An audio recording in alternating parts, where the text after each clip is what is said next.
Hello and welcome back to my channel. Make sure you like and subscribe to my channel. Let's begin. Chapter 1, The Journey Begins. In the soft, early light of dawn, Pallet Town was waking up to a new day, the kind of day that promised new beginnings and grand adventures. Nestled in one of the cozy homes of this peaceful town, Ash Ketchum was already wide awake, his heart racing with anticipation. Today wasn't just any day. It was the day he would start his journey as a Pokemon trainer, a dream he had cherished for as long as he could remember.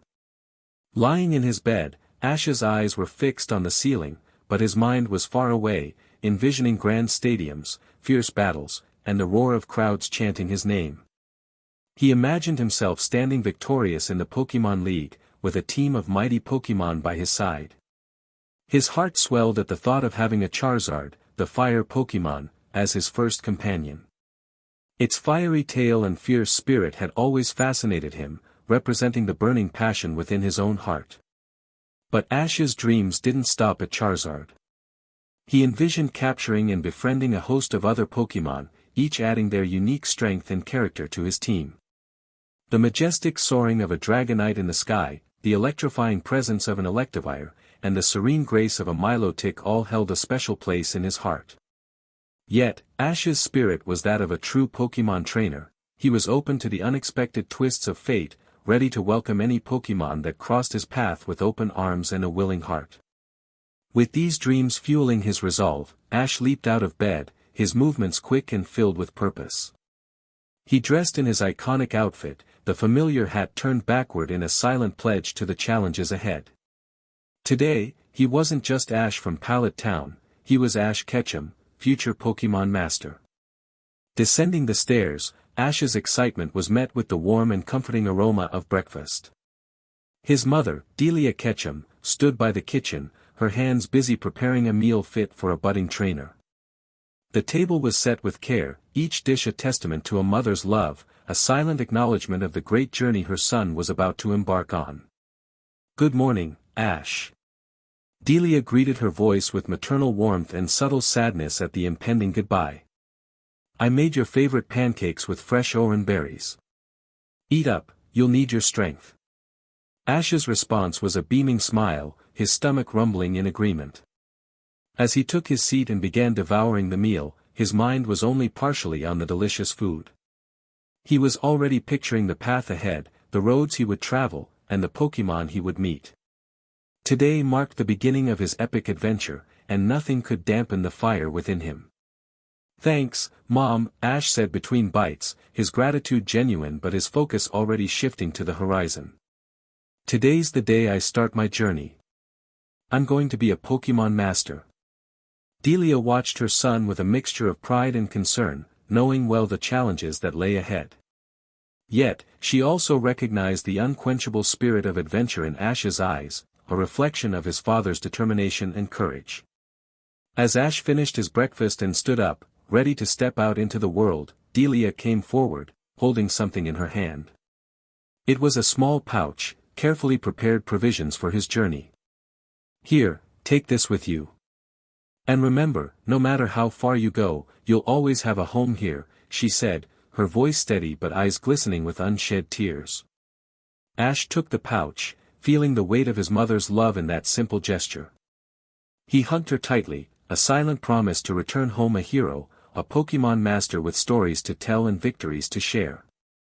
With a final wave goodbye, Ash stepped out of his home, the morning sun casting long shadows on the path ahead. Pallet Town was just the beginning, a whole world awaited, full of mysteries to solve, battles to fight, and Pokemon to befriend. His journey as a Pokemon trainer was about to begin, and nothing could quell the excitement that bubbled within him. Today, Ash Ketchum set out on a path that would lead him through trials and triumphs, friendships and feuds, all in pursuing his ultimate dream. And as the sun rose higher, illuminating the path before him, there was no doubt that this was the start of something truly epic. As Ash stepped outside, Pallet Town's familiar sights and sounds greeted him, wrapping around him like a comforting blanket he was about to shed for the unknown. Pallet Town, with its quaint houses, lush green landscapes, and the gentle flow of the wind, had always been a nurturing cradle for aspiring Pokemon trainers. It's a small, close-knit community where everyone knows each other, and the pace of life is as gentle as the breezes that sway the tall grasses on its outskirts. Ash took a moment to breathe in the fresh morning air, his eyes sweeping over the town he'd called home all his life. He walked past the small cluster of houses, each painted in soft, welcoming colors, with flower beds bursting with vibrant blooms that the residents have tended to with care. Though not filled with grand events, the town's history was rich with the stories of numerous Pokémon trainers who started their journeys here, under Pallet Town's vast, open skies. It's a history of humble beginnings leading to incredible adventures, a legacy Ash was eager to be a part of. Walking through the town, he passed the local market where vendors set up their stalls, offering fresh produce and handmade goods. The friendly nods and cheerful good mornings from the townsfolk filled Ash with a bittersweet feeling. He would miss the warmth and camaraderie of this place, the simple joys of community life where everyone came together to celebrate the smallest of occasions. His path took him by the small park where he used to play as a child, the swings and slides bearing witness to countless afternoons spent in laughter and play. Each step forward was a step away from these familiar comforts, but Ash's heart was set on the journey ahead. Finally, Ash arrived at Professor Oak's lab, the most modern building in Pallet Town, standing out with its sleek design and the array of satellite dishes and antennas on its roof, a testament to the research and communication with the wider Pokémon world that took place within its walls. The lab was not just a place of learning and discovery, it was a gateway to the vast world of Pokémon, and as Ash stood at its entrance, he knew that crossing this threshold was the first real step on his epic journey. Ash's heart pounded with anticipation as he approached Professor Oak's lab, the culmination of his dreams just within reach. The lab stood as a beacon of progress and knowledge in the otherwise rustic Pallet Town, its sleek contours and technological appendages marking the frontier between the familiar and the unknown. Much like a modern-day fortress of solitude for Pokémon research, the lab housed an array of advanced equipment and a vast library of Pokémon data collected from all corners of the globe. It was here that many of Pallet Town's youths had taken their first steps towards becoming Pokémon trainers, and today, it was Ash's turn. As he walked, Ash reminisced about the times he had stood outside this building, peering in with wide-eyed wonder at the mysteries within. He remembered the tales circulating among the town's children, stories of the rare and powerful Pokémon Professor Oak had encountered in his extensive travels. The lab was not just a place of academic pursuit, it was a portal to a world of adventure that Ash had longed to be part of. Drawing closer, Ash felt a pang of nostalgia for the town he was about to leave behind. The familiar paths, the gentle rustle of leaves in the wind, and the faces of people he'd known all his life would soon be memories as he ventured forth on his journey. He thought of his mother, his friends, and the small comforts of home. Yet, the spirit of adventure burned too brightly within him, urging him forward. As he reached the lab's entrance, Ash took a deep breath, steeling himself for the momentous step he was about to take. The door to the lab swung open with a gentle push, revealing the bustling interior filled with researchers and the hum of machinery. At that moment, Ash knew there was no turning back. His journey as a Pokémon trainer was about to begin in earnest, right here, in the heart of Pallet Town, where so many had set out before him. The air was thick with the promise of untold adventures, and Ash couldn't wait to dive in. Ash stepped inside the lab, his heart racing with anticipation. The interior was bustling with activity, researchers moving briskly from one station to another, their eyes glued to clipboards and screens displaying complex data. A young assistant noticed Ash and, with a knowing smile, guided him to a room that was the heart of many beginnings. As the door swung open, a familiar scene greeted Ash, one he had played over in his mind countless times. There, standing with an air of confidence, was Gary Oak, Professor Oak's grandson, and Ash's best friend turned rival. Their eyes met, and an unspoken challenge passed between them. Alongside Gary was Leaf, another aspiring trainer from Pallet Town, whose presence added a sense of camaraderie to the competitive atmosphere. 3 Pokeball rested on a side table, each containing a potential partner for the journey ahead. Behind the table sat Professor Oak, his wise eyes observing the young trainers with a mix of pride and nostalgia. Finally decided to show up, huh, Ash? Gary teased, his voice dripping with the cocky assurance that always managed to push Ash's buttons. Thought you'd chicken out at the last minute. Ash shot back a determined look, his earlier nervousness replaced by a surge of competitive spirit. In your dreams, Gary. I will be the greatest Pokemon trainer, and you'll eat my dust. Laughter filled the room, easing the tension as greetings were exchanged. Leaf offered Ash an encouraging smile, her excitement for their shared journey evident in her bright eyes. Professor Oak cleared his throat, drawing the attention of the young trainers. Ahem, if we're all quite done with the theatrics, let's get down to why you're all here. His gaze lingered on each of them, a mix of seriousness and fondness in his eyes. Choosing your first Pokemon is a significant step. He or she will not just be your partner but your friend through thick and thin. As the banter subsided, the room was filled with a palpable sense of anticipation. Ash knew that this moment would mark the true beginning of his adventure, a pivotal point from which there was no turning back. Inside the lab, the atmosphere was charged with anticipation as Ash, Gary, and Leaf stood before Professor Oak, who sat with a dignified air behind a large table. On the side table next to him, 3 Pokeballs lay in wait, each containing a new beginning for the eager young trainers. Professor Oak cleared his throat, capturing the room's attention. Being a Pokemon trainer is not just about battling and winning, he began, his voice steady and imbued with years of wisdom. It's about understanding, caring for, and growing alongside your Pokemon. Remember, the bond you share with your Pokemon will be the foundation of your journey. He then rose from his chair, the weight of the moment apparent in his measured steps as he approached the side table. Picking up the Pokeball one by one, he handed them to Ash, Gary, and Leaf, his gaze meeting each of theirs in turn, reflecting a mix of solemnity and encouragement. Gary, you have often expressed your admiration for Squirtle's resilience and strategic prowess in battle, Professor Oak said as he handed Gary his Pokeball. Gary accepted it with a nod, a spark of determination in his eyes. Leaf, your compassionate nature and patience will pair well with Bulbasaur, he continued, offering Leaf her Pokeball. She received it with a gentle smile, cradling it in her hands like a precious treasure. And Ash, Professor Oak turned to him last, a subtle warmth in his voice, your spirited and adventurous heart is the perfect match for Charmander's fiery enthusiasm. Ash's eyes lit up as he took the Pokeball, feeling its weight and potential in his palm. With the distribution of the starters complete, Professor Oak then presented each trainer with a Pokédex, a comprehensive digital encyclopedia of Pokémon. This tool, he explained, will be invaluable in your quest. It will record data on every Pokémon you encounter and help you learn about their habitats, abilities, and more. Finally, he handed each of them 6 empty Pokeballs. These are for the Pokémon you'll inevitably meet on your journey.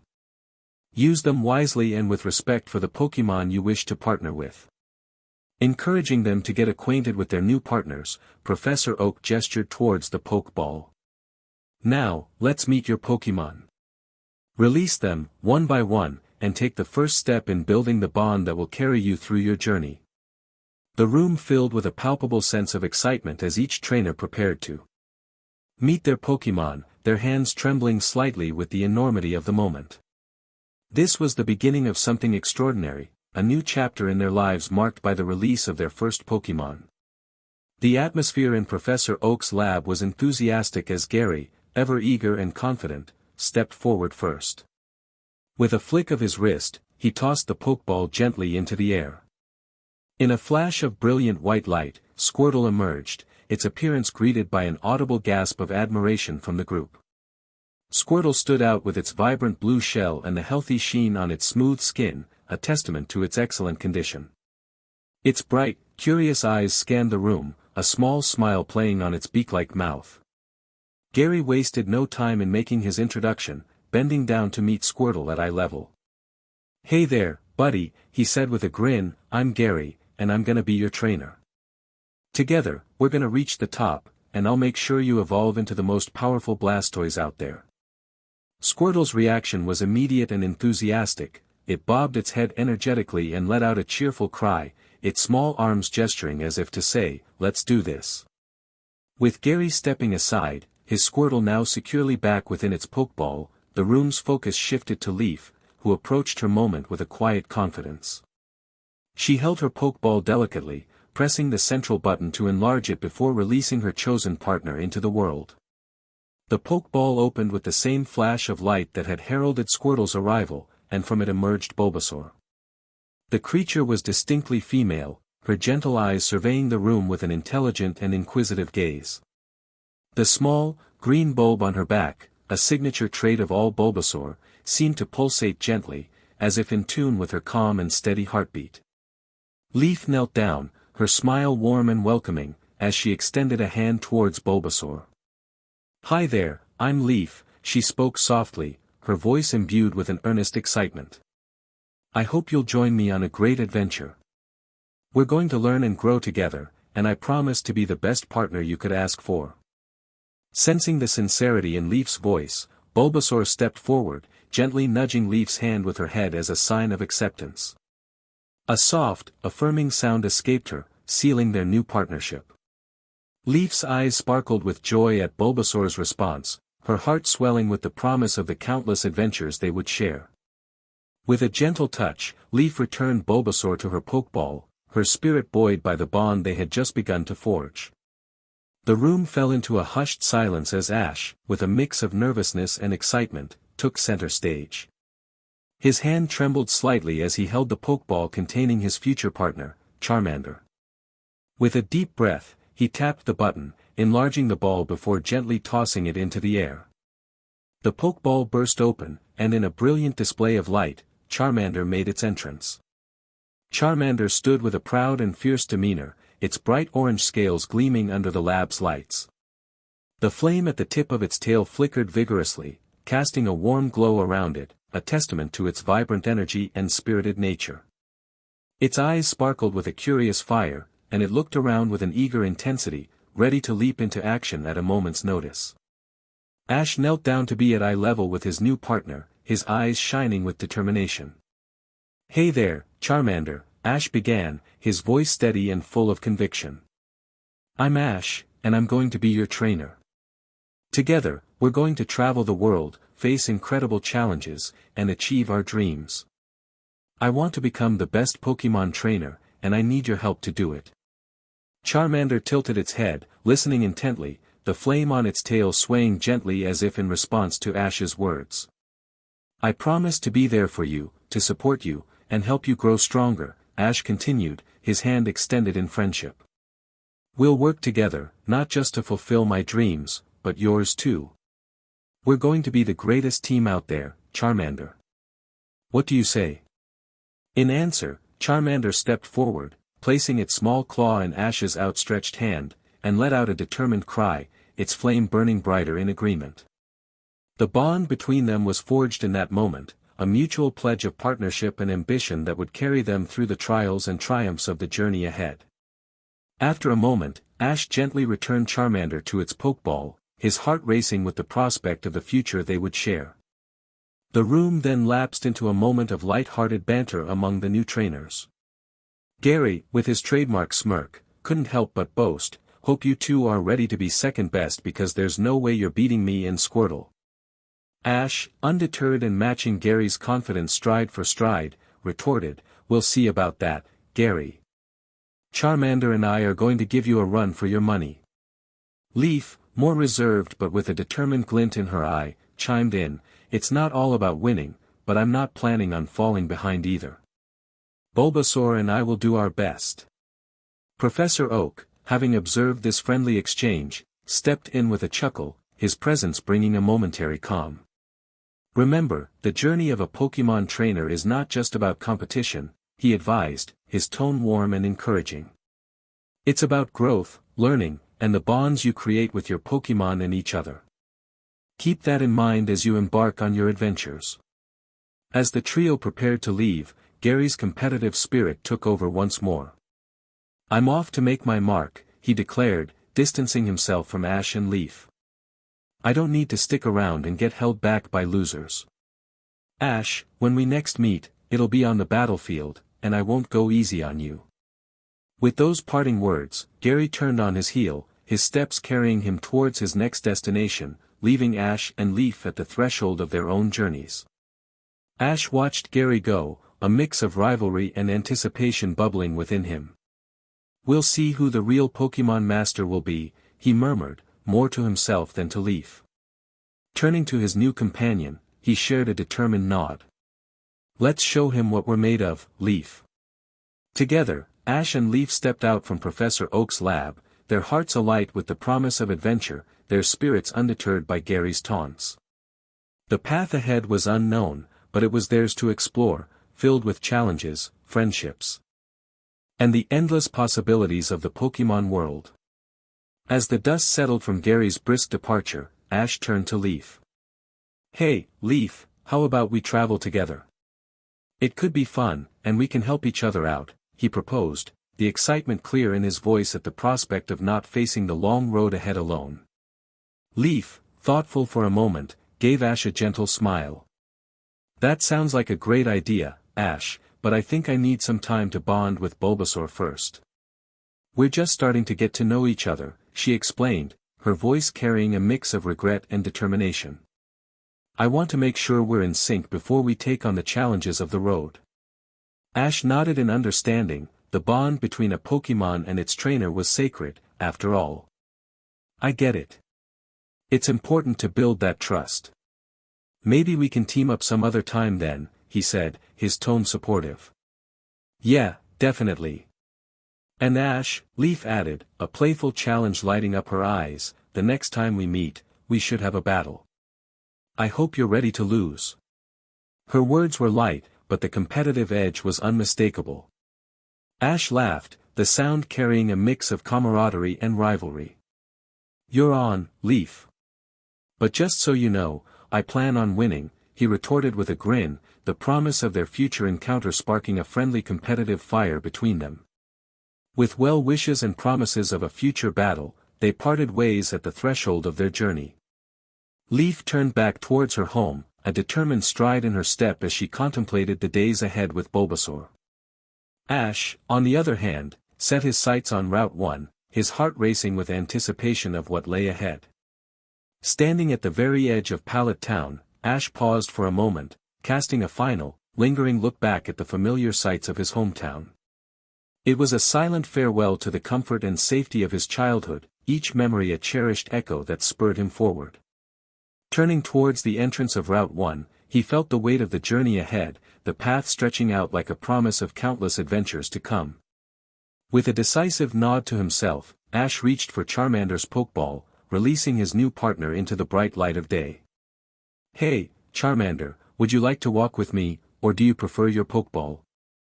Ash asked, keen on giving his Pokemon a choice, a show of respect and partnership from the very start. Charmander, its flame-tipped tail flickering with quiet intensity, looked up at Ash and then towards the open road. With a determined gesture, it pointed with a small claw, clearly opting to stay outside. Its fierce eyes sparkled with an adventurous spirit, mirroring Ash's own enthusiasm for the journey ahead.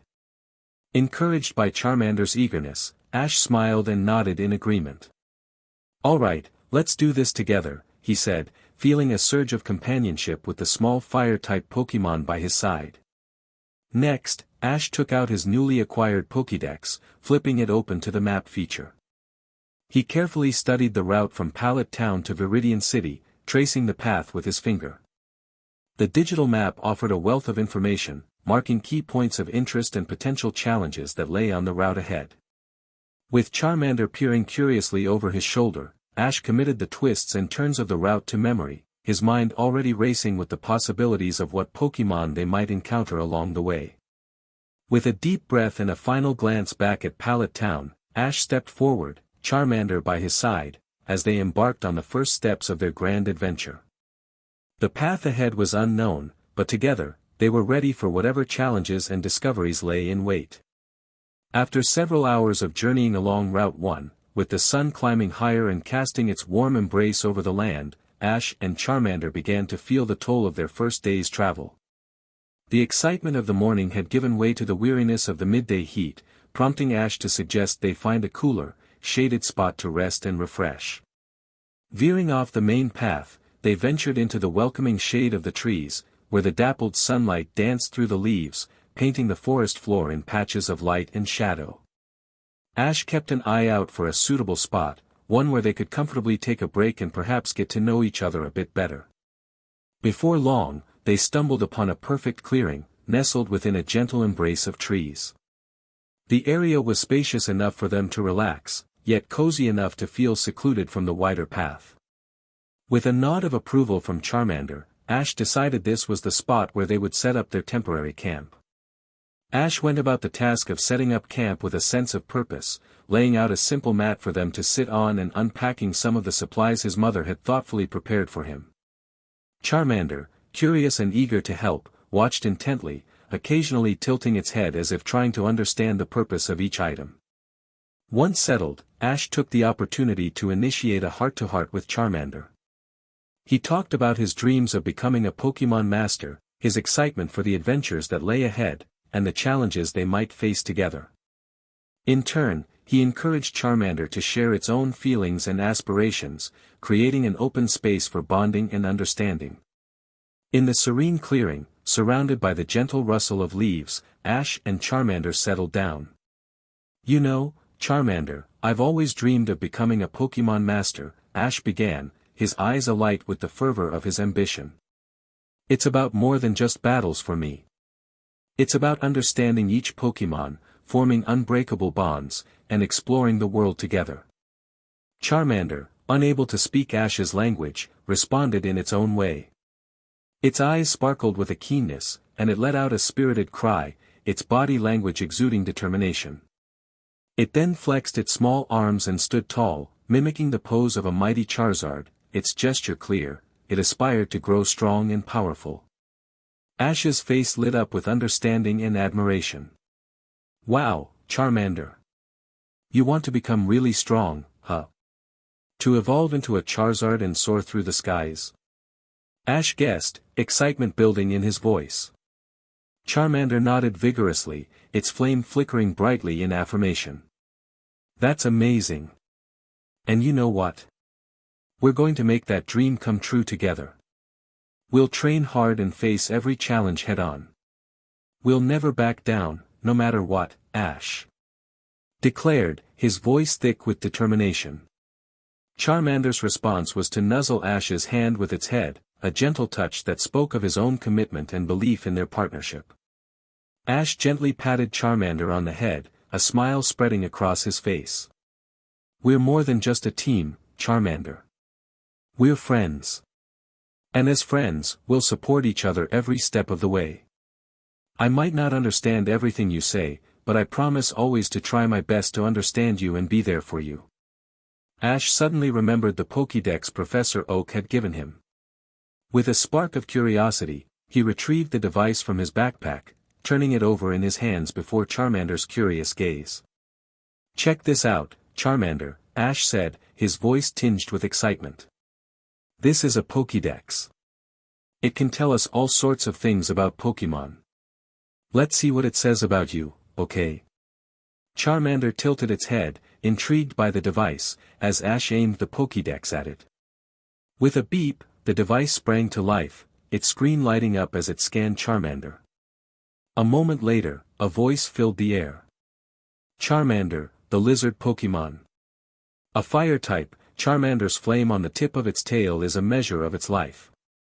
If healthy, the flame burns brightly. A Charmander is said to die if its flame ever goes out." Ash listened intently, a mix of fascination and a newfound sense of responsibility washing over him. He glanced at Charmander's tail flame, which burned with a steady, vibrant glow, a reassuring sign of its health and vitality. Ash's eyes remained fixed on the Pokédex, absorbing every word with a sense of wonder and responsibility. Charmander, equally engrossed, watched the device, its flame gently flickering in the evening breeze. The Pokédex continued, its voice clear and informative, offering a more personalized insight into Ash's Charmander. "This Charmander is a male, approximately a few months old. A young and spirited Pokémon, showing great potential. Based on current scans, this Charmander knows the moves Scratch, Ember, and Growl. Ash's excitement was palpable as he turned to Charmander, a proud smile spreading across his face. Did you hear that? You already know some pretty cool moves. Scratch, Ember, and Growl. That's amazing for a start. Charmander responded with an enthusiastic cry, puffing its chest out in pride. Encouraged by the Pokédex's revelations, Ash's eyes sparkled with anticipation as he glanced around the clearing for a suitable target. Spotting a sturdy tree nearby, he turned back to Charmander with an excited grin. Hey, Charmander, how about you show me your scratch move on that tree over there? Just be careful, okay? Ash suggested, his tone a mix of eagerness and concern for his new partner's well-being. Charmander, fueled by Ash's enthusiasm and its own eagerness to impress, nodded vigorously. It stepped forward confidently, its gaze fixed on the chosen tree. Positioning itself in front of the tree, Charmander took a moment to steady itself, its tail flame flickering gently as it focused.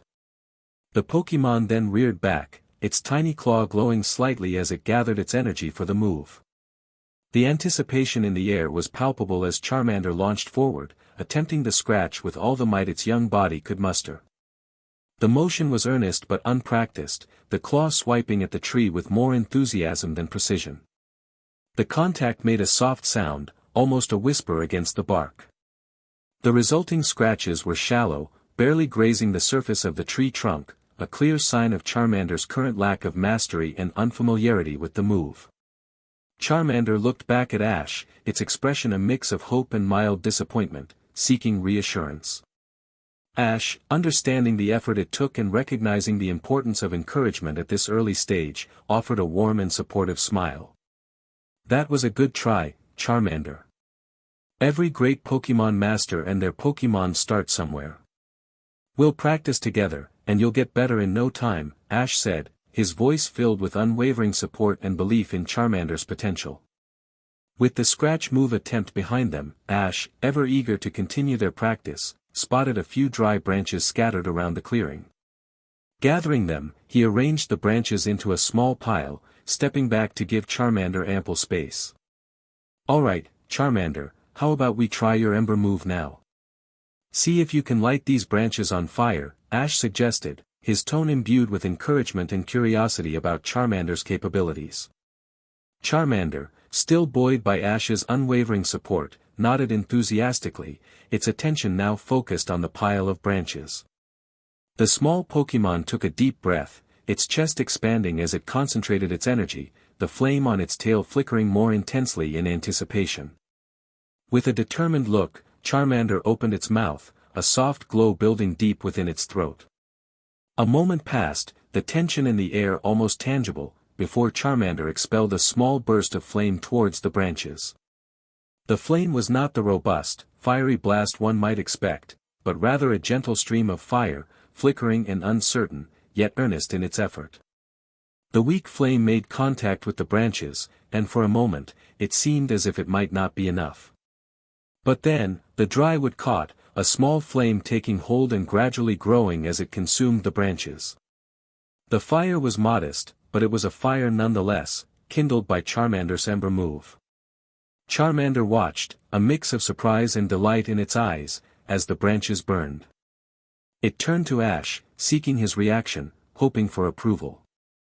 Ash's face broke into a wide grin, impressed by Charmander's success, however small it might have been.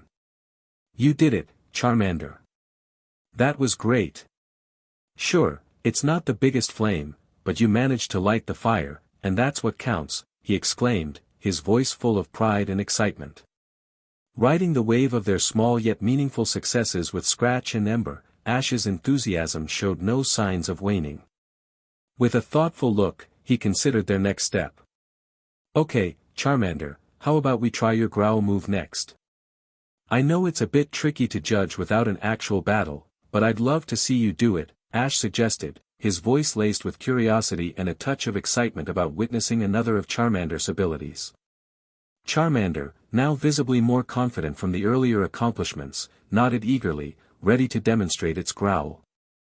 The small Pokémon took a stance, its posture shifting as it prepared to unleash the move.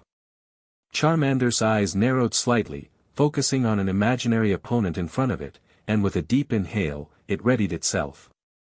The clearing was momentarily quiet, the anticipation building. Then, Charmander let out a sound, a low and rumbling growl that, despite its best efforts, came out more adorable than intimidating. The growl was earnest, filled with Charmander's desire to impress and perform well for Ash, but the lack of an actual opponent made it challenging to gauge the move's effectiveness. Charmander looked up at Ash, a slight question in its gaze, wondering if it had done well given the circumstances. Ash couldn't help but chuckle softly, thoroughly charmed by Charmander's effort. "That was great, Charmander. You've got spirit, that's for sure. It's hard to tell how effective it is without seeing it in a real battle, but I have no doubt it'll come in handy," he assured, his tone warm and encouraging. After witnessing Charmander's earnest attempts at demonstrating its moves, Ash felt a surge of determination to help his new partner grow stronger. Recognizing the importance of proper training and guidance, he turned to the Pokédex once more, seeking advice on the best ways to train Charmander and enhance its abilities. Flipping open the device, Ash navigated to the training section, his eyes scanning the digital pages for tips and strategies specific to Charmander. The Pokédex, ever so informative, provided a wealth of knowledge, suggesting a balanced approach that included physical training to improve strength and endurance, as well as practice battles to refine Charmander's combat skills and mastery of its moves. According to this, Charmander, we should focus on a mix of strength training and battle practice. It says here that regular exercise can help you build endurance, which is crucial for long battles. And practicing your moves will not only make them more effective but also help you learn when and how to use them best in battle, Ash explained, his voice filled with enthusiasm for the journey of growth ahead of them. Charmander listened intently, its flame flickering in response, a clear sign of its readiness and eagerness to embark on this new training regimen. "We'll start slow, focusing on building your strength and stamina first. We can use the natural terrain around us for some endurance exercises.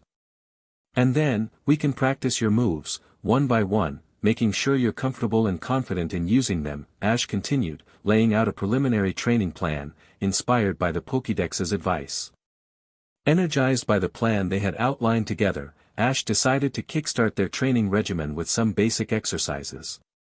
He knew the importance of a good warm-up and wanted to ensure Charmander's muscles were properly stretched to prevent any injuries. "Okay, Charmander, let's start with some stretches to get your body ready. Just follow my lead," Ash said, demonstrating a series of simple stretches. He extended his arms, reached down to touch his toes, and then stretched from side to side, all the while keeping an eye on Charmander to ensure the Pokémon could mimic the movements in its own way. Charmander, observing Ash's actions closely, attempted to replicate the stretches. It extended its tiny limbs as far as they could go, tilting its body to one side and then the other, its tail flame carefully controlled to avoid igniting anything nearby. The sight of the small Pokémon earnestly following Ash's lead was both heartwarming and comical. After a series of stretches, Ash decided it was time to move on to more demanding exercises. "Alright, now that we're warmed up, let's try some exercises to build your strength and stamina. How about we start with some jumping jacks? They're great for overall fitness," Ash suggested, beginning the exercise to show Charmander how it's done. Ash jumped, spreading his arms and legs out to the sides and then bringing them back in as he landed. He kept a steady pace, encouraging Charmander to join in. Charmander, eager to participate, started mimicking the movements, its jumps a bit awkward at first but gradually becoming more coordinated as it got the hang of it. Not wanting to stop there, Ash introduced a few more exercises, including short sprints and some playful dodging drills, turning their workout session into a fun and engaging activity. Ash participated in each exercise alongside Charmander, not only to guide and motivate his Pokémon but also to improve his own physical capabilities, understanding that a trainer's fitness could greatly impact their ability to journey and battle alongside their Pokémon. Throughout the afternoon, Ash and Charmander dedicated themselves to their training regimen, repeating the exercises with enthusiasm and determination. They took frequent breaks to catch their breaths in between the intense bursts of activity. During these moments of respite, they occasionally noticed the curious glances of a few Rattata and Pidgeys from the edges of the clearing. The wild Pokémon seemed intrigued by the duo's activities, their small heads tilting in wonder as they watched from a safe distance. As the sun began to dip lower in the sky, casting long shadows across the clearing, Ash and Charmander pushed through their final set of exercises. Their breaths were heavy, a testament to the hard work and effort they had put in throughout the day. Sweat glistened on Ash's forehead, and Charmander's flame flickered gently, mirroring their exhaustion.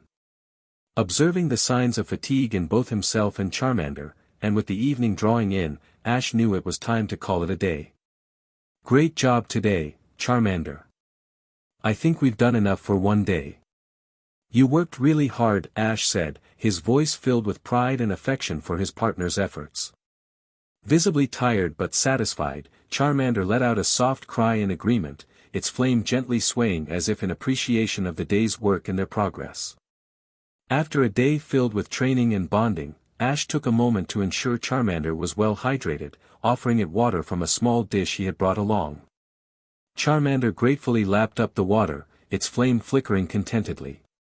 With their immediate needs taken care of, Ash turned his attention to setting up their camp for the night. Drawing on the lessons he and Gary had learned from Professor Oak, Ash approached the task with a methodical mindset. He knew the importance of a well-prepared campsite, not just for comfort but for safety as well. With this in mind, Ash collected a sufficient pile of branches and twigs to keep a fire burning throughout the night. The fire would provide warmth, light, and protection from wild Pokémon, making it an essential part of their camp. Once satisfied with the amount of firewood he had gathered, Ash cleared a small area on the ground, carefully removing any dry leaves or debris that could catch fire. He then arranged the branches in a neat pile, leaving space in the center to light the fire. Ash then asked Charmander to set fire to the pile. With the fire established, Ash turned his attention to their meal for the evening. He unpacked some of the packaged food his mother had prepared for him, a mix of easy-to-eat items that required no cooking. For Charmander, Ash had brought along Pokémon food, specially formulated to meet the nutritional needs of a fire-type Pokémon like Charmander. As they settled down to eat, the warmth of the fire and the satisfaction of a full day's work enveloped them. Ash shared stories with Charmander, speaking of his dreams and the adventures that lay ahead. Charmander listened intently, the bond between them growing with each shared moment. The night around them was peaceful, the only sounds being the crackling of the fire and the distant calls of nocturnal Pokémon. As they finished their meal, Ash looked up at the stars, feeling a deep sense of contentment and anticipation for the journey that was only beginning. Ash fell asleep with Charmander by his side. As the first light of dawn crept across the landscape, painting the sky in hues of pink and orange, Ash and Charmander stirred from their restful sleep. The night had passed peacefully, and the new day brought with it a sense of renewal and anticipation for the journey ahead. They started their morning with a light breakfast, enjoying the simplicity of the meal amidst the beauty of nature.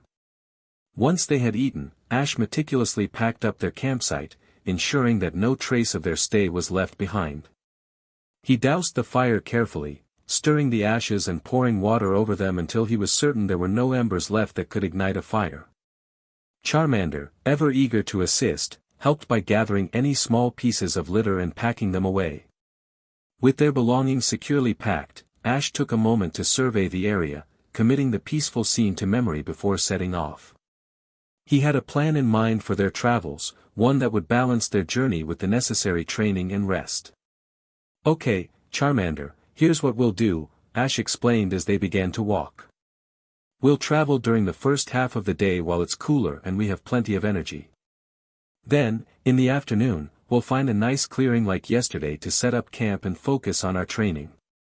Charmander nodded in agreement, its flame tail flickering with excitement at the prospect of more training and adventures.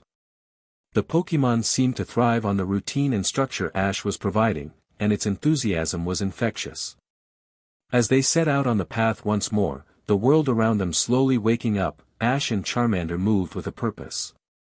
The morning passed quickly as they made their way through the landscapes Route 1 offered. The sounds of Pokémon calls filled the air, a reminder of the vibrant ecosystem that thrived just beyond the path. Ash kept his Pokédex handy, eager to learn about any Pokémon they might encounter along the way. By midday, they began their search for a suitable spot to set up camp and train, both of them looking forward to the afternoon's activities. Ash and Charmander discovered another inviting clearing, not unlike the one they had used the day before. With practiced efficiency, Ash set about establishing their camp, creating a comfortable and functional space where they could rest, eat, and train. Once the camp was ready, with their temporary home secured, Ash's thoughts turned to their progress on the journey ahead. Pulling out his Pokédex, Ash accessed the map feature, zooming in on their current location and tracing the path towards Viridian City. The digital map offered a clear perspective on the distance they had covered so far and the road that lay ahead. After a few moments of calculation, considering their pace and the terrain they had traversed, Ash estimated that at their current rate, it would take them approximately 5 more days to reach Viridian City. There was an option to expedite their journey, to push through the fatigue and skip their training sessions, which could see them arriving in 2 to 3 days. However, Ash quickly dismissed this thought. He knew the value of the time spent training Charmander, strengthening their bond, and enhancing their skills. "No, we'll stick to our plan. Charmander's training is just as important as getting to Viridian City. We're not in a rush," Ash mused aloud, his decision reflecting his commitment to their shared growth over the mere accomplishment of reaching a destination. With their course of action decided, Ash took a moment to inventory their supplies. He rummaged through his backpack, taking stock of their food, water, and other essentials. His careful planning back in Pallet town had paid off. They had enough provisions to comfortably last them the next 5 to 6 days. This reassurance allowed Ash to focus fully on the training sessions with Charmander, knowing they were well prepared to sustain their journey at a measured pace. Satisfied with their situation, Ash turned his attention back to Charmander, ready to begin another afternoon of training. Determined to make the most of their training session, Ash devised a plan to split their afternoon into 2 focused parts. He understood the importance of a balanced approach, combining physical conditioning to build Charmander's endurance and strength with targeted practice of its moves to enhance its battle capabilities. The first half of their training session was dedicated to physical conditioning. Ash led Charmander through a series of exercises designed to improve its agility, speed, and stamina. They started with a series of dynamic stretches, ensuring Charmander's muscles were warmed up and ready for the more strenuous activities to come. Next, they moved on to a variety of exercises, including short sprints to build speed, obstacle courses made from natural elements around the clearing to improve agility, and leapfrog jumps to enhance leg strength and explosiveness. Ash participated alongside Charmander, turning the session into a fun and engaging challenge for both. Throughout the exercises, Ash kept a close eye on Charmander, encouraging it with positive affirmations and ensuring it stayed hydrated and took short breaks to recover. He was careful not to push Charmander too hard, mindful of the Pokémon's limits and the importance of gradual improvement. After a short break to catch their breath and rehydrate, Ash and Charmander shifted their focus to practicing Charmander's moves. Remembering the lessons from the previous day, Ash was keen to see Charmander's progress and help it refine its techniques. For the scratch move, Ash found a sturdy, broad tree that could withstand the practice sessions. He marked specific areas on the tree trunk with chalk for Charmander to aim at, turning the exercise into a precision drill. Charmander approached the task with determination, its claws swiping at the designated spots on the tree. Ash provided constant feedback, guiding Charmander on how to adjust its stance and power for more effective strikes.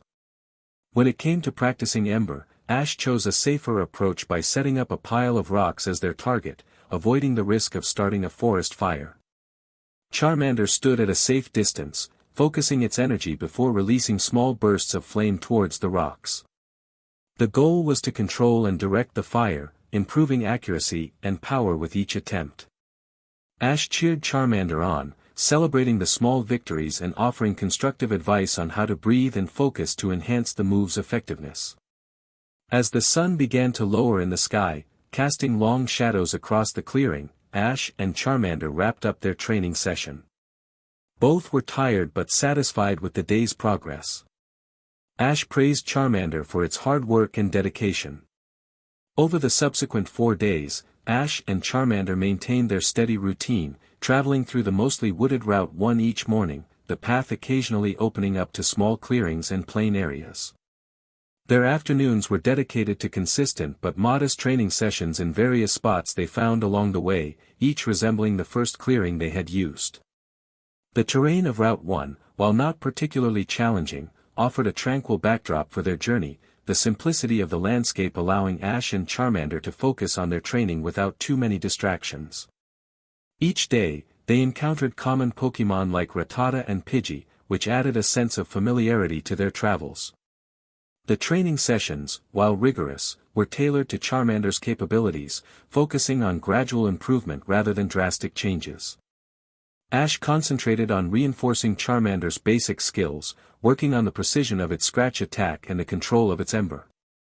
The exercises for physical conditioning were straightforward, aimed at slowly building Charmander's stamina and agility. After a few days of this dedicated practice, Ash began to notice slight improvements in Charmander's performance. Its scratch attacks were a bit more forceful, leaving slightly deeper marks on the tree trunks used as practice targets. The ember attack, too, showed a small increase in stability and heat, though it was still far from powerful. Charmander's endurance had improved as well, allowing it to maintain a steady pace during their morning travels and endure the training sessions with less fatigue. These modest advancements were encouraging signs of Charmander's potential for growth. Ash took pride in these small victories, understanding that every bit of progress was a step forward in their journey. The improvements also served to strengthen the bond between trainer and Pokémon, as they shared in both the challenges and achievements of their daily routines. On the final evening of their journey towards Veridian City, Ash and Charmander were settling down for the night, their camp set up in a small clearing surrounded by the dense trees of Route. The day had been like any other, filled with travel and training, and both were looking forward to a restful night to recharge for the final leg of their journey. As Ash was about to retreat into his sleeping bag, the once clear sky began to change. Dark, heavy clouds rolled in swiftly, blanketing the stars and moon, their rapid encroachment painting an ominous picture. The calm of the night was soon broken by the distant rumble of thunder, a clear harbinger of the approaching storm. Ash glanced up at the sky, concern etching his features as he realized they were in for a rough night. "Looks like a thunderstorm is heading our way, Charmander," he said, his voice laced with worry. He knew that they were ill-prepared for severe weather, their basic camping gear offering little protection against the elements. Charmander looked up at the sky, its flame tail flickering uneasily at the sight of the darkening clouds. The Pokémon seemed to sense the gravity of the situation, its usual spirited demeanor replaced by a cautious wariness. With the first signs of the storm on the horizon, Ash realized their vulnerability. Their basic camp setup offered little protection against the elements, especially a storm of this magnitude. The realization hit him hard. They were woefully unprepared for what was coming. In a rush to find some semblance of shelter, Ash scanned their surroundings for anything that might offer them refuge. His eyes landed on a large tree with a thick canopy, its branches spreading wide.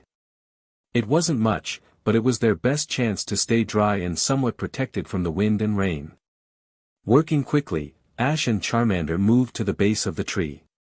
Ash used their limited supplies to create a makeshift shelter, draping their waterproof tarp over the lowest branches to form a small canopy. It was a hasty construction, barely enough to cover them both, but it would have to do. As they huddled together under the scant shelter, the storm unleashed its full fury. The rain poured down in sheets, the wind howled, and lightning streaked across the sky, followed by deafening claps of thunder. Ash and Charmander pressed close to the tree trunk, trying to make themselves as small as possible, their makeshift canopy offering only minimal protection against the relentless downpour. Ash could feel Charmander trembling beside him, the Pokémon's flame tail flickering weakly in the damp air. He wrapped an arm around Charmander, trying to shield it as best he could, offering words of comfort over the roar of the storm. "We'll get through this, Charmander. Just stay close," Ash said, his voice barely audible above the storm's cacophony. Huddled under the meager shelter of their makeshift canopy, the gravity of their situation weighed heavily on Ash. The storm raged on with relentless fury, the intensity of the wind and rain increasing with each passing moment.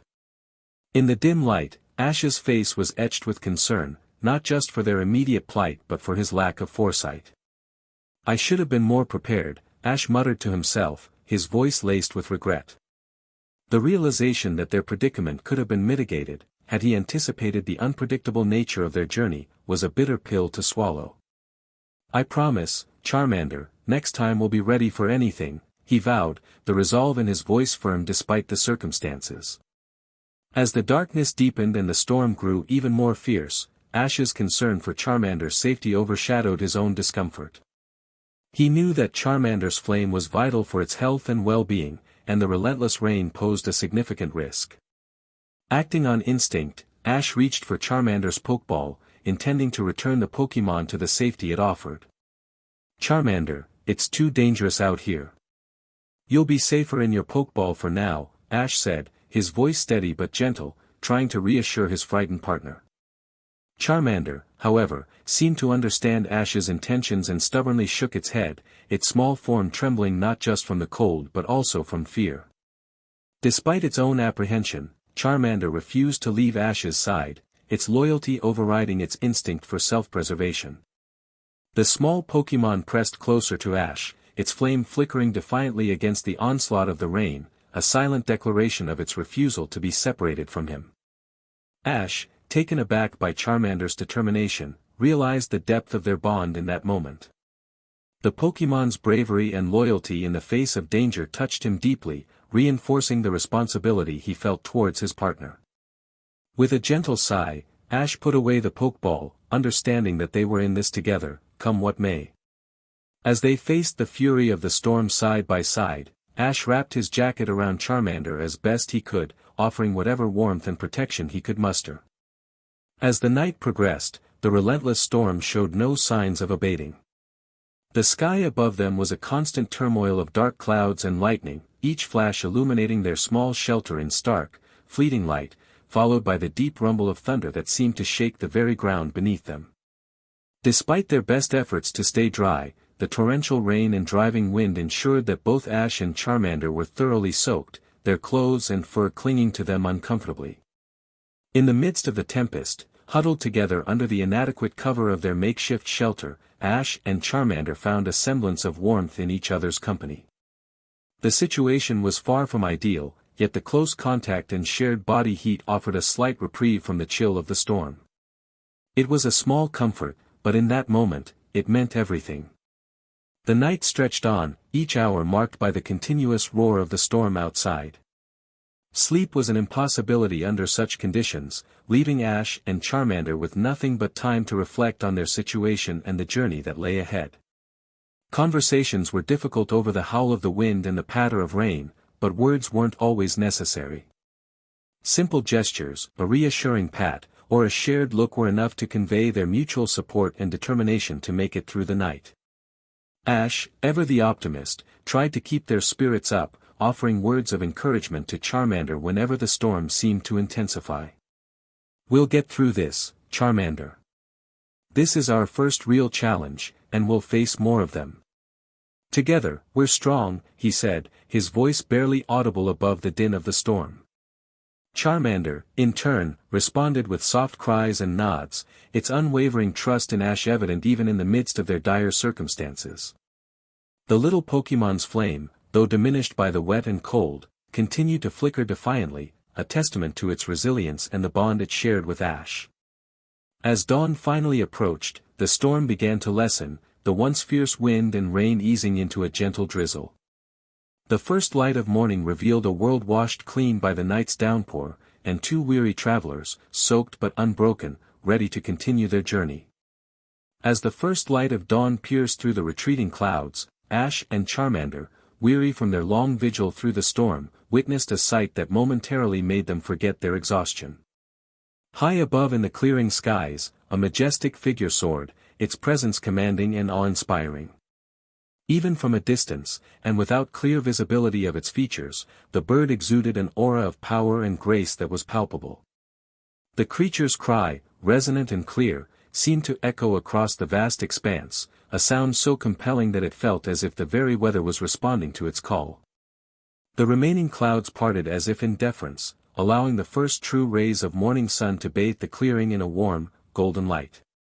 The world around them, so recently tormented by the storm, seemed to pause and bask in the presence of this magnificent being. Ash and Charmander could only watch in silent wonder, their eyes wide with a mixture of reverence and disbelief. The bird's plumage shimmered even in the faint light, hints of rainbow hues glinting off what seemed to be vast, outstretched wings. It was a fleeting glimpse of something otherworldly, a moment that seemed suspended in time.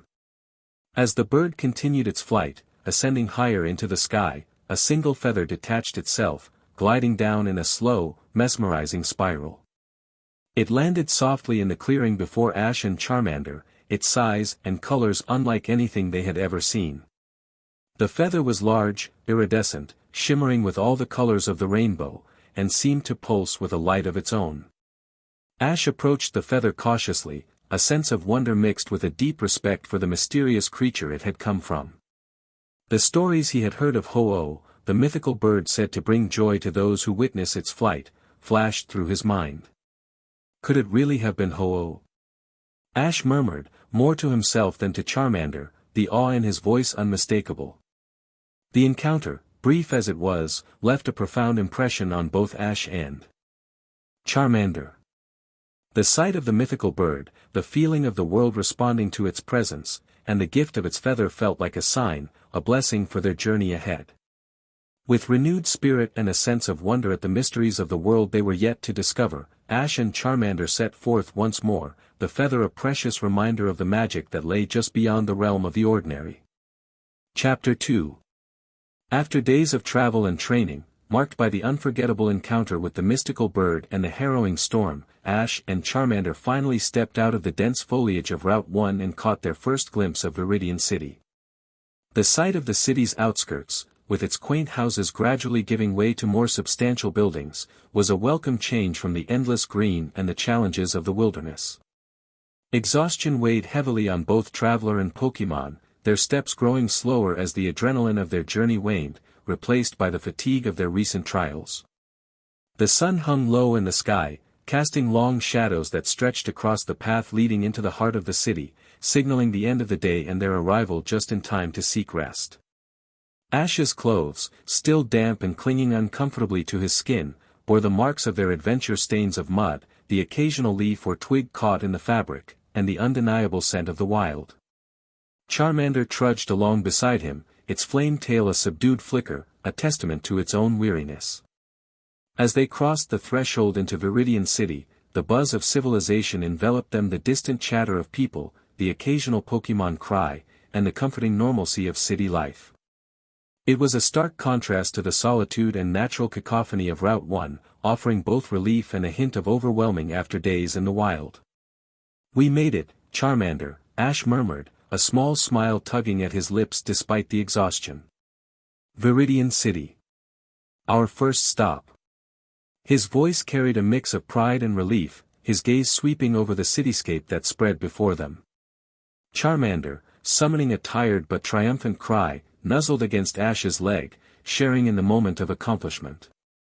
The city was not just a promise of rest but a symbol of the progress they had made, the challenge they had overcome. As the city's sights and sounds began to invigorate their spirits, Ash knew their first order of business was clear: find a Pokémon Center where they could rest, recover, and prepare for whatever adventures Viridian City had in store for them. With renewed purpose, they made their way deeper into the city, the setting sun casting a warm glow that seemed to welcome them to this new chapter of their journey. As Ash and Charmander ventured further into Viridian City, the evening light bathed the streets in a golden hue, highlighting the city's unique blend of tradition and modernity. Viridian City, nestled on the western edge of the Kanto region and serving as the gateway for many trainers coming from Pallet Town, was a place where history and progress intertwined seamlessly. The architecture of Viridian City was a testament to its rich history, with some buildings featuring traditional designs that harken back to a bygone era. These structures, made from wood and stone, bore intricate carvings and were surrounded by well-tended gardens that showcased a variety of Pokemon-friendly plants and flowers. Among these historical buildings, the trainer's school was particularly notable, established as a center for learning where aspiring trainers could deepen their knowledge of Pokemon and battle strategies. Interspersed among the traditional buildings were more modern facilities that catered to the needs of both the city's residents and the many trainers passing through. Poke marts with their glowing signs offered a range of supplies, from Pokeball to potions, while various cafes and eateries provided a place for trainers to rest and eat. The heart of the city was its Pokemon Center, a modern building that stood out with its sleek design and the iconic red roof that was synonymous with Pokemon centers across the region. The center was not just a place for healing Pokemon but also a hub for trainers to rest, meet, and exchange information. As Ash and Charmander made their way towards the Pokemon Center, they passed by the Veridian Gym, an imposing building that was currently closed. Rumors about the gym's mysterious and absent gym leader were a topic of quiet speculation among the locals and visiting trainers alike. The gym's closed doors added an air of mystery to the city, hinting at challenges that awaited those who chose to explore deeper. Viridian City's history was closely tied to the natural landscapes that surrounded it. To the north lay the infamous Viridian Forest, a dense and maze-like woodland that was both a challenge and a rite of passage for trainers.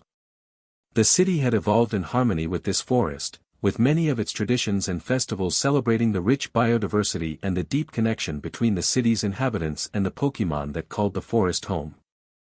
Upon entering the bustling Pokemon Center of Veridian City, Ash was immediately enveloped in the lively atmosphere characteristic of such a vital hub for trainers. The center was abuzz with activity, the air filled with the sounds of Pokemon and trainers alike, engaging in conversations, laughter, and the occasional Pokemon cry. The warm, welcoming glow of the interior provided a stark contrast to the dimming light outside, offering a sanctuary for weary travelers and their Pokemon.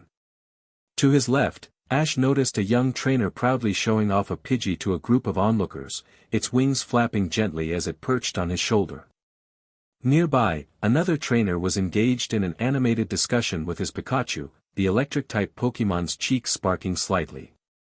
Across the room, a girl was carefully tending to her stereo, using a damp cloth to clean its surface, while the star-shaped Pokemon emitted a soft, glowing light in response to her care.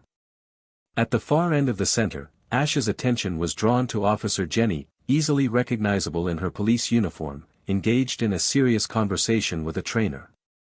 By her side, a loyal Growlithe stood alert, its gaze scanning the room.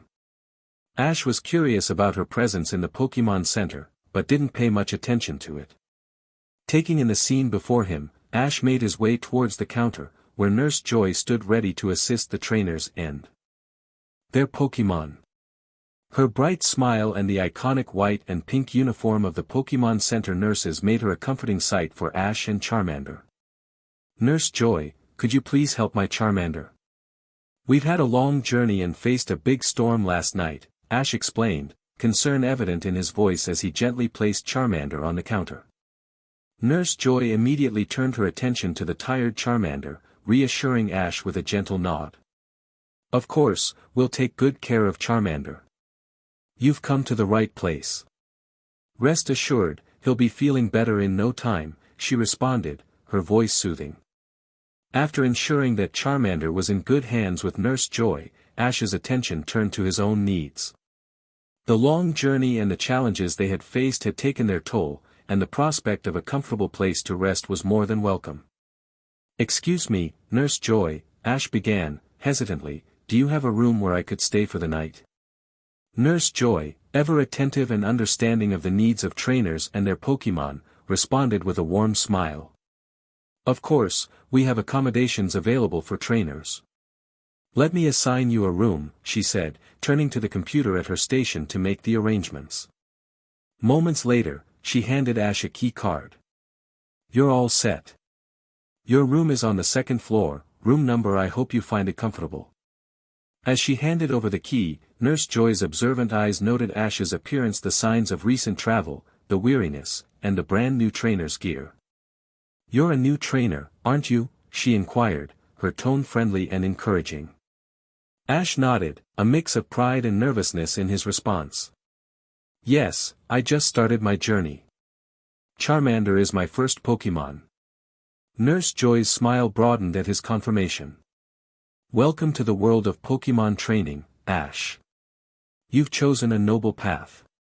She then proceeded to give him some useful information, understanding the challenges new trainers often faced. You can find the dining area on the ground floor where you can get some food. There's also a laundry room down the hall from your room, should you need to wash your clothes.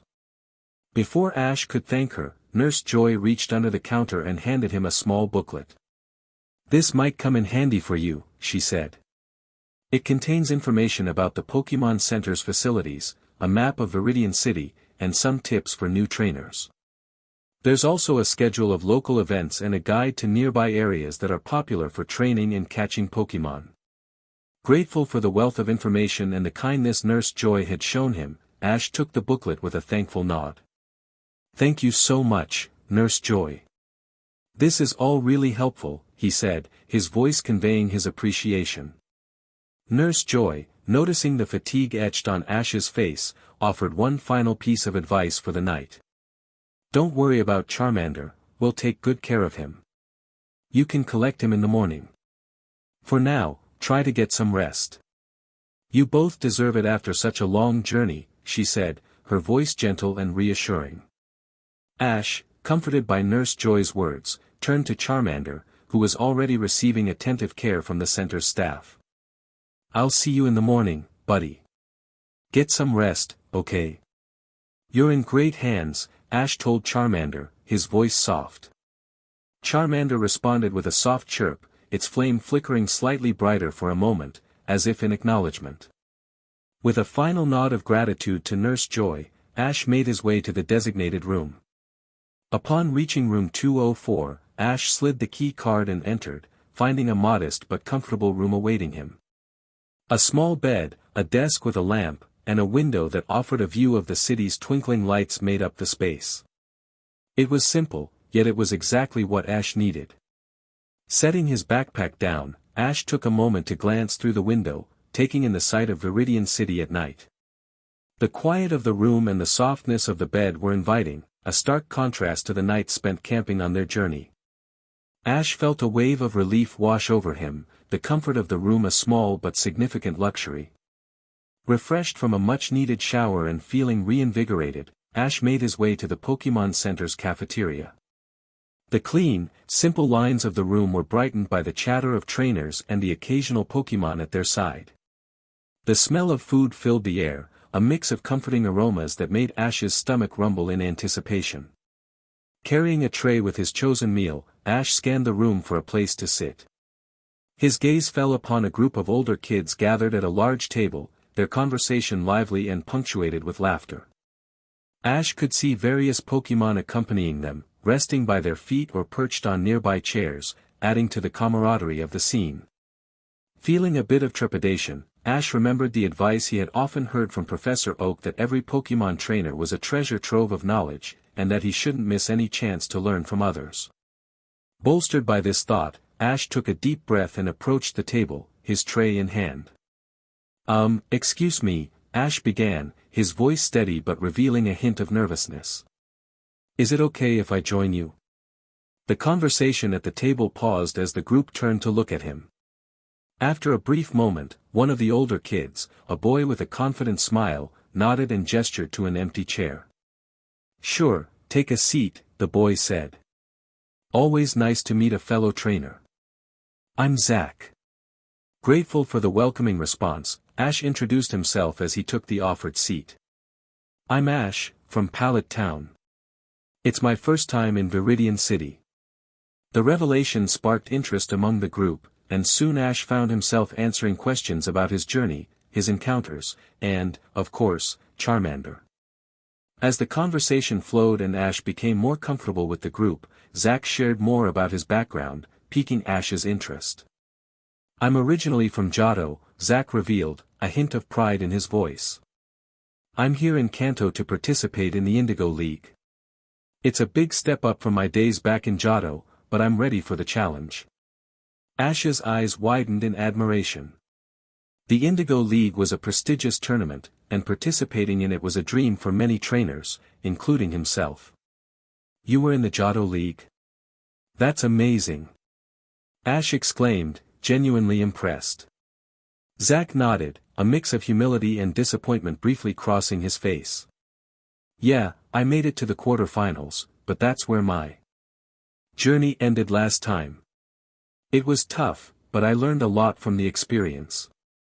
That's what's brought me here to test my skills and go even further. As they talked, Ash noticed a gentle, rhythmic movement under the table, as if something large was stirring in its sleep.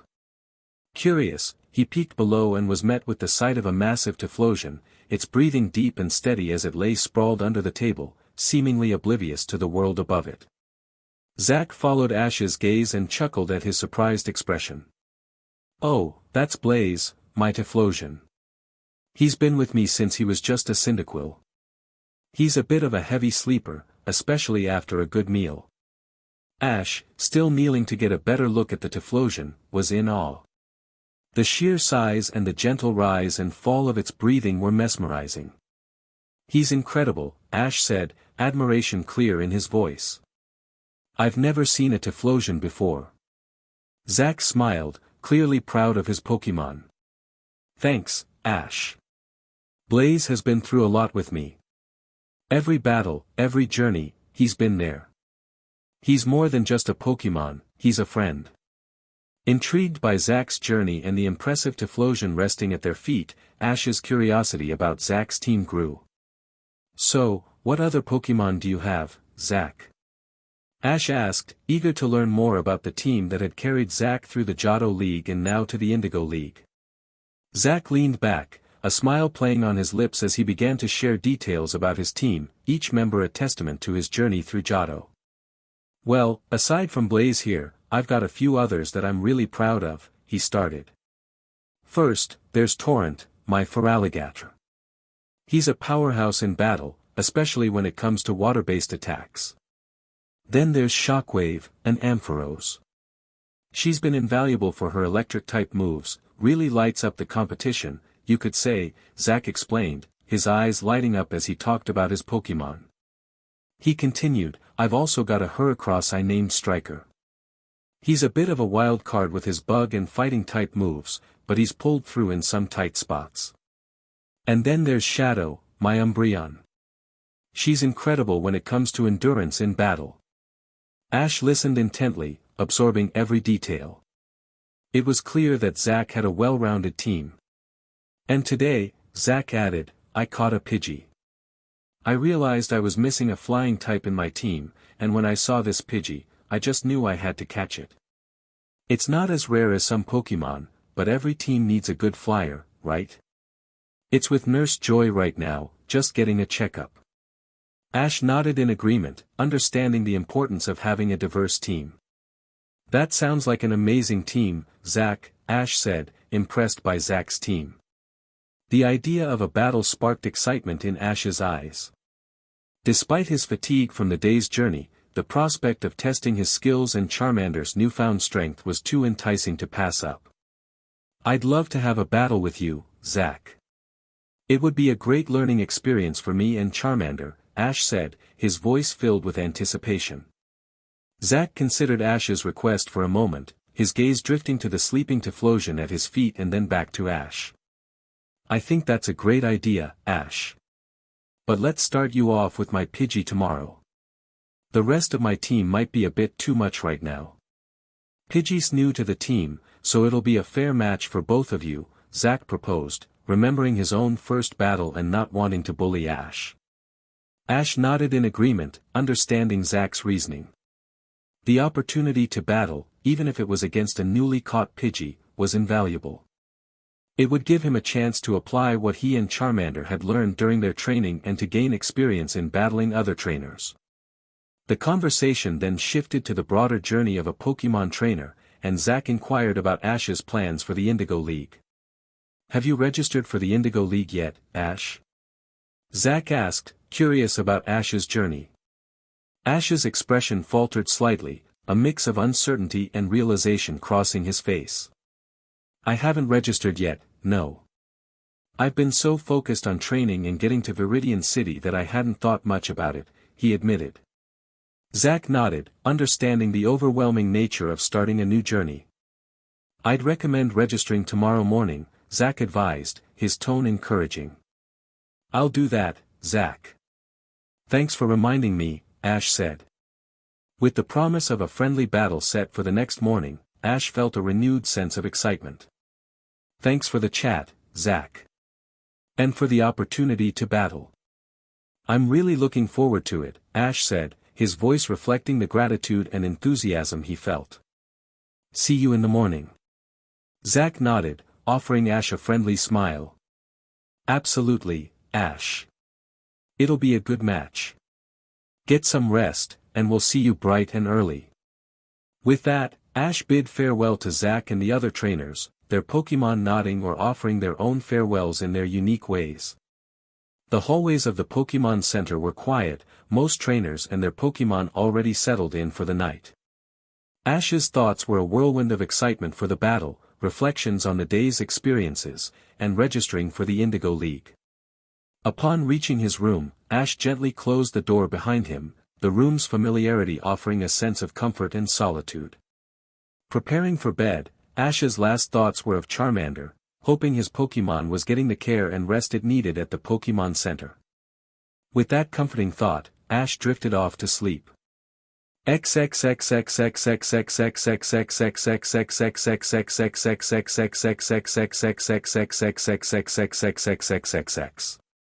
As the first rays of sunlight filtered through the window, gently illuminating the room, Ash woke up feeling refreshed and ready for the day ahead.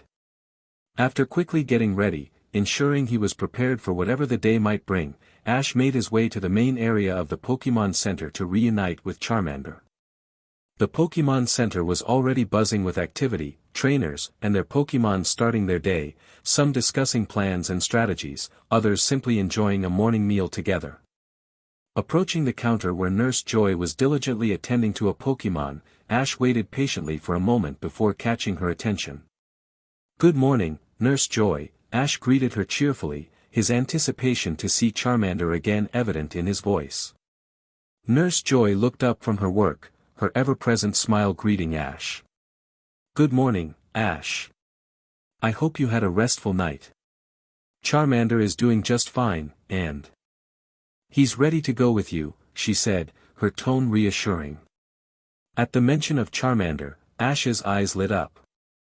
Nurse Joy stepped away for a moment, returning shortly with Charmander by her side. The fire-type Pokémon's flame burned brightly at the sight of Ash, a clear sign of its health and happiness. Charmander!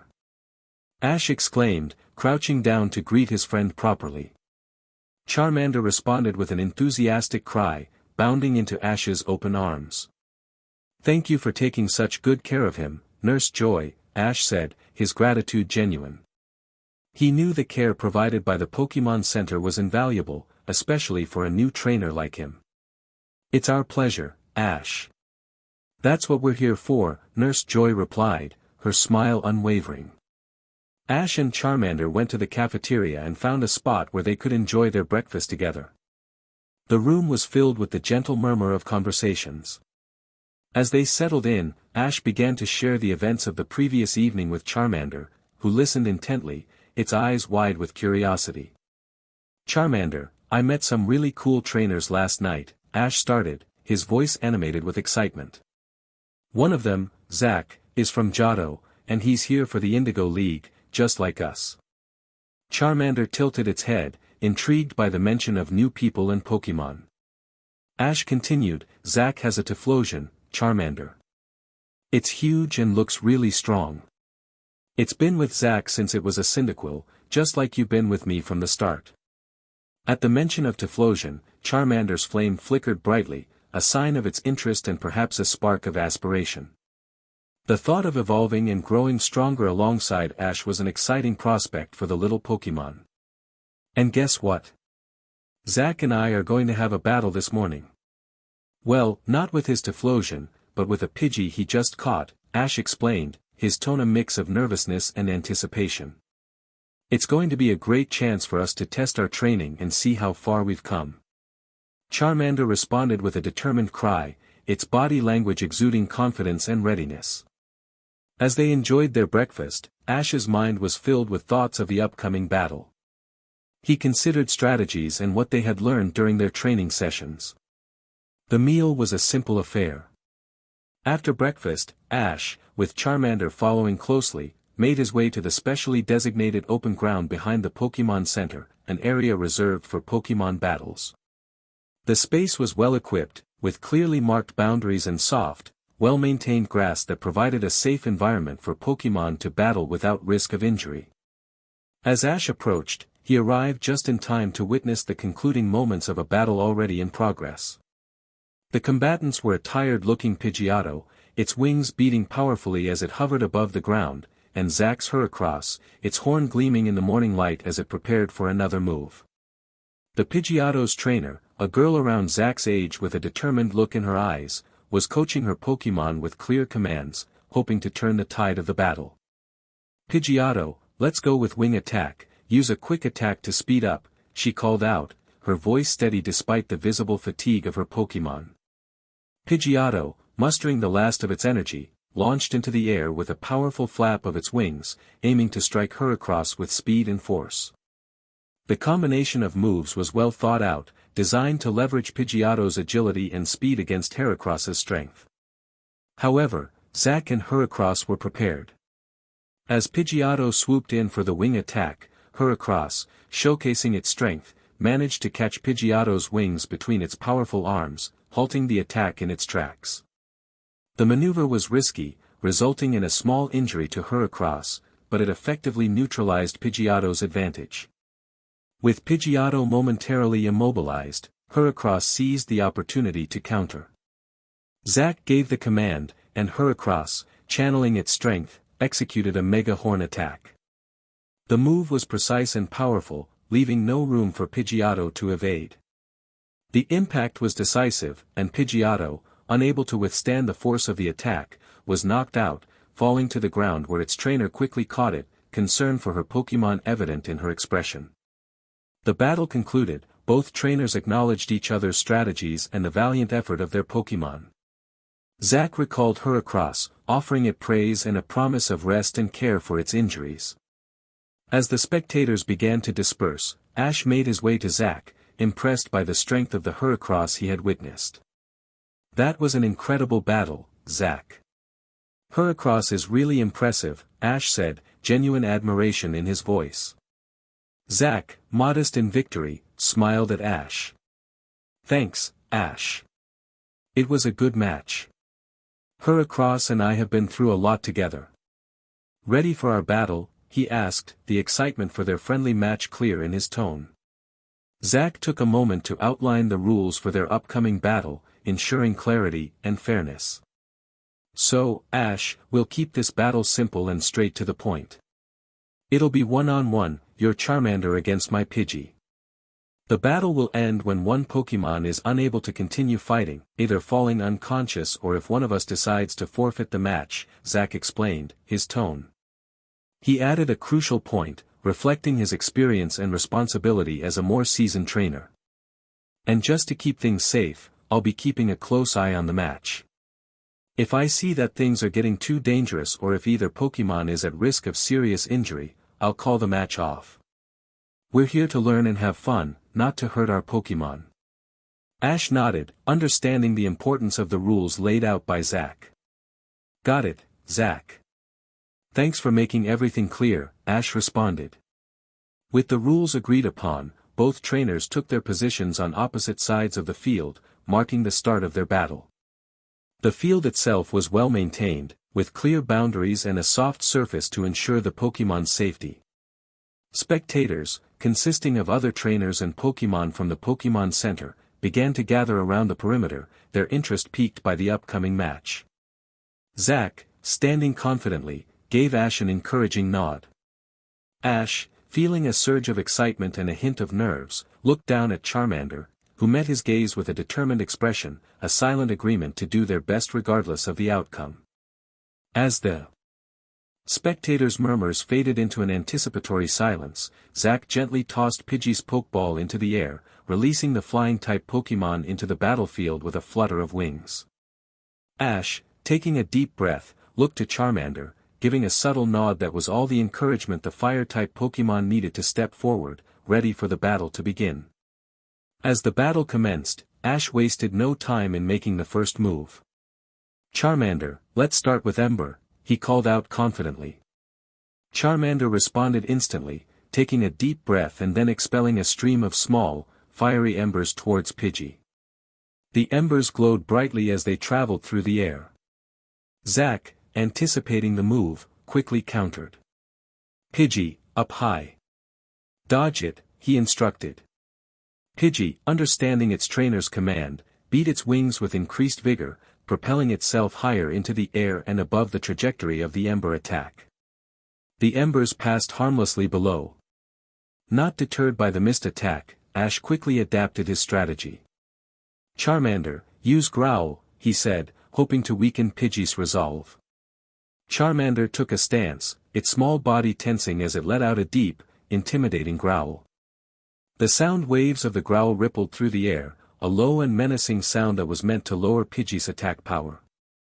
Zack, recognizing the tactical shift, pressed his advantage. "Now, Pidgey, while its distracted wing attack." Zack's voice was firm, directing Pidgey's next move.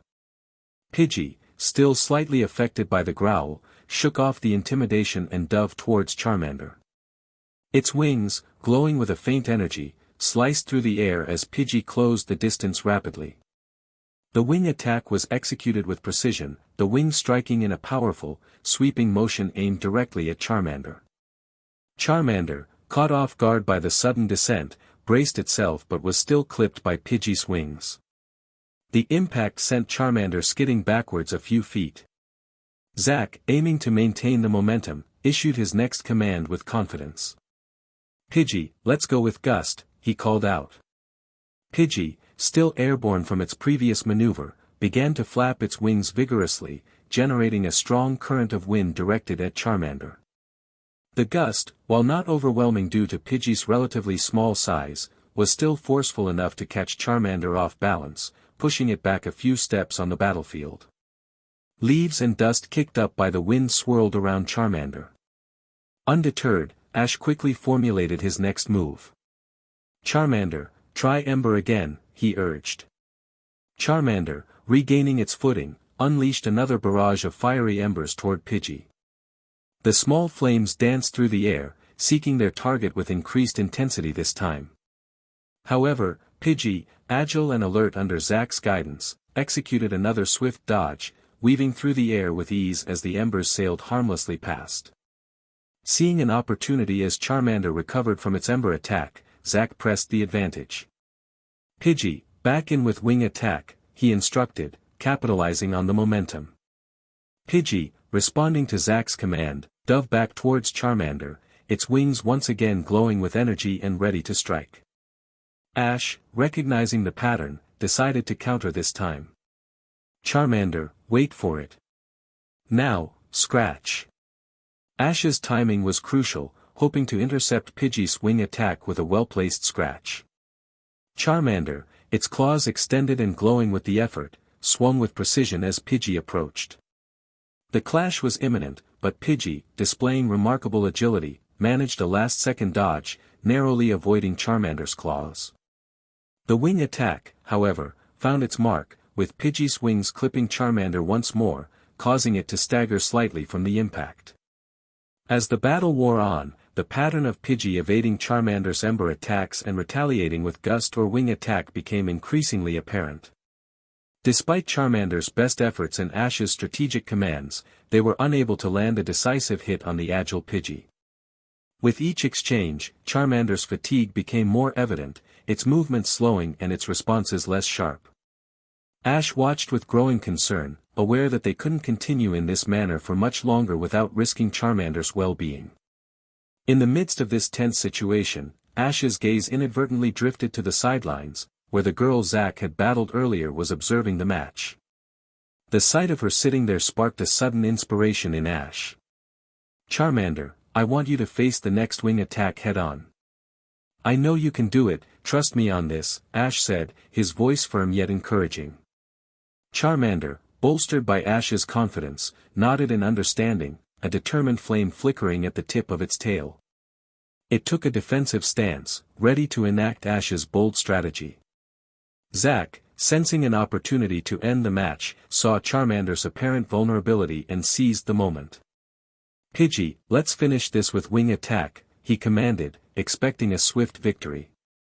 As Pidgey swooped down with increased speed, its wings aglow with the power of the impending attack, Ash waited for the precise moment.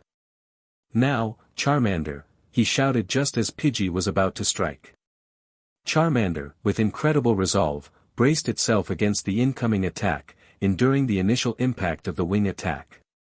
In a swift movement, it reached out and caught Pidgey's wings in its small but sturdy claws, halting the bird Pokémon's assault and holding it firmly in place. With Pidgey caught at point-blank range, Ash saw their chance.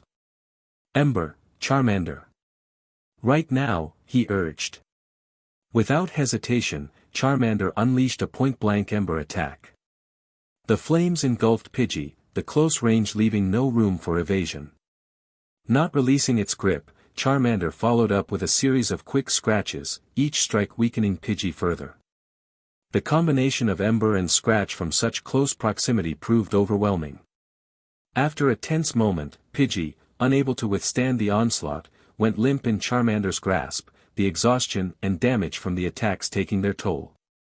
Charmander let the unconscious Pidgey fall down on the ground, stepping back as Zack returned his Pokémon. The realization that he had won his first Pokémon battle took a moment to sink in for Ash. Then, as it dawned on Ash that they had emerged victorious, a wave of exhilaration washed over him. Unable to contain his joy, he let out a triumphant cry, "We did it, Charmander." In a burst of emotion, Ash rushed over to Charmander, scooping up his brave Pokémon in a heartfelt embrace. Charmander, equally elated, chirped energetically, sharing in the moment of triumph. As the initial excitement settled, Zack approached Ash, a smile of genuine respect on his face. "That was impressive, Ash. You used my own strategy against me, and it paid off. It's clear you have a knack for thinking on your feet," Zack commended, extending his hand in a gesture of sportsmanship. Ash, slightly taken aback by Zack's graciousness, accepted the handshake, a sense of pride swelling in his chest. "Thank you, Zack. Your Pidgey put up a great fight." "It was a close match," Ash replied, his respect for Zack growing. The battle had not only been easy, pushing Ash to think under pressure. "Show me your Pokédex for a moment," Zack asked Ash. Zack's request for Ash to bring out his Pokédex piqued Ash's curiosity, leading him to question the reason behind it.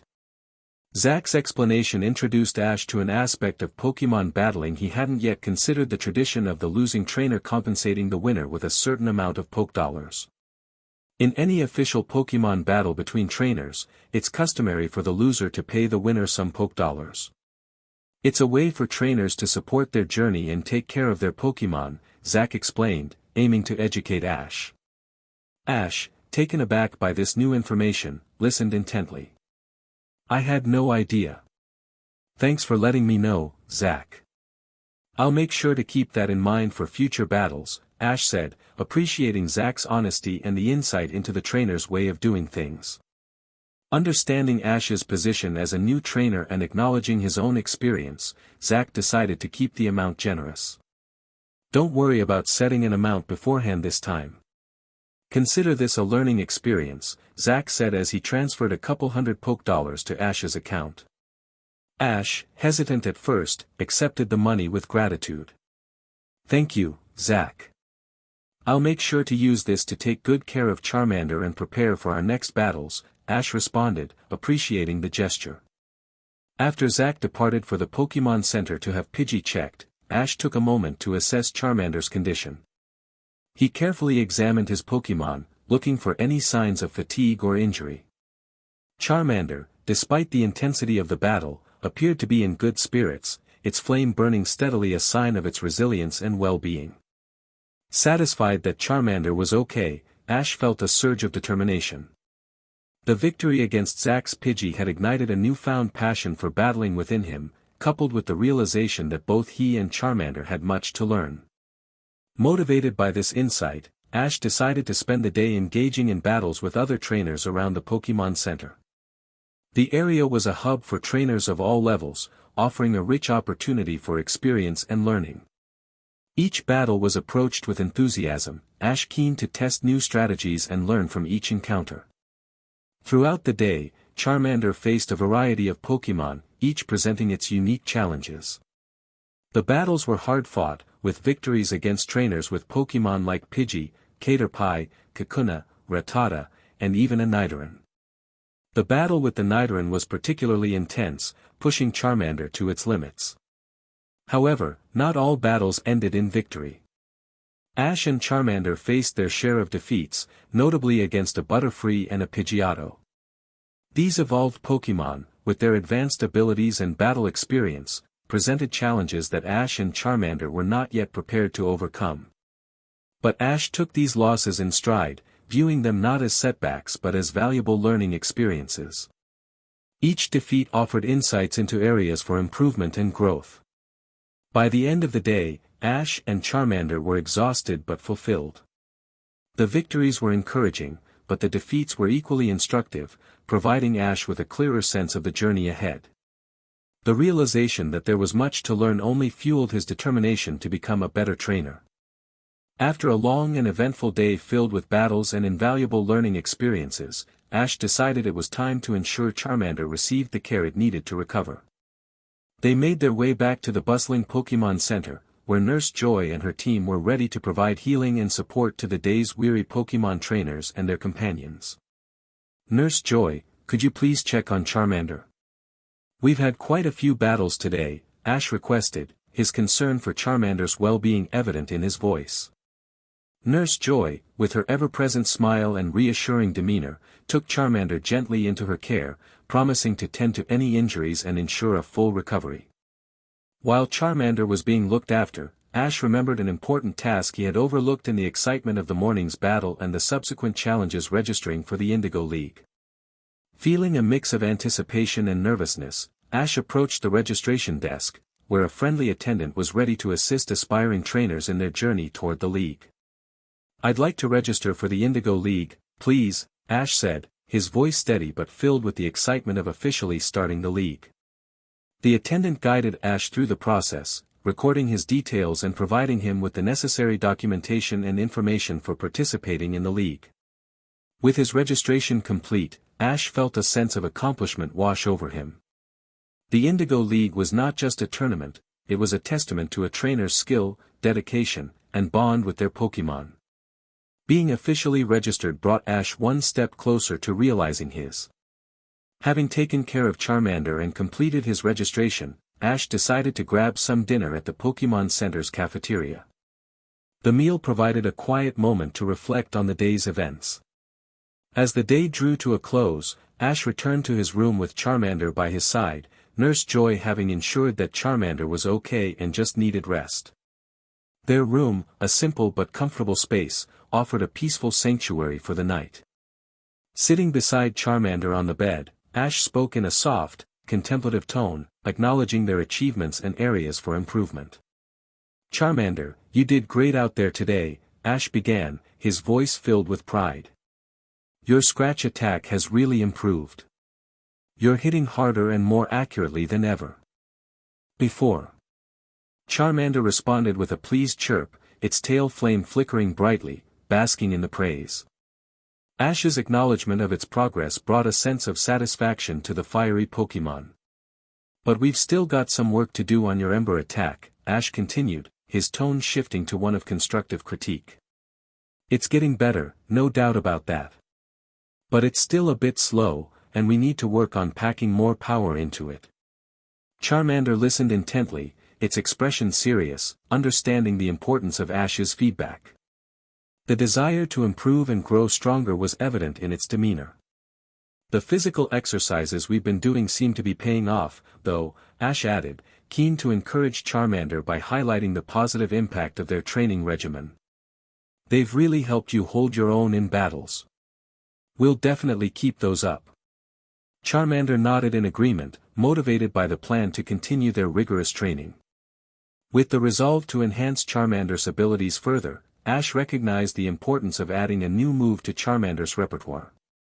Understanding the current limitations of Charmander's fire-based attacks due to its underdeveloped fire glands, Ash sought an alternative that could bolster their effectiveness in battle, especially with the upcoming challenge of facing Brock in the Pewter City Gym. After browsing through the information provided by his Pokédex, Ash stumbled upon an intriguing possibility: Metal Claw. This Steel-type move caught his attention for several reasons. Not only did it offer a different type of attack to diversify Charmander's battle strategy, but it also built upon the foundational skills Charmander had honed with Scratch. The physical nature of Metal Claw, coupled with its Steel-type attributes, made it a compelling choice. Moreover, Ash recognized the strategic advantage Metal Claw could provide in their forthcoming gym battle. Brock, known for his formidable Rock-type Pokémon, would pose a significant challenge. Rock-type Pokémon were known for their defense, but they were vulnerable to Steel-type moves, making Metal Claw an effective weapon in their arsenal. Charmander, I think it's time we tried learning a new move. Metal Claw, Ash said, his voice filled with excitement at the prospect of this new challenge. It's a Steel-type move that I think you'll be great at, especially since you've already gotten so good at Scratch. And it'll be really useful when we face Brock. Charmander's eyes sparkled with determination upon hearing Ash's plan. The idea of learning a new move was exhilarating, and the prospect of becoming stronger and more versatile in battle was a challenge Charmander eagerly accepted. With the decision to teach Charmander the Metal Claw move, Ash turned to his Pokédex for guidance on how to approach this new challenge. The Pokédex, a comprehensive database of Pokémon knowledge, provided detailed instructions on teaching new moves to Pokémon. Ash read carefully, his mind focused on breaking down the process into manageable steps that Charmander could follow. The first step involved Ash and Charmander understanding the mechanics of Metal Claw. The Pokédex described Metal Claw as a Steel-type move where the user's claws are hardened and then used to strike the opponent. This move not only deals damage but also has a chance of increasing the user's next attacks. It channels powerful Steel-type energy into the body of the Pokémon. Given that Metal Claw was a physical attack, Charmander would need to undergo specific physical conditioning to strengthen its claws and enhance its overall physical prowess. This would involve targeted exercises focusing on Charmander's forelimbs, improving muscle strength and endurance to execute the move effectively. Ash planned to start with basic claw strengthening exercises, gradually introducing movements that mimicked the Metal Claw attack. This would include swiping and striking motions against various surfaces to simulate the impact and resistance Charmander would encounter when using the move in battle. An essential aspect of executing Metal Claw effectively involved channeling energy to harden the claws, giving them the metallic property that defined the move. Ash had no idea how to do that, and the Pokédex wasn't particularly helpful in that either. Ash decided that if he could find Zack the next morning, he would ask the older trainer for some tips. Ash understood that teaching Charmander Metal Claw would be a gradual process, requiring patience, persistence, and encouragement. He was prepared to guide Charmander through each step, adjusting the training as needed based on Charmander's progress and comfort level with the move. As they ended their day with a clear plan in mind, both Ash and Charmander went to sleep.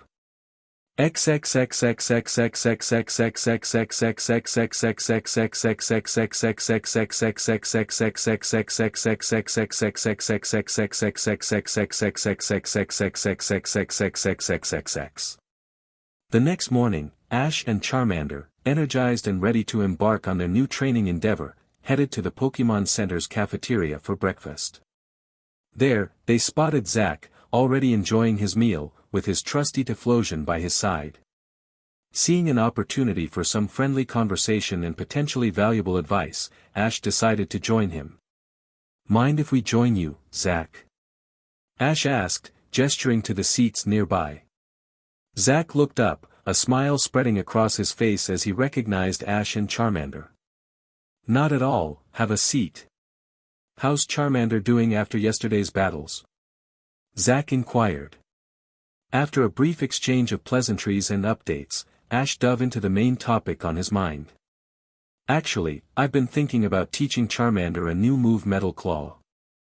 I figured it could really help us, especially with the upcoming gym battles. Do you have any advice on how we could go about it? Ash asked, his tone hopeful and eager for insight. Zack, intrigued by Ash's ambition, took a moment to consider the question. Metal Claw, huh? That's a solid choice, especially for dealing with rock-type Pokémon. The key to teaching a new move like that is to focus on the basics first. Start with strengthening Charmander's claws and improving its physical conditioning. Moves like Metal Claw rely heavily on physical prowess, Zack advised, his experience as a trainer shining through. He continued, once Charmander is comfortable with the physical aspect, work on precision and control. Set up targets for Charmander to practice on, and gradually increase the difficulty as it gets more adept. It's all about building up confidence and mastery over the move, step by step. Also, don't rush it. Learning a new move can take time. Eager to provide Charmander with a practical example of Metal Claw, Ash posed a question to Zack, hoping one of his Pokémon might know the move. Zack, do any of your Pokémon know Metal Claw? It might be really helpful for Charmander to see it in action, Ash suggested, the idea sparking interest in his eyes. Zack thought for a moment, then nodded with a smile. Actually, Torrent knows Metal Claw. We could definitely show it to you and Charmander. It might give you both a better understanding of how to execute the move, Zack offered. Grateful for Zack's willingness to help, Ash was quick to accept the offer. That would be amazing, Zack. Thanks. I think seeing Metal Claw firsthand would really benefit Charmander, Ash responded, enthusiasm evident in his voice. With a plan in place, they decided to head to the open ground behind the Pokémon Center, a space specifically designed for Pokémon training and demonstrations. The area was already familiar to Ash and Charmander, having spent the previous day engaging in battles there. As they arrived at the open area, Zack released Torrent, his Feraligatr, from its Pokeball. With a burst of light, the imposing Pokémon appeared before them, its presence commanding immediate attention. Ash and Charmander were both struck by Torrent's formidable appearance, its muscular build, powerful jaws, and the sheer strength that seemed to emanate from it. Torrent stood as a testament to the journey and battles it had faced alongside Zack, its intimidating demeanor matched by an underlying sense of discipline and loyalty. Meet Torrent, Zack introduced, his voice filled with pride. He's been with me through thick and thin. A real powerhouse in battles. Torrent looked at both Ash and Charmander for a second before acknowledging them with a nod. Ash, impressed by Torrent's stature, felt a surge of inspiration and respect. Zack then turned to Torrent, explaining the task at hand. Torrent, we're going to show Ash and Charmander how Metal Claw works. See that big rock over there? I want you to use Metal Claw on it, but take it slow. We want Charmander to get a good look at the technique. Torrent nodded, signaling its comprehension of Zack's request. It turned its attention to the designated rock, a large boulder that seemed almost unyielding. The other trainers and Pokémon in the area paused their activities, drawn by the appearance of the powerful Pokémon. With deliberate precision, Torrent approached the rock. It focused, channeling its energy into its claw, which began to glow with a metallic sheen, an impressive display of the move's power even before contact was made. Then, with a controlled motion that belied its immense power, Torrent struck the rock with its metal claw. The impact was astounding. The rock, which had seemed so formidable, was cleaved cleanly in two, the pieces crumbling away under the force of the attack. The demonstration was not just a showcase of Metal Claw's effectiveness but a testament to Torrent's mastery and strength. Ash and Charmander were awestruck by the display, the power and precision of Metal Claw leaving a lasting impression. The move's potential was clear, and its application in battle scenarios was evident. For Ash and Charmander, the demonstration was not just instructive but deeply motivating, setting a high standard for what they aspired to achieve in their own training. Encouraged by Torrent's impressive demonstration, Ash suggested to Charmander, why don't you go up to Torrent and get a closer look? Maybe you can get a sense of that metallic energy. Charmander, intrigued and eager to learn, cautiously approached Torrent. The Feraligatr, understanding the intent, knelt down to allow Charmander a closer inspection. Charmander tentatively touched Torrent's claw, feeling the residual energy and strength from the metal claw move. After a few moments of silent observation and interaction, Zack turned to Ash with a somewhat regretful expression. "I've decided to leave Viridian City," he announced. "I was hoping to challenge the Veridian Gym, but it's unclear when it'll open again. I think it's best if I move on and try to challenge other gyms in the meantime." Ash, taken aback by the sudden news, felt a pang of disappointment at the prospect of Zack leaving. In the short time they had known each other, Zack had become not just a helpful guide but also a friend. "I understand," Ash replied, his voice tinged with gratitude. "Thanks for everything, Zack. You've helped us a lot, especially with teaching Charmander Metal Claw. I hope we meet again." Zack smiled, remembering all the advice and help he had received from older trainers himself when he was starting his journey. "I'm sure we will, Ash. And when we do, I expect to see a much stronger Charmander by your side," he said, offering a parting handshake. Ash and Charmander watched as Zack recalled Torrent and left with his trusty Typhlosion walking by his side. With Zack's departure serving as a reminder of the journey ahead, Ash felt a renewed sense of purpose and urgency to continue his own adventure. Determined to ensure they wouldn't be caught off guard again, Ash decided to dedicate the rest of the morning to gathering all the necessary supplies for their travels. His first stop was the local Poke Mart. Inside the Poke Mart, Ash meticulously selected items off the shelves, mindful of their needs for the upcoming weeks. He picked up packets of Pokemon food, carefully choosing varieties that would suit Charmander's dietary needs and preferences. For himself, he chose easily portable and non-perishable food items that would sustain him during their travels. Water was another critical supply, especially considering the varying availability of fresh water sources along their route. Ash purchased several large water containers, ensuring they would have enough to last them at least 2 weeks. Ash was thankful for the specially designed storage bags that allowed trainers like him to carry so much. He didn't know how the technology worked, just that it had something to do with energy and mass. He was just thankful he could carry a lot of food and water, without feeling the weight of all the materials. Recalling the harsh lesson learned from the thunderstorm, Ash also decided to invest in a sturdy, waterproof tent. He spent some time examining the options available, eventually selecting one that was lightweight yet durable, easy to set up, and spacious enough for both him and Charmander to rest comfortably. With his backpack now fully stocked with the essentials: food, water, a tent, and a few other miscellaneous items like a first aid kit, some potions, and poison heals, Viridian Forest was crawling with bug and poison-type Pokemon. After all, Ash felt a sense of readiness. With their preparations complete and supplies in hand, Ash turned to Charmander, sharing his plan for the next leg of their journey. "Charmander, I've been thinking about our route," Ash began, his gaze fixed on the road ahead. "I don't want us to spend too much time in the Viridian Forest. It's a great place for training, but it can be tricky, and we have bigger challenges ahead." Charmander listened attentively, its flame tail flickering in response, a sign of its readiness to follow Ash's lead. Ash continued, his voice filled with determination. "Our main goal is to get to the small mountains near Pewter City. It's the perfect place for us to train against rock-type Pokemon. That experience will be crucial for our battle in the Pewter Gym." Understanding the strategy, Charmander nodded in agreement, the prospect of new challenges sparking excitement in its eyes. With their plan set, Ash and Charmander began their journey towards Route 2, the pathway that would lead them through the dense and mysterious Viridian Forest.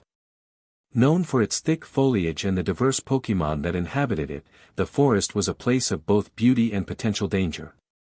Ash was cautious but confident, his previous experiences having taught him the value of preparedness and vigilance. As Ash and Charmander stepped into the Viridian Forest, they were immediately enveloped by its ancient and enigmatic aura. The forest was a sprawling expanse of towering trees, their canopies so dense that they filtered the sunlight into a perpetual twilight. The air was thick with the sounds of rustling leaves and the distant cries of Pokémon, creating a symphony that spoke of the forest's untamed nature. Viridian Forest was steeped in history, known throughout the Kanto region not just for its biodiversity but also for the legends that surrounded it. Tales of travelers losing their way within its deceptive depths were common, with the forest's winding paths and similar-looking landmarks making navigation a challenge. It was said that the forest had a will of its own, with paths that seemed to shift and change, leading unwary travelers in circles. The most notorious inhabitants of Viridian Forest were the swarms of Beedrill and Butterfree. The Beedrill, with their sharp stingers and aggressive nature, were particularly feared. They were known to fiercely protect their territory, especially near their nests, which were often hidden among the forest's thick foliage. An unwary traveler stumbling too close to a Beedrill nest could find themselves the target of a relentless assault by a swarm, a situation that could quickly become terrifying and dangerous. Butterfree, while generally more peaceful, also protected their territories and swarmed in large numbers. Their presence added to the forest's mystique, with their graceful flights and colorful wings creating a mesmerizing spectacle against the backdrop of the dense greenery. Ash and Charmander moved cautiously through the forest, mindful of the potential dangers that lurked within. Ash had read about the forest's history and the cautionary tales of those who had ventured into it unprepared. He knew that respect for the forest and its inhabitants was crucial for safe passage. Despite the inherent risks, Viridian Forest was also a place of incredible beauty and wonder. The interplay of light and shadow, the chorus of Pokémon calls, and the sheer diversity of life were a constant reminder of the natural world's marvels. For a Pokémon trainer like Ash, the forest was a place of mystery and wonder. After navigating through the dense foliage of Viridian Forest for several hours, Ash and Charmander stumbled upon a clearing. The natural opening in the forest canopy allowed sunlight to flood the area, providing a warm and welcoming respite from the dimly lit paths they had traversed. Deciding it was the perfect spot to rest and regroup, Ash set about the task of making camp for the day. Understanding the importance of safety in the wild, especially in a place as unpredictable as Viridian Forest, Ash began by securing the area. He walked the perimeter of the clearing, looking for any signs of Pokémon nests or other potential dangers. Satisfied that the area was safe and not encroaching on any Pokémon territory, he returned to the center of the clearing to start setting up camp. With Charmander by his side, Ash cleared the forest floor of any debris and rocks, creating a comfortable space for them to rest. Charmander, eager to assist, scurried around the clearing, gathering fallen branches and twigs. Its small but determined efforts soon resulted in a sizable pile of firewood, perfect for lighting a campfire. Using Charmander's tail flame, Ash carefully ignited the firewood, creating a campfire that crackled and popped. Once settled and the camp securely established, Ash turned his attention to the main task at hand: Charmander's training. The clearing provided an ideal space for training without the constraints of the dense forest around them. Ash was keen to start Charmander on learning Metal Claw. Ash's approach to Charmander's training was methodical and well-planned, beginning with physical exercises that both he and Charmander could participate in. This not only helped in building Charmander's physical strength but also served as a bonding experience for the duo. They engaged in a series of exercises designed to enhance agility, strength, and endurance, with Ash joining in to demonstrate and motivate Charmander. After an hour of rigorous physical training, Ash shifted the focus to honing Charmander's existing moves.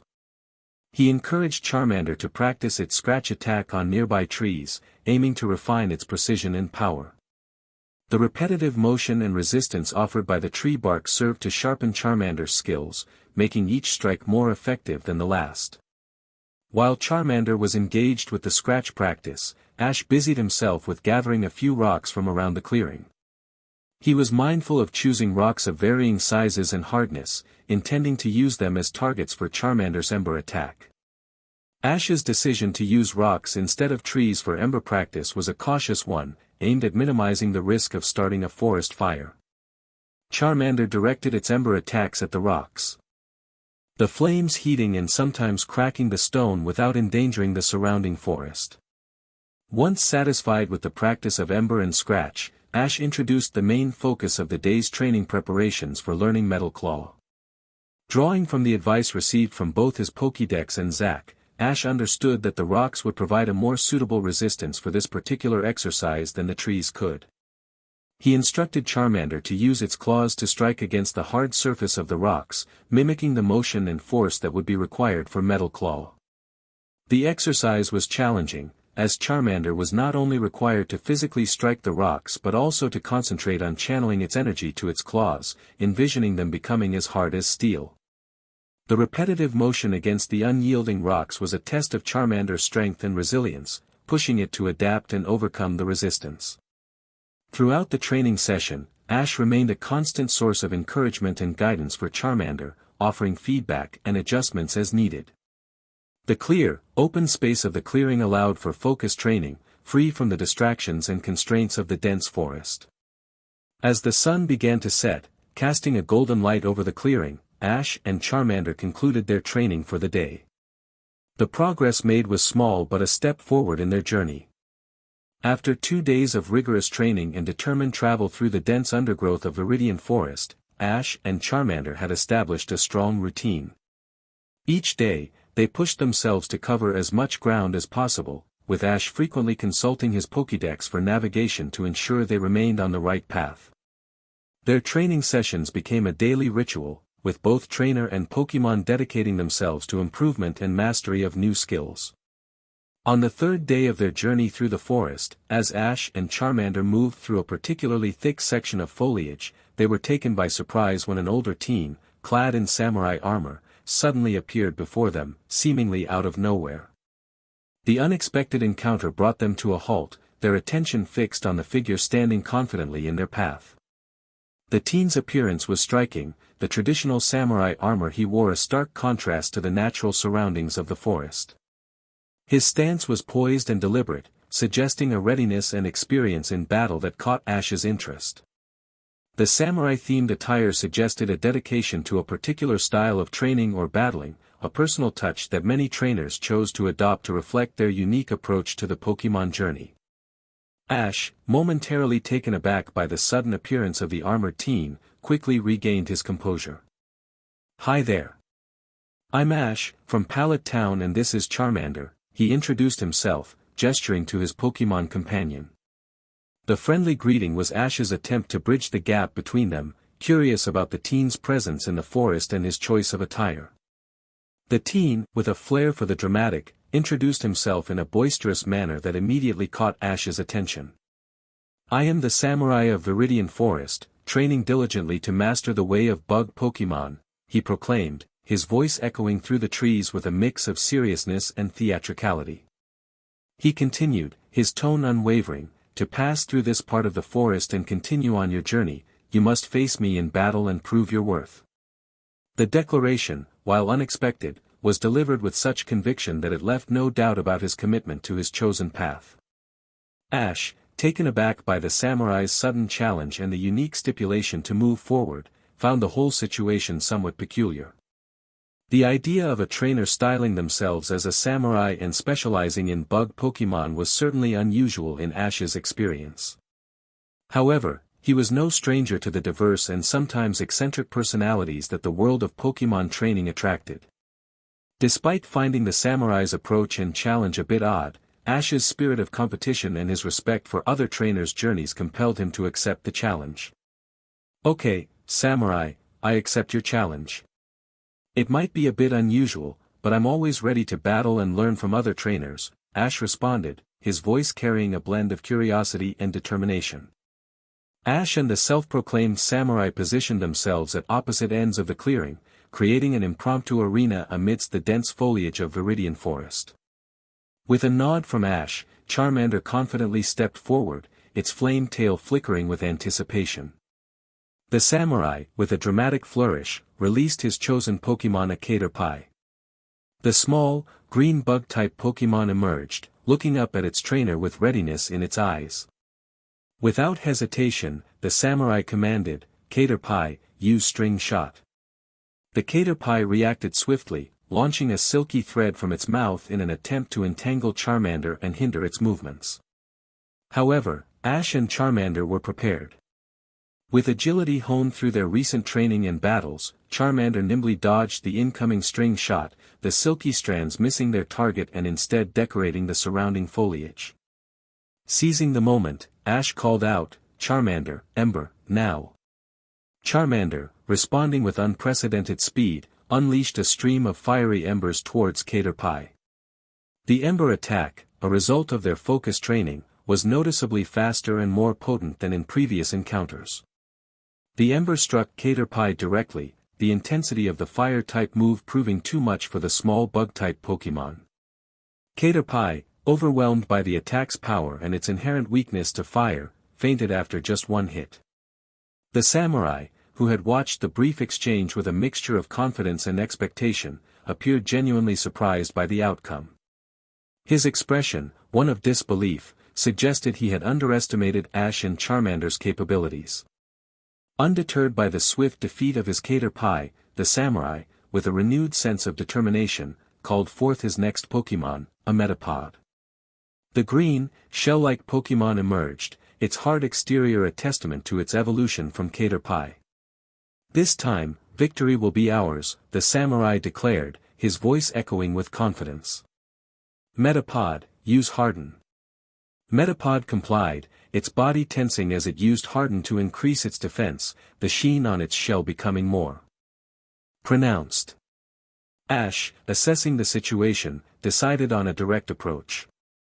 "Charmander, let's go with Scratch," he commanded. Charmander, understanding the plan, lunged forward, its claws now more powerful from their intensive training. Despite the powerful strike, Metapod, bolstered by its Harden ability, managed to endure the hit. Its hard shell showed signs of damage, but the Pokémon remained steadfast, ready to continue the battle. "Metapod, harden once more," the Samurai called out, hoping to fortify Metapod's defense further to withstand another attack. Ash, however, sensed an opportunity to conclude the battle. "Charmander, use Ember, let's finish this." With a nod, Charmander unleashed a focused stream of fiery embers, the flames intensified by their recent practice and Charmander's growing mastery of the move. The Ember attack, super effective against the Bug-type Metapod, bypassed the heightened defense provided by Harden. Metapod, unable to withstand the intense heat and power of the Ember, fainted, signaling the end of the battle. The Samurai's reaction to his defeat was one of genuine surprise, his expectations upended by the strength and strategy Ash and Charmander displayed. As he collected his fallen Metapod, he shared an unexpected piece of information that piqued Ash's interest. "You are the second trainer from Pallet Town to defeat me within a week," he revealed, a hint of frustration in his voice. Ash, taken aback by the mention of another trainer from his hometown, couldn't help but inquire, who was the other trainer? The thought of someone else from Pallet Town traveling through Viridian Forest and encountering this samurai was intriguing. The samurai responded with a slight scowl, it was a trainer named Gary Oak. He was quite arrogant, but I must admit, his Squirtle was impressively powerful. The description immediately brought a familiar face to Ash's mind, and he couldn't help but chuckle. "That definitely sounds like Gary," Ash remarked, a mix of amusement and rivalry evident in his tone. Recognizing the customary practice among trainers, the samurai, albeit reluctantly, handed Ash a few $poke as a token of their battle. "Take this, as per tradition," he said, maintaining his samurai persona even in defeat. With that, the samurai turned to leave, his exit as dramatic as his entrance. As he disappeared into the forest, his voice echoed back, "Next time we meet, Ash of Pallet Town, I will be the victor." His proclamation faded into the distance, leaving Ash and Charmander alone in the clearing once more. Ash pocketed the $poke, thoughtful after the encounter. The revelation that Gary had already moved through Viridian Forest, added an extra layer of competition to Ash's journey. Following the encounter with the samurai, Ash and Charmander's journey through Viridian Forest brought them face to face with several bug catchers, each eager to test their skills against a fellow trainer. The forest, renowned for its abundance of bug-type Pokémon, was a popular training ground for these specialized trainers, many of whom were young enthusiasts with collections of Caterpie, Metapod, Weedle, or Kakuna. As Ash and Charmander traversed the forest paths, they were challenged by these bug catchers, each battle providing a new opportunity for practice and refinement of their skills. While the bug catchers were passionate about their Pokémon, many of them lacked diversity and battle experience. The battles, though numerous, followed a similar pattern. Ash's Charmander, with its fiery ember attack, held a significant advantage over the bug-type Pokémon, whose natural weakness to fire made them vulnerable to Charmander's flames. Even the few bug catchers who boasted more evolved Pokémon like Butterfree or Beedrill found themselves outmatched by Charmander's speed, strength, and the strategic guidance Ash provided. Despite the repetitive nature of these encounters, Ash took each battle seriously, using them as learning experiences not just for Charmander but for himself as well. He experimented with different tactics, gauging Charmander's progress on moves like Scratch and Ember, and continued to lay the groundwork for mastering Metal Claw. The victories against the bug catchers, while not particularly challenging, served to boost Ash and Charmander's confidence. After a week of rigorous travel through the dense and sprawling expanse of Viridian forest, Ash and Charmander's journey was marked by a consistent routine of travel, training, and battling. Each day brought new encounters with trainers eager for a challenge, providing Ash and Charmander with ample opportunities to hone their skills and strengthen their bond. Their journey through the forest was not without its perils. The dense foliage and winding paths made navigation tricky, and on more than one occasion, Ash found himself dangerously close to disturbing Beedrill nests. The Beedrill, known for their territorial nature and formidable stingers, posed a significant threat. However, Ash's growing experience and heightened awareness allowed him to recognize the signs of nearby nests in time to steer clear, avoiding potential confrontations with swarms of the agitated Pokémon. These close calls served as stark reminders of the forest's unpredictable nature, reinforcing the need for constant vigilance and respect for the wild Pokémon's habitats. Despite the challenges, the journey through Viridian Forest was also a time of significant growth and learning. The repeated battles, both with wild Pokémon and fellow trainers, allowed Ash and Charmander to refine their strategies and adapt to various battle conditions. The continuous practice of moves like Ember and Scratch, along with the beginnings of Metal Claw training, contributed to Charmander's increasing strength and versatility in battle. Charmander had also finally started to show a small metallic sheen when practicing Metal Claw, showing that he was finally starting to get the move after numerous hours of repeated practice. As they finally emerged from the shadowy confines of the forest, stepping into the sunlight on the other side, Ash felt a sense of accomplishment wash over him. The forest, with its myriad challenges and lessons, had been a true test of their resolve and capabilities. As Ash and Charmander ventured further from the dense confines of Viridian Forest, they noticed a gradual but distinct transformation in the landscape. The towering trees and lush underbrush that had dominated their surroundings gave way to a more rugged and rocky terrain, signaling their approach to Pewter City. The earth beneath their feet became stonier, and the vegetation sparser, with hardy shrubs and grasses clinging to the craggy ground. The path widened as they progressed, the rocky outcrops casting long shadows in the late afternoon sun. The air grew cooler, carrying the faint scent of stone and moss, a stark contrast to the forest's earthy dampness. The sound of their footsteps echoed softly against the rocks, a constant reminder of the changing environment. After a few more hours of travel, with the sun beginning to dip towards the horizon, Pewter City finally came into view. The site was striking. Nestled in a valley surrounded by tall, imposing mountains, the city's structures were built with a blend of stone and wood, harmonizing with the natural landscape. The buildings were sturdy and utilitarian, designed to withstand the mountainous region's demands, yet there was a certain charm to their simplicity. The most prominent feature of Pewter City was its Pokémon Gym, a grand building made of gray stone that stood out against the city's more modest structures. Its solid, imposing architecture was a testament to the gym's significance, not only as a place of challenge for trainers like Ash but also as a symbol of Pewter City's enduring spirit. As they approached, the setting sun cast a warm glow over the city, the mountains in the background silhouetted against the fiery sky.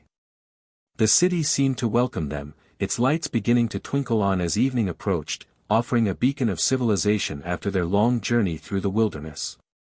For Ash and Charmander, the first sight of Pewter City was more than just a new destination, it was a milestone, marking the end of one chapter in their journey and the beginning of another. The challenges they had faced in Viridian Forest had prepared them for this moment, and as they stood at the city's threshold, they felt a mix of anticipation and resolve. Pewter City was not just a stop on their journey, it was where they would face their first gym battle, a crucial step in their quest to become Pokémon masters. With renewed determination, Ash and Charmander made their way into the city, ready to take on whatever challenges awaited them. Chapter 3. Ash and Charmander, their energy nearly spent from the arduous journey through Viridian Forest, trudged along the rocky path leading to Pewter City. The weight of their exhaustion was palpable, each step forward seemed like a task. The sight of Pewter City's stone structures in the distance offered a glimmer of hope, a promise of rest and recovery that spurred them on. As they navigated the final stretch of their journey, a peculiar figure emerged from the side of the path. The man, with his unkempt hair and beard, and clothes worn thin by time and weather, resembled a hermit more than a townsman. His appearance was so out of the ordinary that Ash couldn't help but pause, curiosity piqued despite his fatigue. The man, noticing Ash and Charmander's approach, waved enthusiastically, a wide grin spreading across his weathered face. "Ah, travelers!" "Just in time," he exclaimed, his voice rough. In his hands, he held a collection of ordinary-looking rocks, each one as nondescript as the next. "Care to invest in a treasure, young man?" he asked, holding out a rock towards Ash. "These aren't ordinary stones, they're from the depths of Pewter City's mines. Who knows what secrets they might hold? Fossils, rare minerals. Perhaps even a moonstone." Ash, taken aback by the man's sudden sales pitch, exchanged a glance with Charmander. The idea of treasures hidden within plain rocks was intriguing, yet the man's appearance and the seemingly mundane nature of the stones invited skepticism. Despite his doubts, Ash's curiosity won out. "What kind of treasures?" he inquired, his interest piqued by the mention of fossils and the elusive moonstone, items of great significance in the Pokémon world. The man's eyes sparkled with amusement at Ash's question. "Ah, the wonders these rocks could conceal. Fossils of ancient Pokémon, long extinct, waiting to be revived. Minerals that could aid in your journey, perhaps even a shard of a moonstone, capable of evolving certain Pokémon." Sensing Ash's hesitation, the man leaned in, lowering his voice to a conspiratorial whisper. "For a young trainer like yourself, such discoveries could be invaluable. A small investment now could yield untold rewards." Ash pondered the man's offer, the allure of hidden treasures tempting his adventurous spirit. Yet, the practicalities of his journey and the need to conserve his limited resources weighed heavily on his mind. Curiosity piqued by the hermit's unusual proposition and his disheveled appearance, Ash couldn't help but question, if these stones hold such treasures, why not use them for yourself? His inquiry was genuine, driven by a mix of skepticism and compassion for the man's plight. The hermit, unfazed by the question, offered a wistful smile, his eyes reflecting a depth of experience and resignation. "Ah, young one, there was a time when I chased such dreams, delving into the mysteries of the earth in search of fortune and fame. But over the years, I've come to seek solace in simpler things. These days, I find contentment in the tranquility of nature and the stories these stones whisper to those who listen. My needs are few, and the little I earn from these stones suffices to sustain me." Compelled by a desire to assist the hermit, even in a small way, Ash reached into his pocket, pulling out a few coins. "I'll take one of the smaller stones," he said, extending the coins towards the hermit. The hermit's eyes lit up with gratitude as he accepted the coins, carefully selecting a small, unassuming stone from his collection. "May this stone bring you good fortune on your journey, young trainer," he said, placing the stone in Ash's palm with a reverence that lent the moment an air of significance. The hermit, intrigued by Ash's journey, inquired further about his purpose in Pewter City. Upon hearing of Ash's intention to challenge the gym leader, Brock, for his first badge, the hermit's demeanor shifted to one of thoughtful consideration. "You seek to challenge Brock, the guardian of the Pewter Gym," the hermit mused, stroking his unkempt beard thoughtfully. "Brock is a master of rock-type Pokemon, a formidable opponent for any trainer, especially those on their first badge quest." Ash listened intently, eager for any insight that might give him an edge in the upcoming battle. The hermit continued, "Brock often begins his battles with a geodude. It's a sturdy rock ground-type Pokemon known for its defense and strength. Observing how challengers handle geodude gives Brock insight into their strategy and skill level." Ash nodded, mentally noting the importance of preparing for Geodude's particular strengths and weaknesses. As for his second Pokemon, the hermit added, "It often depends on the course of the battle. However, Brock commonly relies on either an Onix or a Rhyhorn. Both are formidable rock types, with Onix offering incredible defense and Rhyhorn boasting significant attack power." The advice painted a clearer picture of the challenge that lay ahead for Ash and Charmander. The hermit's knowledge of Brock's battle strategies was invaluable, offering Ash a glimpse into the tactical considerations of gym battles. With a final nod of respect, the hermit wished Ash luck. "May your journey through the world of Pokemon be as enriching as it is challenging." "Good luck, young trainer." Ash thanked the hermit for his advice and wisdom, feeling a mix of anticipation and resolve. The encounter had provided him with crucial insights into Brock's battling style, allowing him to strategize more effectively for the upcoming gym challenge. As Ash and Charmander continued towards Pewter City, the advice from the hermit echoed in Ash's mind. Upon finally reaching Pewter City, Ash and Charmander were immediately struck by the distinct character of the city. Nestled at the edge of the rocky terrain that marked the transition from the lush Viridian forest, Pewter City was a harmonious blend of nature and civilization. The city's architecture was a testament to the rugged landscape that surrounded it, with buildings constructed from the local gray stone that gave Pewter City its name. The streets of Pewter City were lined with stone buildings of varying sizes, their facades weathered by time yet standing strong, much like the city's inhabitants. The design of the city was utilitarian, reflecting the practical nature of a community that had thrived in the shadow of the imposing mountains nearby. The roofs were sloped, perhaps to handle the weight of the occasional snow in winter, with moss and small plants growing in nooks and crannies, adding a touch of green to the gray stone. As Ash and Charmander made their way through the city, they noticed the streets bustling with activity.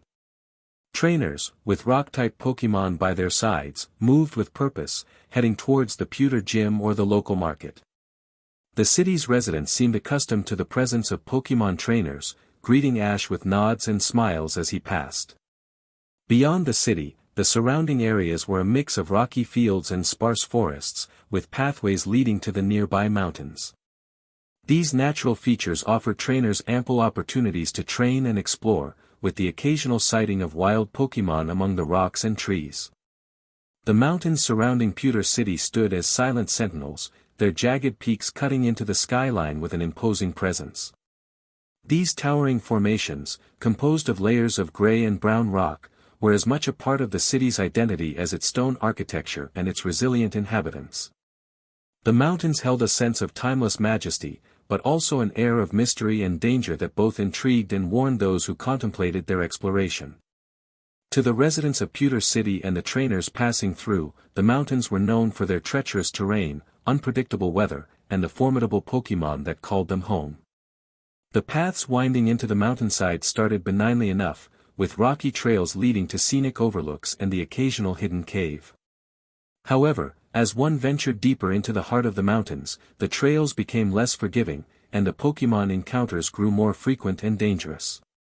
Whispers among the townsfolk told of rare and powerful Pokemon that dwelled in the deepest recesses of the mountains, creatures seldom seen near the city's borders. Tales of towering Onix that could carve through solid rock as easily as water, or the elusive Tyranitar, residing on the highest peaks where the air was thin and cold, were common among the residents. These stories added to the mountain's mystique, painting them as a place where only the bravest and most skilled trainers dared to tread. Brock, Pewter City's young gym leader, was known not just for his prowess in battles but also for his deep understanding of the mountains and their inhabitants.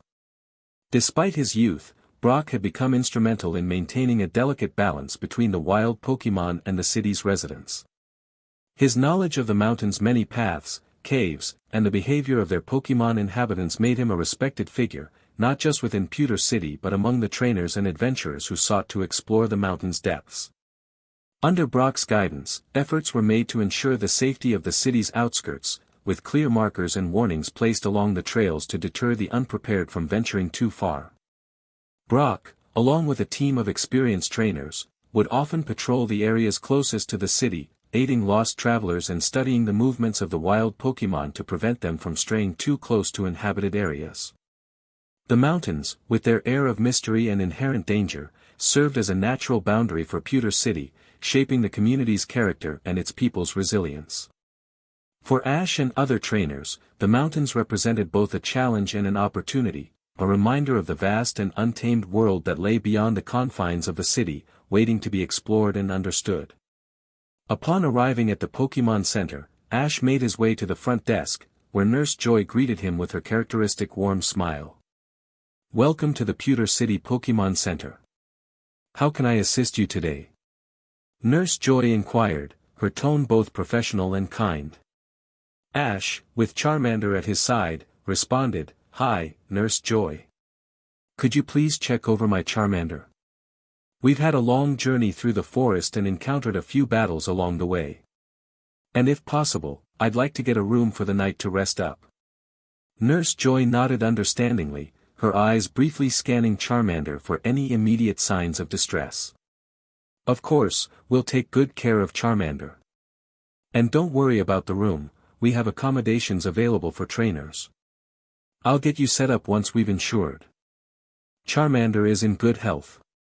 With gentle expertise, Nurse Joy took Charmander to the Pokémon treatment area, where the center's staff efficiently tended to the needs of various Pokémon.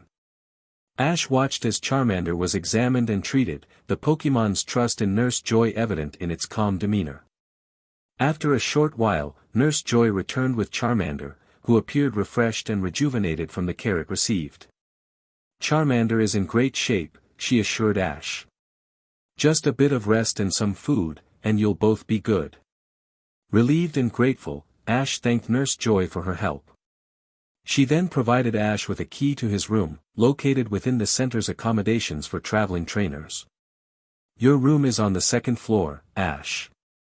Make yourself at home, and if you need anything, don't hesitate to ask," Nurse Joy said, her helpful nature making Ash feel welcome. Ash and Charmander made their way to their room, finding it simple but comfortable, with 2 beds and a small desk by the window overlooking the city. The room was a quiet retreat from the day's adventures, offering them a chance to reflect on their journey and prepare for the challenges ahead. As the tranquility of the night enveloped their room, Ash took a moment to share his thoughts and plans with Charmander. Sitting beside Charmander on one of the beds, Ash's voice was soft but filled with determination and excitement for what lay ahead. "Charmander, tomorrow's going to be a big day for us," Ash began, his eyes reflecting the resolve that had brought him this far. "First thing in the morning, we're going to head over to the Pewter Gym. I want us to get a feel for the place, see what we're up against. And who knows? We might even get the chance to watch a gym battle. It'll be a great opportunity for us to learn and see some of Brock's strategies in action." Charmander listened intently, its flame tail flickering gently in the dim light of the room, a silent sign of its readiness to follow Ash's lead. "But that's just the start," Ash continued, his gaze drifting towards the window, where the silhouette of the mountains framed the night sky. "After we check out the gym, we're going to head towards the mountains for some serious training. The terrain will be tough, and the Pokémon we encounter will be unlike anything we've faced before. It's going to be hard, but I know we can handle it." Ash's plan was clear, to spend a week or 2 in the mountains, perfecting Charmander's moves and honing their skills against the wild rock-type Pokémon that called the rugged landscape home. The challenges they would face would be a true test of their strength and resolve, pushing both trainer and Pokémon to their limits. And, Charmander, if we're really lucky, we might even find a new friend to join our team, Ash added, the prospect of catching a new Pokemon adding an element of hope and excitement to their rigorous training regimen. With their plan laid out, Ash and Charmander shared a moment of quiet understanding, their partnership stronger than ever. The path ahead was daunting, but together, they were ready to face whatever challenges the mountains and the Pewter Gym had in store. As the night deepened, Ash and Charmander settled into their beds, the events of the day and the anticipation of the morrow mingling in their thoughts as they drifted off to sleep. The journey ahead promised to be arduous, but the prospect of growth and new adventures filled their dreams with visions of triumph and discovery.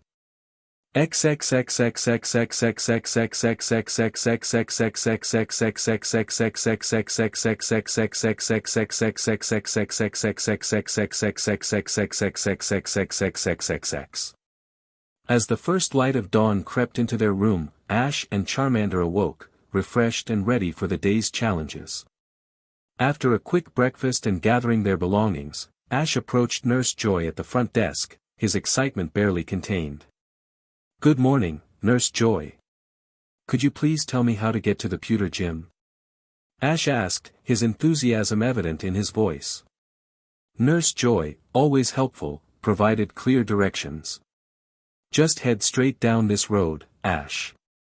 You'll pass the Pewter Museum of Science on your right. It's quite a sight, so you might want to visit later.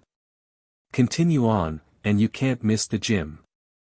It's the large building made of stone, with the symbol of a boulder above the entrance." Thanking Nurse Joy, Ash and Charmander set out, the streets of Pewter City already buzzing with activity. People bustled about, heading to work or running morning errands, creating a lively atmosphere.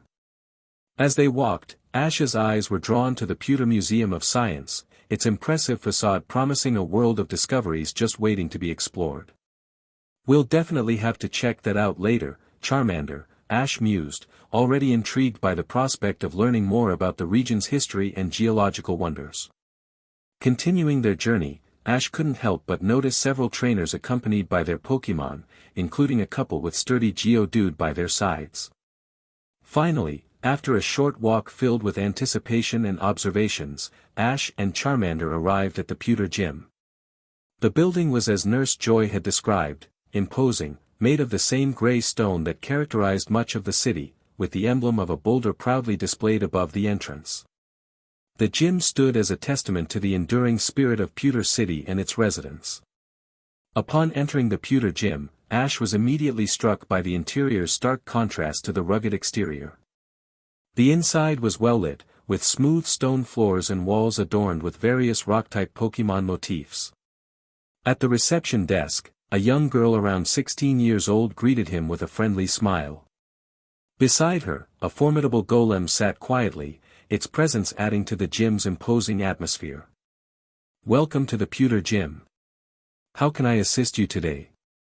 Are you here for a gym battle, some training, or perhaps looking to take on a mission?" the receptionist inquired, her tone professional yet welcoming. Ash, slightly taken aback by the options, responded, "I'm here for a gym battle, but I'm not planning to battle today. I just wanted to check out the gym first." His curiosity was piqued by the mention of training and missions, concepts he wasn't fully familiar with in the context of a gym. "Could you tell me more about the training and missions you mentioned? I'm not quite sure what those are." The receptionist nodded, understanding Ash's confusion. "Of course. Besides gym battles, we offer training sessions where trainers can work on their skills and strategies, especially those related to rock-type Pokemon. It's a great way to prepare for battles or just improve your overall abilities as a trainer." She then shifted slightly to address the concept of missions. As for missions, they're tasks or challenges set by the gym leader or the gym staff. They can range from helping out in the local community to exploring nearby areas for research purposes. Completing missions can earn you rewards and also help you gain experience outside of traditional battles. It's a way to contribute while growing as a Pokemon trainer. Ash's interest deepened as the receptionist elaborated on the League missions, a concept that added a new layer of engagement to his journey as a Pokemon trainer. "The Pokemon League also assigns missions to trainers," she explained, her eyes reflecting the importance of what she was about to share. These missions vary greatly, from environmental conservation efforts to assisting in scientific research or even aiding in local community events. The League believes in fostering a sense of responsibility and community among trainers, beyond just battling. She paused for a moment, allowing the significance of her words to sink in. By completing these missions, trainers earn points. These points are a reflection of your contributions and can be exchanged for various items here at the gym or at any official Pokémon League facility. Potions, berries, and other useful items are commonly sought after, but for those who accumulate enough points, the League occasionally offers something quite special, the opportunity to receive specific Pokémon known for their rarity or unique abilities. The concept intrigued Ash. It's a mutually beneficial system, the receptionist continued. Trainers gain invaluable experience and resources, while their efforts support the community and the environment. It's the League's way of ensuring that the journey to becoming a Pokémon Master is not just about personal achievement but also about contributing to the greater good. Ash's mind raced with possibilities. That's amazing, Ash responded, his voice filled with genuine enthusiasm. I'd love to take on some League missions. It's a great way to grow and give back at the same time. The receptionist's smile widened at Ash's eagerness. I'm glad to hear that. You can check the mission board here at the gym or at any Pokémon Center. Missions are updated regularly, so there's always something new to take on. And who knows? The experiences you gain and the Pokémon you might earn could be invaluable for your journey ahead.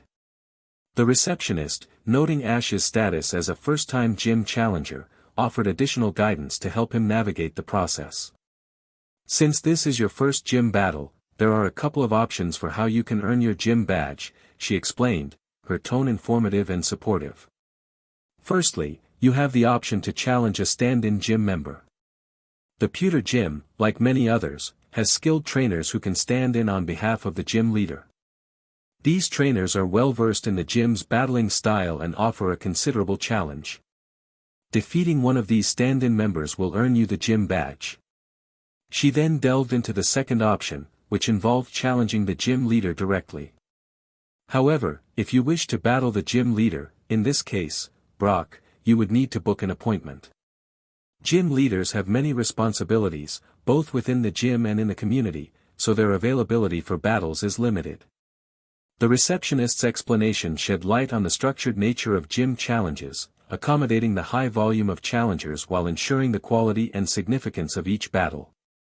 Challenging a stand-in member is a valid and respected way to earn your badge.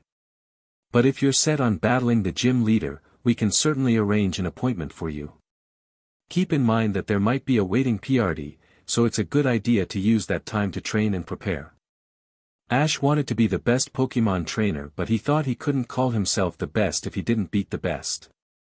Ash's determination to be the best Pokémon trainer crystallized in his decision to face the gym leaders head-on, starting with Brock of Pewter City. He believed that true growth and validation of his skills could only come from challenging and defeating the best trainers out there, and Brock, known for his expertise with rock-type Pokémon, was the perfect first challenge on his journey. With resolve in his voice, Ash addressed the receptionist, I've made my decision. I want to earn my badges by defeating the gym leaders themselves. Could you please book me the next available battle spot with Brock? The receptionist nodded, admiring Ash's determination, and checked the schedule. The next available spot for a gym leader challenge is in a week. However, if you're looking for more time to prepare, we have openings 2 weeks from now, she informed him, ready to accommodate his request. Ash, considering his need for ample preparation and training, especially given the formidable challenge that Brock posed, replied, 2 weeks would be perfect. It'll give me and Charmander enough time to get ready for the battle. Please book that spot for us. The receptionist confirmed Ash's appointment, marking it in the gym schedule. You're all set for 2 weeks from today. It's great to see such dedication from a young trainer. Brock will be a tough opponent, but it's clear you're committed to giving your best. Curiosity piqued by the prospect of witnessing a gym battle firsthand, Ash inquired about the day's schedule. Are there any matches happening today that I could watch? It would be a great opportunity to see a gym battle in action, Ash asked, eager to learn from observing others. The receptionist responded with an encouraging smile. Actually, there's a battle scheduled to start in just 5 minutes. We have a designated spectator area where you can watch the match. It's a great way for trainers to pick up strategies and learn more about how gym battles are conducted here in Pewter City. Ash's eyes lit up at the opportunity. Watching a gym battle would not only be exciting but also incredibly valuable in preparing for his own challenge against Brock. That's perfect. I'll definitely check it out. Thanks for letting me know, Ash said, his enthusiasm evident. Before heading to the spectator area, Ash remembered the discussion about missions and decided to inquire about any available tasks he could undertake in the meantime. Also, are there any missions available that I could take on? Ash added, keen on making the most of his time in Pewter City. The receptionist nodded, pulling up a list on her computer. Yes, we do have a few missions available. They range from helping out at the Pewter Museum of Science with some of their exhibits to assisting in local conservation efforts around the city. I can provide you with more details on each mission if you're interested.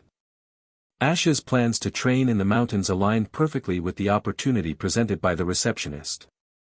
If you're heading towards the mountains, we actually have a mission that could use your help, she mentioned, her tone suggesting a beneficial arrangement for both Ash and the gym. She explained, we've recently provided Geodude to several new trainers as starter Pokemon, which has been a great initiative to help them begin their journeys. However, this has led to a decrease in our Geodude reserves. We're looking to replenish our stock, so if you could catch a few Geodude in the mountains and bring them back to us, it would be a tremendous help. Ash's eyes sparkled with enthusiasm at the prospect. I'd be happy to help. Catching Geodude sounds like a great challenge, and it'll be good training for Charmander and me, Ash responded, eager to take on the task. The receptionist smiled, pleased with Ash's willingness to assist. Great. I'll just need to assign you the mission officially. Could I have your Pokédex for a moment, she requested, ready to input the mission details into Ash's device. Ash handed over his Pokédex, and the receptionist quickly navigated through its menus to register the mission. There we go, you're all set. The mission details, including the number of Geodude we're hoping you can catch, are now in your Pokédex. Feel free to use any Pokeball you need for the task, and when you return for your gym battle with Brock, you can submit the Geodude to us. Thanking the receptionist for the opportunity, Ash made his way towards the spectator area to watch the scheduled gym battle, his mind already racing with strategies for catching Geodude in the mountains. The mission was a perfect complement to his preparations for the gym challenge, blending training, exploration, and contribution into one rewarding endeavor. Guided by the directions given by the helpful receptionist, whose name Ash realized he hadn't caught, he navigated through the gym's corridors with an air of anticipation. The hallway led to the arena, a space that seemed to embody the very essence of Pewter City with its rocky and rugged terrain. As Ash stepped into the arena, he was met with the sight of an expansive battlefield, its surface a testament to the gym's focus on rock-type Pokémon. The field was an expanse of rocky ground, with boulders and stones of various sizes scattered across it, providing natural obstacles. The absence of grass, trees, or any water source made the arena appear stark and challenging, a perfect setup for battles that tested both strength and strategy. To one side of the arena was a designated viewing area with rows of seats, some of which were already occupied by onlookers. Ash noted that many of them carried the confident demeanor of trainers, likely waiting for their own opportunity to challenge the gym or simply there to observe and learn from the battles taking place.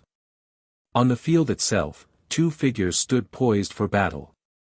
On one side was a trainer with a determined look, his Nidorino at the ready, exuding confidence and readiness.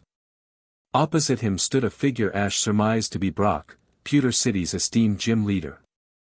Brock's presence was commanding, his posture reflecting a calm and focused readiness that Ash had heard so much about. Between the two competitors was a teenager, who Ash assumed to be the match referee. The referee's role was crucial, ensuring fair play and adherence to the rules that govern gym battles, a responsibility that required a keen understanding of Pokémon and a sharp eye for detail. As Ash took his place in the viewing area, he couldn't help but feel a rush of excitement. The opportunity to watch a gym battle unfold, especially one involving Brock, was invaluable. It was a chance to gain insights into Brock's battling style and the strategies he employed, knowledge that would be crucial for Ash's own upcoming challenge. As the match commenced, Brock released his Graveler onto the field, the Pokémon's rocky exterior blending seamlessly with the arena's rugged terrain. Its solid, boulder-like form exuded an aura of impenetrable defense, a hallmark of Brock's strategic focus on durability and strength. Across the field, the challenger's choice of Pokémon was revealed as Pidgeotto, its majestic wings unfurling as it took to the air. The contrast between the two Pokémon couldn't have been starker, the grounded solidity of Graveler against the graceful agility of Pidgeotto. The referee signaled the start of the battle, and immediately, the challenger's Pidgeotto took advantage of its aerial mobility, swooping and diving with precision. It launched a series of gust attacks, sending sharp winds hurtling towards Graveler. However, Graveler's sturdy form held firm, the rock-type Pokémon barely flinching under the assault, its endurance a testament to Brock's training. Brock, assessing the situation, commanded Graveler to counter with Rock Throw. Graveler responded by hurling chunks of rock towards the agile Pidgeotto, turning the battlefield into a dangerous maze of flying debris. Pidgeotto nimbly dodged the projectiles, but the effort of evading the relentless barrage began to take its toll. The battle continued in this vein, with Pidgeotto's speed and aerial maneuvers pitted against Graveler's brute strength and resilience. The challenger's strategy was clear: to wear Graveler down with hit-and-run tactics, exploiting Pidgeotto's mobility to avoid direct confrontations. As the match drew on, both Pokémon showed signs of fatigue. Pidgeotto's once swift and sharp movements became labored, its feathers ruffled and dusted with rock powder. Graveler, too, bore the marks of battle, its rocky hide scored by the repeated gusts, wing attacks, and peck attacks. In a final, desperate bid, the challenger called for a wing attack amplified by a quick attack, hoping to catch Graveler off guard. Pidgeotto, summoning the last of its strength, shot forward like a bolt, its form blurring with speed. The attack landed, but just barely, as Graveler's reaction was a fraction slow, the accumulated exhaustion hindering its defense. Graveler staggered, its form crumbling slightly under the impact. With a slow, heavy movement, it succumbed to the combined toll of the battle, unable to withstand another hit. The referee called the match, declaring Pidgeotto the victor, though it was clear the victory was hard-won. The challenger's Pidgeotto, exhausted and battered, landed softly, its breaths heavy with fatigue. Ash, watching from the sidelines, absorbed every detail of the battle. The match had been a vivid illustration of the importance of strategy, endurance, and the ability to adapt to the opponent's strengths and weaknesses. Following the fall of Graveler, Brock, unfazed, called upon his next Pokémon, an imposing Onix that towered over the battlefield with its massive, serpentine form. Its entrance was a spectacle, with the ground itself seeming to tremble beneath its weight. Ash recalled the hermit's words about Brock's potential use of Onix, appreciating the insight as he watched the mighty rock-type Pokémon emerge. The challenger, though buoyed by the narrow victory against Graveler, faced a daunting task as Pidgeotto, weary and weakened from the previous battle, was quickly overpowered by Onix's sheer might. With a swift and decisive rock throw, Onix ended Pidgeotto's valiant effort, leaving the challenger to rely on their next Pokémon. In a move that didn't seem to surprise Brock, the challenger released Gloom, a grass poison-type Pokémon known more for its potent aroma than its combat prowess. The choice looked strategic, banking on the type advantage Gloom held over Onix, with grass-type moves being particularly effective against rock types. As Gloom took its place on the battlefield, Onix, undeterred, launched a barrage of rock throw attacks. Gloom, however, proved to be more agile than its appearance suggested, dodging the rocky projectiles with surprising grace. The challenger then commanded Gloom to use Absorb, a move that not only inflicted damage on Onix but also restored some of Gloom's vitality, capitalizing on the grass type's advantage.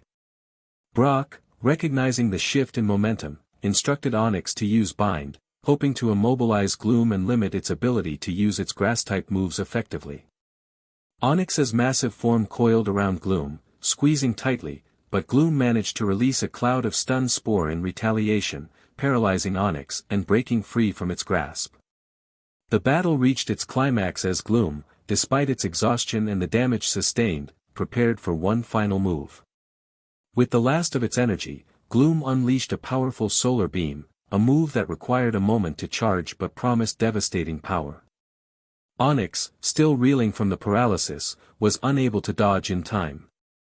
The solar beam struck true, and Onyx, overwhelmed by the super-effective attack, was unable to continue, collapsing onto the rocky field with a thunderous rumble. The referee, after a tense moment, declared Gloom the winner, securing the challenger's victory in the gym battle. Motivated by the gym battle he had just witnessed and eager to focus on his own journey, Ash decided it was time to leave the Pewter Gym. The battle had been enlightening, but Ash felt the pull of the path ahead, particularly the training and the mission he had committed to. He knew that each moment spent preparing would bring him one step closer to being ready for his own challenge against Brock. With a plan in mind, Ash made his way to the local market, bustling with activity and filled with stalls offering a variety of goods. The market was a colorful mosaic of traders and customers, with the calls of vendors blending into a lively hum. Ash navigated through the crowd, his eyes scanning the various offerings for the supplies he would need for his upcoming venture into the mountains. At one stall, he purchased extra Pokeball, essential for the mission assigned by the gym to catch Geodude. The smooth, metallic spheres felt reassuring in his hand, each one a potential new companion on his journey. Next, he found a vendor selling an assortment of berries. Ash selected a variety, knowing their restorative properties would be invaluable for keeping Charmander and any other Pokémon he might catch in top condition. Oran berries for healing, Pecha berries to cure poisoning, and a few citrus berries as a potent source of rejuvenation. Potions were his next acquisition, the liquid remedies a staple for any trainer venturing away from the immediate aid of a Pokémon Center. He stocked up on a few, along with some antidotes, mindful of the dangers posed by wild Pokémon and the rugged terrain of the mountains. Food and water supplies were essential, not just for him but for Charmander as well. Ash chose durable, energy-rich foods that would sustain them through the strenuous days of training ahead. For water, he made sure to get ample supply, knowing the mountainous region might have scarce sources. Lastly, Ash sought out a map of the mountains surrounding Pewter City. The detailed chart showed various trails, notable landmarks, and potential areas where wild Pokémon were frequently spotted. The map would be their guide, helping them navigate the treacherous terrain and plan their training regimen. With supplies in hand, Ash felt a surge of readiness. He and Charmander were equipped for the challenges ahead, each item in their pack a tool for their success. Leaving the market behind, they set their sights on the mountains. As Ash and Charmander ventured out of Pewter City, the terrain gradually shifted beneath their feet. The well-trodden paths of the city gave way to more natural, rugged trails as they approached the mountains. With each step, the landscape transformed, the earth becoming more uneven, dotted with rocks and boulders that told of the mountain's ancient, unyielding nature. The further they traveled, the more the terrain began to ascend, gradually at first, then more steeply, forming hillocks that foreshadowed the towering peaks ahead. The sparse vegetation clung to the rocky soil, and the air grew crisper, carrying the scent of stone and wildflowers. Ash, map in hand, led the way, following a trail highlighted as a known habitat for Geodude. The area was marked by clusters of large rocks and boulders, creating a rugged landscape that seemed to echo the stony exterior of the Pokémon they sought. As they walked, Ash engaged Charmander in conversation, reflecting on the gym battle they had witnessed. That battle back at the gym was something, wasn't it, Charmander? Ash mused, his voice tinged with excitement and contemplation. Seeing Brock's Onix in action was incredible. It really showed the power of rock-type Pokémon. Charmander chirped in agreement, its flame flickering brightly, reflecting its trainer's enthusiasm. But it also showed us how important strategy is, Ash continued, his gaze fixed on the path ahead. That Gloom managed to win, even though it seemed like it didn't stand a chance at first. It's all about finding the right approach and using what you have effectively. Ash's words were filled with determination, his mind already racing with strategies and ideas for their own training. We'll need to work on our moves, Charmander, especially since we'll be facing a lot of rock types around here. It's the perfect place for us to train and get stronger. The conversation flowed between Ash and Charmander as they continued walking, with sometimes Ash pointing out things to Charmander, while other times Charmander would trill and point toward things he found interesting. After hours of navigating the increasingly rugged terrain, Ash and Charmander stumbled upon a small, secluded cave nestled among the hills, just some distance from the area marked on the map as a geodude habitat. The cave entrance, partially concealed by a cluster of boulders, offered a promising refuge for the night, away from the potential dangers of sleeping in the open amidst wild Pokémon. Before committing to the spot, Ash approached the task of inspecting the cave with caution, aware of the possibility that it could already be home to a Pokémon. With Charmander's flame casting a warm, flickering light into the cave's shadowy interior, Ash ventured inside, his eyes scanning the surroundings for any signs of current inhabitants. The cave was surprisingly spacious inside, with a high ceiling and a dry, flat floor that made it an ideal spot for camping. As they delved deeper, their careful inspection revealed no traces of recent Pokémon activity, no nests, no leftover food, nor any territorial markings. It seemed the cave was uninhabited, a slide of luck for Ash and Charmander. Satisfied with their find, Ash decided this would be their camp for the night. He set about making the cave as comfortable as possible, unrolling their sleeping bags on the flattest part of the cave floor and setting up a small, contained fire using the portable stove he had packed. The warmth of the fire filled the cave, casting dancing shadows against the rocky walls and creating a cozy atmosphere that contrasted with the chill of the evening air outside. As Charmander settled beside the fire, its own flame contributing to the light and warmth, Ash took a moment to reflect on the day's journey. The sight of the gym battle was still fresh in his mind, fueling his determination to train and strengthen his bond with Charmander. Reinvigorated after their brief rest, Ash decided it was the perfect time to engage Charmander in a high-intensity training session. The goal was clear: to push their limits, refine their skills, and prepare for the challenges that lay ahead. With the flickering light of the campfire illuminating the cave's interior, they began their rigorous workout. Ash led Charmander through a series of physical exercises designed to enhance agility, speed, and endurance. They started with rapid sprints from one end of the cave to the other, the sound of their footsteps echoing off the walls.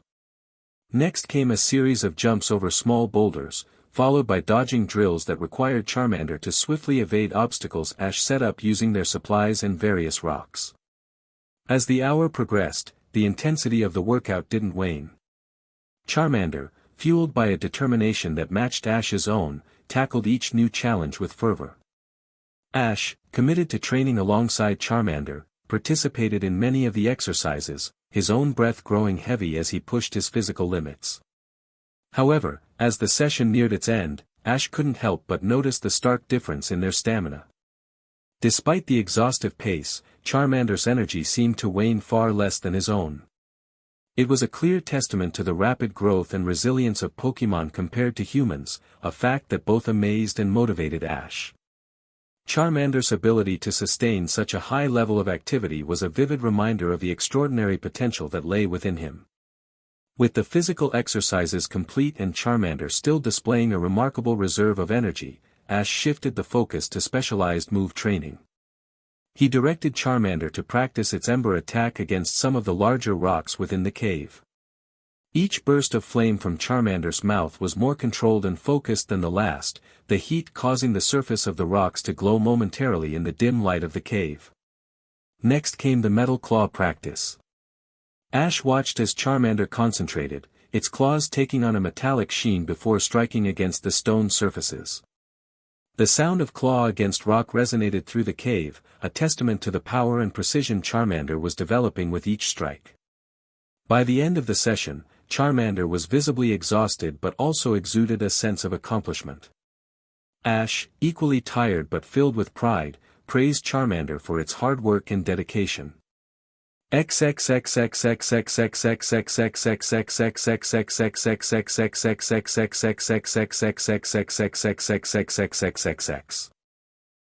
night of well-deserved rest in the shelter of the cave, Ash and Charmander woke up to the early light filtering through the cave entrance. They started their day with a light training session, focusing on flexibility and coordination rather than the high intensity of the previous day's regimen. This was followed by a simple breakfast, fueling up for the day ahead with a meal that was both nourishing and energizing.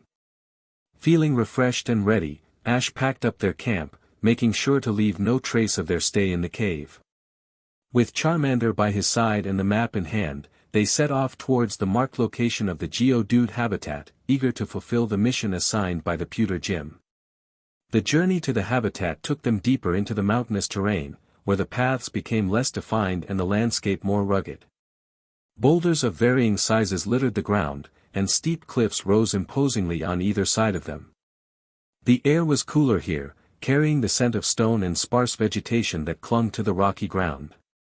As they finally reached the point marked on the map, Ash scanned the area, expecting to find geodude in their natural environment. However, all he saw were more rocks and mountains, the landscape seemingly devoid of any Pokémon activity. There were no signs of the geodude that were supposed to be frequent in this area, just the silent, imposing presence of the rocky terrain. Ash felt a twinge of confusion and disappointment. The habitat that seemed perfect for geodude was eerily quiet, with no movement other than the occasional tumble of small stones down the mountainside. He wondered if they had arrived at the wrong time or if something had caused the geodude to leave their usual gathering spots. Determined to complete his mission and not to return empty-handed, Ash decided to investigate further.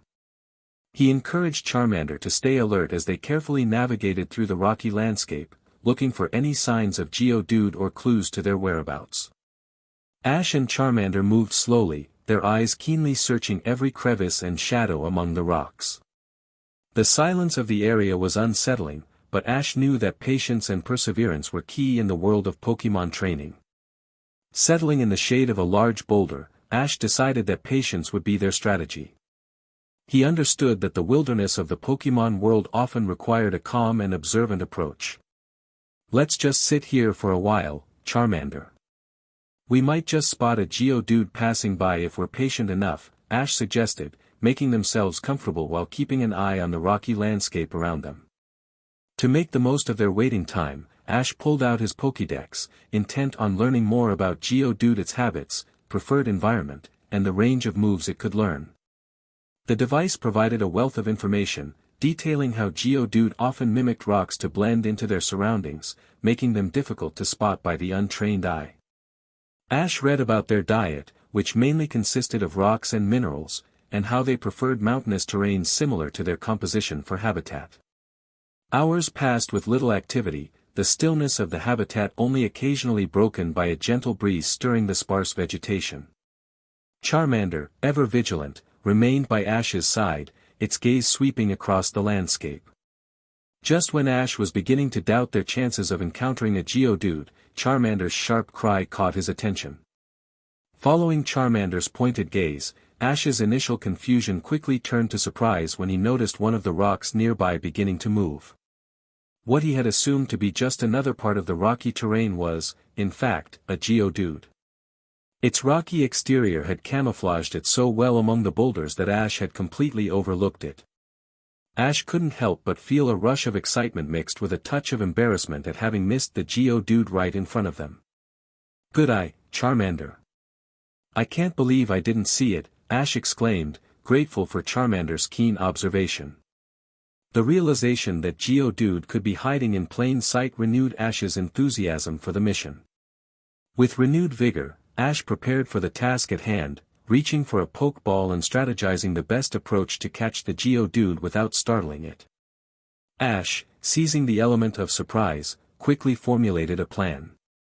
"Charmander, let's make the first move. Use Ember, and then follow up with Metal Claw," he instructed, his voice low but filled with determination. Charmander, understanding the urgency, unleashed a powerful Ember attack towards the unsuspecting geodude. The flames engulfed the rock-type Pokémon, eliciting a cry of shock and pain as it was caught off guard by the sudden assault.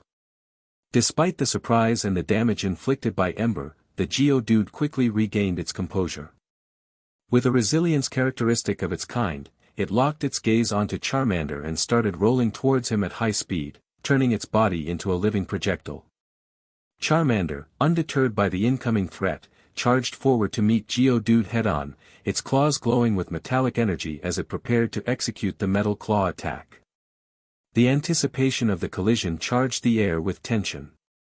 As the two Pokémon collided, Charmander's metal claw struck the rolling Geodude. Sparks flew from the impact, highlighting the clash of forces. However, Charmander's mastery of the metal claw was still incomplete, and the move fizzled out prematurely. The lack of full control over the technique left Charmander vulnerable, and the momentum of Geodude's roll sent Charmander tumbling aside. Geodude, hardly slowing down, continued its roll past Charmander before making a sharp turn, ready to launch another assault. Its intent was clear, to hit Charmander again with the full force of its rolling attack. Ash watched anxiously, realizing the challenge they faced. Geodude's rolling attack was not only powerful but also made it difficult to target effectively. He knew they needed to adapt their strategy quickly. Charmander, be ready to dodge and use your speed to your advantage. Ash called out, hoping to outmaneuver Geodude's straightforward but powerful attacks. As the Geodude hurtled towards Charmander once again, its speed seemingly increasing with each roll, Ash knew they had to think quickly to turn the tide of the battle. Charmander nimbly dodged the incoming attack, but Ash could see that relying solely on evasion wouldn't be enough to win this encounter. In a moment of inspiration, Ash formulated a new plan. Charmander, let's try something different with Metal Claw this time, he called out. Don't attack, just focus on channeling the energy into your claws. Get ready to stop Geodude in its tracks. Charmander, placing its trust in Ash's strategy, concentrated, causing its claws to glow with a metallic sheen once more. However, instead of striking, Charmander positioned itself firmly, bracing for the impact of Geodude's next rollout. As Geodude barreled towards Charmander again, the tension was palpable. At the last possible moment, Charmander stepped forward, using its charged claws to catch and halt Geodude's rolling assault. With Geodude momentarily immobilized by Charmander's grip, Ash seized the opportunity. Now, Charmander. Hit it with continuous ember attacks, he instructed, his voice filled with urgency. Charmander unleashed a barrage of ember attacks, each one striking Geodude with increased intensity. The repeated hits took their toll on the rock-type Pokémon, its resistance waning under the relentless assault. Finally, Geodude could no longer withstand the onslaught and collapsed, weakened and unable to continue the battle.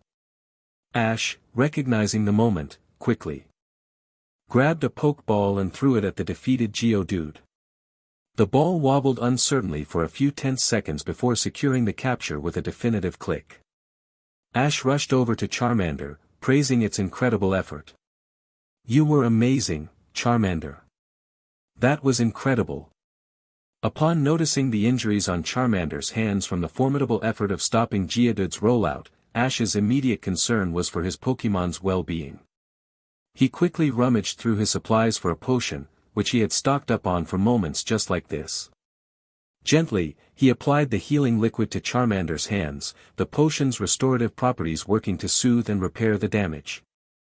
Sorry, Charmander. You did great, but we need to be careful, Ash said, his voice tinged with concern and pride.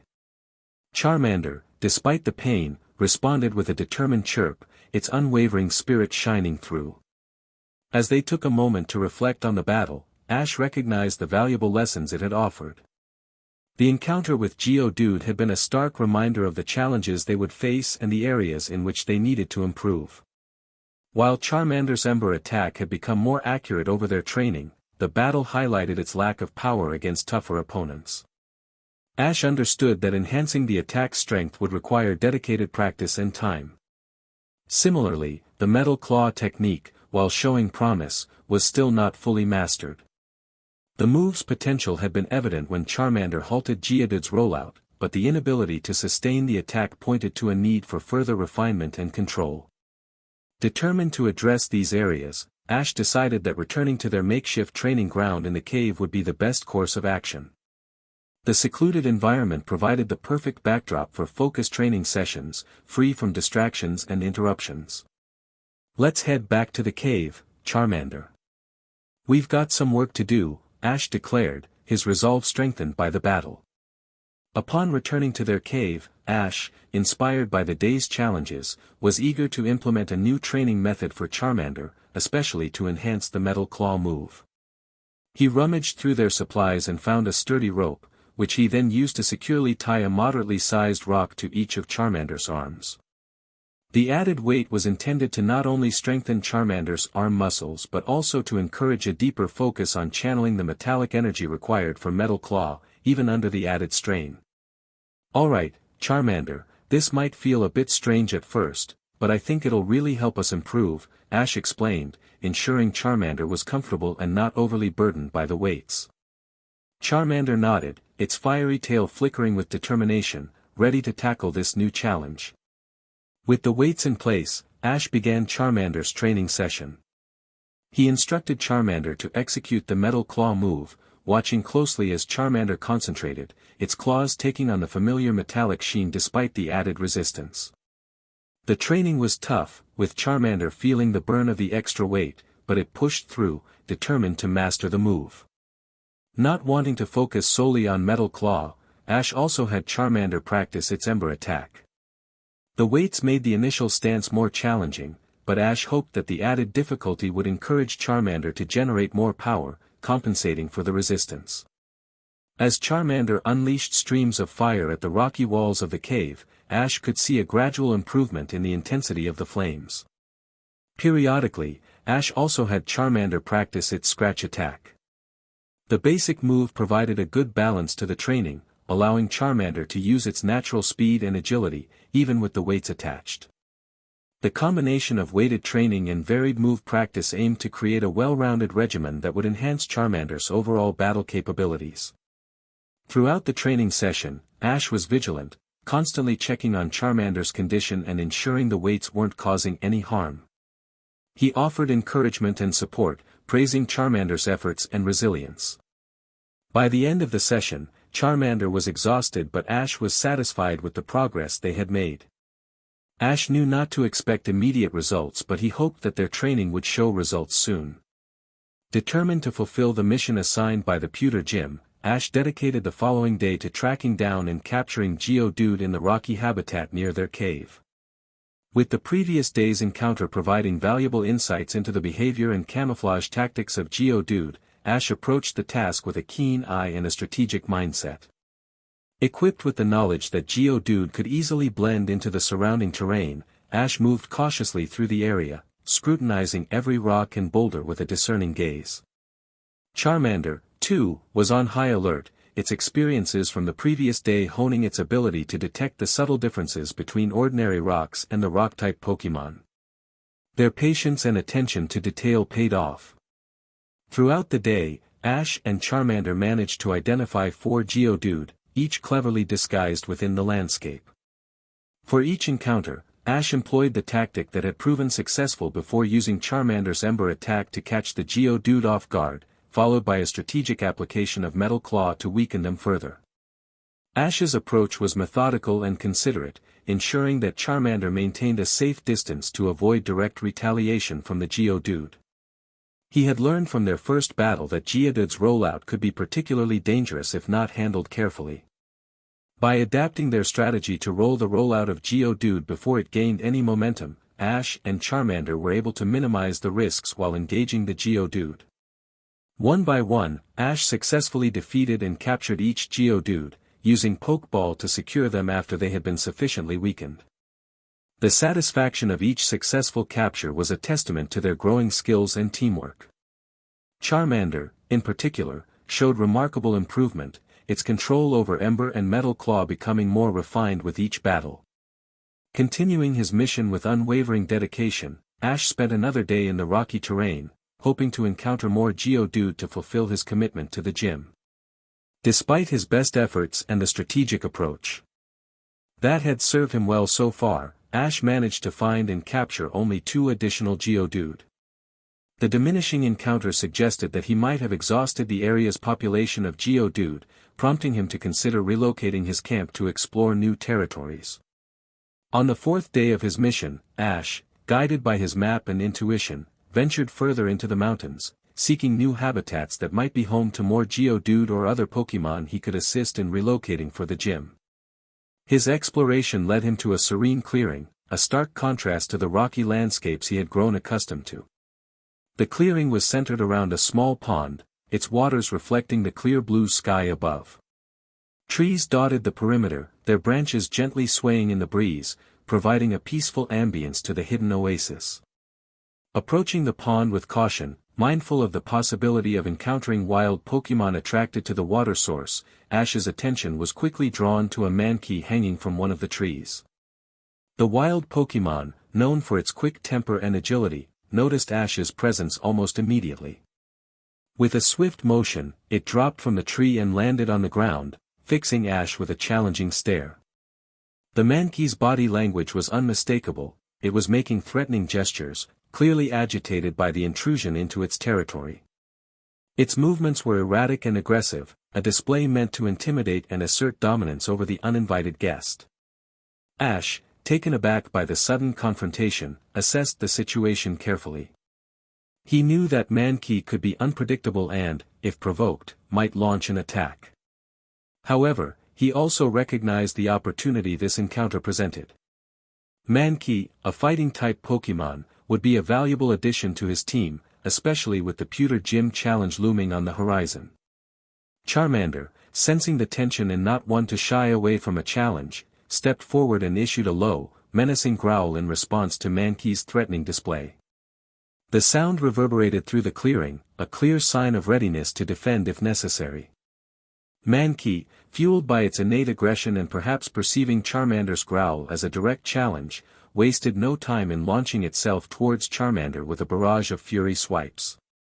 The attack was swift and relentless, a blur of motion as Mankey's claws sought to land hits on Charmander. Caught off guard by Mankey's immediate and aggressive response, Ash quickly called out to Charmander, "Use Scratch, Charmander. Keep your defense up." Ash's voice was steady, but the rapid escalation of the encounter had him on edge. The battle quickly turned into a close-quarters brawl, with Charmander and Mankey exchanging blows at a frenetic pace. Charmander's claws met Mankey's in a flurry of strikes, each trying to gain the upper hand. The clash was intense, a testament to Charmander's rigorous training and Mankey's wild, untamed ferocity.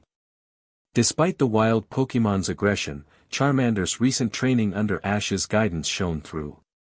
The weight training, the focus on enhancing moves like Metal Claw and Ember, and the strategic battles they had engaged in had all prepared Charmander for moments like this. Each move Charmander executed was deliberate and precise, aimed at countering Mankey's wild onslaught. Mankey, driven by instinct and anger, seemed inexhaustible, its attacks fueled by an inherent wildness that no training could replicate. The Pokemon's ferocity was evident in its every move, each swipe and leap a display of untamed power. The battle was evenly matched, with neither Pokemon willing to back down. Ash watched anxiously, ready to intervene if necessary but also trusting in Charmander's abilities and resilience. Seeking to turn the tide of the battle, Ash quickly devised a strategy to create some much-needed distance between Charmander and the ferocious Mankey. "Charmander, use Ember to push it back," Ash called out, hoping the fiery attack would give them a momentary advantage. Charmander, responding to Ash's command, unleashed a powerful Ember, sending a stream of flames towards Mankey. The attack achieved its intended effect, forcing Mankey to momentarily retreat, the heat of the flames creating a buffer between the two combatants. Seizing the opportunity provided by the brief respite, Ash instructed Charmander to use Growl, aiming to disorient Mankey and weaken its resolve. Charmander let out a deep, intimidating growl, the sound echoing through the clearing, further unsettling the already dazed Mankey.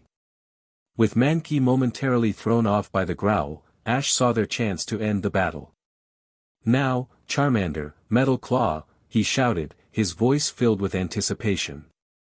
Charmander's claws glowed with metallic energy as it advanced towards Mankey, the training and preparation culminating in this decisive moment. The metal claw struck true, its effectiveness heightened against Mankey's fighting type.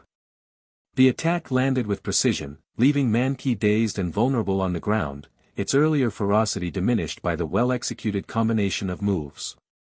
Without hesitation, Ash reached for a pokeball, taking advantage of the critical moment. He threw the ball towards Mankey, watching with bated breath as it made contact and sucked the Pokémon inside with a flash of light. The ball landed on the ground, wobbling uncertainly for a tense few seconds before finally coming to a still, signaling a successful capture. Ash let out a sigh of relief and triumph, a smile spreading across his face as he approached the Pokeball. "We did it, Charmander. We got a new team member," he exclaimed, his voice a mix of excitement and pride. Charmander, exhausted but equally pleased at his victory, chirped in response, the flames on its tail flickering in triumph. Aware of the potential dangers posed by the water source's appeal to wild Pokémon, Ash made the prudent decision not to set up camp near the pond. Before leaving the serene clearing, he took the opportunity to replenish their water supply from the pond, ensuring they had enough to last them for the next leg of their journey. Ash also gathered some low-hanging berries from the surrounding trees, adding a valuable source of nourishment to their provisions. With their supplies replenished, Ash and Charmander retraced their steps, moving away from the inviting yet potentially hazardous area around the pond. They ventured back through the rugged terrain, Ash's eyes scanning the landscape for a suitable spot to camp. He remembered passing an empty cave earlier, a location that had seemed secure and sheltered, ideal for spending the night. Upon reaching the cave, Ash approached with caution, mindful of the lesson learned from their previous encounters with wild Pokémon. He inspected the cave thoroughly, looking for any signs of current inhabitants or recent activity. The cave was as he remembered it, secluded and undisturbed, its interior offering the perfect shelter against the elements and the privacy they needed. Satisfied that the cave was uninhabited and safe, Ash proceeded to set up camp. Once they were settled in the safety of their makeshift camp within the cave, Ash prepared for a significant moment in their journey. He explained to Charmander the plan to release Mankey from its Pokeball, anticipating the Pokémon's potential confusion and aggression upon finding itself in unfamiliar surroundings and injured from their earlier encounter. "Charmander, be on alert. Mankey might be disoriented or even a bit aggressive when it comes out. We need to show it we're not a threat, but be ready just in case," Ash instructed, his tone serious. Charmander nodded in understanding, its flame tail flickering in response, a sign of its readiness to support Ash or defend if necessary. With a deep breath, Ash pressed the button on Mankey's Pokeball, releasing the fighting-type Pokémon into the cave. Mankey emerged in a flash of light, looking around with wide, bewildered eyes. It was visibly dazed, its body bearing the marks of the battle with Charmander's scratches and bruises that spoke of the intensity of their earlier confrontation. As Ash had anticipated, Mankey's initial confusion quickly turned to frustration, its posture tensing as it tried to make sense of its situation. Ash could see the anger building in Mankey, the instinctual response of a wild Pokémon move into an unfamiliar environment. Seeking to prevent another escalation, Ash took a gentle step forward, his hands raised in a calming gesture. "Hey, Mankey, it's okay. You're safe here. We're not going to hurt you," Ash spoke softly, trying to convey a sense of peace and reassurance to the agitated Pokémon. Mankey, still processing its new reality, made a half-hearted attempt to appear threatening, a weak growl escaping its throat. However, its injuries and the exhaustion from the previous battle limited its ability to intimidate. Charmander, sensing the tension, instinctively let out a low growl in response, a protective measure to support Ash. Yet, under Ash's guiding hand, Charmander's posture remained non-aggressive, mirroring Ash's intent to pacify rather than provoke. Ash, understanding the importance of building trust with the newly captured Mankey, decided to use a gentle approach. He placed some of the berries he had gathered earlier, along with a small container of water, on the ground a short distance away from where Mankey stood. It was a peace offering, a gesture to show Mankey that he and Charmander meant no harm. Mankey, wary yet visibly weakened and hungry, watched Ash and Charmander with cautious eyes. The instinct to survive, however, overpowered its distrust, and it slowly edged towards the offered sustenance. With each hesitant step, Mankey's gaze flickered between Ash and the berries, ready to bolt at the first sign of danger. Finally reaching the food, Mankey quickly devoured the berries, the natural sweetness a small comfort in its confused state. It then lapped at the water, its thirst quenched by the cool, refreshing liquid. The meal, simple as it was, provided Mankey with much-needed nourishment and a momentary respite from its anxieties. Once Mankey had finished eating and drinking, Ash seized the opportunity to further the budding connection. He carefully approached Mankey, holding out a potion. "I'm going to help you with your injuries, Mankey. This will make you feel better," Ash explained gently, his voice imbued with a sincerity that he hoped would reach the wounded Pokémon. Mankey, still on guard yet curious about Ash's actions, hesitated. The memory of the battle and its subsequent capture was fresh, but the kindness being shown to it now was unexpected. Slowly, driven by an innate sense of understanding that Ash meant to help, Mankey allowed him to come closer. With a gentle touch, Ash applied the potion to Mankey's wounds. The healing liquid worked its magic, soothing the pain and beginning the process of mending the physical damage. Mankey flinched slightly at the initial contact but soon relaxed as it felt the relief wash over its bruised body. The potion's effect was almost immediate, visibly alleviating some of Mankey's discomfort. Sitting in the quiet of the cave, illuminated by the soft glow of the campfire, Ash took the opportunity to communicate with Mankey, hoping to bridge the gap between them with words of understanding and companionship. "Mankey, do you know about Pokémon trainers?" Ash inquired, observing Mankey's reactions closely. Mankey, still somewhat wary but increasingly curious, shook its head slightly, indicating its unfamiliarity with the concept. Seizing this moment of openness, Ash began to explain, his voice gentle and inviting. "A Pokémon trainer is someone who partners with Pokémon like you and Charmander. We help Pokémon grow stronger, learn new skills, and take on challenges together. It's not just about battles, it's about forming a bond, a team, where we support and learn from each other," Ash shared, his gaze shifting between Mankey and Charmander to emphasize the partnership he spoke of. Ash then gestured towards Charmander, who stood by his side with a friendly demeanor. "This is Charmander, my first Pokémon. We've only been together for 3 weeks, but in that time, he's grown so much, both in strength and character. We've faced challenges together, and with each one, our bond grows stronger." Turning back to Mankey, Ash continued, his tone sincere and full of conviction. "I see the same potential in you, Mankey. I know you're competitive and have a fighting spirit. If you choose to join us on this journey, I promise to help you grow stronger, to help you evolve into a powerful primate." Ash paused, allowing his words to resonate in the quiet of the cave. He wanted to ensure Mankey understood the choice it had before it: a life of growth and adventure with Ash and Charmander, or the freedom to return to the wild, to the life it knew before. "But if you'd rather go back to the wild, I understand," Ash added, his voice tinged with a hopeful yet respectful tone. "The choice is yours, Mankey. Whatever you decide, I'll respect your decision." Mankey, now sitting calmly, seemed to ponder Ash's words, the tension and confusion from earlier gradually fading away.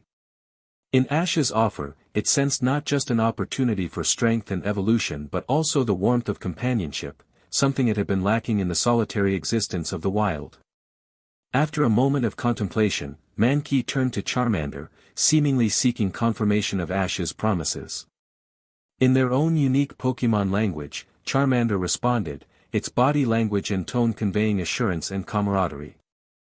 It was as if Charmander was vouching for Ash's sincerity and the strength of their bond, reinforcing the idea that together, they could face any challenge and grow stronger. Mankey seemed to take Charmander's reassurances to heart. With a newfound sense of determination, Mankey then turned to Ash, making bold gestures that mimicked the stance and demeanor of a powerful primate. It was a clear indication of Mankey's decision. He wanted to stay with Ash and embark on the journey to realize his potential, to transform from the wild Mankey he was into the formidable primate he aspired to become. Ash's response was immediate and joyful. "That's great, Mankey. I'm so glad you've decided to join us," he exclaimed, his voice filled with excitement and warmth. With open arms, Ash welcomed Mankey, acknowledging its choice with respect and a promise of unwavering support. "Welcome to the team, Mankey. Together, we're going to train hard, learn a lot, and become stronger. You're going to be an incredible primate, and I'll be right there with you, every step of the way." Charmander, sharing in the joy of the moment, chimed in with a cheerful cry, welcoming Mankey as a new companion on their journey. Ash, caught up in the excitement of welcoming Mankey into the team, pondered whether Mankey might like a new name to mark the beginning of their journey together. Turning to Mankey with a smile, he posed the question, curious to see how the Pokémon would respond. Mankey, after considering Ash's question for a moment, replied with a spirited cry of "Mankey." It was clear in its tone and demeanor that Mankey was content with its name, seeing no need for a change. The name Mankey was not just an identifier but a part of its identity, something it held onto with pride. Realizing that he had never extended the same consideration to Charmander, Ash quickly turned to his first Pokémon with an apologetic look. "Charmander, I'm sorry I never asked you before. Would you like a new name?" Ash inquired, hoping to make amends for the oversight. Charmander, understanding Ash's intent, responded with a cheerful "Charmander." Its voice conveyed a sense of contentment with its name, mirroring Mankey's sentiment. For Charmander, its name was a badge of honor, a symbol of the bond it shared with Ash from the beginning of their journey. Seeing the responses from both his Pokémon, Ash nodded, respecting their wishes. "Alright, Mankey and Charmander it is. But remember, if you ever change your minds and want a new name, just let me know. It's important to me that you both feel happy and comfortable with how you're called," Ash assured them, his voice full of understanding and care. As Ash pulled out his Pokédex, Mankey watched with a mix of curiosity and caution, its eyes following the device's movements. Noticing Mankey's interest, Ash took a moment to explain, "This is a Pokédex, Mankey. It's a tool that helps Pokémon trainers like me learn more about Pokémon. It can tell us about your abilities, moves, and much more. It's really useful for understanding and helping Pokémon grow stronger." With Mankey's attention piqued, Ash pointed the Pokédex at Mankey, activating the device's scanning feature. The Pokédex emitted a soft, scanning light, covering Mankey from head to toe. After a brief moment, the Pokédex beeped, signaling that the scan was complete, and began to relay information about Mankey in its synthetic voice. Mankey, the pig monkey Pokémon. A fighting-type Pokémon. This Mankey is male and young in age. Mankey is known for its temperamental nature, becoming wildly furious if it even senses slight insult. It is commonly found in mountains and lives in treetops. Physical characteristics include a light brown fur covering its body, with a cream-colored area around its snout and middle. Its hands and feet have 3 digits each, and it possesses a long, curled tail. The Pokédex continued, detailing Mankey's known moves. This Mankey knows several moves indicative of its potential in battle. Scratch, a normal-type move where Mankey uses its sharp claws to inflict damage.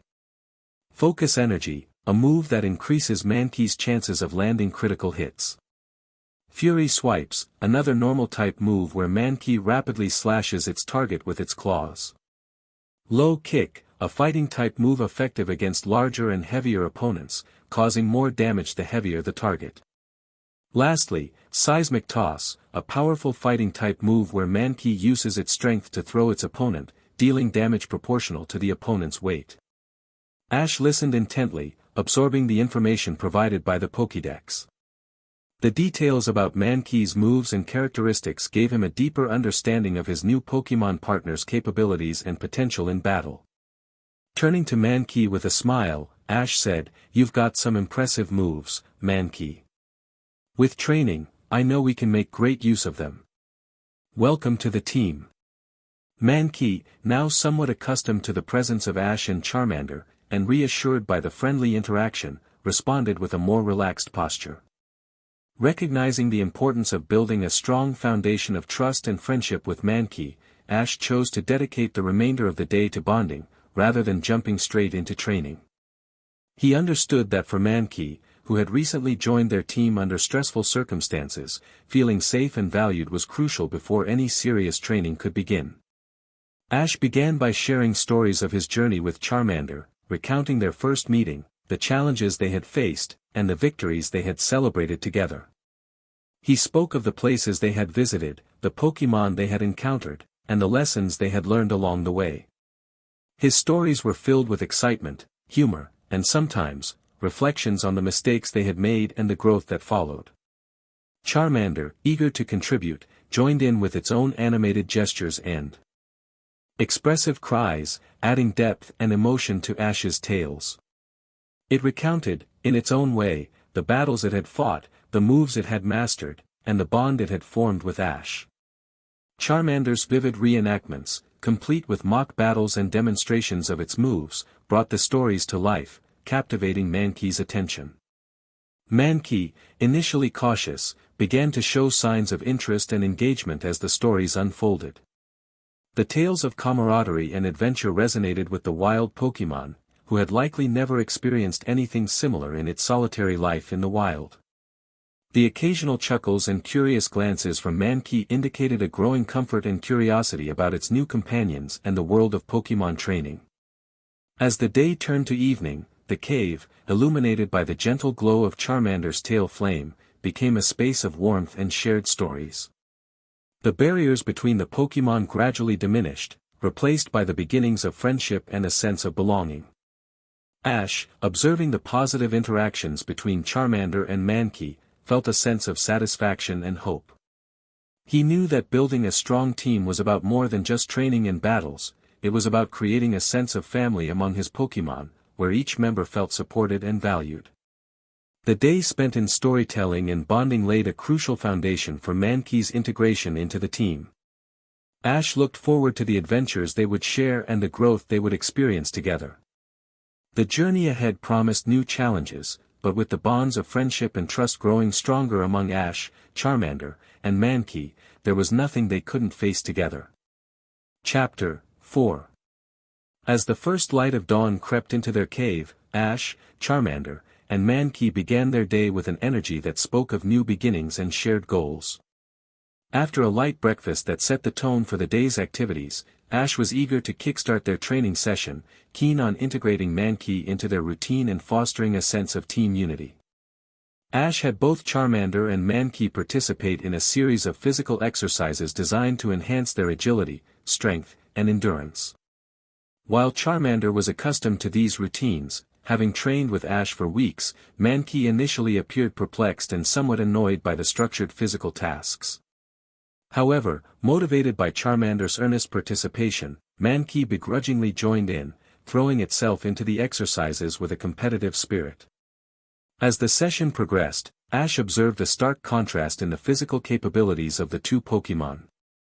Mankey, with its fighting-type advantages and a life honed by the survival demands of the wild, breezed through the exercises with remarkable ease. Its agility and strength were evident in every movement, barely showing any signs of fatigue, a testament to its natural aptitude for physical exertion. This observation led Ash to a realization: Mankey's training needed to be tailored to its unique strengths and background. The standard regimen that had served Charmander so well was not as challenging for Mankey, who required more rigorous and specialized tasks to truly push its limits. Encouraged by Mankey's display of prowess and determined to provide the best training for both his Pokémon, Ash pondered new training methods that would cater to Mankey's advanced physical conditioning. He considered incorporating more combat-focused exercises, agility drills that mimicked battle scenarios, and strength training that leveraged Mankey's inherent fighting skills. As the training session wrapped up, Ash shared his observations with Charmander and Mankey, emphasizing the importance of individualized training plans that would help each of them reach their full potential. Mankey, you're incredibly strong and agile. We're going to come up with some new challenges that are just right for you, Ash explained. To enhance Charmander's mastery over its moves, Ash devised a unique and challenging exercise that would test both precision and multitasking abilities.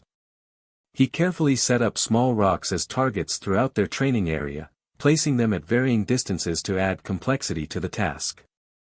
Ash's instructions to Charmander were clear: I want you to use your Ember attack to hit those rocks. Focus on accuracy and control. Once you've hit 5 targets with Ember, activate your Metal Claw and collect all 5 stones without deactivating the move.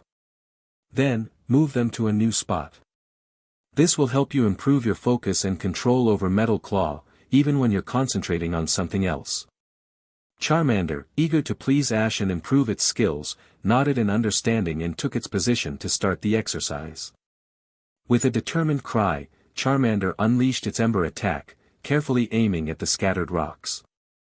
Flames shot out, one after another, as Charmander focused intently on hitting each target.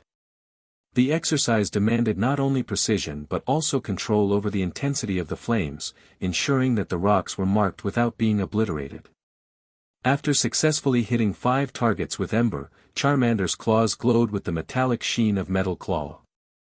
Maintaining the energy of the move, Charmander approached the first rock, carefully picking it up with its claws still enveloped in the metallic energy.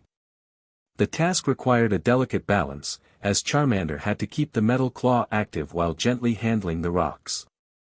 One by one, Charmander collected the marked rocks, moving them to the designated spot with a level of concentration and skill that impressed Ash. Once all 5 were relocated, Charmander returned to its starting position, ready to repeat the exercise.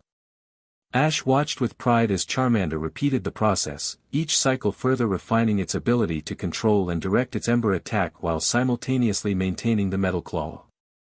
The dual focus of the exercise not only honed Charmander's precision with Ember but also deepened its familiarity with the metallic energy of Metal Claw, making it more natural and less taxing to sustain. Ash led Mankey to a secluded area of their training ground, away from Charmander's ongoing exercises. The space was dominated by a large, solitary rock that would serve as the target for Mankey's demonstration. Ash's intention was to gauge Mankey's capabilities and understand the extent of its skills, which would allow him to tailor future training sessions more effectively. Mankey, I'd like to see what you can do. Show me all your moves on this rock here, Ash instructed, pointing towards the large boulder. He watched with keen interest, ready to assess Mankey's performance. Mankey, eager to showcase its strength, approached the rock with a determined glare. It was clear from its posture that Mankey was ready to unleash its full power, the wildness in its eyes reflecting its fighting spirit. Mankey launched into action with a scratch attack, its claws extended as it swiped fiercely at the rock. The move was executed with significant force, chips of stone flying off the boulder with each strike. However, the lack of precision was evident. Mankey's attacks landed haphazardly across the rock's surface, showing more raw power than finesse. Next, Mankey attempted to use focus energy, a move designed to heighten the user's concentration and increase the likelihood of critical hits. Mankey's body tensed as it tried to harness its inner strength, but the attempt was erratic. Rather than a calm gathering of energy, Mankey's effort seemed fueled by its innate aggression, resulting in a burst of energy that lacked the controlled intensity typically associated with focus energy. With its energy somewhat haphazardly focused, Mankey moved on to fury swipes. The attack was a blur of motion, Mankey's arms flailing wildly as it unleashed a barrage of rapid strikes against the rock. The speed and power behind each swipe were impressive, but the lack of coordination was apparent. The strikes landed in an uncontrolled pattern, the sheer aggression driving the move rather than any strategic intent. Mankey then shifted its approach, opting for a low kick aimed at the base of the boulder. The move, effective against larger and heavier opponents, was delivered with considerable force, causing the rock to shudder. However, Mankey's execution was reckless, its body not properly aligned for the kick, resulting in a powerful but unbalanced attack. Finally, Mankey attempted a seismic toss, a move that would typically involve lifting the opponent and using the user's own weight to add impact to the throw. Given the immovable nature of the large rock, Mankey's attempt was more a display of brute strength than a functional execution of the move. Mankey grappled with the rock, its efforts more a testament to its raw power than an effective use of the technique. Throughout the demonstration, Ash observed Mankey's untamed and aggressive approach to each move. While Mankey's strength and fighting spirit were undeniable, the lack of control and coordination was clear. Each attack was driven more by instinctual aggression than by deliberate strategy or precision. Recognizing the potential within Mankey's raw power, Ash saw an opportunity for growth. By focusing on honing Mankey's control and refining its technique, he could help Mankey channel its aggression into more focused and effective attacks. After careful consideration, Ash recognized that enhancing Mankey's use of focus energy would be pivotal in refining its overall battle technique.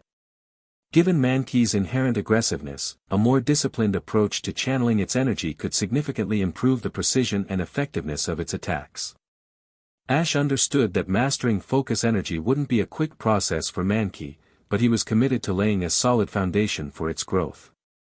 Turning to his Pokédex for guidance, Ash sought information on training methods and exercises specifically designed to improve a Pokémon's focus and concentration, particularly for those with a natural inclination towards aggression like Mankey. The Pokédex offered several insights to Ash. Incorporating calm, meditative practices into Mankey's routine could help it learn to control its aggression and channel its energy more effectively. Ash planned to dedicate time each day to meditation, encouraging Mankey to concentrate on its inner energy and the sensations throughout its body, thereby enhancing its ability to HRNSS focus energy. And teaching Mankey some breathing exercises seemed like the best place to start. In the expanse of their makeshift training ground, marred with occasional cries from Charmander, Ash was determined to introduce Mankey to the calming practice of breathing exercises.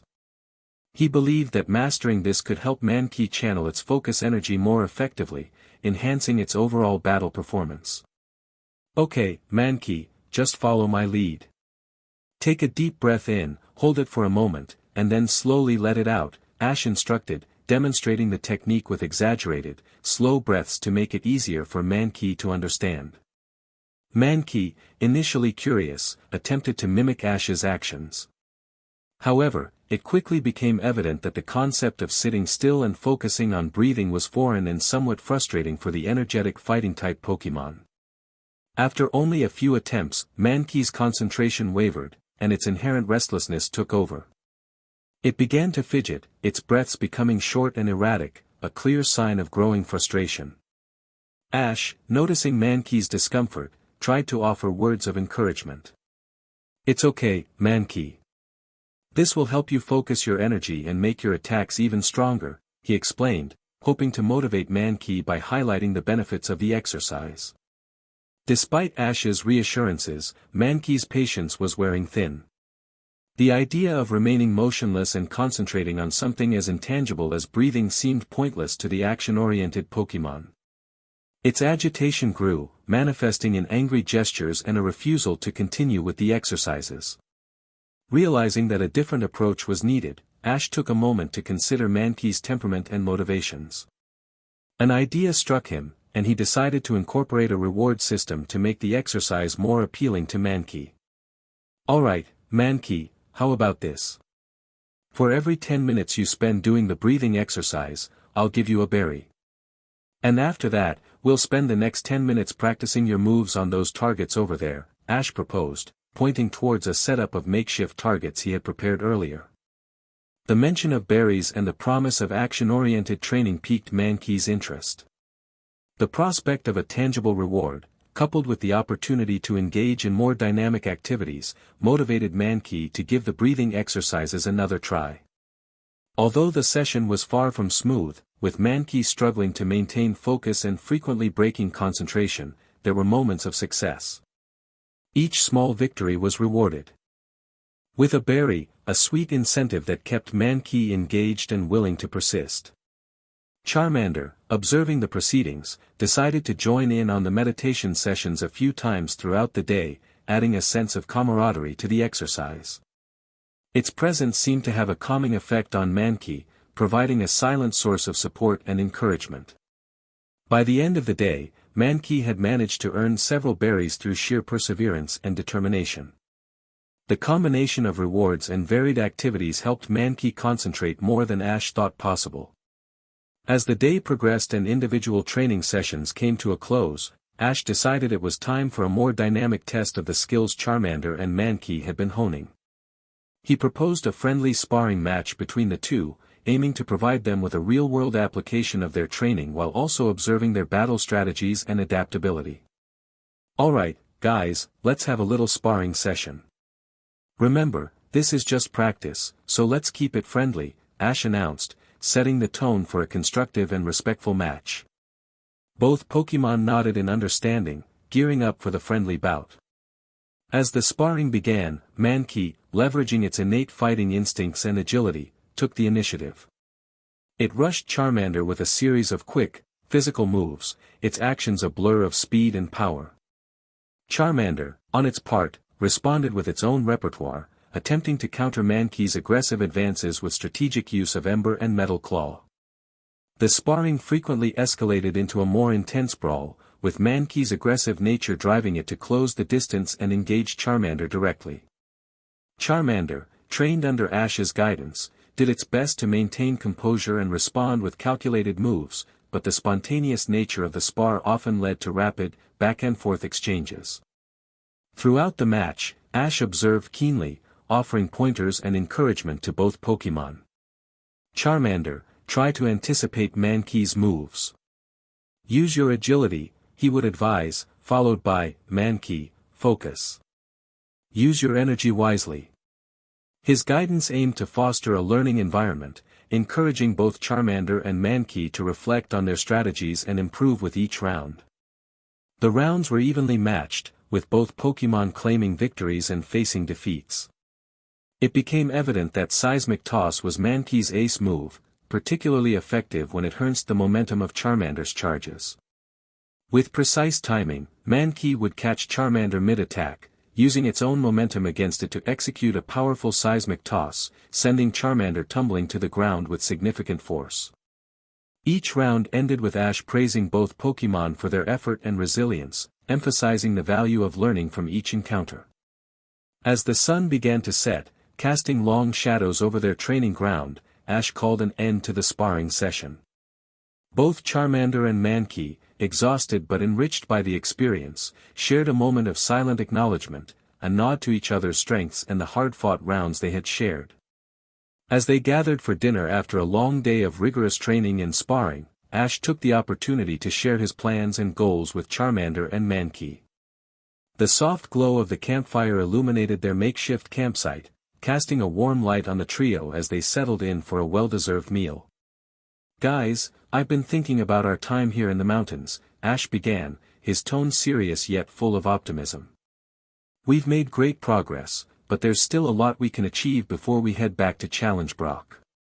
Turning to Charmander, Ash outlined his aspirations for the fiery Pokémon. "Charmander, your Ember attack has improved, but I know you can make it even stronger. I want you to be able to unleash powerful, accurate embers at a moment's notice. Speed and precision will be key." Ash's eyes sparkled with excitement as he added, "And there's something new I want to start working on with you, Fire Spin.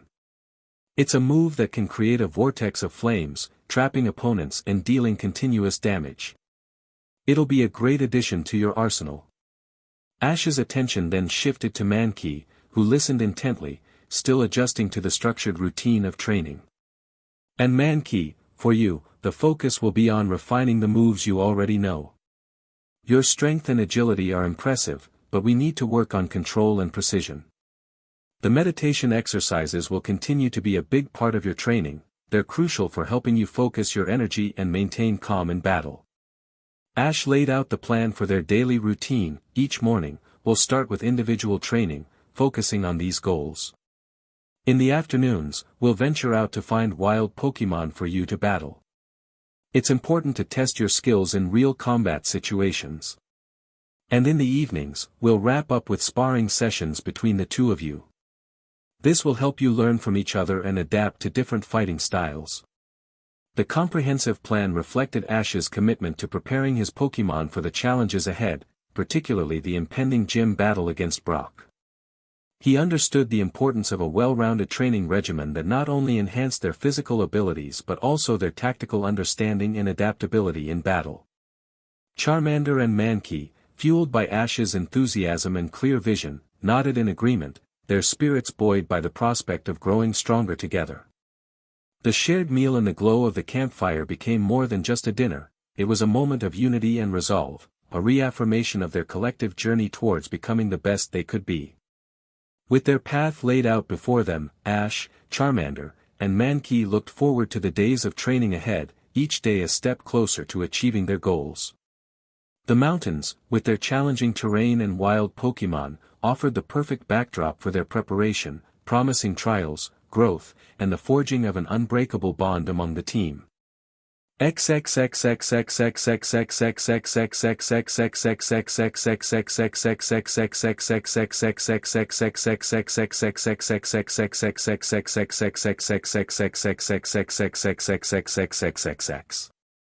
In the ensuing days, Ash, Charmander, and Mankey diligently adhered to the rigorous training schedule Ash had devised. The mountains provided a challenging yet rewarding backdrop for their preparations, pushing each of them to their limits and beyond. The capture of the required geodude for the Pewter Gym had allowed them to focus intensely on training, with each day bringing new lessons and strengthening their resolve. Their routine was consistent and productive until one afternoon, while searching for wild Pokémon to engage in battle, an unexpected event broke the monotony of their regimen. The tranquility of the mountainous terrain was suddenly shattered by a deep, reverberating roar, followed by the ground shaking beneath their feet. Startled, Ash and his Pokémon instinctively braced themselves, scanning their surroundings for the source of the disturbance. Peering into the valley below, Ash's eyes widened in awe and fear as he witnessed an incredible sight. Two Onix, each of monumental size, burst forth from the ground, their massive, serpentine forms coiling and twisting as they engaged in a fierce battle. The sheer scale and power of the creatures were unlike anything Ash had ever seen, their roars echoing through the mountains and sending a shiver down his spine. Ash and his Pokémon remained silent, barely daring to breathe as they observed the titanic struggle from their vantage point. The Onix clashed with thunderous force, their bodies entwined in a display of raw power and primal aggression. Rocks and dust were thrown into the air with each impact, the very earth trembling beneath the weight of their battle. After a few intense exchanges, the Onix, as abruptly as they had appeared, burrowed back into the ground, their massive forms disappearing from view. The valley soon fell quiet again, the only evidence of the encounter being the disturbed earth and scattered boulders left in their wake. The encounter left an indelible mark on Ash and his team. The awe-inspiring display of power and the realization of the vast and varied challenges that lay ahead in the world of Pokémon filled them with a mix of fear and fascination. Ash, gathering his composure, turned to Charmander and Mankey, a determined look in his eyes. "I promise you both," Ash spoke with conviction, his voice steady despite the adrenaline still coursing through his veins, "one day, we'll be strong enough that we won't have to fear any Pokémon, no matter how powerful. We'll face every challenge head-on, together as a team." Charmander and Mankey, still processing the spectacle they had witnessed, nodded in agreement, their resolve strengthened by Ash's words. After their intense training regimen in the mountains, Ash, Charmander, and Mankey embarked on their journey back to Pewter City, hearts set on the upcoming gym battle against Brock. The time they had spent in the rugged wilderness had not only honed their skills but also deepened the bonds between them, forging them into a more cohesive and resilient team. The journey from the mountains to Pewter City was a reflective one for Ash. As they navigated through the winding paths and descended the slopes, the vast landscapes around them served as a vivid backdrop for Ash's contemplations. The towering peaks they left behind stood as silent witnesses to the trials, challenges, and growth they had experienced. Throughout the trek, Ash often found himself lost in thought, reminiscing about the rigorous training sessions they had undergone. He recalled the determined look in Charmander's eyes as it mastered the ember attack, each burst of flame growing stronger and more precise with practice. The introduction of Fire Spin had been a challenge, but Ash was confident that it would prove to be a valuable addition to Charmander's arsenal. Mankey's progress was equally impressive. From the initial frustration with meditation to the gradual improvement in focus and control, Mankey had come a long way. Ash was particularly proud of how Mankey had learned to harness its raw power and aggression, refining its techniques for greater effectiveness in battle. There was still a long way to go before Ash would call any technique as fully mastered, but he was still proud of Mankey's progress. The sparring sessions between Charmander and Mankey stood out in Ash's mind as moments of significant growth and mutual learning. As they approached the outskirts of Pewter City, the familiar sights and sounds of civilization gradually replaced the serene quiet of the mountains. The transition was a stark reminder of the purpose of their journey and the challenges that lay ahead. Upon reaching the city, Ash's first stop was the Pokémon Center. The center was a bustling hub of activity, with trainers and Pokémon alike seeking rest and care after their own adventures. As Ash walked in, he was greeted by the familiar sight of Nurse Joy and the comforting atmosphere of the center. Upon entering the bustling Pokémon Center, Ash made his way to the counter, where Nurse Joy greeted him with her customary warm and welcoming smile. "Hello. What can I do for you today?" she asked, ready to assist with the needs of Ash and his Pokémon. "Hi, Nurse Joy. Could you please give Charmander and Mankey a full checkup? They've been through some intense training in the mountains, and I want to make sure they're in top condition," Ash requested, his concern for his Pokémon evident in his voice. "Of course, Ash. We'll take good care of them," Nurse Joy assured him, as Chansey, her ever-reliable assistant, gently led Charmander and Mankey to the treatment area. Ash then inquired about a room, seeking the comfort of a proper bed after the long days and nights spent in the rugged mountain terrain. Nurse Joy promptly arranged for a room, understanding the need for a good rest before a big day. With his Pokémon in capable hands and a room secured, Ash's next stop was the cafeteria. The aroma of freshly prepared meals filled the air, a welcome change from the campfire-cooked food they had relied on during their training. Ash selected a hearty meal, allowing himself a moment of relaxation and reflection on the journey that had brought him back to Pewter City. After dinner, feeling re-energized and content, Ash returned to Nurse Joy to collect Charmander and Mankey. Nurse Joy provided a reassuring update, confirming that both Pokémon were in excellent health and ready for the challenges ahead. With his team by his side, Ash made his way to his room, the anticipation of the upcoming gym battle mingling with a profound sense of gratitude for his loyal companions. The room, with its soft bed and peaceful ambience, was a stark contrast to the rugged outdoors they had grown accustomed to. Ash settled in for the night, making sure Charmander and Mankey were comfortable before allowing himself to succumb to the exhaustion of the past weeks. As he drifted off to sleep, Ash's mind was filled with visions of the battle against Brock. He saw himself and his Pokémon, working in perfect harmony, overcoming obstacles and emerging victorious. The dream was vivid, a manifestation of his hopes and determination, and it bolstered his confidence.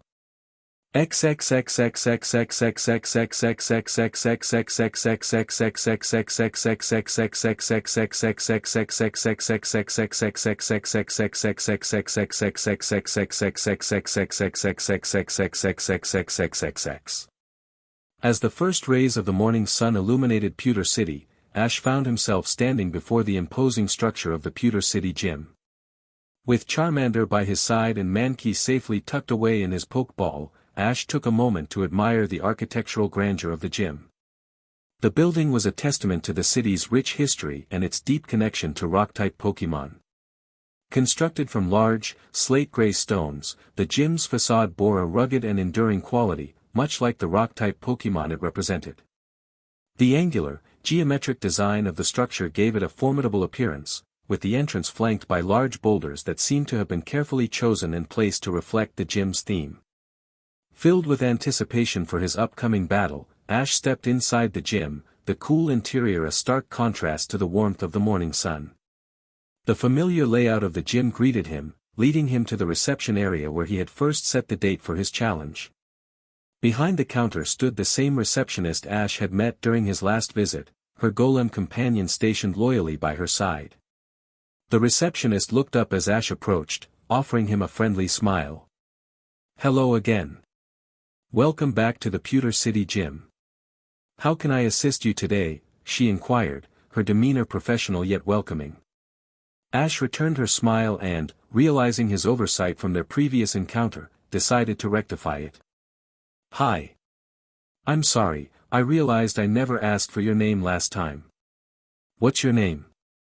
Ash asked, his tone apologetic yet sincere. The receptionist's smile widened, and she responded with a light-hearted chuckle. No need to apologize.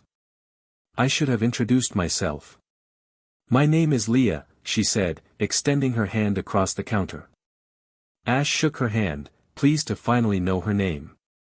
Leah then shared a bit more about herself, revealing that she too was a Pokemon trainer. I received my starter Pokemon, a geodude, from this very gym. Right now, I'm studying under Brock to learn more about rock-type Pokemon and to improve my skills as a trainer, Leah explained, her eyes sparkling with enthusiasm. Ash expressed his admiration for rock-type Pokemon, sharing his hope to have one join his team in the future. Rock-type Pokemon are amazing. I hope to have one on my team someday as well, Ash remarked, his eyes reflecting genuine interest and respect for the Pokemon type that Pewter City Gym so proudly specialized in. Remembering the mission he had accepted during his last visit, Ash shifted the topic to his recent accomplishments. Leah, I wanted to let you know that I've completed the mission I took on. I've brought back all the geodude I was asked to capture, Ash said, a note of pride in his voice for having fulfilled his commitment. Leah's face lit up with a smile as she congratulated Ash on his successful completion of the mission. That's wonderful news, Ash. Congratulations on completing the mission. Brock and the gym will be pleased to hear about your contribution, she said, her words filled with genuine praise. Ash then carefully handed over the Pokeball containing the geodude he had captured during his time in the mountains. Along with the Pokeball, Ash also presented his Pokédex to Leah, allowing her to officially mark the mission as complete. Leah took Ash's Pokédex and efficiently updated the mission status, her fingers moving swiftly over the device. After a moment, she showed Ash's account on the Pokédex screen, which now displayed an additional 100 points, a reward for his hard work and dedication to the mission. Your account has been credited with 100 points for completing the mission, Ash. These points can be exchanged for various items and resources that can aid you on your journey, Leah explained, her tone both informative and congratulatory. Ash nodded, taking in the information and feeling a sense of accomplishment at seeing the tangible results of his efforts. Leah then handed back the Pokédex to Ash. Thank you, Ash, for contributing to our efforts and for completing the mission. Your help is greatly appreciated, Leah said, her gratitude evident in her voice. As Ash and Leah concluded their discussion about the completed mission, Ash took a moment to reflect on the unexpected benefits of his endeavor. You know, Leah, that mission really helped me train for the gym battle. It was a great way to prepare Charmander for what's coming, Ash said, his voice tinged with gratitude. Leah's eyes lit up with recognition at Ash's mention of the upcoming battle. Oh, that's right. You're scheduled to battle Brock today, aren't you? She exclaimed. The gym battles were always a significant event, attracting attention and anticipation within the community. Yes, we are. We've been training hard, and we're as ready as we'll ever be, Ash responded, his determination evident. Leah nodded, understanding the weight of the moment for Ash. Give me just a few moments to set up a few things, and I'll take you to Brock, she said, offering Ash a reassuring smile before momentarily stepping away to attend to her duties. Left to wait in the lobby, Ash seized the opportunity for some quiet reflection with Charmander. He crouched down beside his loyal Pokemon, meeting its gaze with a gentle, encouraging expression. Charmander, we've come a long way to get here. No matter what happens in there, I want you to know how proud I am of you. We've trained hard, and it's time to show Brock what we're made of, Ash whispered, his voice a soft blend of encouragement and camaraderie. Charmander responded with an enthusiastic chirp, its tail flame flickering more brightly, a visual testament to its readiness and eagerness to face the challenge ahead. Leah reappeared shortly, her presence signaling that it was time. Ash, Brock is ready for you. Please, follow me to the battleground, she said, her voice carrying a mix of professionalism and subtle excitement for the impending battle. Ash stood up, taking a deep breath to steady his nerves. With a final nod to Charmander, he followed Leah down a long hallway that led deeper into the heart of the gym. The walls echoed with the faint sounds of previous battles, each step bringing them closer to their destination and the challenge that awaited. As Ash followed Leah through the hallway towards the battleground, his mind was preoccupied with thoughts of Brock, Pewter City's esteemed gym leader. Brock's story was both inspiring and poignant, marked by sudden responsibility and unwavering dedication in the face of adversity. When Brock was just 12 years old, his life took an unexpected turn. His father, the previous gym leader, mysteriously left the gym and his family, disappearing without a trace and leaving no clue as to his whereabouts. The departure came shortly after the loss of Brock's mother, plunging the family into further turmoil. With no one else to turn to and a legacy to uphold, Brock was moved into the roles of both gym leader and caretaker for his younger siblings. Despite the abrupt transition and the heavy burdens placed upon his young shoulders, Brock rose to the occasion with remarkable resilience. There was no record of Brock embarking on a traditional Pokémon trainer's journey, a rite of passage for many aspiring trainers. Yet, his innate talent and deep understanding of Pokémon training quickly earned him respect far and wide. Over the years, Brock's reputation as a formidable and compassionate gym leader grew, cementing his status within the Pokémon community. News articles and Pokémon enthusiasts often hailed him as the best gym leader of the new generation, a testament to his skillful management of the Pewter Gym and his empathetic approach to both Pokémon and trainers alike. Brock's Pokémon team was as impressive as his reputation, featuring a lineup of powerful and well-trained Rock-type Pokémon. His Onix was legendary, known for its towering presence and indomitable defense. Golem, Sudowoodo, Rhyhorn, and Lunatone were other notable members of his team, each reflecting Brock's strategic prowess and his preference for the solid reliability of rock types. However, it was his Tyranitar, a Pokémon of immense power, that was reserved for battles against those seeking their 8th badge, a mark of Brock's respect for the journey and challenges faced by seasoned trainers. As Ash and Leah emerged from the dimly lit hallway, the expansive battling arena of the Pewter City Gym came into full view. The vast space, designed to mimic a natural rocky terrain, was imposing, with large boulders and uneven surfaces that promised a challenging battle environment. Brock stood at the center of the arena, his imposing figure silhouetted against the backdrop of the gym's rugged interior. Beside him was a younger boy, sharing a striking resemblance to Brock, hinting at a familial connection. Leah, with a reassuring smile directed at Ash, stepped forward to make the introductions. Brock, this is Ash, the trainer I told you about. He's here for his gym battle, she said, her voice echoing slightly in the vast space of the arena. Brock's gaze shifted to Ash, his expression serious yet welcoming. It's a pleasure to meet you, Ash. I'm Brock, the Pewter City Gym leader, he said, extending a hand in greeting. His voice, calm and authoritative, resonated with the confidence of a seasoned trainer and leader. Ash, feeling a mix of excitement and nervousness, shook Brock's hand firmly. Thank you, Brock.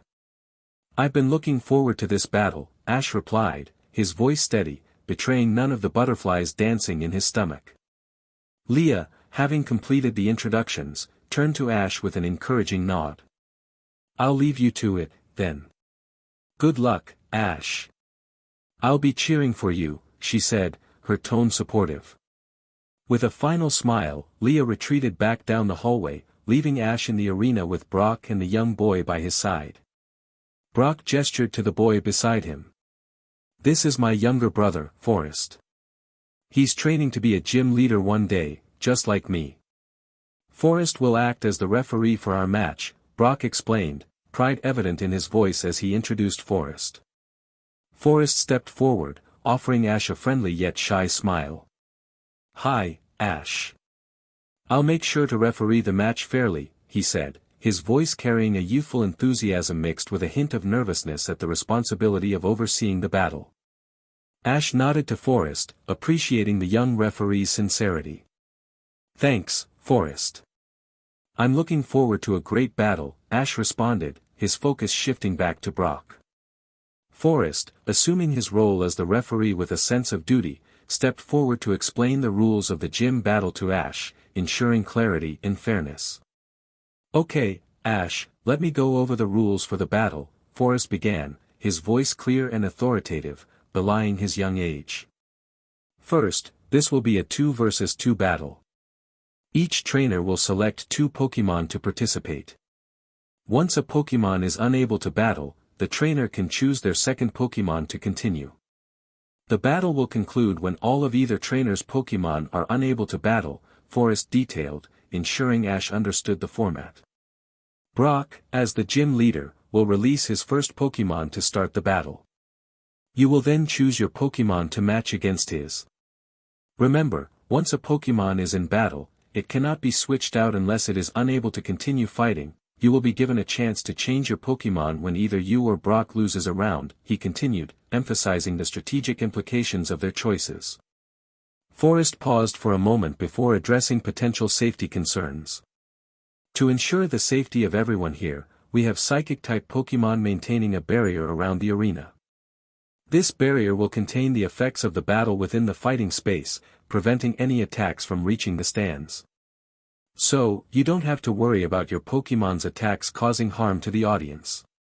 Ash nodded, absorbing the rules and the reassurance about the safety measures in place.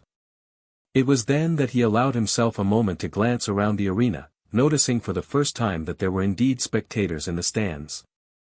A mix of trainers, some with badges glinting on their attire, and ordinary people had come to watch the battle, drawn by the reputation of Brock and the allure of a gym battle.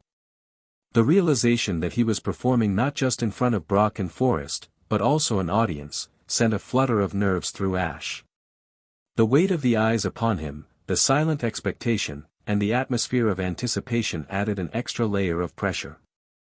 However, as he looked back to Charmander, who stood ready and determined by his side, Ash felt a surge of resolve.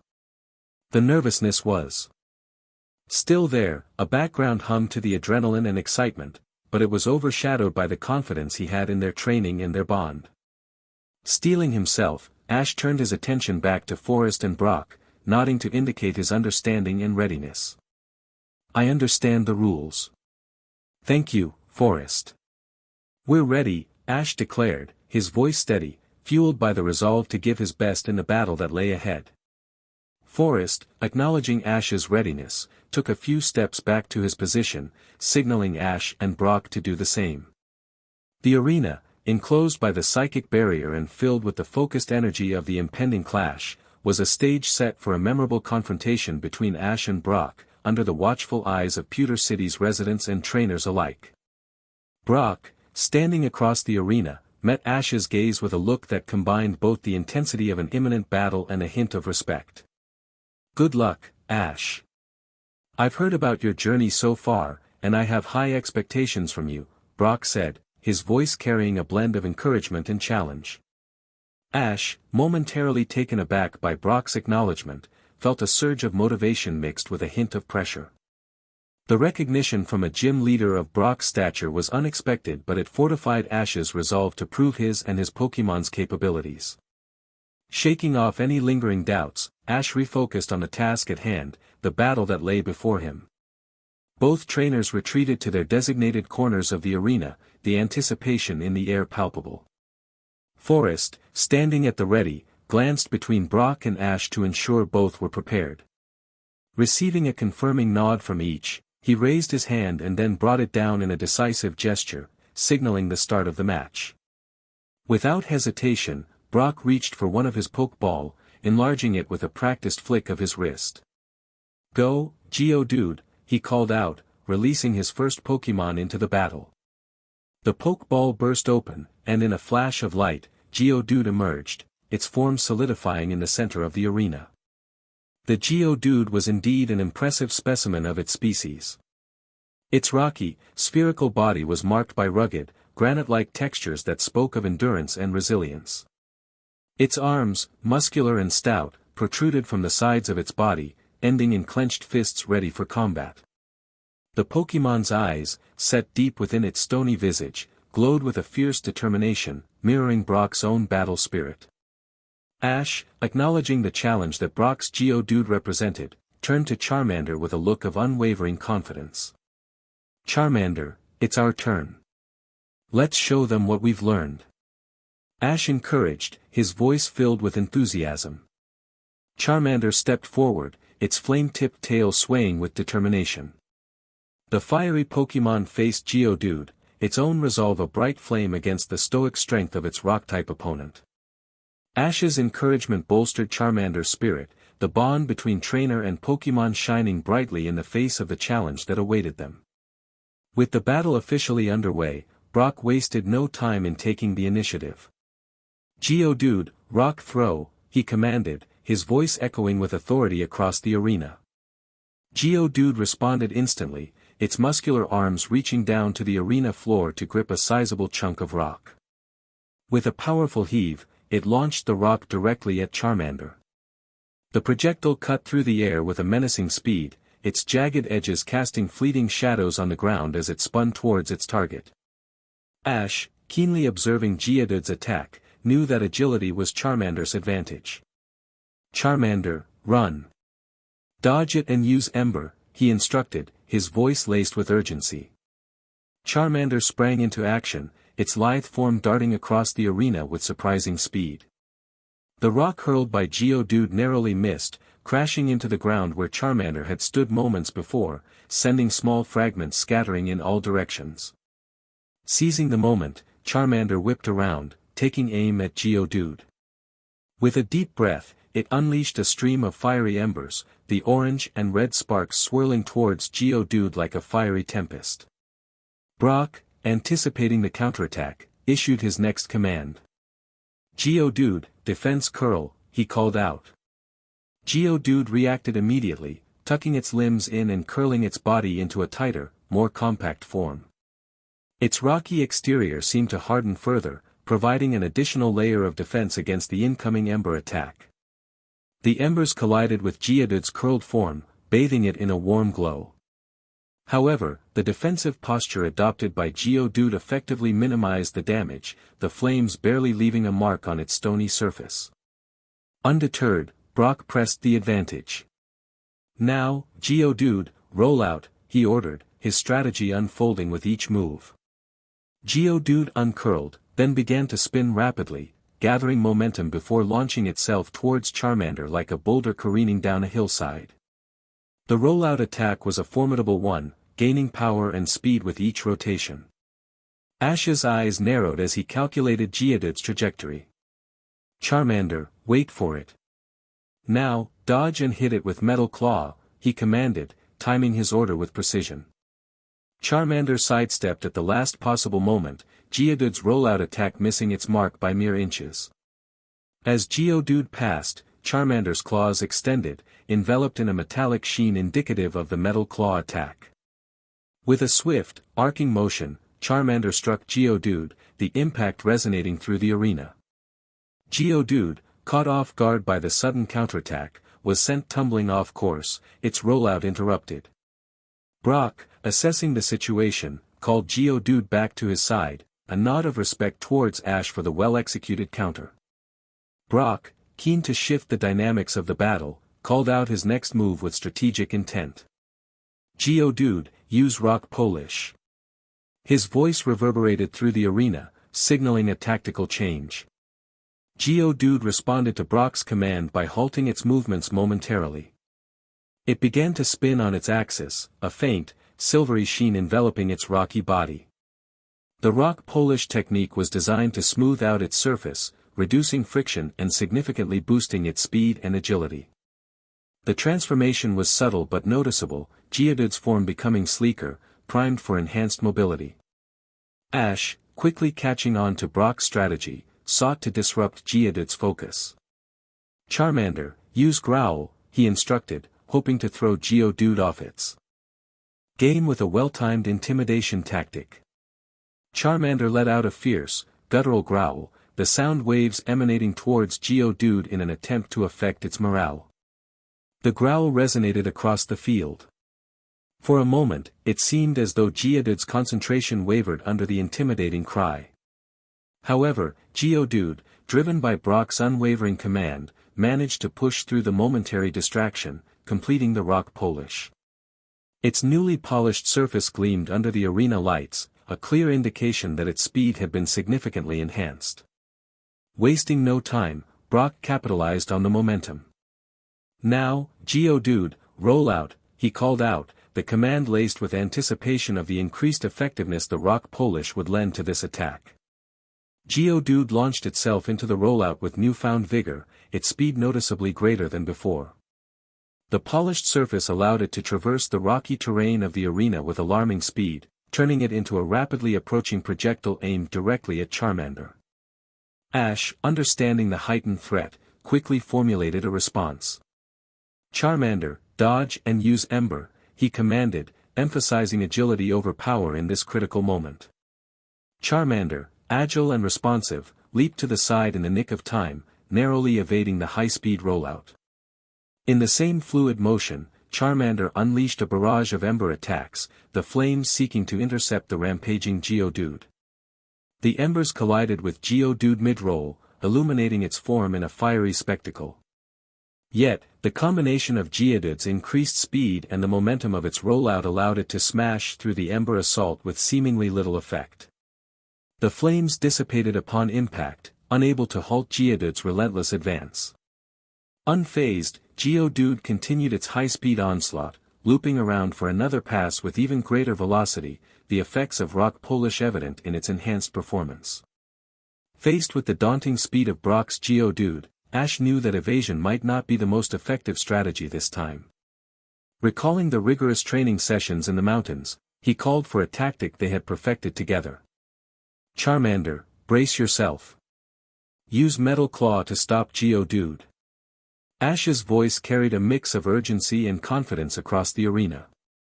Charmander, understanding the gravity of the command, planted its feet firmly against the rocky terrain, its eyes fixed on the rapidly approaching Geodude. As the distance closed, Charmander's claws began to glow with a metallic sheen, the energy of the Metal Claw moved coalescing around its limbs, ready to meet the force of Geodude's rollout head-on. The collision was imminent. Geodude, propelled by its incredible momentum and the slick surface created by rock polish, became a blur of motion, a living projectile aimed directly at Charmander. Charmander, muscles tensed and claws aglow, prepared to intercept the attack with all the strength it could muster. The moment of impact was explosive. Charmander's metal-imbued claws met Geodude's polished form, a clash of rock against metal that reverberated through the arena. For a fleeting instant, it seemed as though Charmander might succeed in halting Geodude's advance, the metal claw digging in and sparks flying from the point of contact. However, the sheer force behind Geodude's rollout, amplified by its increased speed, proved overwhelming. Despite Charmander's valiant effort and the strength of its metal claw, Geodude smashed into Charmander with unrelenting force. The impact sent Charmander skidding backward, tumbling across the rocky ground before coming to a painful stop. Geodude, its momentum carrying it forward, rolled back towards Brock's side of the arena, its rollout finally slowing as it regained composure after the powerful exchange. Ash, his heart racing with concern, called out to his fallen Pokémon. "Charmander, are you okay?" His voice laced with worry at the sight of Charmander being thrown back. Charmander, hurt but not defeated, struggled to its feet, shaking off the impact of the collision. With a determined growl, it reaffirmed its readiness to continue. Brock, noting Charmander's resilience, decided to press the advantage with another rollout. "Geodude, let's keep the momentum, use rollout again." Brock's voice echoed commandingly across the arena, signaling Geodude to launch into its high-speed rolling attack once more. Ash, fully aware of the destructive potential of Geodude's rollout, especially after the rock polish, knew they had to find a way to counter it effectively. In a flash of inspiration, he turned to one of the new moves they had been working on during their training in the mountains. "Charmander, use Fire Spin. Try to guide the flames along Geodude's path." Ash instructed, hoping the spinning nature of the Fire Spin would interact with Geodude's rollout to their advantage. Charmander, despite the incomplete mastery of the move, summoned its focus and unleashed the fire spin. A torrent of spinning embers erupted, swirling into a fiery vortex that danced with a life of its own. At Ash's command, Charmander manipulated the trajectory of the flames, attempting to synchronize the whirl of fire with the path of Geodude's relentless rolling. As Geodude barreled into the path of the fiery vortex, the spinning flames latched onto its form. The natural spin of Geodude's rollout inadvertently intensified the fire spin, the added friction fanning the flames into a fiercer blaze. Geodude, caught in the unexpected inferno that clung to its rocky body, let out a cry of distress, the pain evident as the flames consumed it. The combined forces of the spinning flames and Geodude's own momentum brought its rollout to a grinding halt. The once unstoppable force now faltered, its speed sapped by the relentless grip of the fire. Seizing the moment of vulnerability, Ash issued his next command with a surge of hope. "Now, Charmander. While it stopped, hit it with Metal Claw, give it everything you've got." Ash's voice was a blend of urgency and encouragement, urging Charmander to capitalize on the opportunity. Charmander, driven by Ash's command, charged towards the immobilized Geodude.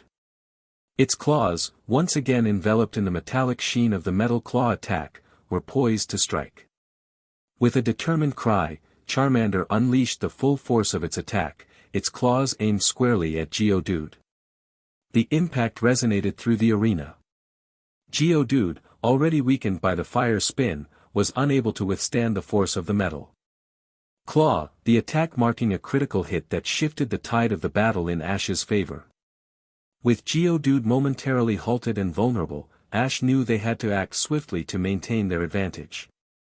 "Charmander, pin it down with Metal Claw, and don't let up," Ash commanded, his voice firm and clear in the heat of the moment.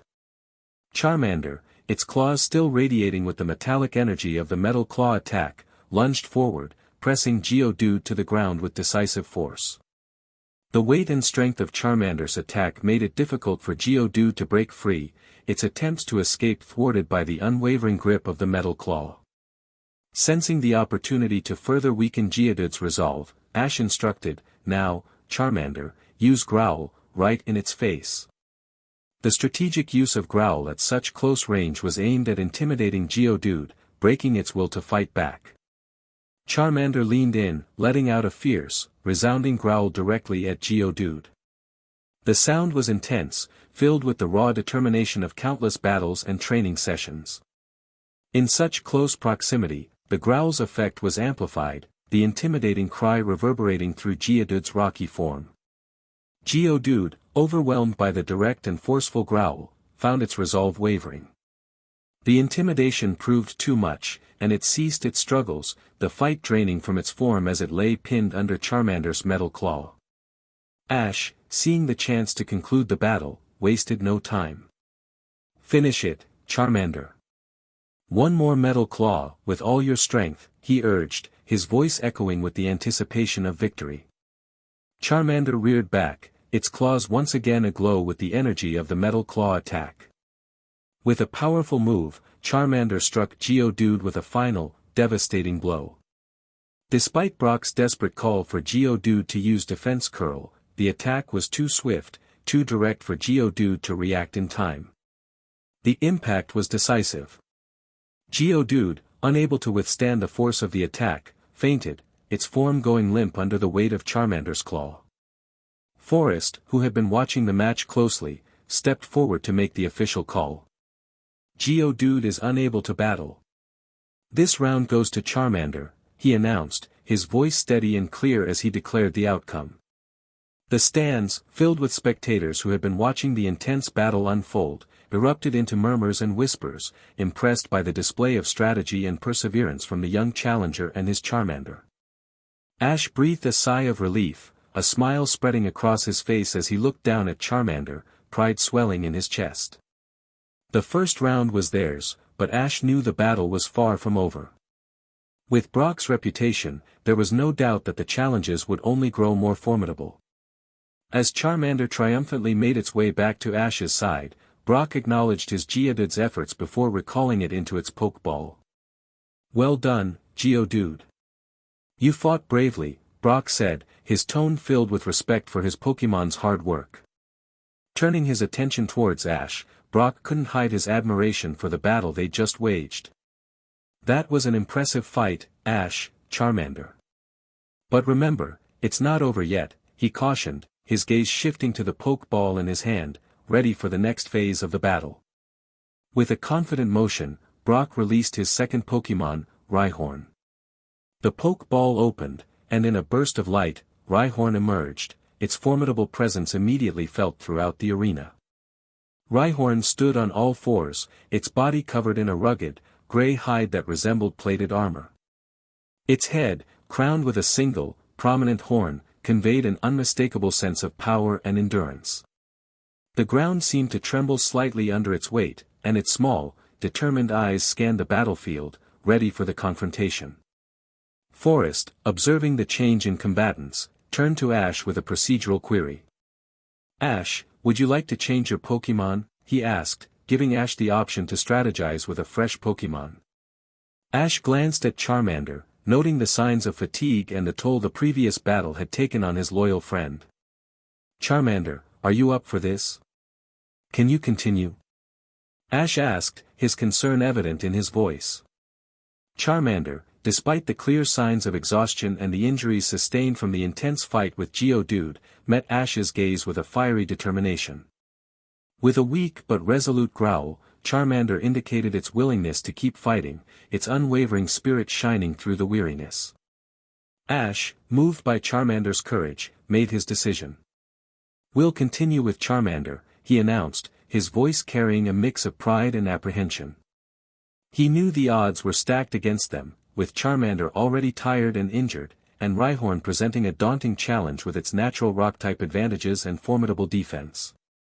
Yet, Ash couldn't help but cheer on Charmander, his faith in their bond and Charmander's fighting spirit undiminished by the daunting task ahead. We can do this, Charmander. Give it your best, Ash encouraged, his support unwavering despite the difficult path that lay before them. Forrest, with a clear and authoritative voice, signaled the start of the next round. Brock wasted no time in leveraging Rhyhorn's formidable physical capabilities. Rhyhorn, horn attack, he commanded decisively. Rhyhorn responded with a powerful cry, its muscular legs propelling it forward with surprising speed for its size. The Pokémon charged towards Charmander, its horn poised menacingly, aimed to deliver a powerful blow. Ash, taken aback by Rhyhorn's agility, quickly devised a counter. Charmander, use Growl, he instructed, hoping to diminish Rhyhorn's attack power with the intimidation tactic. Charmander let out a fierce growl, an attempt to unsettle Rhyhorn and weaken its impending assault. However, Rhyhorn, driven by Brock's command and its own battle instincts, seemed unfazed by the attempt, its charge relentless. Realizing Growl had no effect and Rhyhorn was closing in rapidly, Ash's voice spiked with urgency. Dodge it, Charmander. But the combination of Charmander's fatigue and Rhyhorn's surprising speed left little room for evasion. Charmander managed a partial dodge, but it wasn't enough. Rhyhorn's horn grazed Charmander's side, the impact sending the fire-type Pokémon tumbling to the ground, wincing from the collision. Without missing a beat, Brock saw the opportunity to press the advantage. Rhyhorn, another horn attack. Finish this. Brock's voice boomed, commanding Rhyhorn to deliver the final blow. Ash, desperate to turn the tide, called out in a last-ditch effort, Charmander, Metal Claw, now. It was a gamble, but their only chance to counter in such a critical moment. As Rhyhorn bore down on Charmander with its horn aimed for impact, Charmander mustered the last of its strength. Its claw glowed with the metallic sheen of the Metal Claw attack, striking Rhyhorn on the side of its face just as the horn attack connected. The collision was intense, both Pokémon unleashing their moves at the point of impact. Charmander was thrown back by the force, skidding across the arena floor before coming to a halt, unconscious from the exertion and the blow it had taken. The arena fell silent, the tension palpable as Forrest stepped forward to assess the situation. After a tense few seconds, he raised his arm, signaling the end of the match for Charmander. Charmander is unable to battle, Forest announced, his voice steady as he declared Rhyhorn the winner of the round. Ash, his heart heavy with concern for Charmander, rushed to his Pokémon's side. Gently, he returned Charmander to its Pokeball, whispering words of gratitude for its bravery and hard-fought battle. "You did great, Charmander. Rest now, and thank you for everything," Ash said, his voice tinged with pride for his friend. With the battle hanging in the balance, Ash called upon Mankey, his last hope to turn the tide against Brock's formidable Rhyhorn. As Mankey burst forth from its Pokeball with a spirited cry, Ash couldn't help but feel the weight of the moment. "Mankey, it's all up to you now. We need to win this match," Ash said, his voice filled with urgency and encouragement. Mankey, undaunted by the challenge, responded with a defiant cry, its gaze locked onto Rhyhorn. The rock-type Pokémon, for its part, answered with a roar that reverberated through the arena, an unmistakable declaration of its readiness to continue the battle. Forest, sensing the heightened tension between the two combatants, signaled the continuation of the match. "Begin," he announced, his voice cutting through the charged atmosphere. Ash, keen to leverage Mankey's agility and speed, formulated his strategy. "Mankey, use focus energy." "Let's wait for Rhyhorn to make the first move," Ash instructed, aiming to heighten Mankey's concentration and readiness for a critical counterattack. Mankey closed its eyes for a moment, channeling its energy, its body tensing in preparation for the impending clash. Brock, recognizing an opportunity to press the attack, didn't hesitate. "Rhyhorn, horn attack." "Let's go," he commanded, confident in his Pokémon's power. Rhyhorn charged forward with unstoppable momentum, its horn aimed directly at Mankey. The ground trembled under the force of its charge, a testament to Rhyhorn's formidable strength. Ash, waiting for the perfect moment, called out to Mankey. "Now, dodge it. Jump on top of Rhyhorn." His command was precise, relying on Mankey's agility to turn Rhyhorn's strength against it. With impeccable timing, Mankey sprang into action, leaping gracefully into the air just as Rhyhorn closed the distance. Mankey's agility allowed it to vault over Rhyhorn's horn attack, landing deftly on the rock-type Pokémon's back, a move that caught Brock and Rhyhorn by surprise. Wasting no time, Ash seized the advantage. "Mankey, use Fury Swipes on Rhyhorn's head," he urged, directing Mankey to unleash a rapid barrage of attacks. Mankey, fueled by focus energy, unleashed a flurry of swipes with its sharp claws, targeting Rhyhorn's head. The speed and ferocity of the assault were overwhelming, each strike delivered with heightened power. Rhyhorn, unable to defend against the unexpected onslaught from atop its back, cried out in pain, the Fury Swipes finding their mark. Reacting swiftly to the unexpected challenge posed by Mankey's agile assault, Brock knew he had to regain control of the situation. "Rhyhorn, use Bulldoze," he commanded, aiming to unsettle Mankey and regain the upper hand in the battle. Rhyhorn, responding to Brock's command, stomped its powerful legs onto the ground, unleashing the Bulldoze attack. The ground beneath Rhyhorn's feet trembled and buckled, sending shockwaves through the arena floor. The force of the attack was enough to dislodge Mankey, causing the fighting-type Pokémon to lose its grip and tumble to the ground. Ash, ever vigilant, saw Mankey's precarious position and knew they had to act fast. "Mankey, make some room," he called out, urging Mankey to regain its footing and distance itself from the immediate threat of Rhyhorn's powerful moves. Brock, recognizing Mankey's agility as a significant challenge, decided to employ a strategy that would limit Mankey's mobility. "Rhyhorn, use Rock Tomb." Brock's voice boomed across the arena, signaling a tactical shift aimed at trapping Mankey. With a mighty roar, Rhyhorn demonstrated its mastery over the rocks, lifting large boulders from the arena floor with sheer force. The rocks, suspended by Rhyhorn's will, were hurled towards Mankey, creating a makeshift enclosure intended to trap the agile Pokémon and restrict its movement. Ash, understanding the critical nature of the situation, called upon Mankey's focus and agility to evade the impending trap. "Mankey, focus energy and dodge." Ash's command was clear, emphasizing the need for precision and calm amidst the chaos. Mankey, its body honed by the focus energy, turned on a dime, its movements a blur of speed and precision.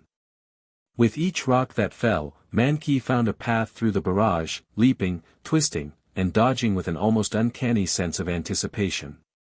The falling rocks, meant to be a tomb, became mere obstacles in Mankey's deft dance of evasion. The arena watched in awe as Mankey navigated the rock tomb with unparalleled agility, turning Brock's strategic play into a showcase of its own evasive capabilities. Ash's quick thinking and Mankey's exceptional agility had once again turned the tide, keeping them in the fight. Brock, undeterred by the failure of Rock Tomb, reverted to a more direct approach, banking on Rhyhorn's brute strength to turn the battle in their favor. Rhyhorn, horn attack. And be ready in case Mankey tries to jump on your back again, Brock instructed, adapting his strategy to counter Mankey's agility and previous tactics. Rhyhorn charged forward, its horn lowered menacingly, aiming for Mankey with increased vigilance for any aerial maneuvers. Brock's command had prepared it to react swiftly should Mankey attempt the same evasive jump as before. Ash, keenly aware that repeating their previous strategy might not yield the same success, decided on a different approach. Mankey, wait for it to come close, then dodge by sliding down and use low kick. Ash's strategy aimed to exploit Rhyhorn's momentum against it, targeting its stability with a well-placed fighting-type move. As Rhyhorn thundered towards Mankey, the anticipation in the arena was palpable. In the final moments before impact, Mankey, heeding Ash's command, deftly slid to the ground, its body low and poised. The slide took it just under Rhyhorn's charging form, evading the horn attack with mere inches to spare. In a fluid motion, Mankey's leg swept out in a powerful low kick, targeting one of Rhyhorn's supporting legs. The move, enhanced by Mankey's focus energy and the natural advantage of fighting-type moves against rock types, landed with devastating effect. Rhyhorn's leg buckled under the force of the low kick, throwing off its balance mid-charge. The powerful Pokémon stumbled, its momentum now a liability, and fell heavily to the ground. The impact sent Rhyhorn skidding across the rocky terrain of the arena, a testament to the effectiveness of Mankey's counterattack. The arena erupted in murmurs and exclamations, the spectators caught off guard by the sudden turn of events. Brock's Rhyhorn, a Pokémon known for its formidable strength and resilience, had been brought down by a strategic and well-executed move from Ash's Mankey. Seizing the moment of vulnerability, Ash commanded Mankey to press the attack. Mankey, Fury Swipes, now. Ash's voice was urgent, eager to capitalize on Rhyhorn's compromised position. Mankey, agile and responsive, leaped towards the downed Rhyhorn, its arms moving in a blur as it unleashed a barrage of Fury Swipes. Each swipe was precise and forceful, landing on Rhyhorn with such intensity that cries of pain echoed through the arena, signaling the effectiveness of the assault. Brock, concerned for his Pokémon and quick to adapt, shouted, "Rhyhorn, protect yourself with Rock Tomb." He hoped the defensive maneuver would shield Rhyhorn from further attacks and provide an opportunity for recovery. Rhyhorn, despite its pained state, responded to Brock's command, summoning its strength to lift rocks from the arena floor, creating a protective barrier around itself with Rock Tomb. The move was executed just in time, as Mankey's next swipe hit the rocky shield, allowing Rhyhorn a crucial moment to regroup. Mankey, sensing the shift, darted away from the enclosing Rock Tomb, narrowly escaping being trapped. This strategic withdrawal gave Rhyhorn the chance it needed to push itself back onto its feet, ready to face its opponent once more. Ash, observing the unfolding battle, called for another focus energy. Mankey, use focus energy again. We need all the power we can muster. Ash's strategy was clear, to amplify Mankey's strength for a decisive blow. Mankey complied, its body tensing as it tapped into the depths of its power. With each use of focus energy, Mankey's muscles became more pronounced, its arms bulging with the accumulated strength. Its eyes, reflecting the intensity of the moment, took on a reddish hue, a visible sign of the immense power being harnessed within. Brock, wary of Mankey's preparations and determined to counter, instructed Rhyhorn once more. Rhyhorn, horn attack. And be ready for any jumps or slides, he cautioned, anticipating Ash's previous tactics. However, Ash had a different plan in mind, one that would turn the battle's momentum entirely. Mankey, brace yourself. Use Rhyhorn's momentum against her, let's go for a seismic toss. Ash's command was bold, aiming to use Rhyhorn's own charge to Mankey's advantage.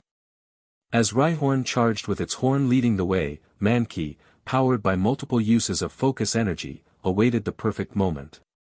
Then, with incredible strength and precision, Mankey grabbed Rhyhorn's horn, using the rock-type Pokémon's own momentum to lift and flip it over in a spectacular seismic toss.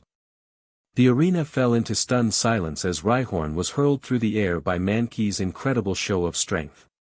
Spectators, trainers, and even Brock watched in disbelief as Rhyhorn crashed to the ground with a resounding impact, the force of the seismic toss leaving no doubt about its effectiveness.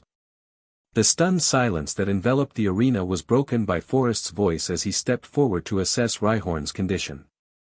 After a brief moment, he raised his hand and made the official announcement. Rhyhorn is unable to battle. Ash is the winner. Forrest declared, his voice clear and decisive. The stands erupted into cheers and applause, the spectators coming to life after witnessing the dramatic conclusion to the battle. Ash, overwhelmed by the victory, couldn't contain his joy. Yes. We did it, he exclaimed, his voice a mixture of disbelief and triumph. Mankey, equally elated by their victory, let out a triumphant cry, its earlier exhaustion replaced by the euphoria of winning.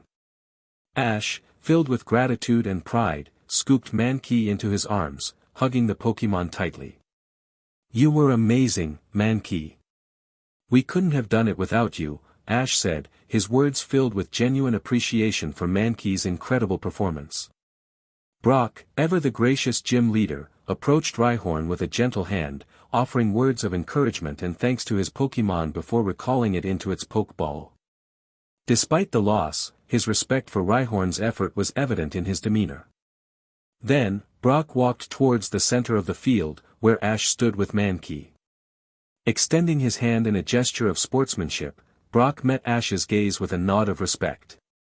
Congratulations, Ash. That was a well-deserved win.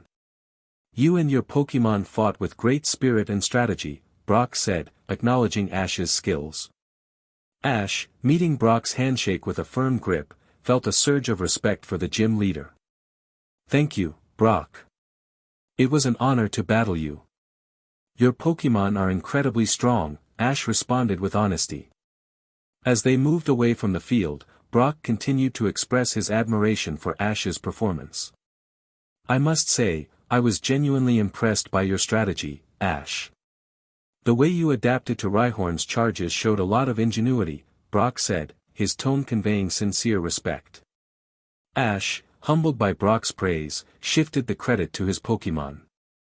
Thank you, Brock, but it was really all Mankey's effort out there. I just did my best to support him, Ash replied. Brock smiled and nodded towards Mankey, who basked in the acknowledgement, its previous exhaustion replaced by a sense of pride and satisfaction. Well, Mankey certainly did an outstanding job. It's clear you both make a great team, Brock added, further acknowledging Mankey's role in their victory. Brock turned to Forrest, who had been observing their exchange. Forrest, could you handle things here for a bit? I'd like to have a word with Ash in my office, Brock instructed, placing trust in his younger brother to manage the gym in his absence. Forrest nodded in understanding, allowing Brock and Ash to continue their conversation in a more private setting. Ash returns Mankey to his Pokeball to allow him to rest after a hard-fought battle. As they made their way to Brock's office, the atmosphere between Ash and Brock was one of mutual respect, underscored by the shared experience of Pokemon training and battling. Brock, with his years of experience both as a gym leader and a caretaker, seemed thoughtful, choosing his words carefully as he prepared to impart some advice to the young trainer. You know, Ash, every Pokemon is unique, and understanding that uniqueness is key to being a great trainer, Brock began, his tone reflective. Take Charmander, for example. Fire-type Pokemon like Charmander thrive on challenges that stoke their inner flame, both literally and figuratively. Regular battling and training are important, but so is nurturing their spirit. Encourage Charmander's natural bravery and determination, and you'll see it grow not just in strength, but in character as well. Ash listened intently, absorbing Brock's words and thinking about how they applied to his own experiences with Charmander. The fire in Charmander's tail, a symbol of its life force and spirit, seemed to burn even brighter in his mind's eye as Brock spoke. And Mankey, Brock continued, shifting his focus to Ash's other Pokemon. Mankey is a fighting type, and they possess a raw, inherent energy that needs direction and focus. The key with Pokemon like Mankey is DSPLN and control. Focus energy is a great move for channeling Mankey's power, but outside of battle, it's just as important to work on obedience and trust. Build a strong bond with Mankey, and make sure it respects you as much as it respects your strength. This will be crucial as Mankey evolves and its power grows. Ash nodded, thinking back to the moments in the battle when Mankey's trust in his commands had been paramount to their strategy's success. The bond they were building was becoming stronger with each challenge they faced together. Brock paused for a moment before adding, and remember, Ash, raising Pokemon is as much about the heart as it is about strength. Your Pokemon need to know you're there for them, in and out of battle. Treat them with kindness, respect their limits, and they'll do the same for you. Ash felt a surge of gratitude for Brock's advice. The journey of a Pokemon trainer was filled with challenges, but it was the moments of connection and growth with his Pokemon that Ash cherished the most. Thank you, Brock. I'll remember that. Charmander and Mankey aren't just my partners in battle, they're my friends.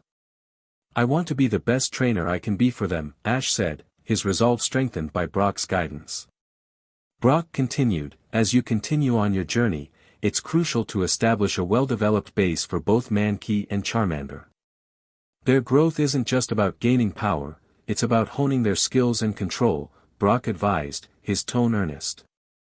He looked at Ash meaningfully, emphasizing the importance of what he was saying. As your Pokemon evolve, they'll naturally access greater power. This is especially true for moves they'll learn in the future. For instance, Charmander's Metal Claw is a solid move, but the true potential of Charmander and its evolutionary line lies in their flame attacks. Brock paused, ensuring Ash was absorbing the weight of his words.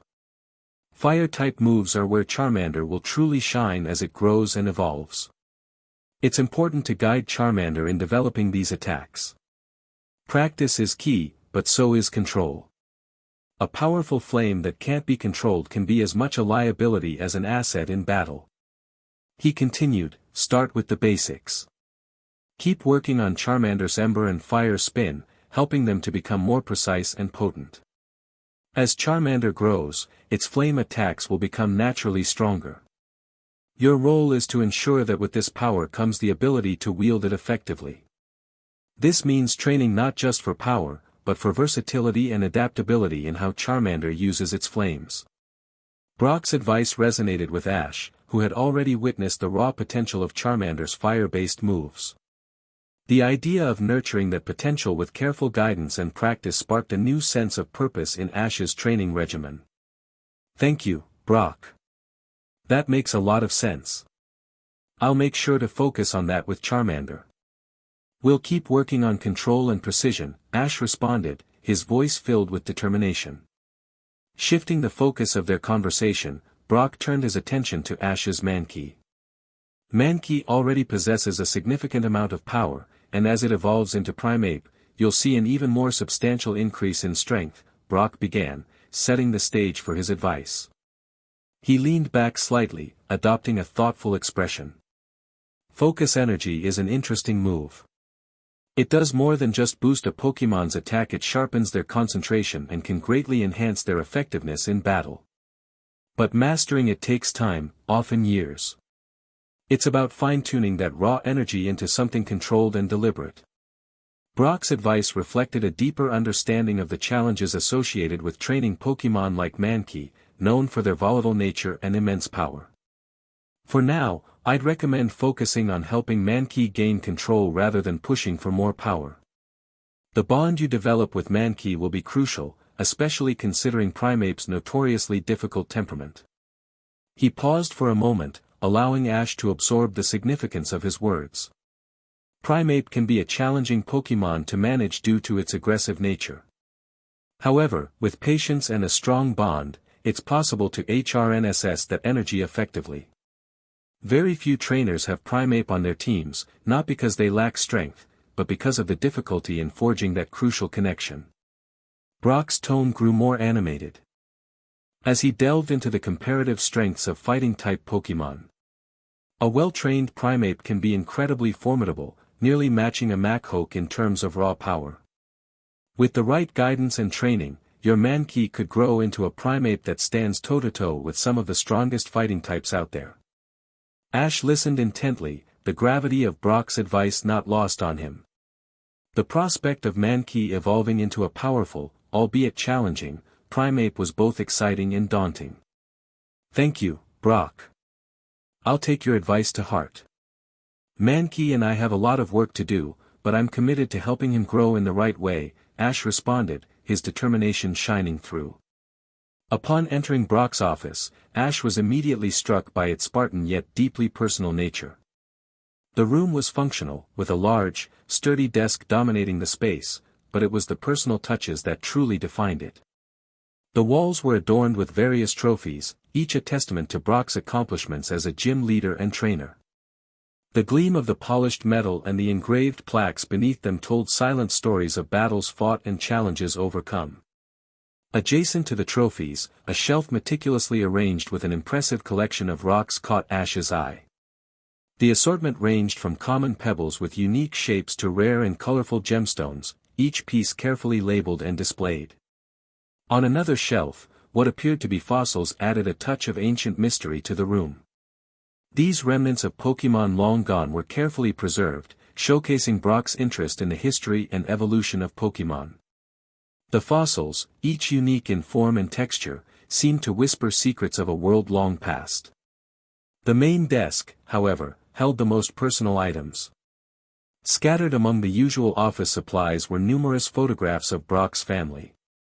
The pictures depicted various moments, from candid family gatherings to formal portraits, each frame telling a story of love, responsibility, and the bonds that tied Brock to his home and loved ones. In one corner of the room, almost blending into the surroundings, was a hulking golem. The Pokémon's presence was so still that Ash almost mistook it for another rock collection piece until its eyes opened briefly to acknowledge their entrance. The golem was significantly larger than Leah's, with a rugged exterior that bore the marks of countless battles. Its settled demeanor suggested a deep bond with Brock, a companion that had been with him through many challenges. Brock noticed Ash's interest and introduced the golem with evident pride. "This is my starter Pokémon, my first and one of my closest companions. He's been with me through thick and thin, a true veteran of many battles," Brock said, his voice carrying affection for the massive rock-type Pokémon. The golem's eyes closed again, returning to its restful state. Brock moved around the office with purpose, gathering a few items before returning to where Ash stood, anticipation evident in the young trainer's eyes. Brock first presented Ash with the Boulder badge, a symbol of his victory in the Pewter City Gym Challenge. The badge, with its rocky texture and solid feel, gleamed in the light of the office, its significance far outweighing its physical weight. Ash's hand trembled slightly as he accepted the badge, a tangible representation of his hard work, strategy, and the bond he shared with his Pokémon. The sense of pride that washed over him was profound, marking a significant milestone in his journey as a Pokémon trainer. Seeing Ash's reaction, Brock smiled, a sense of satisfaction in having witnessed the growth and determination of another trainer. "That badge is a testament to your skill and the trust between you and your Pokémon. Wear it with pride," Brock said, his voice imbued with encouragement. The conversation then turned to a practical matter. "Do you have a case for your badges, Ash? It's important to keep them safe as you continue on your journey," Brock inquired, his tone shifting to one of helpful advice. Ash, caught off guard by the question, realized he hadn't considered it. "I hadn't thought about that, but I'll make sure to get one now," he replied, already thinking about where he might find such a case. Brock, however, had already anticipated this need. "There's no need for that," he said, reaching for an item on his desk. He presented Ash with a brand new badge case, sleek and durable, designed to protect and display the badges of a Pokémon trainer. "This case will hold your Boulder badge and all the others you'll collect in your travels. Consider it a gift to help you on your journey," Brock offered. Ash accepted the badge case with a mixture of gratitude and awe. The realization that this was just the beginning of his journey, with many more challenges and badges to come, filled him with a renewed sense of purpose and excitement. "Thank you, Brock. This means a lot to me. I'll take good care of it and the badges I earn," Ash promised, his voice steady with resolve. Brock reached for a metallic disc on his desk, handling it with a certain reverence before extending it towards Ash. "This," Brock began, his voice tinged with a hint of excitement, "is a TM, or technical machine. TM-36, to be precise, which contains the move Rock Tomb." Ash, intrigued by the item now in his hands, examined it closely. The disc was sleek and had a certain weight to it, its surface etched with intricate patterns that seemed to pulse with potential. Brock continued, "This TM is reusable, meaning you can use it to teach Rock Tomb to multiple Pokémon.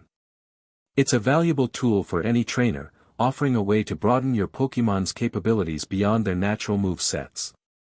The notion of teaching his Pokémon new moves through a device like this was fascinating to Ash. The possibilities it opened up were vast, allowing for strategic diversity that could prove crucial in future battles. Brock's tone became more serious as he delved into the criteria for receiving such a reward. "I don't give out TMs to every trainer who defeats me.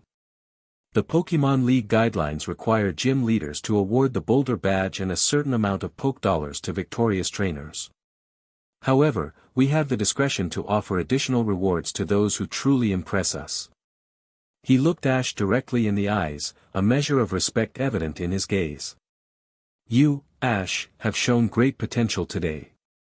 Not just in your battle strategy, but in the bond you share with your Pokémon and your clear determination to grow and learn. That's why I'm giving you this TM." Brock then offered a word of caution, underscoring the responsibility that came with such a tool. "But remember, possessing a TM doesn't automatically ensure mastery of the move it teaches. Rock Tomb, like any move, requires practice and understanding to be used effectively. It will give your Pokémon the basics, but the journey to truly master the move is a shared one between you and your Pokémon." Ash absorbed Brock's words, understanding the depth of the gift he had been given. "Thank you, Brock. I promise to use it wisely and ensure my Pokémon and I work together to master Rock Tomb," Ash said, his voice filled with gratitude and determination. As their meeting concluded, Brock offered Ash a final word of encouragement. "Best of luck on your journey ahead, Ash. You've got a great adventure in front of you," Brock said, his voice imbued with genuine goodwill. "Thank you for everything, Brock. I've learned a lot from you today," Ash replied, his gratitude evident. With a newfound sense of purpose and a few tangible tokens of his victory, Ash turned to leave the Pewter City gym, his mind already on the path ahead. Exiting Brock's office, Ash encountered Leah near the gym's entrance. The excitement of his victory was still fresh, and he couldn't help but share the news. "Leah, I won the battle against Brock," Ash announced, his enthusiasm barely contained. Leah's face lit up with a smile at Ash's news. "Congratulations, Ash. That's fantastic news. You've really shown what you're capable of," she said, her words filled with praise for the young trainer's accomplishment. "And best of luck for your future battles. If you keep growing like this, there's no telling how far you'll go," Leah added, offering Ash encouragement for the challenges that lay ahead. Ash thanked Leah for her kind words and continued on his way out of the gym. The weight of the Boulder badge in his pocket and the TM-36 safely tucked away served as reminders of the day's triumphs and the lessons learned. His next destination was clear, the Pokémon Center. Charmander and Mankey had fought bravely, and Ash's first priority was to ensure they received the care and rest they needed to recover fully. As Ash made his way through the streets of Pewter City back to the Pokemon Center, his thoughts were a mix of reflection on the day's battles and anticipation for what lay ahead. With Brock's advice in mind and new tools at his disposal, Ash felt ready to face whatever challenges the journey might bring. Chapter 5. As Ash approached the Pokemon Center, the initial rush of victory from his first gym battle win began to subside, replaced by a growing concern for his partners, Charmander and Mankey. The battles had taken their toll, and now Ash's focus shifted to ensuring their well-being. Stepping through the sliding doors of the Pokemon Center, Ash was greeted by the familiar, comforting atmosphere of the healing sanctuary for Pokemon. The soft, soothing tones of the interior calmed his racing thoughts, reminding him that he was in a place dedicated to the care and recovery of Pokemon. Ash approached the main counter where Nurse Joy was attending to another trainer without hesitation. The familiar sight of her caring demeanor and the iconic pink uniform gave Ash a sense of relief. He knew his Pokemon would be in good hands. As soon as it was his turn, Ash wasted no time in explaining his situation. "Nurse Joy, I've just had a gym battle with Brock, and both my Charmander and Mankey gave it their all. They need to be looked after," Ash said, his voice tinged with urgency and concern. Nurse Joy, ever the professional, nodded with understanding and extended her hands to receive the Pokeball from Ash. "Of course, Ash. Let's get them checked out right away," she replied, her tone reassuring. Her calm efficiency was a balm to Ash's anxious heart. She expertly activated the Pokeball, and both Charmander and Mankey materialized on the examination table. Nurse Joy quickly assessed their condition with a practiced eye, her movements gentle yet precise as she tended to the Pokemon. Ash watched from the waiting area, his gaze fixed on his partners as Nurse Joy performed her checkups. The Pokemon Center's bustling environment faded into the background for Ash, his entire focus narrowed to the well-being of Charmander and Mankey. The soft hum of the healing machines, the occasional chirp or call from other Pokemon being cared for, and the reassuring presence of Nurse Joy and her assistants moving efficiently through the center created a tapestry of care and healing that enveloped Ash and his Pokemon. After carefully examining Charmander and Mankey, Nurse Joy turned back to Ash with an update on their condition. "Your Charmander has sustained a few injuries during the battle," she began, her voice carrying a professional yet comforting tone. "However, I've applied some potions that should speed up the healing process. It's important, though, that Charmander doesn't engage in any battles or strenuous training for at least a day to ensure a full recovery." Ash nodded, absorbing Nurse Joy's advice. The well-being of his Pokemon was his top priority, and he was relieved to hear that Charmander's injuries were manageable. As for Mankey, Nurse Joy continued, "He's mostly just exhausted from the battle. A good day's rest should have him back to his usual energetic self." Her reassurance brought a small smile to Ash's face, grateful that Mankey's condition wasn't more serious. Sensing Ash's lingering concern and his eagerness to help his Pokemon recover, Nurse Joy offered some guidance. "Your Pokemon need rest, Ash. And while they're recuperating, you should take the opportunity to explore Pewter City. There's a lot to see here." Seeing Ash's curious expression, she added, "I highly recommend visiting the Pewter Museum of Science. It's not only educational but quite fascinating. You'll find exhibits on fossils, rare stones, and even some space exhibits. It's a great way to spend the day and learn more about the world of Pokemon and beyond." Ash, intrigued by the suggestion, felt a spark of excitement at the prospect of exploring the museum. The idea of learning more about fossils and the history of Pokemon appealed to his ever-curious nature. "Thanks, Nurse Joy. I'll definitely check out the museum," Ash replied, his spirits lifted by the idea of a new adventure, even if it was a departure from battles and training. With a plan for the day set, Ash thanked Nurse Joy again for her care and attention to his Pokemon. After a period of rest and recovery under the careful supervision of Nurse Joy, Charmander was finally awake and ready to reunite with Ash. The moment Ash saw his energetic Charmander, his heart swelled with pride and relief. Taking Charmander aside to a quiet corner of the bustling Pokemon Center, Ash couldn't contain his excitement as he shared the news of their victory. We won, Charmander. We won the battle against Brock. Ash exclaimed, his voice brimming with joy. Charmander responded with an enthusiastic cry, the flame on its tail flickering brightly, mirroring Ash's excitement. The sense of achievement was palpable, a shared moment of triumph between trainer and Pokémon.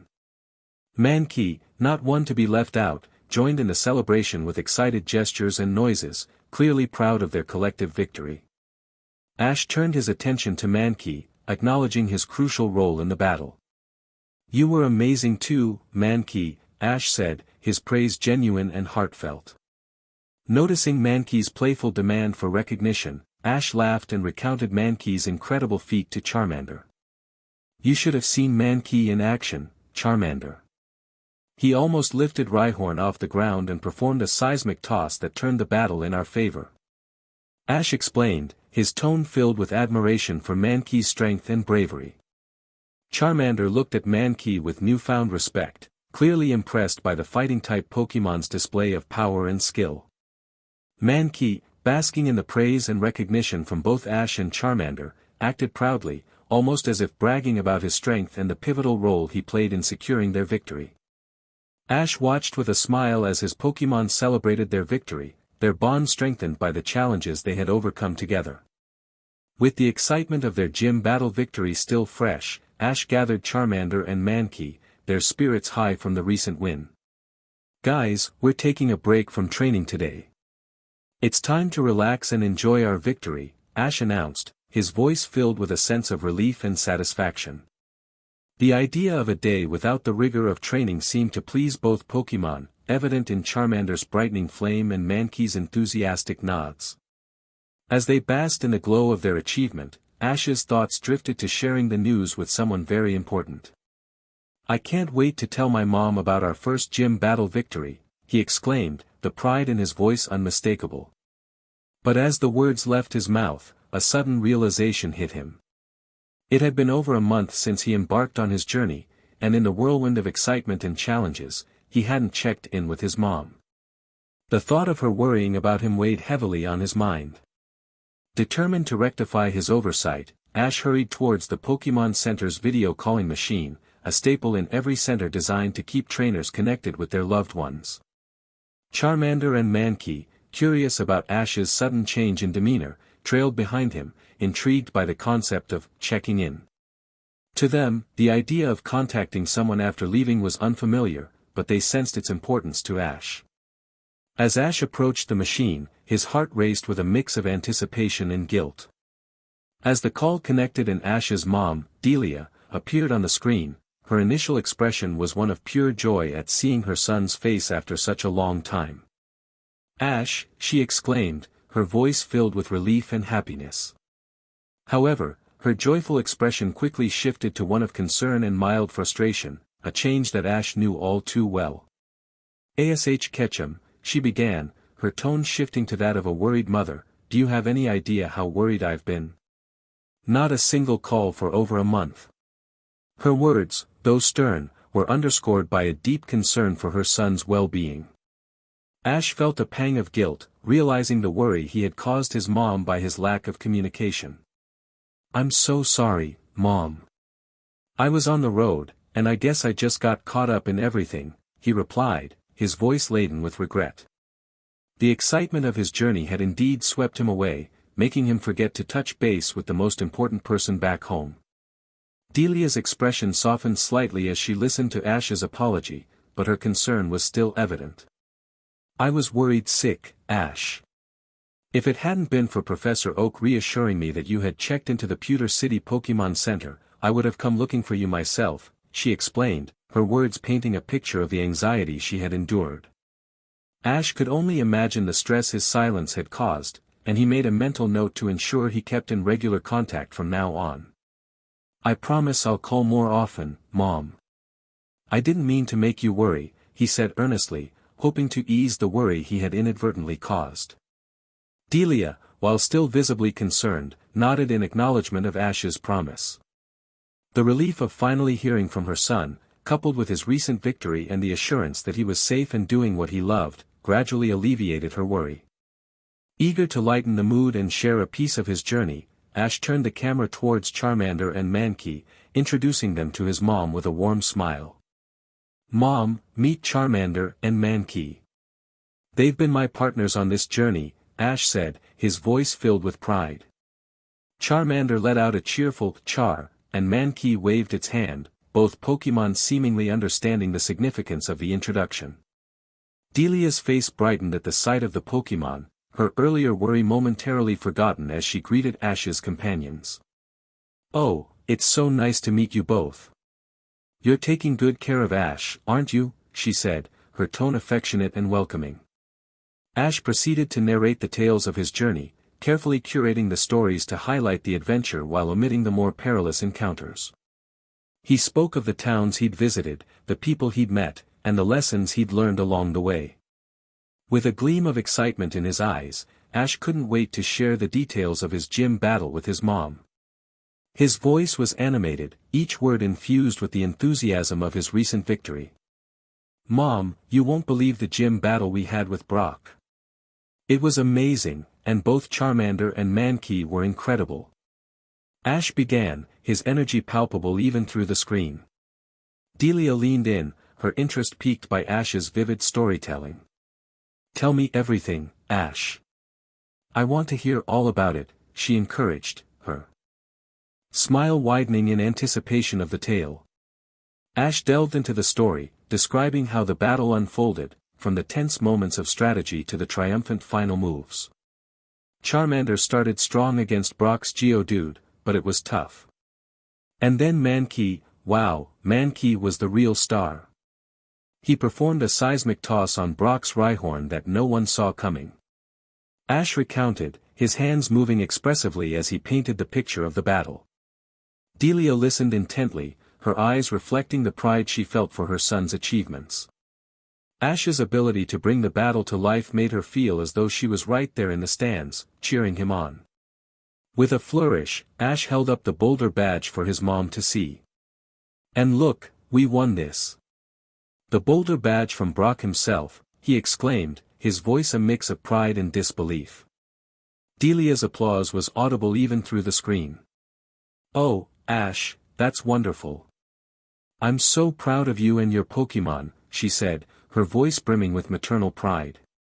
Not wanting Charmander and Mankey to miss out on the moment, Ash turned the badge towards them, their faces lighting up at the sight of their hard-earned prize. Charmander let out a cheerful "char," while Mankey pumped its fist in the air, both Pokémon sharing in the excitement of their victory.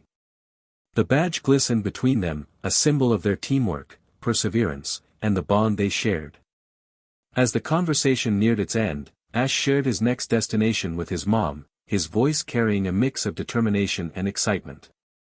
"Next up is the Cerulean Gym, Mom. I'll make sure to call you from there," he promised, already envisioning the challenges that awaited him in Cerulean City. Delia nodded, her expression a mixture of pride and the ever-present concern of a mother. "Please do, Ash. And be careful, okay? I can't wait to hear all about your next adventure," she said, her words filled with encouragement and a hint of caution. With heartfelt goodbyes exchanged, Ash, Charmander, and Mankey waved to Delia, their spirits buoyed by the conversation. The screen went blank, signaling the end of the call, but the warmth of the connection lingered. Turning to his Pokémon, Ash couldn't help but smile at their curious and expectant faces. "Guess what? Brock gave us a good amount of money for winning the gym battle," Ash revealed, his tone playful and conspiratorial. The news sparked immediate interest in both Charmander and Mankey, their ears perking up at the mention of a reward. Sensing their curiosity and eagerness, Ash continued, "So, I was thinking. How about we treat ourselves to some good restaurant food for lunch? What do you say, guys?" Charmander responded with an excited "char," while Mankey jumped up and down, clapping its hands in approval. The prospect of a celebratory meal was clearly a hit with Ash's Pokémon, their enthusiasm matching Ash's own. After a leisurely stroll through the streets of Pewter City with Charmander and Mankey in tow, Ash's search for a suitable dining spot led him to a quaint and inviting café named The Trainer's Table. The cafe boasted a warm and welcoming ambience, with its rustic wooden exterior adorned with hanging flower baskets that added a splash of color and life. The sign above the door, featuring a whimsical illustration of a Pikachu and a Bulbasaur sharing a meal, hinted at the establishment's Pokémon-friendly nature. As they stepped inside, Ash was greeted by the cozy interior of the cafe, which balanced a homely feel with a touch of Pokémon-themed decor. The walls were lined with framed photos of trainers with their Pokémon, capturing moments of camaraderie and adventure. Tables of various sizes were spread out comfortably across the space, some occupied by trainers and their Pokémon companions enjoying their meals together. Noticing a vacant table by the window, Ash guided Charmander and Mankey to take a seat, the soft chatter and laughter of fellow diners creating a lively backdrop. A friendly waitress soon approached, handing Ash a menu designed to cater to both humans and Pokémon. The menu featured an array of dishes, each accompanied by vibrant photos and descriptions that made choosing an enticing challenge. Ash, keen to involve his Pokémon in the decision, held the menu open for Charmander and Mankey to peruse. After a moment of thoughtful consideration, Charmander pointed its claw towards a photo of a grilled fish dish, the savory aroma seemingly leaping off the page. Mankey, on the other hand, was drawn to a colorful fruit platter that included an assortment of bananas and chesto berries, its excitement palpable. With their choices made, Ash placed the order, opting for a simple yet satisfying dish of scrambled eggs and cheese for himself. As they awaited their meal at the trainer's table, Ash decided to make the most of their rest day by planning some sightseeing around Pewter City. He pulled out his Pokédex, which, aside from being a comprehensive Pokémon encyclopedia, also contained a wealth of information about the regions, including points of interest in various cities. After scrolling through the entries, aside from the well-recommended Pewter Museum of Science, Ash found a couple of other famous spots that caught his interest, like the Pewter Botanical Gardens, a lush, expansive garden known for its wide variety of rare, exotic plants from all over the Kanto region, and Pewter City Marketplace, a vibrant and bustling market that served as a hub for locals and travelers alike. With the food's arrival, Ash bookmarked these spots in his mind to visit if they had time remaining in the day.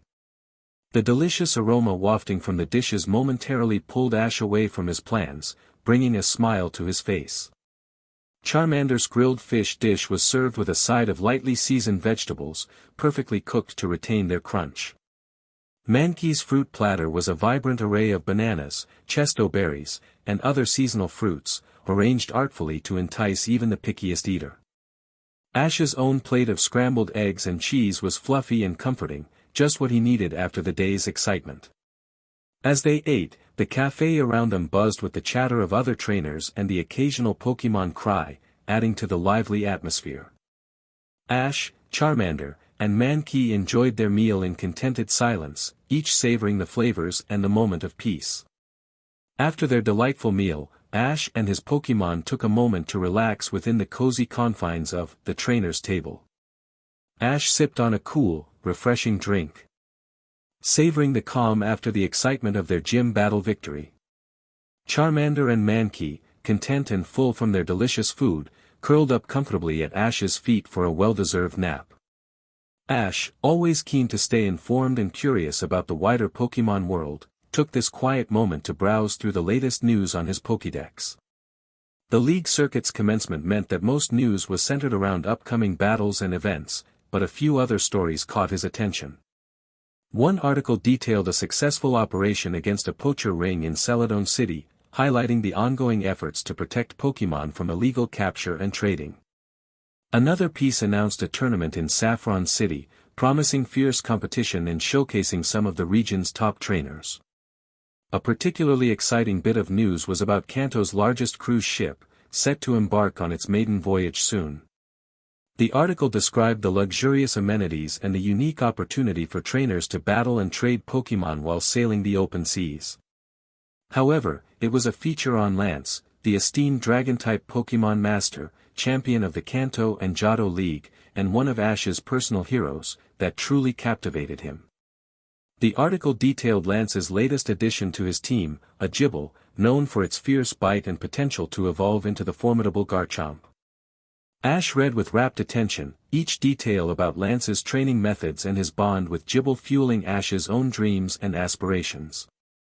The thought of one day having a Gibble of his own, of training and evolving it into a powerful dragon-type Pokémon like Garchomp, filled Ash with a sense of longing and determination. Lance's achievements served as both inspiration and a reminder of the heights Ash aspired to reach in his own journey as a Pokémon trainer. As Ash delved into the article about Lance, his thoughts naturally drifted towards the esteemed Pokémon League and the revered Elite Four, the pinnacle of Pokémon training and competition. This train of thought led him to contemplate the unique relationship between the Kanto and Johto regions, a topic that had always fascinated him. Kanto and Johto, unlike other regions in the Pokémon world, shared a profound connection that went beyond mere geographical proximity. They were the only two regions directly connected by land, which in itself fostered a unique blend of culture among trainers and Pokémon alike. This closeness was further exemplified in the Pokémon species native to these regions. Kanto and Johto shared a remarkable similarity in their Pokémon fauna. Almost every Pokémon found in the verdant landscapes of Kanto could also be encountered in the diverse ecosystems of Johto. This shared biodiversity was a testament to the deep historical and ecological ties that bound these two regions together. But perhaps the most distinctive feature of the Kanto-Johto relationship was their shared Pokémon League, the Indigo League. This arrangement was unprecedented in the Pokémon world, as typically, each region boasts its own unique Pokémon League, complete with its Elite Four and champion. Regions like Hoenn, Sinnoh, Unova, and Kalos, each celebrate their distinct Pokémon leagues, serving as the ultimate challenge for trainers within their borders. However, Kanto and Johto stood apart in this regard. Trainers from both regions embarked on journeys that culminated in the challenge of the Indigo Plateau. Despite the deep connections between Kanto and Johto, Ash recognized that the two regions also boasted distinct characteristics that set them apart. Kanto, with its bustling cities and technological prowess, stood as a beacon of modernization within the Pokémon world. The region's urban landscape was dotted with large metropolitan areas, where companies like Sylph Company pushed the boundaries of Pokémon-related technology and innovation. This focus on scientific advancement made Kanto a hub for trainers and researchers keen on exploring the cutting edge of Pokémon training, technology, and medicine. On the other hand, Johto presented a stark contrast with its more rural and traditional setting. The region was known for its fewer routes and vast, untouched landscapes, offering a sense of tranquility and connection to nature that was harder to find in Kanto's urban expanse. Johto's rich history and culture were palpable in its landmarks and customs, such as the graceful kimono girls and the ancient city of Ikrutik, where tradition was woven into the very fabric of daily life. This emphasis on heritage and the preservation of historical sites like the Burn Tower and the Bell Tower underscored Johto's dedication to its past. Ash pondered the stark cultural differences between the two regions, which, despite their geographical closeness and shared league, followed divergent paths in terms of development and societal focus. The question that arose in Ash's mind was why these two interconnected regions evolved so differently in terms of culture and identity. The answer, he surmised, might lie in the historical events that shaped them, particularly the war that was often hinted at in hushed tones and old tales. The historical tapestry of the Pokémon world was rich with events that shaped the regions as trainers know them today. Among these narratives, the story of Kanto and Johto stood out as a poignant chapter marked by division and resilience. Long before they were known by their current names, Kanto and Johto were part of a singular, united region. This region, whose original name has been lost to time, was a vibrant tapestry of communities and Pokémon species living in harmony. However, this unity was not destined to last. The region entered a period of turmoil, driven by a complex web of factors that included political discord, societal shifts, cultural clashes, and perhaps even religious disagreements. The tension that had been simmering beneath the surface eventually erupted into a full-blown civil war, a dark period that saw the loss of many lives, both human and Pokémon. The conflict was so devastating that it led to the extinction of several Pokémon species within what is now known as Kanto. These species now survived only in the Johto region, a testament to the war's lasting impact on the natural world. The war's conclusion came not with a decisive victory but with a weary ceasefire. The exhaustion and devastation wrought by the conflict made the continuation of hostilities untenable. In the aftermath, the once united region was cleaved in two, giving birth to Kanto and Johto as separate entities. This division was more than just a geographical split, it marked the genesis of two distinct societies, each forging its path forward from the ashes of the war. To the east, the society that emerged in Kanto was one shaped by its openness to the outside world. The region's coastal location and its connections to other regions facilitated international trade and exchange, fostering an environment where technological advancement and innovation were prized.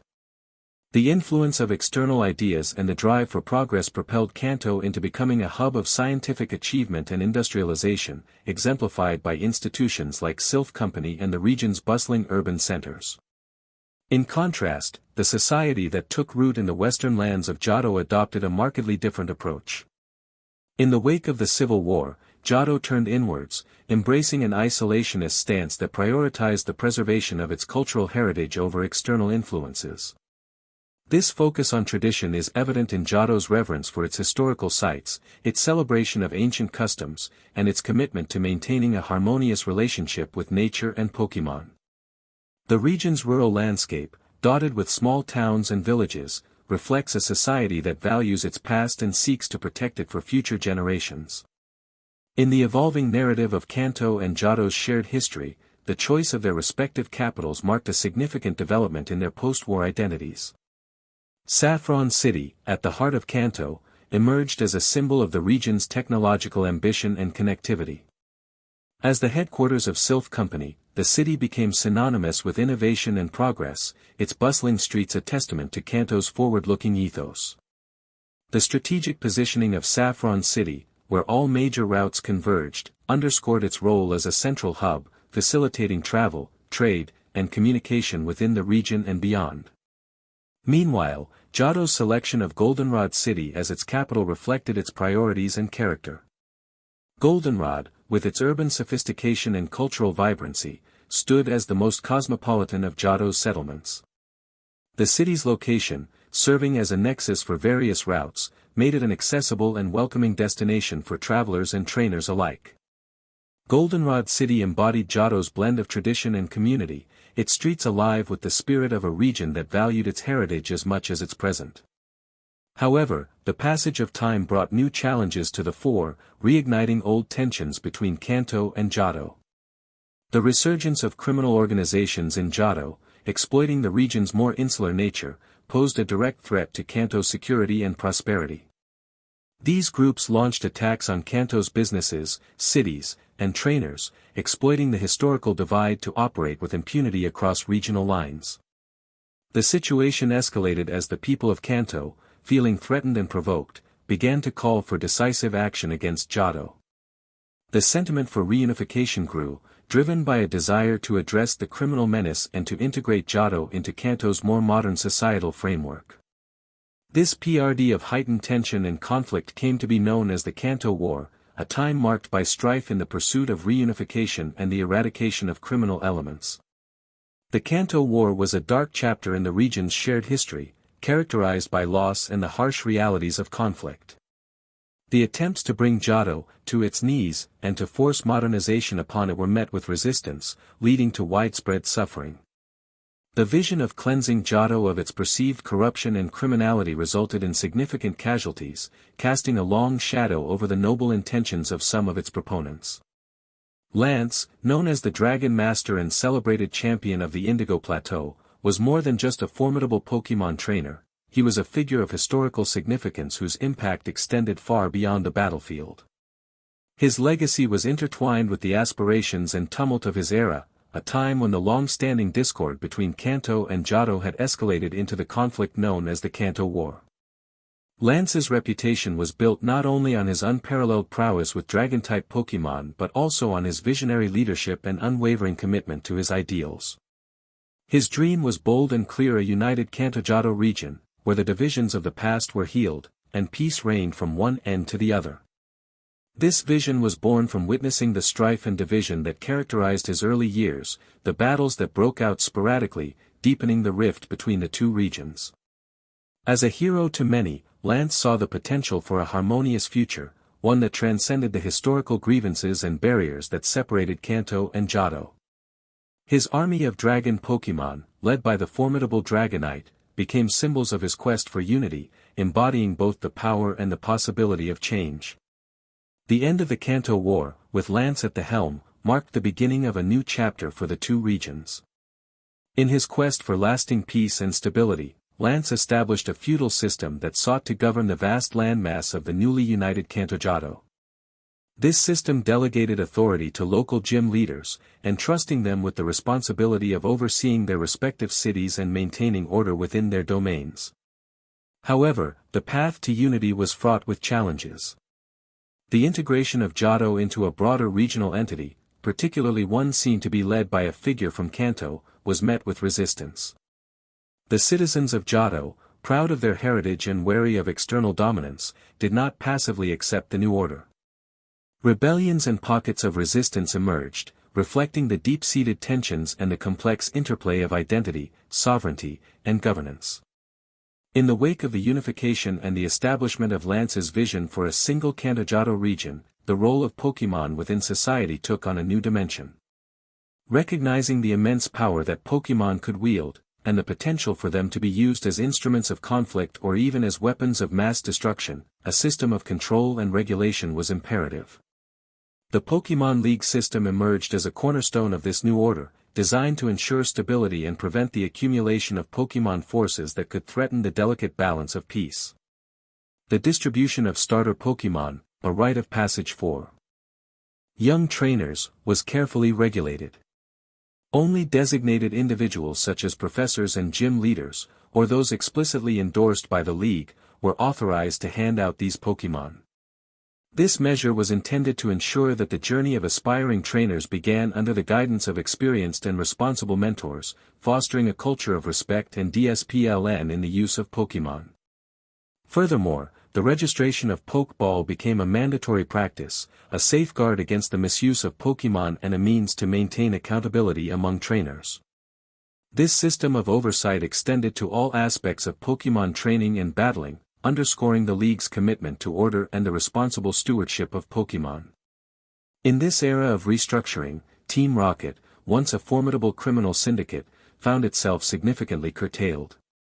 The fear of retribution from Lance, coupled with the stringent regulations imposed by the League, forced the organization to operate with utmost caution, if at all.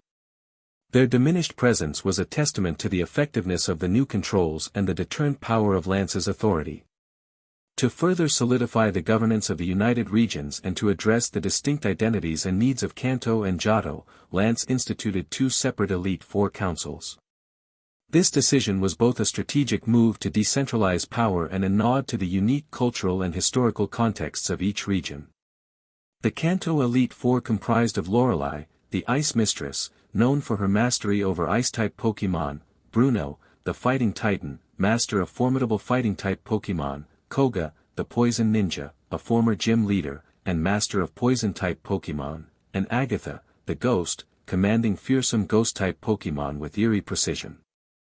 The Johto Elite Four featured Will, the Psychic, with mastery of Psychic-type Pokémon and known for his own powerful psychic powers, Karen, the Dark Enchantress, master of Dark-type Pokémon, Deception, Koga, the Poison Ninja, and Bruno, the Fighting Titan. The presence of Koga and Bruno in both Elite Fours highlighted their unparalleled prowess and the respect they commanded across regions. By creating these two councils, Lance not only ensured the effective governance and oversight of Pokémon battles but also fostered a sense of regional pride and identity.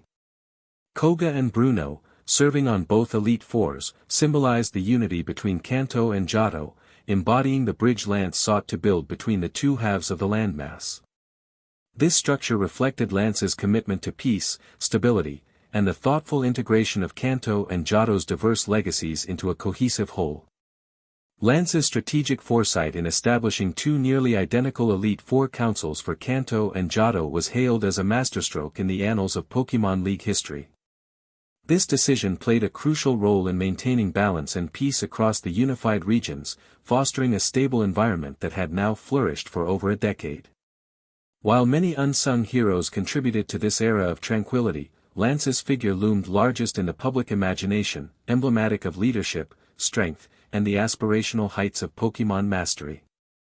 Lance, with his legendary team of dragon Pokémon, was revered as the epitome of what many trainers aspired to achieve. His Dragonite, in particular, was a symbol of formidable power and grace, embodying the pinnacle of Pokémon partnership and battle prowess. For countless trainers, Lance represented the ultimate challenge, a benchmark against which they measured their progress and dreams. Among these aspiring trainers was Ash, whose ambition was not just to challenge Lance but to surpass him, to stand at the summit of the Pokémon world as its champion. This goal was a driving force for Ash, fueling his journey, his battles, and his growth as a trainer. The world of Pokémon champions was illustrious, featuring renowned figures such as Steven, the stoic and strategic former champion of Hoenn, Wallace, the graceful and skilled champion who succeeded Steven, Cynthia, the enigmatic and powerful champion of Sinnoh, and Alder, the wise and experienced champion of Unova. Each of these champions brought their unique strengths, philosophies, and Pokémon teams to the fore, contributing to the rich tapestry of the Pokémon League. While official battles between the champions were rare, the one notable exception being the contest in which Wallace claimed the title from Steven, the Pokémon community was rife with speculation and debate about the relative strengths of these esteemed trainers. Theories abounded in fan circles, on online forums, and in heated discussions at Pokémon centers across the regions. Among these champions, Cynthia and Lance were often regarded as the most formidable, their reputations bolstered by their exceptional skills, strategic acumen, and the legendary status of their Pokémon teams. Opinions were sharply divided over who might emerge victorious in a hypothetical battle between the two, with some favoring Cynthia's balanced and unpredictable team, while others leaned towards Lance's specialized and overwhelmingly powerful Dragon-type roster. This ongoing debate was more than just speculation, it was a testament to the enduring passion and engagement of the Pokémon community.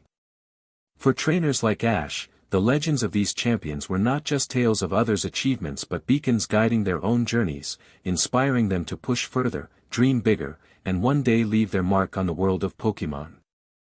Shaking off the reverie of his thoughts about champions and the future, Ash glanced at the time and realized they had been at the trainer's table cafe for over 2 hours.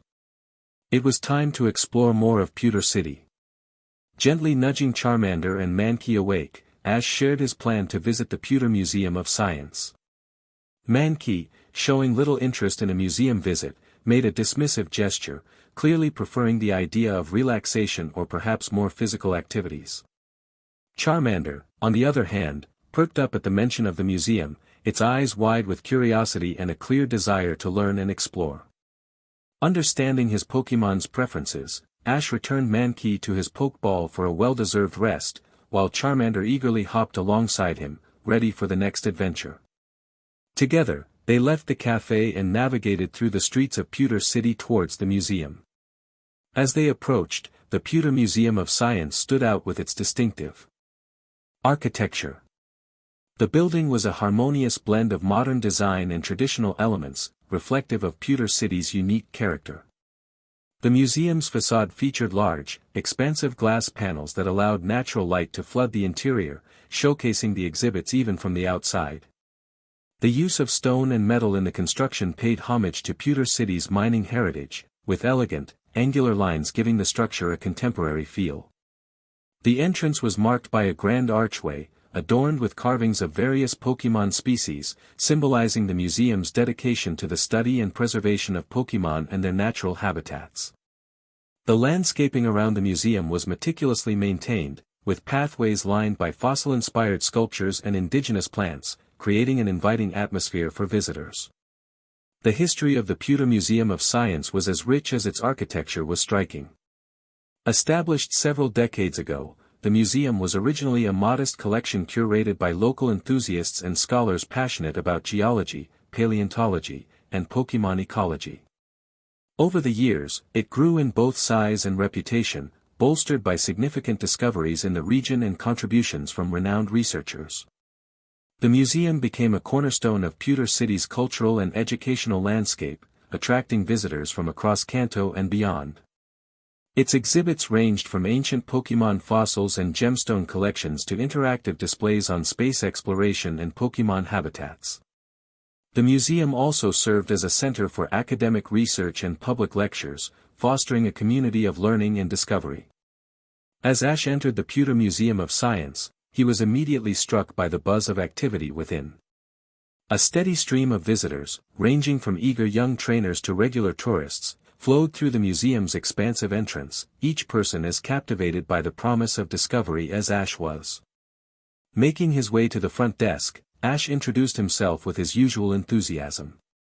"Hi, I'm Ash from Pallet Town, just here to look around and learn some new things," he announced, his eyes gleaming with anticipation. The receptionist, a friendly young man in his mid-20s, smiled at Ash's eagerness. "Welcome to the Pewter Museum of Science, Ash.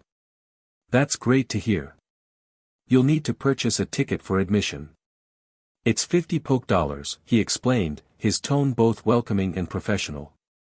Ash nodded, readily handing over the 50 poke dollars for the ticket. In exchange, he received a detailed map of the museum, a guide to the wealth of knowledge housed within its walls. The map outlined 5 distinct floors, each dedicated to a different aspect of the Pokémon world and natural sciences. The first floor was dedicated to rock-type Pokémon, showcasing the diverse and sturdy species found in Kanto and beyond. Interactive displays and informative panels provided insights into their habitats, behaviors, and roles in the ecosystem, offering visitors a comprehensive understanding of these formidable creatures. Ascending to the second floor, visitors were transported back in time to the age of ancient Pokémon.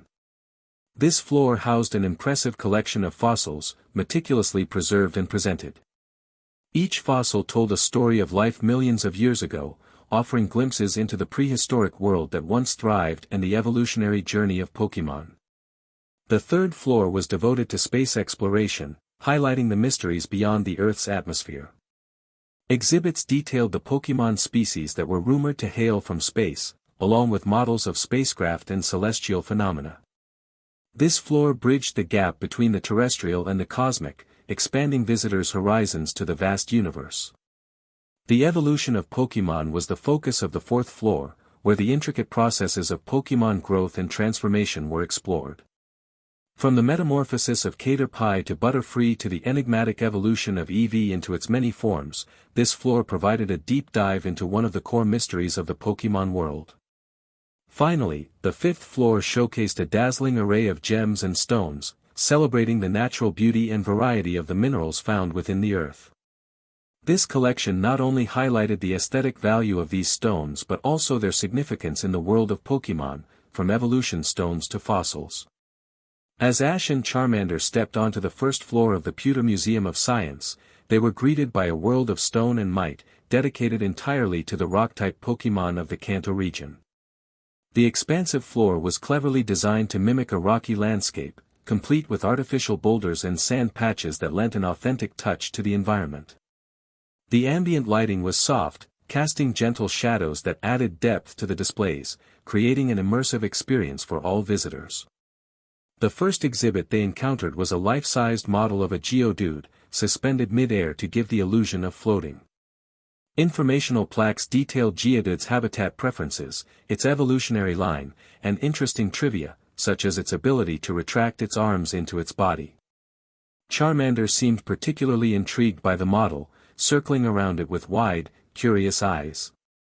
Next, they came upon a detailed diorama depicting an onyx burrowing through layers of rock and earth. The display was dynamic, with mechanical parts simulating the onyx's movement, causing the surrounding terrain to tremble slightly. The accompanying description highlighted onyx's incredible ability to tunnel at high speeds, its role in shaping underground landscapes, and its evolution into Steelix under certain conditions. Further along, Ash and Charmander found themselves in front of an interactive exhibit dedicated to the peculiar Rhyhorn species. Visitors could touch a replica of Rhyhorn's rugged hide, experiencing its tough and bumpy texture. Screens displayed footage of Rhyhorn races, a popular sport in some regions, showcasing their surprising speed despite their heavy build. Ash couldn't help but run his hand over the replica, impressed by the realistic feel of the material used. One of the highlights of the floor was a large, central display featuring a meticulously crafted kabuto fossil embedded in a stone slab. The exhibit was dramatically lit from above, drawing attention to the intricate details of the fossilized Pokémon. Educational panels around the display chronicled the process of fossilization, the rare occurrence of Kabuto's revival through modern science, and its evolutionary journey to become Kabutops. Ash and Charmander spent a considerable amount of time here, Ash reading every word while Charmander tilted its head, absorbing the information. The floor also featured an area dedicated to showcasing the various minerals and stones associated with rock-type Pokémon, such as the moonstone and the mysterious Everstone. Glass cases displayed these items, each accompanied by descriptions of their effects on certain Pokémon and their significance in the wider Pokémon ecosystem. Throughout their exploration of the first floor, Ash and Charmander were surrounded by the murmurs of other visitors, the soft clicks of cameras, and the occasional gasp of wonder.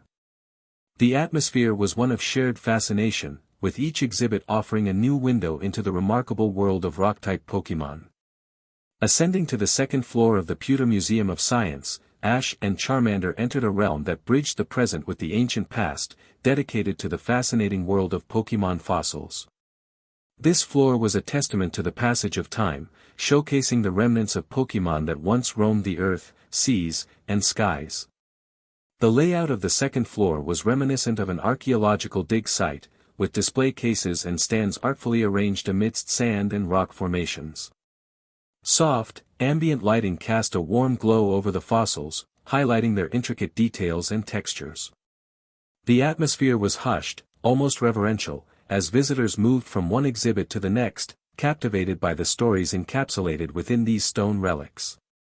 One of the first exhibits that caught Ash and Charmander's attention was a complete Aerodactyl skeleton suspended from the ceiling. Its wide wingspan and ferocious jaw were displayed in a dynamic pose, as if the ancient flying rock-type Pokémon was swooping down on its prey. Informative panels around the exhibit detailed Aerodactyl's predatory habits, its ability to reach incredible speeds in flight, and theories about its habitat and lifestyle. Ash gazed up in awe, imagining what it must have been like to see such a creature ruling the skies. Further along, they encountered a meticulously reconstructed Anorith and its evolutionary form, Armaldo. The display contrasted the small, shrimp-like Anorith with the larger, more imposing Armaldo, showcasing the remarkable transformation through evolution. A touch screen beside the exhibit allowed visitors to interact with a digital reconstruction of Anoritha's underwater world, providing insights into its behavior and environment. A central feature of the floor was an extensive display of the Dome and Helix fossils, which were linked to the Pokémon Kabuto and Omanite, respectively. The display was designed to allow visitors a close-up view of the fossils, with magnifying glasses provided for a detailed examination of their structures. The story of how these fossils could be revived into living Pokémon through modern technology fascinated Ash, sparking his imagination about the ancient oceans they once inhabited. The museum also showcased fossils from regions beyond Kanto, including the mysterious jaw and sail fossils associated with Tyrant and Amora from the Kalos region. These exhibits were accompanied by artist renditions of the Pokémon in their natural habitats, along with hypotheses about their extinction and the climatic changes that might have influenced their demise. Interactive kiosks were scattered throughout the floor, offering mini-documentaries about the process of fossilization, the role of paleontologists in uncovering these ancient treasures, and the ethical considerations surrounding fossil revival. Ash and Charmander took their time at each kiosk, absorbing the wealth of information presented. As they moved through the second floor, Ash and Charmander were surrounded by the murmurs of other visitors, their expressions ranging from curiosity to wonder. The fossil floor was not just a showcase of ancient Pokémon but a bridge connecting visitors to the deep history of the Pokémon world, inviting them to ponder the mysteries of life, evolution, and the passage of time. Ascending to the third floor of the Pewter Museum of Science, Ash and Charmander were transported into the realm of the cosmic, where the mysteries of space and the enigmatic Pokémon associated with the stars took center stage. This floor was designed to resemble the vast expanse of the universe, with dark, star-speckled walls and ethereal lighting that mimicked the distant glow of celestial bodies. The air was filled with the soft hum of interactive displays and the occasional gasp of wonder from visitors as they engaged with the exhibits. One of the first displays they encountered was dedicated to Clefairy and its evolutionary line, with a particular focus on the moonstone's role in their evolution. The exhibit featured a large, detailed diorama of empty moon, speculated to be the home of Clefairy populations and moonstones. Life-sized models of Clefairy dancing under a simulated full moon provided a captivating visual, while informational panels discussed the long-standing myths connecting Clefairy to lunar phenomena and extraterrestrial origins. The museum also featured a captivating exhibit on Jirachi, the Wish Pokémon, encased in a crystal-clear display alongside a replica of the Millennium Comet. The legend of Jirachi's awakening every 1,000 years with the comet's appearance was brought to life through a multimedia presentation that combined folklore with scientific inquiry, exploring the mystical and the astronomical aspects of Jirachi's story. A significant portion of the third floor was dedicated to space exploration, showcasing various spacecraft models used in Pokémon research missions.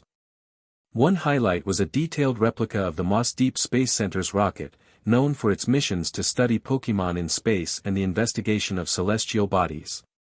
Visitors could interact with control panels and flight simulators, gaining insights into the challenges and triumphs of space travel in the Pokémon world. As Ash and Charmander navigated the third floor, they were enveloped in a sense of wonder and curiosity. The blend of mythology, science, and the boundless possibilities of space exploration made them question their understanding of the Pokémon universe and its connections to the cosmos. Ascending to the fourth floor of the Pewter Museum of Science, Ash and Charmander stepped into a world dedicated to one of the most fundamental and fascinating aspects of Pokémon life, evolution. This floor was meticulously designed to provide a comprehensive exploration of the evolutionary processes of Pokémon, blending scientific research with the enchanting mysteries that still surrounded Pokémon evolution. The layout of the floor was organized like a journey through time, with each section dedicated to showcasing different aspects and mechanisms of Pokémon evolution. The ambient lighting subtly shifted from one area to the next, simulating the passage of time and the transformative essence of evolution. The first exhibit they encountered was an interactive display illustrating the basic principles of Pokémon evolution, such as growth-based evolution, where Pokémon evolve through normal growth and training. Lifelike models of Charmander evolving into Charmeleon and then into Charizard, complete with light and sound effects, provided a dynamic visualization of this process. Charmander watched with wide eyes, seemingly imagining its own future evolution. Next, they came across a section devoted to special conditions of evolution, highlighting how environmental factors, emotions, and time of day could influence Pokémon evolution. A serene setup featuring an Eevee surrounded by representations of the various evolutionary stones captivated visitors, demonstrating the diverse evolutionary paths available to Eevee based on different stimuli. A particularly engaging part of the floor was dedicated to the role of items in evolution, such as the metal coat or the dragon scale. Display cases containing these items were paired with digital screens that showed animations of Onix evolving into Steelix with the help of a metal coat, and Seadra into Kingdra with a dragon scale. The detailed descriptions explained the biochemical and energetic changes occurring during these item-assisted evolutions. As Ash and Charmander made their way through the fourth floor, they were enveloped in a sense of awe. The exhibits, rich with information and brought to life through technology and artistry, painted a vivid picture of the myriad ways in which Pokémon grew and evolved. Ascending to the fifth and final floor of the Pewter Museum of Science, Ash and Charmander entered a realm that sparkled with the natural beauty and intricate mysteries of the mineral world. This floor was dedicated to showcasing a breathtaking collection of gems, stones, and minerals, each with its own connection to the world of Pokémon. The architecture of this floor was designed to mimic the interior of a grand, crystalline cave. The ceiling was adorned with artificial stalactites, some embedded with softly glowing lights that cast a kaleidoscope of colors across the room. The walls were lined with backlit display cases, each one housing an array of stones that gleamed like stars in a night sky. The ambient lighting was carefully calibrated to enhance the natural beauty of the gems, creating an atmosphere of wonder and enchantment. One of the first exhibits Ash and Charmander encountered featured an impressive array of evolution stones, including the Fire Stone, Water Stone, Leaf Stone, and more. Each stone was displayed alongside information about the specific Pokémon it could evolve and the biological or energetic mechanisms behind the evolution process. Interactive screens allowed visitors to explore case studies of Pokémon evolutions triggered by these stones, such as Vulpix evolving into Ninetales with a Fire Stone or Eevee into Vaporeon with a Water Stone. Further into the floor, they found a section dedicated to rare and mystical stones such as the Sun Stone, Moon Stone, and Dawn Stone. This area explored the lore and legends surrounding these stones, including their roles in ancient Pokémon rituals and their appearances in folklore across different regions. The exhibit emphasized the deep connection between the natural world and the cultural heritage of Pokémon societies. A highlight of the fifth floor was the Fossil Showcase, an extension of the second floor exhibits but focused on the minerals themselves. This area displayed the raw, unprocessed fossils of Pokémon like Kabuto, Omanite, and Aerodactyl, allowing visitors to appreciate the beauty and mystery of these ancient remnants in their natural state. An interactive section of the floor was dedicated to understanding the geological processes that formed various types of stones and minerals found in the Pokémon world. Models of volcanic eruptions, sedimentary layering, and tectonic shifts demonstrated how the dynamic forces of nature could create the diverse range of minerals on display. Toward the end of their exploration, Ash and Charmander reached an area devoted to the aesthetic and practical uses of gems and stones in Pokémon society. This included jewelry made from polished stones, healing items like revives and potions crafted from specific minerals, and even Pokeball designed with ornamental gems. After a day filled with exploration and discovery at the Pewter Museum of Science, Ash and Charmander found themselves back on the ground floor, their minds brimming with new knowledge but their bodies weary from the adventure. Before leaving, Ash inquired with the receptionist if there were any other activities or exhibits they might have missed. The receptionist mentioned the museum's daily lectures, delivered by their resident scientists, covering a range of fascinating topics related to Pokémon and natural sciences. While the opportunity to learn directly from experts was tempting, Ash, feeling the fatigue of the day's excursions, politely declined the offer. He and Charmander agreed it was time to head back to the Pokémon Center for some much-needed rest. The sun had already set by the time they stepped outside, and the streets of Pewter City were bathed in the soft glow of streetlights. The evening air was cool and refreshing, a pleasant contrast to the excitement and warmth of the museum's interiors. Ash and Charmander made their way through the quiet streets, their steps echoing softly on the pavement, leading them back to the familiar and welcoming sight of the Pokémon Center. Upon reaching the Pokémon Center, they navigated through the lobby, now quieter than it had been during the day, and made their way to their room. Once inside, Ash released Mankey from his Pokeball, reuniting the trio after their separate afternoon activities. Charmander, still buzzing with the excitement of the day's discoveries, eagerly began to recount their museum adventure to Mankey. With animated gestures and enthusiastic chirps, Charmander described the incredible exhibits they had seen, from the majestic models of ancient and powerful Pokémon to the sparkling display of gems and evolutionary stones. Mankey listened with interest, his earlier disinterest in the museum replaced by curiosity sparked by Charmander's vivid storytelling.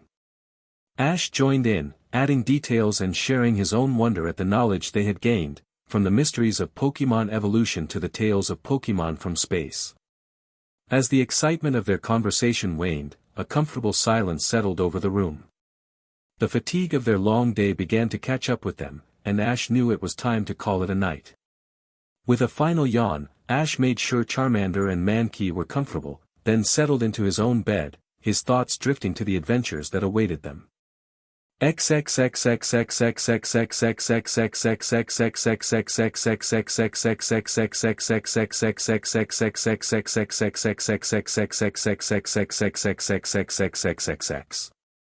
Energized by the prospect of facing his next challenge, Ash began the new day with a clear goal in mind, to prepare for the Cerulean Gym, renowned for its water-type Pokémon and the formidable trainers who specialized in them. Understanding the importance of being well prepared, especially given Charmander's disadvantage against water types, Ash decided to stock up on essential supplies before embarking on the journey to Cerulean City. With Charmander and Mankey by his side, Ash made his way to the local Poke Mart, a familiar establishment that catered to the needs of Pokémon trainers. The mart was well stocked, its shelves lined with a variety of items crucial for a trainer's journey. At the Poke Mart, Ash carefully selected a range of potions to ensure the health and well-being of his Pokémon during their travels. He chose standard potions for minor injuries and super potions for more serious situations, knowing that the road ahead might present unexpected challenges. Aware of the need to sustain not just his Pokémon but himself as well, Ash picked out enough food and water to last them 2 weeks. He chose a variety of Pokémon food that catered to the dietary preferences of both Charmander and Mankey, along with portable and nutritious meals for himself, ensuring they would be well fed and energized throughout their journey. Remembering the treacherous terrain of Empty Moon, known for its dark caves and the poison-type Pokémon that inhabited them, Ash added Poison Heal to his shopping list. The antidotes were a precautionary measure against the potential hazards posed by Zubat, Paras, and other cave dwellers whose attacks could leave his Pokémon poisoned and weakened. Finally, recognizing the importance of visibility in the dimly lit caves of Empty Moon, Ash purchased a durable torchlight. This essential tool would not only help them navigate the dark passages but also ward off Pokémon that might be startled by the sudden light.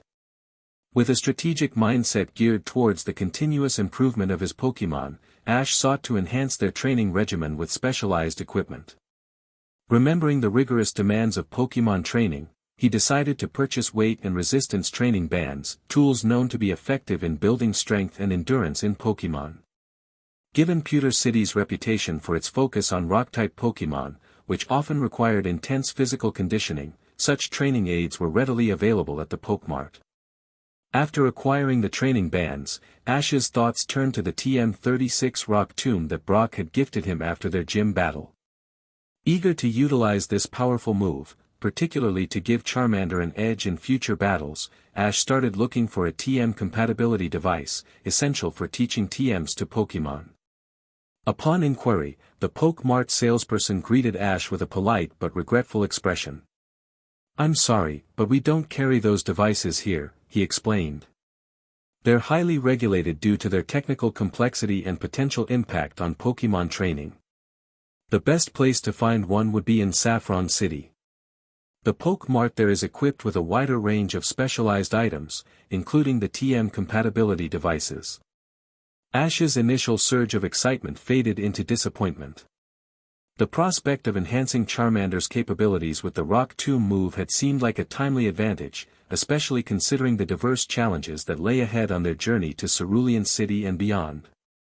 The realization that he would have to wait until reaching Saffron City to make use of Brock's gift was a setback he hadn't anticipated. Despite the disappointment, Ash understood the importance of regulations surrounding such advanced training equipment. The safety and well-being of Pokémon were paramount, and the controlled distribution of devices like TM compatibility machines ensured that trainers used them responsibly and effectively. Resigned to the delay but not deterred in spirit, Ash thanked the salesperson for the information and left the Pokemart. As he stepped back into the streets of Pewter City, his mind was already racing with plans and strategies for his team's training and development.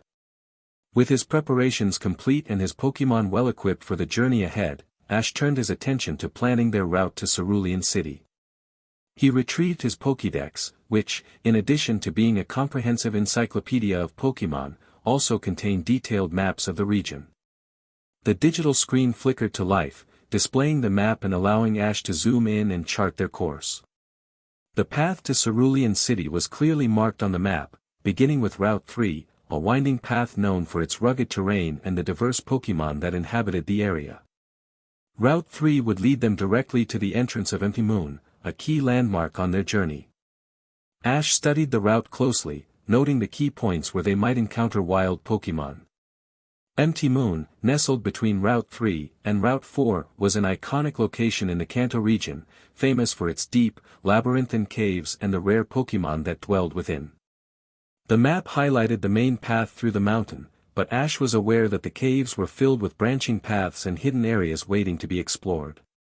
He made a mental note to remain vigilant and to keep his torchlight handy, remembering the importance of light in navigating the dark passages.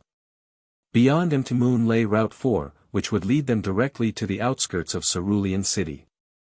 The map indicated a relatively straightforward path through this area, with fewer geographical challenges than the previous segments of their journey. However, Ash knew that each step forward brought them closer to his next big challenge, the Cerulean Gym and its water-type Pokemon specialists. As Ash traced the route with his finger, Charmander peered over his hands, its eyes reflecting a curiosity. The little fire-type Pokemon was eager to continue their adventures, facing whatever challenges lay ahead with the bravery and spirit that had become its hallmark. Feeling a renewed sense of purpose, Ash pocketed his Pokédex and looked to Charmander, a smile spreading across his face. "Alright, Charmander, our next big adventure is waiting for us. Let's head out and show everyone what we're made of." With their route planned and their spirits high, Ash and Charmander stepped out towards Route 3, ready to embark on the next leg of their journey towards Cerulean City, with the excitement of the unknown spurring them on. Chapter 6. As Ash and Charmander stepped out from the bustling life of Pewter City, the vast expanse of Route 3 unfolded before them, a tapestry of untamed wilderness stretching all the way to the imposing silhouette of Moon. The mountain, with its towering peaks adorned with a delicate dusting of snow, stood as a silent sentinel on the horizon, marking the next milestone in their journey. Ash paused for a moment, taking in the sight of Moon in the distance. Its sheer size was awe-inspiring, and the snow-capped peak glimmered under the morning sun, hinting at the mysteries and challenges that lay enshrouded within its rocky embrace. He estimated it would take them a couple of days of steady walking to reach the mountain's entrance, a journey through diverse landscapes teeming with Pokemon waiting to be discovered. Ash was aware of the teleportation services that connected various cities across the region. These services, facilitated by powerful psychic-type Pokemon, offer trainers and travelers a quick and convenient way to traverse long distances. While many of his fellow trainers opted for this modern convenience, Ash felt differently. To him, relying on teleportation seemed to bypass the very essence of a Pokemon trainer's journey, the experiences gained, the Pokemon encountered, and the personal growth achieved along the way. With a determined nod to himself, Ash reaffirmed his commitment to experiencing the world in its entirety, with all its challenges and wonders. Using teleportation would be like skipping chapters in a great story, he mused. And I want to read every single page. Charmander, ever faithful and eager, let out an encouraging cry, its flame tail flickering with excitement. The fire-type Pokemon shared Ash's adventurous spirit, ready to face whatever lay ahead on the road to Moon. As they set off on Route 3, the path ahead was dotted with tall grasses, rocky outcrops, and occasional clusters of trees, offering a diverse habitat for wild Pokemon.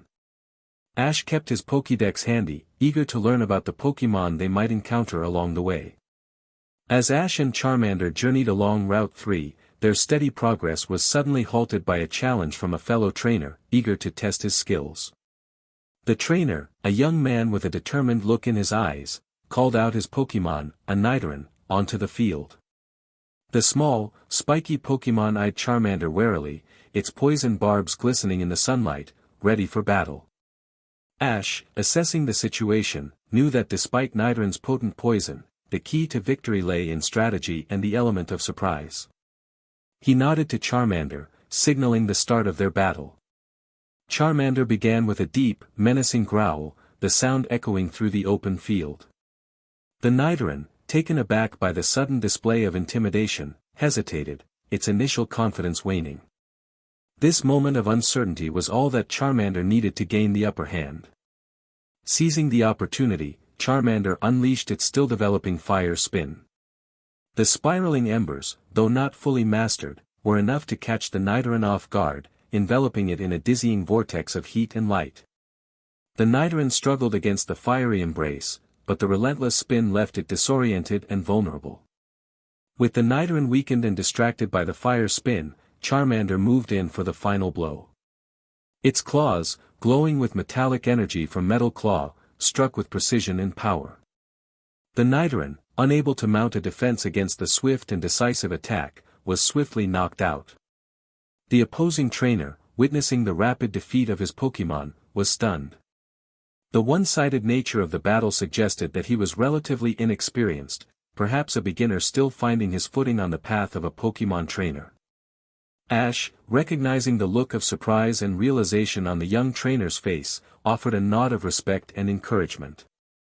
Battles were, after all, learning experiences, and every trainer had to start somewhere. With the battle concluded and his winnings in hand, Ash turned to Charmander, offering praise for the well-executed strategy and effective use of his skills. Charmander responded with a triumphant cry, basking in the glow of victory. Together, they resumed their journey on Route 3, leaving the young trainer to tend to his Nidoran and reflect on the battle. Throughout the day, as Ash and his Pokémon companions traversed Route 3, they encountered a series of trainers eager to test their skills in battle. Each trainer presented a unique challenge, with Pokémon ranging from the common Nidoran and Geodude to the less frequently seen Tylo, Spearow, and Rattata. Ash, embracing the spirit of competition and growth, eagerly accepted each challenge, rotating Charmander and Mankey to ensure both gained valuable battle experience.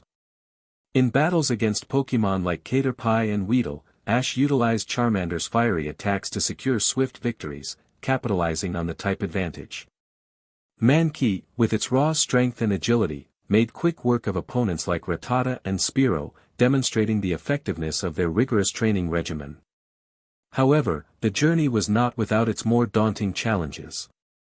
Ash and his team faced off against trainers with evolved Pokémon such as Nidorino, Pidgeotto, Butterfree, and Graveler. These battles tested their limits, pushing Ash to think strategically and adapt to the strengths and weaknesses of his opponents. Against a skilled trainer's Nidorino, Ash relied on Charmander's speed and agility to dodge the powerful poison sting attacks, countering with a combination of Growl to lower its opponent's attack and Ember to chip away at its health. The battle was a tense back and forth, but Charmander's perseverance paid off, landing a decisive Metal Claw to clinch the victory. Pidgeotto presented a different challenge, with its aerial advantage and powerful gust attacks. In this battle, Mankey's agility was key. Ash instructed Mankey to use its nimbleness to evade Pidgeotto's strikes, waiting for the right moment to counter with a well-timed low kick, exploiting Pidgeotto's momentary descent to the ground. The strategy was effective, and Mankey emerged victorious, though not without a few close calls. Butterfree's sleep powder was a tricky obstacle to overcome, but Ash and Charmander countered with a combination of quick Ember attacks to disrupt its aim and fire spin to create a barrier against the powder. The battle was a testament to their growing synergy, with Charmander ultimately overpowering Butterfree with a series of precise Metal Claw strikes. The battle against Graveler was perhaps the most challenging, with its rock-type moves posing a significant threat to Mankey. However, Ash's strategic use of Mankey's focus energy to maximize the impact of its attacks turned the tide.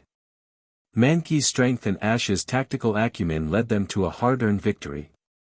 As the sun dipped lower in the sky, casting long shadows across Route 3, Ash decided it was time to find a spot to rest for the night. His eyes scanned the surrounding landscape until they settled on a large boulder that offered ample shade and protection from the elements. The boulder was situated near a small clearing, providing a perfect blend of shelter and open space to set up camp. With a nod to Charmander and Mankey, Ash approached the boulder, appreciating its smooth, weather-worn surface and the way it stood sentinel over the clearing. The area around the boulder was free of dense vegetation, making it an ideal spot to rest without disturbing the local Pokémon or attracting unwanted attention. Ash began the process of setting up camp with practiced efficiency. He first laid out a durable, lightweight tarp on the ground, creating a clean and dry area for them to sit and sleep. The tarp was anchored with small stakes, ensuring it stayed in place even if the wind picked up during the night. Next, Ash unpacked his compact, portable camping gear. He set up a small, foldable tent, designed for quick assembly and disassembly.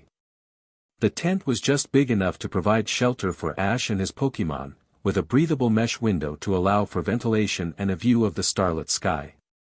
Charmander, ever helpful, used its flame tail to start a small, controlled campfire in a designated fire pit that Ash had cleared of any flammable materials.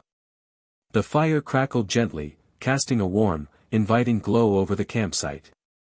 Ash placed a grate over the fire, ready to cook a simple but nourishing meal for himself and his Pokémon.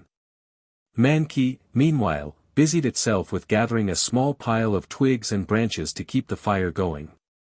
The Pokémon moved with a sense of purpose, contributing to the camp setup in its own way. Once the camp was arranged to his satisfaction, Ash took a moment to appreciate the tranquility of the wilderness around them. The sounds of distant Pokémon calls and the rustling of leaves in the gentle evening breeze created a peaceful backdrop to their campsite.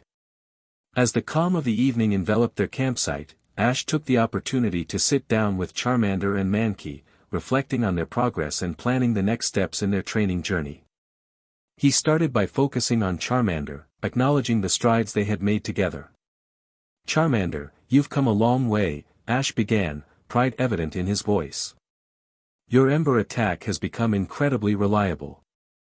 You're able to launch multiple embers with precision, and the power behind each one is impressive. That's going to be a key advantage for us in battles." Charmander responded with an enthusiastic cry, its tail flame flickering brightly, a clear sign of its eagerness to continue improving. "Now, about Fire Spin," Ash continued, his tone turning contemplative, "we've only just begun to unlock its potential. It's a complex move, requiring precise control over your flames. Mastering Fire Spin will not only strengthen your arsenal but also enhance your overall ability to manipulate fire.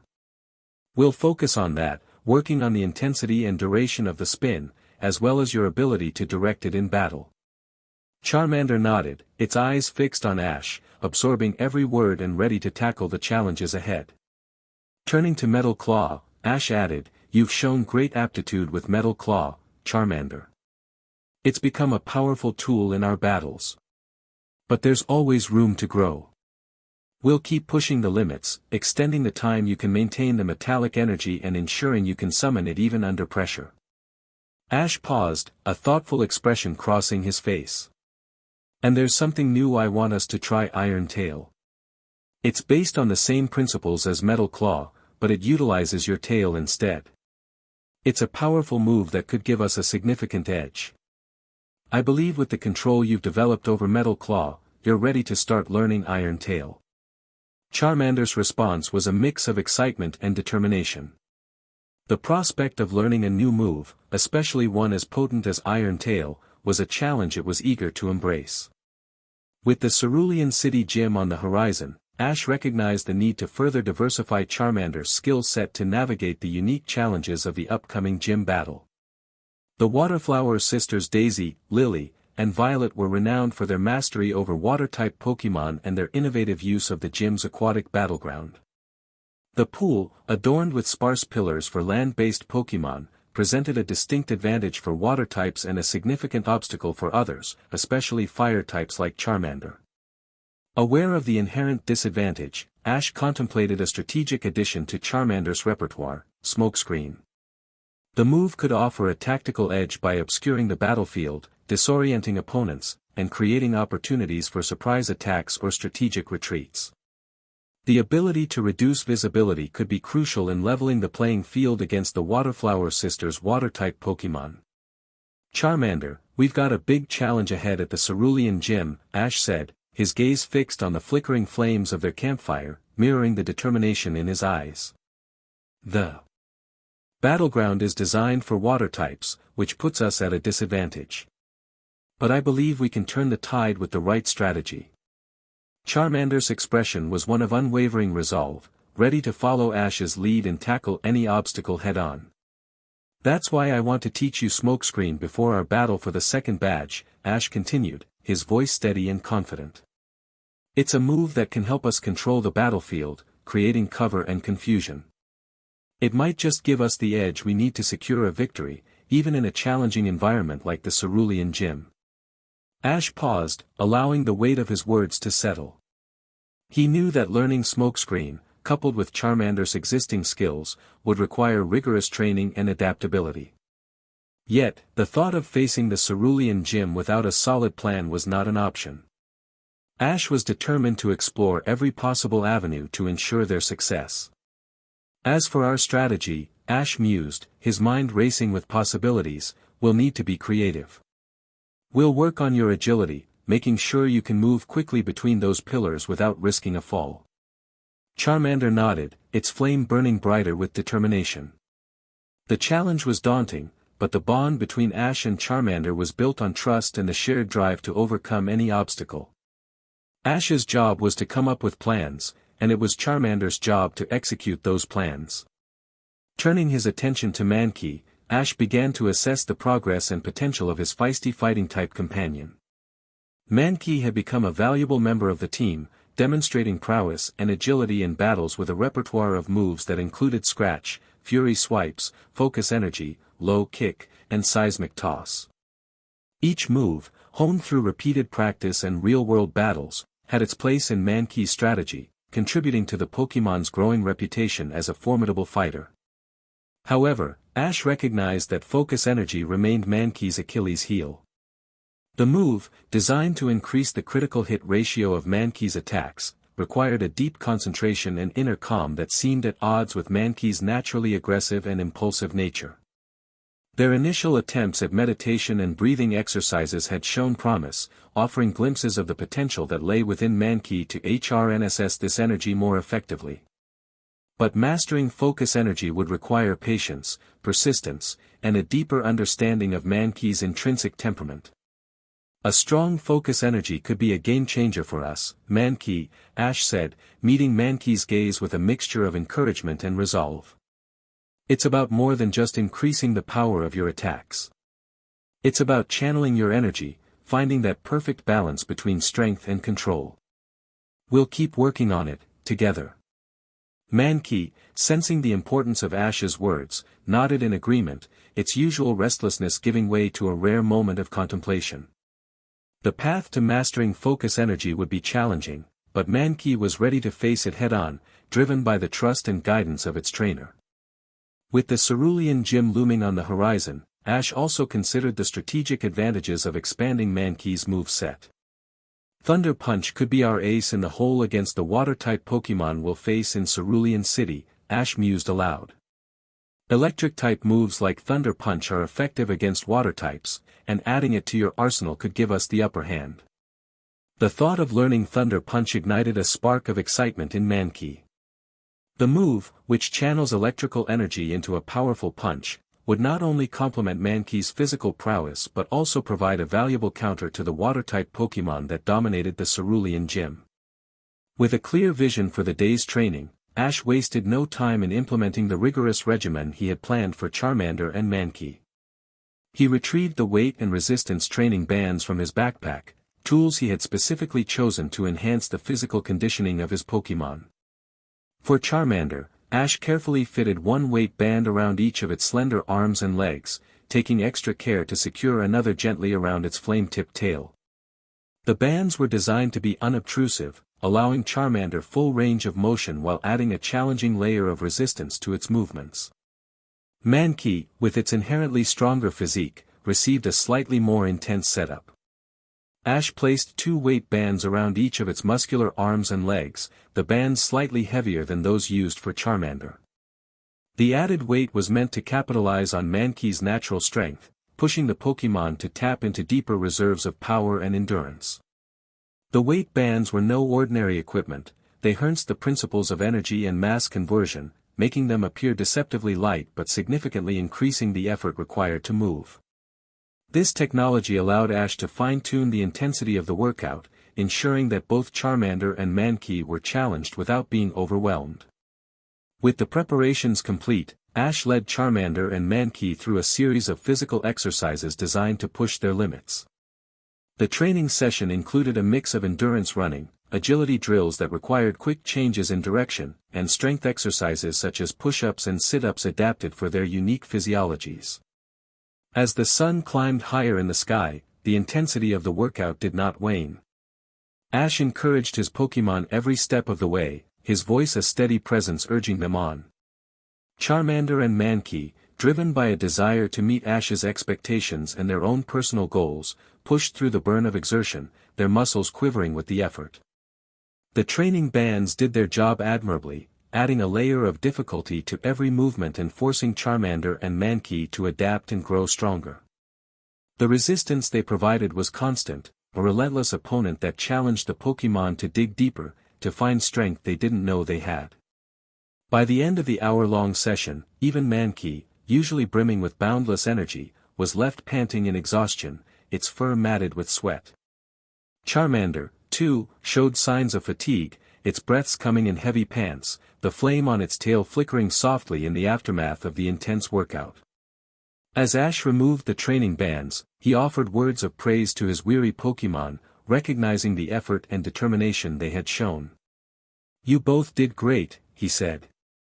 His voice warm with pride. "Take some rest. You've earned it." Revitalized by a brief rest and hydration, Ash and his Pokémon were ready to dive into the next phase of their training session, focusing on honing their individual skills and techniques. Ash decided to begin with Charmander, recognizing the importance of mastering its current moveset and introducing the new challenge of learning Iron Tail. Ash positioned Charmander in front of a carefully selected target area, where he had set up a sturdy boulder that would serve as an ideal practice surface. He removed the weight bands from Charmander's arms and legs, leaving only the bands on its tail to add resistance and enhance the strength training specifically for Iron Tail. "Alright, Charmander, let's start with a cycle of your attacks. Focus on precision and control," Ash instructed, his voice firm yet encouraging. Charmander nodded, its eyes alight with determination, and began the cycle with a series of growls, each one deeper and more intimidating than the last, aimed at an imaginary opponent. Next, Charmander transitioned into Scratch, its claws glowing as it struck the air with swift, precise movements. The practice continued with Ember, Charmander expelling small bursts of flame towards the boulder, each one more focused and intense, leaving scorch marks as evidence of its growing proficiency. But the main focus of the session was Fire Spin. Ash observed closely as Charmander summoned a swirling vortex of flaming embers, the fire dancing and twisting around the boulder with increasing stability and coverage. Ash offered real-time feedback, pointing out moments when the spin wavered and praising Charmander when the flames moved with cohesion and purpose. With Fire Spin practice underway, Ash decided it was time to introduce Iron Tail. He explained the concept to Charmander, emphasizing the need to channel energy into its tail and strike with the combined force of physical strength and metallic energy. Charmander, its tail still weighted, approached the boulder with a newfound sense of challenge. With a deep breath, it swung its tail at the boulder, the impact resonating with a solid thud. The first few attempts were more about building strength and technique, but Ash could see the potential in each swing. "Remember, Charmander, it's not just about hitting hard. It's about focusing the energy, making your tail as strong as iron," Ash coached, demonstrating the motion with his own body to give Charmander a visual guide. "Remember how Metal Claw works, the feeling of your strong claws, the feeling of tearing boulders, or stopping Pokémon in their tracks, the feeling of strength. Try to bring that feeling to surface, and imagine your tail hitting the target instead of your claws." Transitioning from the vigorous physical training with Charmander, Ash led Mankey to a quieter, more secluded side of the campsite, creating an environment conducive to meditation and inner focus. The earlier exhaustive session had an unexpected benefit. Mankey, typically bristling with restless energy, found it unusually easy to settle down, its body already yearning for a moment of stillness. Ash sat opposite Mankey, adopting a calm and serene demeanor to set the tone for the meditation session. "Okay, Mankey, let's take this time to focus inward. Concentrate on your breathing," Ash instructed gently, his voice steady and soothing. "Breathe in deeply, hold it for a moment, and then slowly exhale. Feel the air fill your lungs and then release all the tension as you breathe out." Mankey, following Ash's lead, closed its eyes and began to mimic the breathing pattern. Initially, its breaths were shallow and quick, a reflection of its usual frenetic energy. But as the session continued, guided by Ash's patient instructions, Mankey's breathing gradually deepened, becoming more deliberate and controlled. Ash encouraged Mankey to visualize its inner energy, to imagine it as a glowing orb of light that grew brighter with each inhale and more focused with each exhale. Imagine your energy, Mankey. See it in your mind's eye. With every breath, it becomes stronger, more concentrated. This energy is yours to command, to channel into your focus energy move. The meditation session continued, the only sounds in the clearing being the gentle rustle of leaves and the steady rhythm of Mankey's breathing. Ash observed Mankey's progress, noting the subtle shift in its demeanor. The typically impulsive and aggressive Pokémon was showing a rare side of itself, one of tranquility and deep concentration. Following the meditative session that brought Mankey into a state of focused calm, Ash deemed it the right moment to transition into the more dynamic phase of the training, honing Mankey's battle techniques. They worked through Mankey's repertoire of moves, the slashing fury of fury swipes, the strategic low stance and sweep of low kick, the precise application of force in seismic toss, and the steady build-up and explosive release of focus energy. Ash watched closely, offering corrections and commendations, ensuring that each move was executed with precision and efficiency. Satisfied with Mankey's performance and adherence to the fundamentals, Ash decided it was time to introduce a new element to Mankey's arsenal, Thunder Punch. Given the upcoming challenges, particularly the water-centric environment of the Cerulean Gym, Ash believed that an electric-type move like Thunder Punch could offer a significant tactical advantage. Mankey, Thunder Punch is a move that channels electrical energy into a powerful physical strike, Ash began, his tone imbued with the seriousness of the lesson at hand. It's about combining your physical strength with the elemental force of electricity to deliver a punch that can shock and potentially paralyze your opponent. Ash explained that the first step in learning Thunder Punch was to focus on gathering and channeling internal energy, much like what Mankey had been practicing with focus energy. Imagine drawing energy from within yourself, but this time, visualize it as a crackling, electric force, Ash instructed. Once you've gathered that energy, the next step is to concentrate it into your fist. It's not just about physical power, you need to infuse your punch with the electrical energy you've harnessed. Think of your fist as a conductor, your body as the source, and the air around you as the medium through which the electricity travels. Ash emphasized the importance of control and precision. It's crucial to release the energy at the exact moment of impact.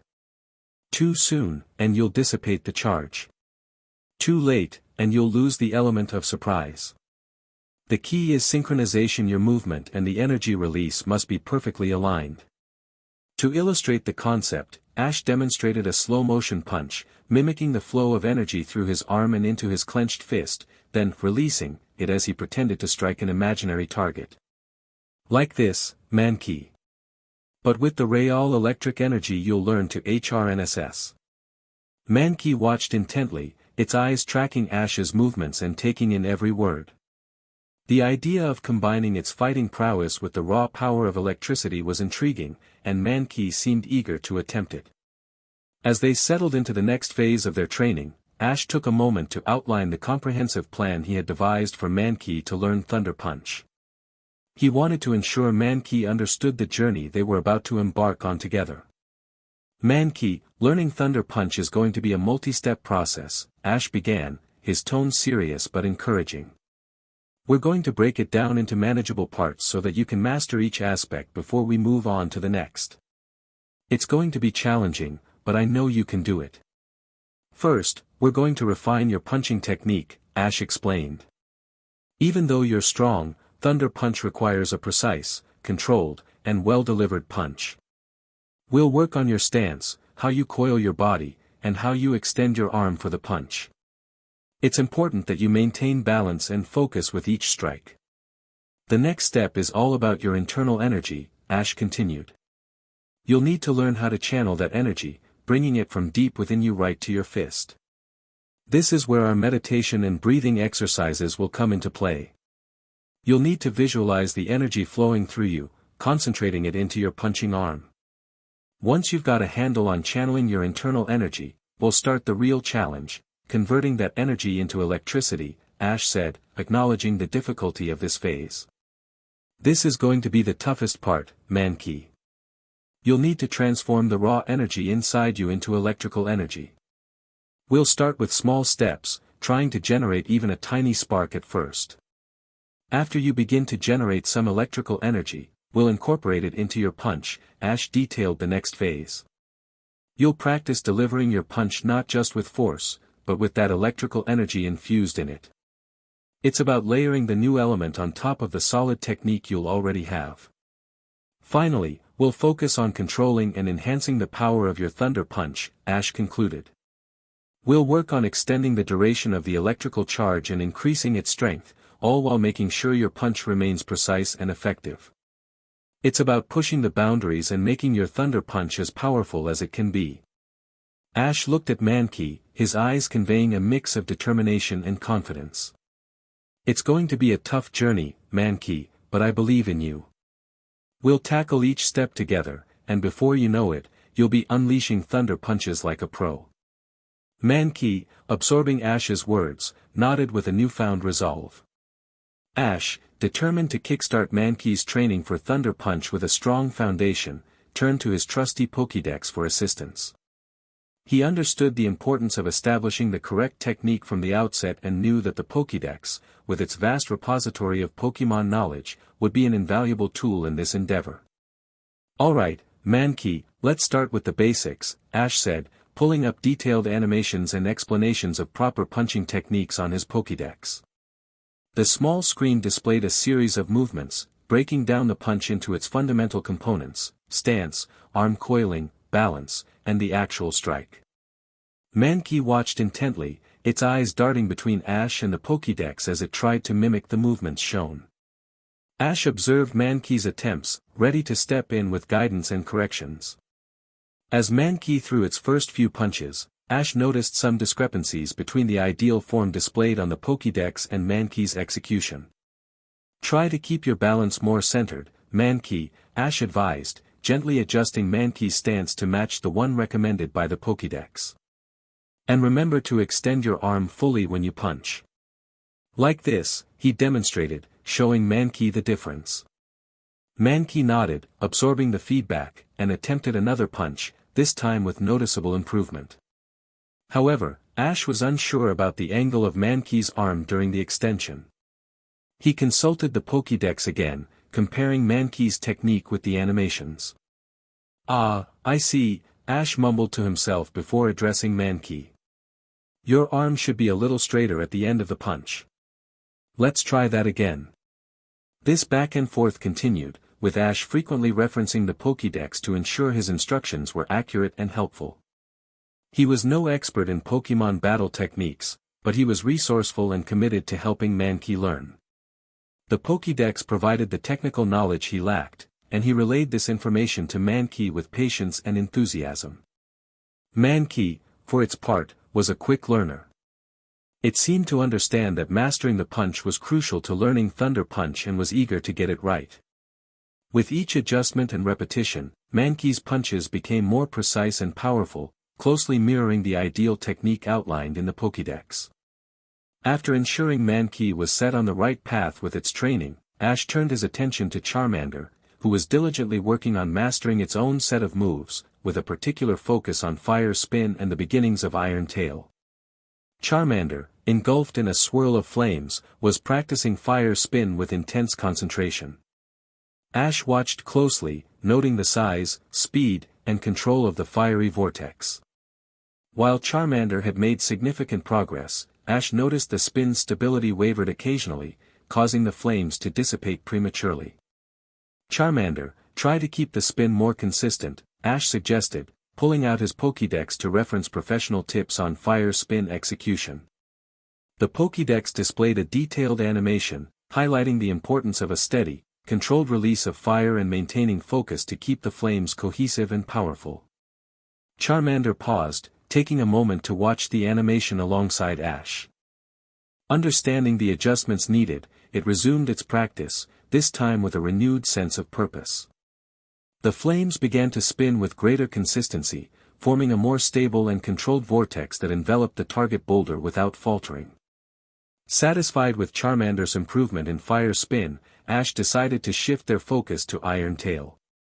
Charmander, its tail still adorned with the weight band from earlier training, was attempting to strike a nearby rock with the force and precision required for Iron Tail.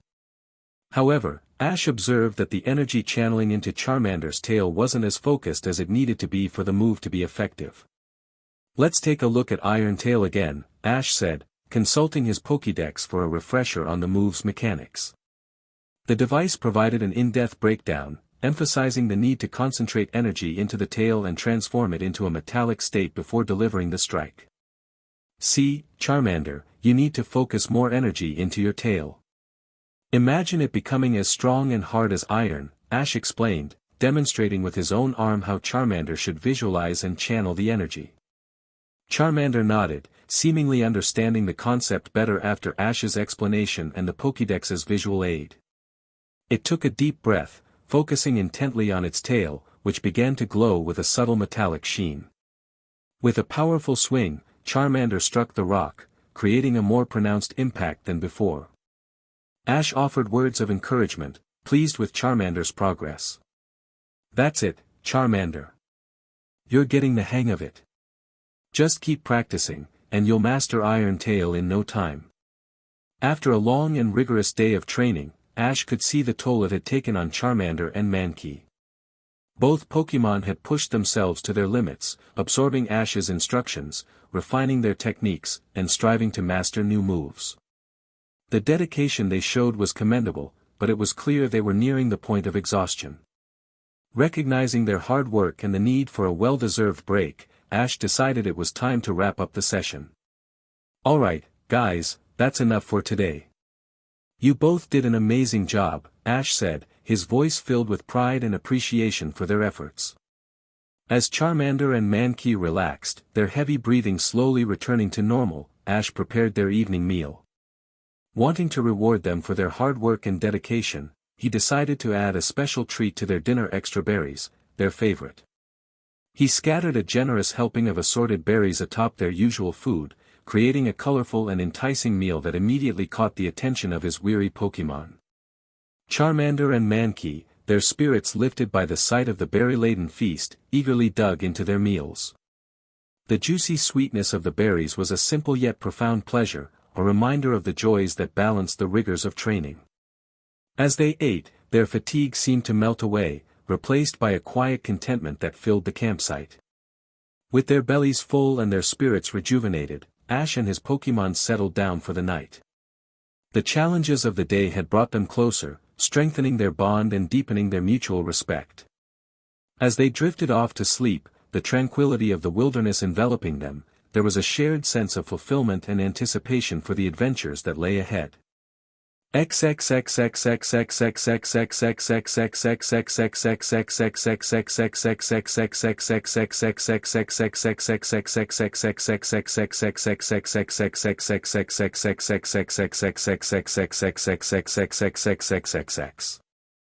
As Ash and his Pokémon continued their journey along Route 3, towards Mount Moon, the days fell into a rhythm of travel, training, and battles. Each new day brought with it fresh encounters with fellow trainers eager to test their skills against Ash and his team. These impromptu battles, unfolding on the roadside or in clearings beside the path, became opportunities for Charmander and Mankey to apply the lessons from their rigorous training sessions. Remarkably, Ash's Pokémon emerged victorious from every battle they faced. Whether it was the result of their intensive training, their growing bond and understanding with Ash, or perhaps a slide of good fortune, they managed to outmaneuver and outfight every challenger. Ash watched with pride as Charmander's flames burned more fiercely and with greater precision in each battle, and as Mankey's movements became sharper, its focus more intense. As they progressed, the scenery around them gradually transformed. The looming presence of Empty Moon became ever more dominant in the landscape, its massive form growing larger with each mile they covered. Initially just a silhouette against the horizon, the mountain now loomed overhead, its craggy peaks piercing the sky. The terrain became rockier, the path winding its way through increasingly rugged and uneven ground. The vegetation thinned out as they neared the base of the mountain, giving way to stretches of bare rock and scattered boulders. The air grew cooler, carrying the crisp scent of stone and earth. The sound of their footsteps echoed softly, a constant reminder of the mountain's imposing presence. In the daylight, Empty Moon's vastness was awe-inspiring, its rocky slopes and cliffs a testament to the ancient forces that had shaped the land. At night, the mountain cast long shadows under the glow of the moon, adding a sense of mystery and anticipation to their approach. The stars seemed brighter here, the sky a vast canvas above the towering silhouette of the mountain. Despite the challenges the terrain presented, the beauty of the landscape was not lost on Ash and his Pokémon. They would occasionally pause in their journey, taking a moment to admire the view, the sight of Empty Moon serving as a backdrop to their adventure. As Ash approached the entrance to Empty Moon, the late afternoon sun cast long shadows that danced across the rugged landscape, adding a dramatic flair to the moment of arrival. Standing before the vast cave entrance, he was struck by the sheer majesty of the mountain that towered above him, a silent titan carved from the very bones of the earth. The entrance to the cave yawned wide, like the mouth of some ancient, slumbering beast. The rocky threshold was worn smooth by the passage of countless feet, both human and Pokémon, yet it retained an air of inscrutable mystery, as if it guarded secrets untold. The cool air that flowed from the depths of the cave carried a faint, earthy scent, a mix of stone, damp, and the faintest hint of something else, something wild and untamed. The mountain itself was a colossal presence, its peaks reaching skyward as if in defiance of the heavens. The rugged slopes were a patchwork of shadows and light, with crevices and ledges that hinted at hidden paths and secret chambers. Here and there, the gleam of a mineral vein or the sparkle of a rare crystal caught the light, a reminder of the treasures that lay hidden within the mountain's heart. The silence that surrounded the entrance was profound, broken only by the occasional distant cry of a Pokémon or the whisper of the wind through the crags. It was a silence that spoke of ancient things, of time measured not in years but in the slow dance of continents and the steady drip of water carving through stone. As Ash gazed at the mountain, he felt a shiver of excitement mixed with a touch of apprehension. Empty Moon was more than just a landmark on his journey, it was a place of legend, home to mysteries and wonders beyond imagining. Tales of rare and powerful Pokémon dwelling in its depths, of hidden treasures and lost civilizations, filled his mind, each story adding to the sense of mystery that enveloped the mountain. There was no other trainer in sight, no sign of human presence to diminish the wild grandeur of the scene. It was just Ash, Charmander, and Mankey, standing on the threshold of adventure, ready to step into the unknown. Taking a deep breath, Ash squared his shoulders and stepped forward, Charmander and Mankey at his side. The entrance to Empty Moon beckoned, a gateway to the mysteries that lay within, and Ash was determined to explore every secret the mountain had to offer. With a final glance at the towering peaks above, he crossed the threshold and disappeared into the cool darkness of the cave, the mountain standing silent and watchful behind him. As Ash ventured deeper into the heart of Empty Moon, the comforting embrace of sunlight gradually faded, giving way to the cool semi-darkness of the cave's interior. The transition from the bright outside world to the dim, enclosed spaces of the cave was stark, and Ash felt a palpable shift in the atmosphere, a transition from the known to the mysterious, from the open expanse of the wilderness to the enclosed secrets of the earth. The cave was a labyrinthine network of tunnels and chambers, carved over millennia by the relentless drip of water and the slow grind of tectonic forces. The walls were rough and uneven, with jagged outcroppings and smooth, worn areas where countless explorers and Pokémon had brushed against the stone. Stalactites hung from the ceiling like stone icicles, some meeting the stalagmites rising from the floor to form natural columns that added to the cave's eerie beauty. The ground was uneven, a mix of solid rock and gravel, with patches of finer sediment that had been washed in by ancient underground streams. Scattered across the cave floor were various droppings, a clear sign of the Pokémon that called this place home. Ash, ever observant, recognized the signs of Zubat habitation, small, dark droppings that were common in such caves. The thought of encountering Zubat in the darkened passages made him wary. The cave-dwelling Pokémon were known for their sonar-based navigation and could be disorienting opponents in the dim light. To combat the encroaching darkness, Ash took out his torchlight, clicking it on to cast a bright beam that cut through the shadows. The light, combined with the warm, reassuring glow of Charmander's tail flame, pushed back the darkness, revealing more of the cave's hidden details. The light reflected off mineral deposits in the walls, causing them to sparkle and glisten, and highlighted the varied textures of the cave's interior. The flickering shadows cast by their light sources added a sense of movement to the cave, as if the shadows themselves were alive. Every so often, the light would catch the quick flutter of wings or the scamper of small feet, hinting at the presence of Pokémon watching from the darkness. Standing at a fork in the cavernous depths of Empty Moon, Ash weighed his options carefully. The allure of exploration tugged at his adventurous spirit, tempting him with the promise of discovering the hidden wonders of the mountain. Tales of the fabled moonstone and its mythical protectors, the enigmatic fairy-like Pokémon, filled his mind with curiosity and a sense of wonder. The chance to witness such marvels firsthand was a once-in-a-lifetime opportunity, the stuff of a true Pokémon trainer's dreams. However, Ash was also acutely aware of the practical challenges that lay ahead. The narrow, twisting passages deeper into the mountain were a stark contrast to the relatively straightforward main path that cut through Empty Moon. Venturing off the beaten path meant navigating an intricate maze of tunnels, each potentially leading to dead ends or, worse, into the heart of Zubat territory. Ash knew all too well the reputation of Zubat within such environments. These cave-dwelling Pokémon thrived in the dark, using their echolocation to navigate the complex cave systems. While Charmander's flames and Mankey's strength could fend off a few of these Pokémon, Zubats were seldom encountered in small numbers. Deep within the caves, they swarmed in the thousands, a daunting challenge for any trainer, no matter how skilled. The prospect of facing overwhelming hordes of Zubats was a significant deterrent.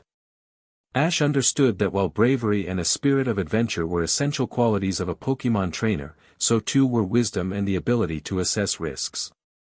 Engaging in a battle against a vast swarm of Zubats could deplete his Pokémon's strength and potentially put them in danger, a risk Ash was not willing to take lightly. As they stood at the crossroads within the cave, Ash felt it was important to include Charmander and Mankey in the decision-making process. He crouched down to their level, the light from his torch and Charmander's tail casting a warm glow around them, and shared his thoughts and concerns openly. "Guys, we have a decision to make," Ash began, his tone serious yet open. "We could go deeper into Empty Moon. There's so much we could discover, maybe even find the moonstone, or encounter those mythical protectors I've heard about in stories." He paused, gauging their reactions. "But it's not going to be easy. The deeper parts of the cave are filled with Zubat. We're talking about thousands of them. It could be dangerous, and I'm worried it might be too much for us to handle right now." Ash looked at his Pokémon, wanting to make sure they understood the gravity of the situation. "I don't want to put you guys in any unnecessary danger. We're a team, and we need to make this decision together." Mankey, ever the fighter, seemed unfazed by the prospect of facing a challenge. With a confident grunt, he flexed his muscles, a display of strength and readiness. It was his way of saying he was prepared to take on whatever challenges lay ahead, confident in his abilities and eager to prove himself. Charmander, on the other hand, appeared more contemplative. The flame on its tail flickered gently as it considered Ash's words. After a moment, Charmander looked up at Ash with a determined expression. While there was a hint of uncertainty in its eyes, it was clear that Charmander trusted Ash's judgment implicitly. If Ash decided to venture deeper, Charmander would follow without hesitation, but it also seemed to understand the risks involved. Ash watched their responses closely, touched by their loyalty and bravery. "I appreciate your courage, guys. Mankey, I know you're strong, and I have no doubt you'd give it your all. And Charmander, your trust means everything to me." After a thoughtful conversation with Charmander and Mankey, weighing their strengths and considering the risks, Ash formulated a compromise that would satisfy their adventurous spirits while still prioritizing their safety. "Okay, team, here's what we'll do," Ash announced, his voice carrying a note of excitement tempered with caution. "We'll explore some of the side caves, but only a little bit. We'll venture in just enough to see what's inside, maybe find something interesting, but we won't go too deep. If it looks like it's getting too complicated or dangerous, we'll head back to the main path." Ash's eyes sparkled with the thrill of exploration, but he remained firm in his resolve to keep their safety front and center. This way, we get to satisfy our curiosity and maybe discover something new, but we won't risk getting lost or running into a swarm of Zubat. It's important that we stay together and keep track of our path so we can easily find our way back. Charmander's tail flame flickered brightly, reflecting its trainer's cautious optimism.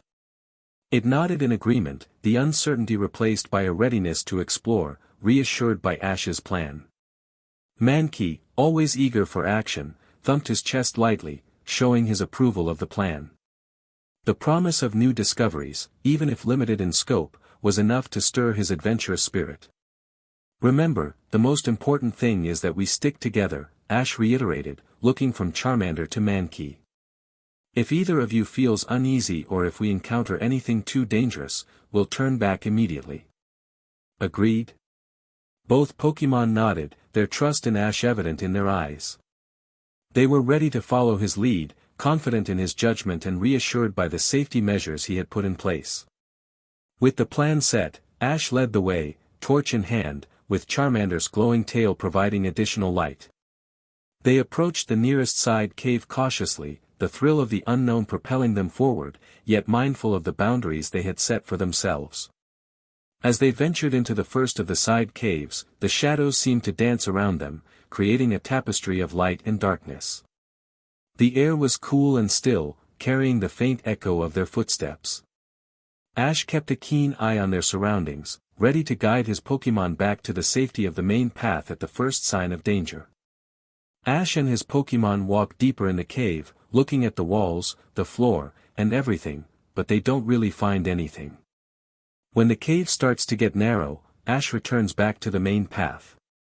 It goes like that for a few hours, Ash and his Pokémon exploring a few caves before moving back to the main path.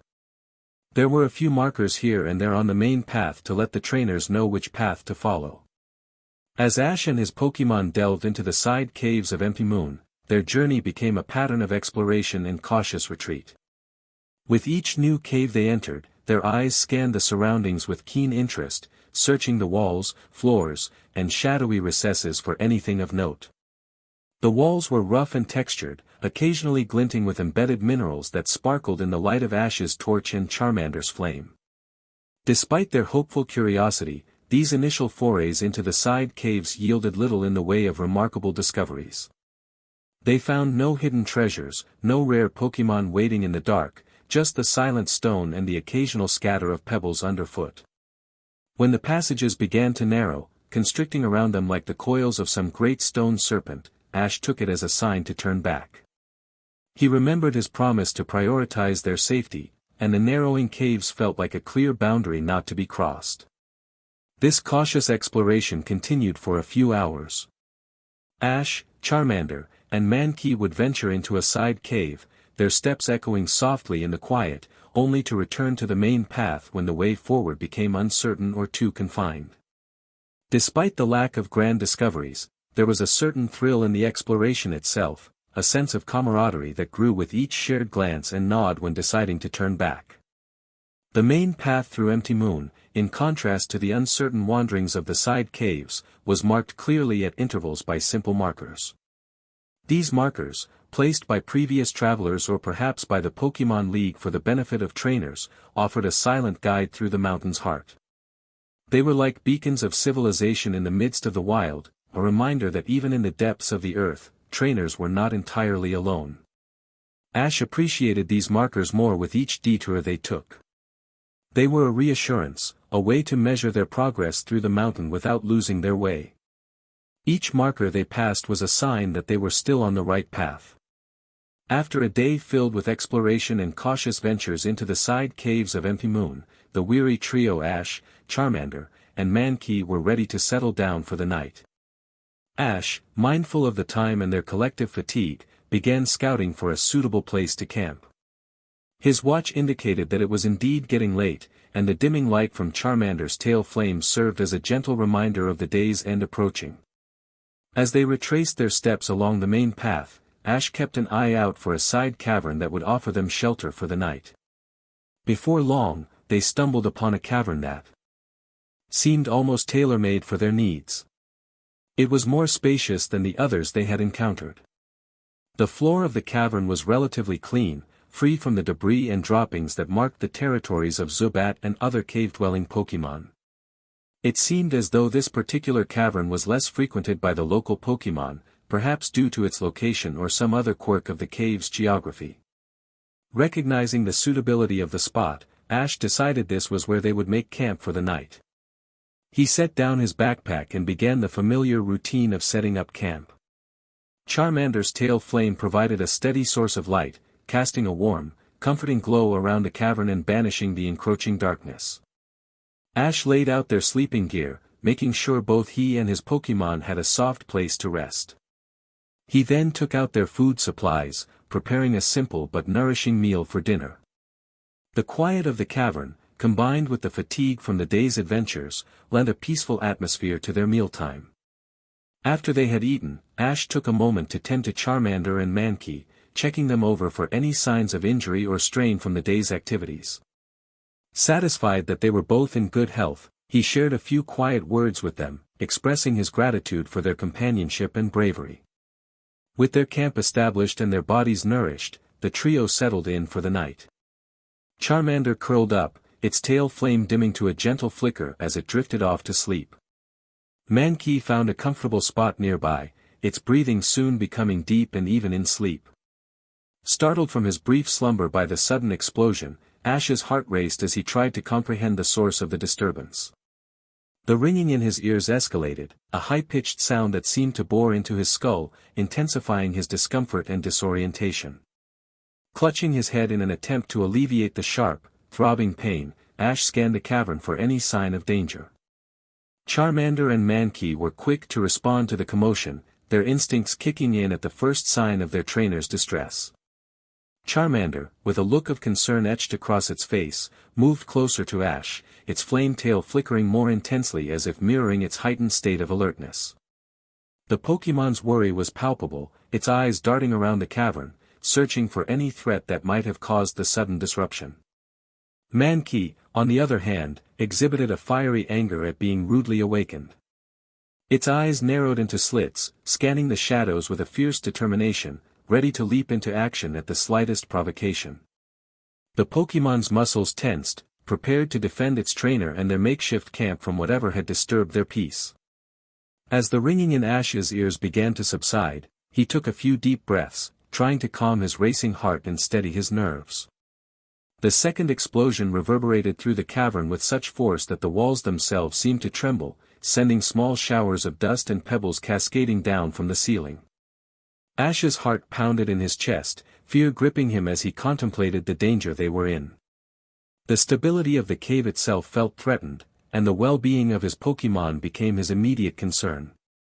Before Ash could fully process the situation or plan their next move, the chaotic environment was pierced by the sound of frantic footsteps echoing from the depths of the cave. The rapid, uneven pace of the steps spoke of desperation and fear. Then, out of the shadows, a figure burst into the dim light cast by Charmander's tail flame. The person was running full tilt, panic etched across their features, and as they neared Ash and his Pokémon, they cried out for help in a voice strained with terror, "Save me!" Ash barely had time to register the plea before he noticed the cause of the man's distress: a Zubat, but not just any Zubat. This one was larger than usual, its wings beating furiously as it pursued the man with an aggression that Ash had never seen in the species. It was clear that this was no ordinary encounter. The Zubat seemed intent on attacking the man, who was now perilously close to Ash and his Pokémon. Reacting instinctively, Ash stepped forward, positioning himself between the frightened man and the oncoming Zubat. "Charmander, Mankey, get ready," he called out, his voice full of adrenaline surging through him. The Zubat's screech attack was sudden and overwhelming, a sonic assault that filled the cavern with a piercing, disorienting noise. Ash, caught off guard by the intensity of the sound, dropped to his knees, his hands flying to his ears in a futile attempt to block out the excruciating noise. The pain was immediate and all-consuming, reverberating through his skull like a relentless drumbeat. Charmander and the man, similarly affected by the Zubat's attack, crumpled to the ground beside Ash.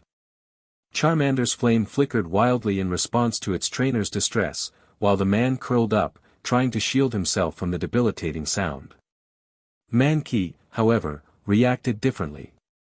The Fury Swipe's Pokemon, fueled by anger at having its rest disturbed and now its trainer attacked, seemed almost immune to the Screech's paralyzing effects. Instead of succumbing to the pain, Mankey's rage boiled over, propelling it into action with a primal roar of defiance. With a speed and ferocity that took everyone by surprise, Mankey leaped towards the attacking Zubat. Its movements were a blur, driven by a raw, unbridled fury that seemed to catch the Zubat completely off guard. The cave-dwelling Pokemon, so focused on its sonic assault, had not anticipated a physical counterattack, especially one so swift and decisive. Mankey's arms wrapped around the Zubat in mid-air, its grip unyielding. Without hesitation, Mankey executed a perfectly timed seismic toss, using the momentum of its leap and the weight of its body to hurl the Zubat towards the ground with devastating force. The impact was immediate and conclusive. The Zubat, taken completely by surprise by the ferocity of Mankey's retaliation, was knocked unconscious before it even had a chance to react. It lay motionless on the cavern floor, a testament to Mankey's strength and protective instincts. As the echoes of the Screech attack faded and the pain in Ash's head began to subside, he slowly raised his head, blinking away the disorientation. What he saw was Mankey, standing protectively over the fallen Zubat, chest heaving, but triumphant. The unbridled fury had given way to a fierce sense of satisfaction, and Mankey turned to Ash, seeking approval. Ash, still recovering from the attack, managed a weak smile, filled with gratitude. "Thank you, Mankey, you were incredible," was all he managed to say. As Ash regained his composure, he turned towards the man, intending to inquire about the bizarre and sudden attack. However, before he could utter a single word, the cavern was filled with another command, echoing ominously through the stone chambers: "Zubat, use supersonic." Instinctively, Ash whipped around to face the new threat, his heart racing as he prepared for another confrontation. In the dim light, he could make out the silhouette of another Zubat, its wings beating furiously as it prepared to unleash its disorienting attack. Without hesitation, Ash issued his commands, his voice ringing out with authority. "Charmander, use Ember, rapid fire. Mankey, Fury Swipes, then follow it with Seismic Toss." Charmander, its flame burning brightly with determination, unleashed a volley of embers towards the advancing Zubat. The rapid succession of fiery projectiles lit up the cave, creating a dazzling display as they streaked through the air. The Zubat, intent on executing its supersonic attack, found itself forced to divert its course, weaving and dodging to avoid the barrage of embers. Seizing the moment of distraction, Mankey sprang into action. With a fierce battle cry, it charged towards the Zubat, its every muscle coiled and ready to strike. As the Zubat maneuvered to evade Charmander's attack, Mankey leaped into the air with astonishing agility, its trajectory aimed directly at the disoriented Pokemon. Before the Zubat could recover from its evasive maneuvers, Mankey's Fury Swipes found their mark. The rapid, slashing motions were a blur, each hit landing with precision and force. The Zubat, overwhelmed by the sudden onslaught, struggled to regain control. Without missing a beat, Mankey transitioned from Fury Swipes to its signature move. Gripping the Zubat tightly, Mankey used the momentum of its attack to execute a flawless seismic toss. With a powerful heave, it sent the Zubat hurtling towards the ground, where it landed with a thud, rendered unconscious by the impact. With his heart still racing from the encounter and his body tense with adrenaline, Ash gripped his torch tighter and aimed its beam towards the source of the command that had almost led to another disastrous confrontation. The flickering light cut through the darkness of the cave, revealing the figure responsible for the attacks. Standing at the other end of the cavern, partially obscured by shadows, was a middle-aged man. His stance was defiant, yet there was a hint of surprise in his posture, as if he hadn't expected Ash and his Pokemon to overcome the Zubat so efficiently. But it wasn't just the man's presence that sent a chill down Ash's spine, it was the unmistakable emblem emblazoned on his jacket, a large, bold R. In that instant, Ash's breath caught in his throat. The emblem was a symbol he recognized all too well, one that had been described in countless stories and warnings throughout his young life as a trainer. The R stood for Team Rocket, an infamous organization known for their devious and often cruel exploits involving Pokémon. They were thieves, poachers, and worse, a constant shadow over the world of Pokémon and those who sought to live in harmony with their creatures. The realization that he was facing a member of Team Rocket in the depths of Empty Moon sent a wave of apprehension through Ash. Team Rocket operatives were notorious for their lack of scruples and their willingness to do whatever it took to achieve their goals. The presence of this man here, in a place as remote and dangerous as Empty Moon, could only mean trouble. Ash's grip on the torch tightened, and he took a step back, his instincts flaring up. Charmander and Mankey, sensing the heightened tension, positioned themselves beside Ash, ready to defend their trainer against whatever threat this Team Rocket member might pose. Chapter 7. In the dim light of the cavern, the tension was palpable. The Team Rocket member's glare was venomous as he recalled his Zubat, which lay unconscious at his feet. Despite his fear, Ash's resolve didn't waver. He stood firm, flanked by Charmander and Mankey, who positioned themselves protectively in front of him. Behind Ash, the mysterious man who had run from the Zubat moments earlier was still panting heavily, clutching his sides as he tried to recover from the ordeal. The Team Rocket operative's voice echoed menacingly through the cave as he addressed Ash. "Brat, you don't know who you are messing with. You will regret messing with Team Rocket," he shouted with a mix of anger and a warning tone. His words reverberated off the cave walls, adding to the chilling atmosphere. Without waiting for a response, the Team Rocket member turned sharply and disappeared into the deeper shadows of the cave, his footsteps fading into silence. Ash watched him go, a mix of relief and confusion flooding through him. The immediate threat might have retreated, but the encounter left him with a gnawing unease about what the man's presence in Empty Moon could mean. Ash turned to the man behind him, who seemed to have regained some of his composure. "Are you okay?" Ash asked, his concern evident. The man nodded weakly, still catching his breath. "Thank you for your help," the man managed to say. "Those Team Rocket thugs are dangerous. I was collecting samples when that Zubat attacked me. I thought I was a goner for sure." Ash handed the man a bottle of water from his backpack, his concern evident. "Here, drink this. It'll help you calm down," Ash said softly. The man accepted the water gratefully, taking deep gulps as he tried to steady his breathing. Charmander and Mankey stood alert, their eyes scanning the cave for any signs of further threats. After a few moments, the man seemed to have recovered enough to speak. "Thank you," he said, his voice still a bit shaky. "I owe you my life. My name is Professor Seymour, and I'm a Pokémon researcher." Ash nodded, curious to learn more about the man he had just saved. "Nice to meet you, Professor Seymour. I'm Ash Ketchum, a Pokémon trainer from Pallet Town. What were you doing here alone in Empty Moon? Do you have any Pokémon to protect you?" Professor Seymour took another sip of water before responding. "I was here to study the unique properties of the moonstone. There have been reports of increased evolutionary activity among certain Pokémon species in this area, and I wanted to investigate the phenomenon. I did have a geodude with me for protection, but he was knocked unconscious by Team Rocket.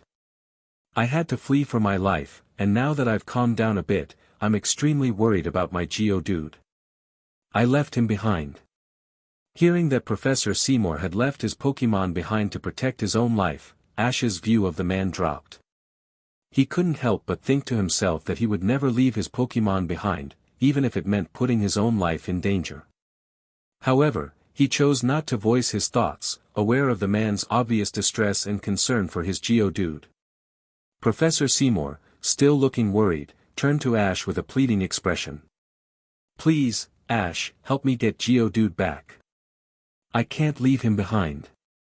Ash hesitated at the thought of fighting Team Rocket. The uncertainty of how many members were lurking in the cave or what Pokémon they might have made him uneasy. But as he looked at Professor Seymour's pleading eyes, filled with worry and desperation, Ash felt a surge of determination. He couldn't turn his back on someone in need. "All right, Professor Seymour," Ash said, his voice steady despite his apprehension. "We'll help you get Geodude back and we will find out what Team Rocket is doing here. We can't let them get away with this." Professor Seymour's face lit up with relief and gratitude. "Thank you, Ash. I don't know what I'd do without your help." Charmander and Mankey stood ready, their eyes fixed on Ash, waiting for his lead.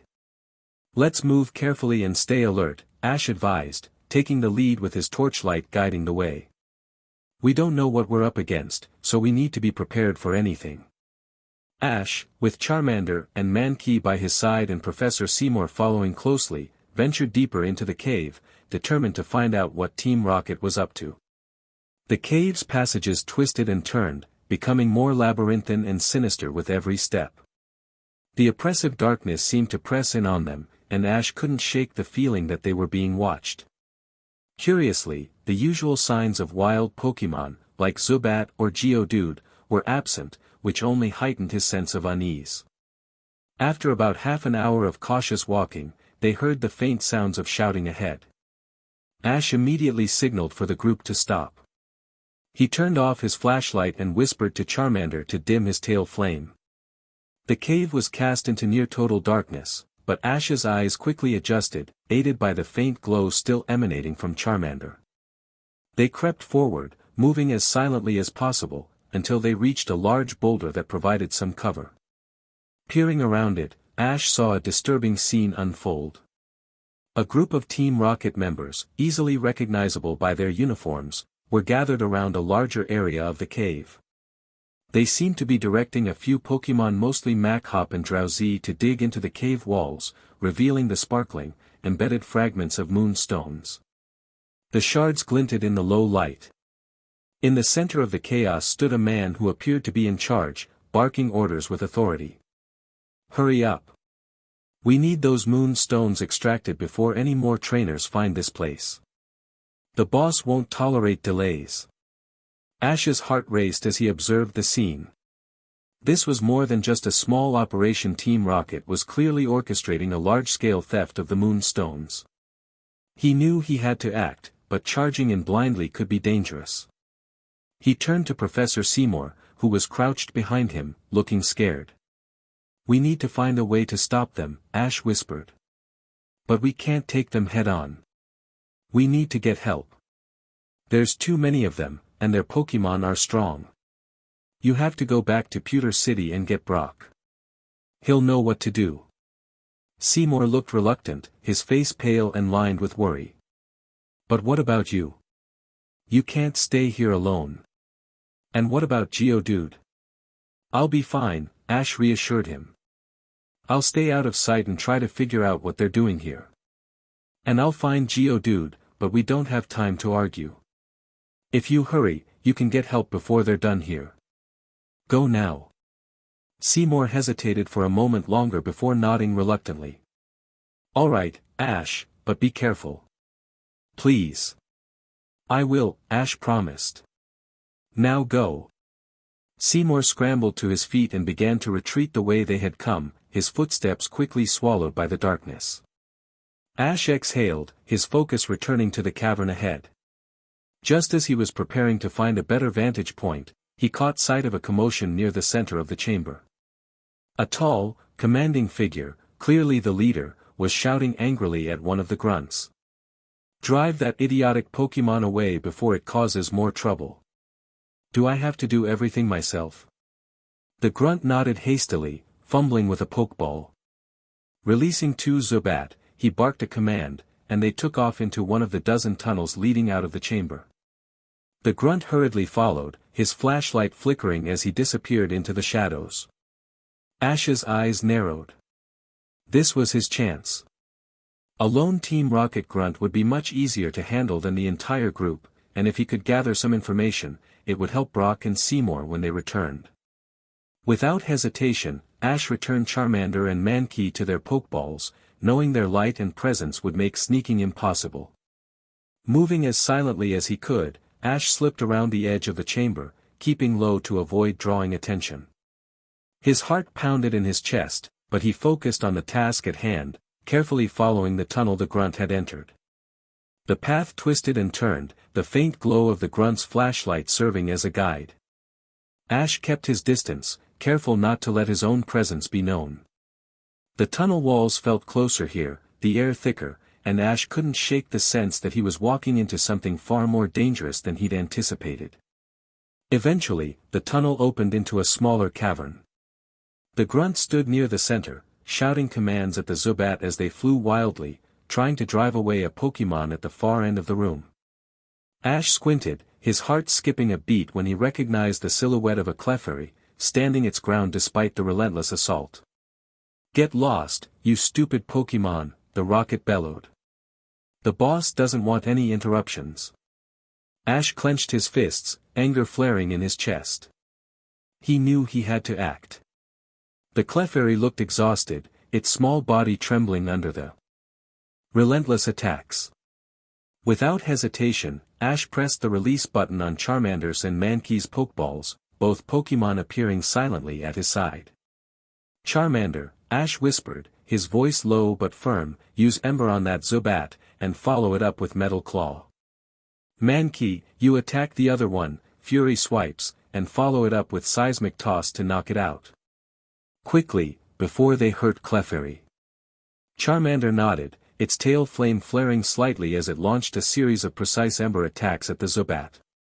Mankey launched its own cry and launched itself at the other Zubat. The sudden assault caught them off guard, the attack striking true and sending them screeching back into the shadows. The grunt spun around, his flashlight beam falling on Ash. "You! What are you doing here?" he shouted, reaching for another Pokeball. The cavern echoed with the sounds of battle as Charmander and Mankey sprang into action. Charmander's claws glowed with a metallic sheen as it charged forward, landing a solid metal claw strike on one of the Zubat, sending it tumbling to the ground. At the same time, Mankey leapt into the air with unmatched agility, catching the other Zubat in its grip. With a loud cry, Mankey spun the Zubat in a seismic toss, slamming it into the rocky floor. Both Zubat lay unconscious, their screeches fading into silence. The grunt's flashlight trembled in his hand as he stumbled back in shock. How did you?" His panic was evident, and his voice broke mid-sentence. Realizing he was outmatched, he turned and bolted toward the tunnel. "Not so fast," Ash called. "Mankey, stop him." Mankey let out a furious cry and dashed after the fleeing rocket. With a single well-placed strike, it landed a blow with its glowing claws. The grunt crumpled to the ground, unconscious. Ash exhaled, his adrenaline still pumping as he turned his attention to the small Clefairy in the corner. "Hey, it's all right now," he said softly, crouching to approach the Pokémon. "You're safe." But as Ash got closer, he stopped in his tracks, blinking in confusion. Instead of an injured Pokémon, the Clefairy stood tall and unharmed, its arms crossed like an annoyed person.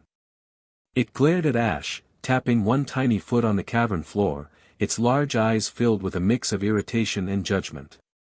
"What the?" Ash muttered, stunned. "You're okay." "But how?"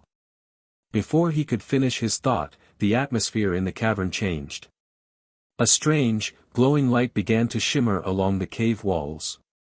One by one, Clefairy seemed to materialize out of the shadows, their forms blending seamlessly into the glow.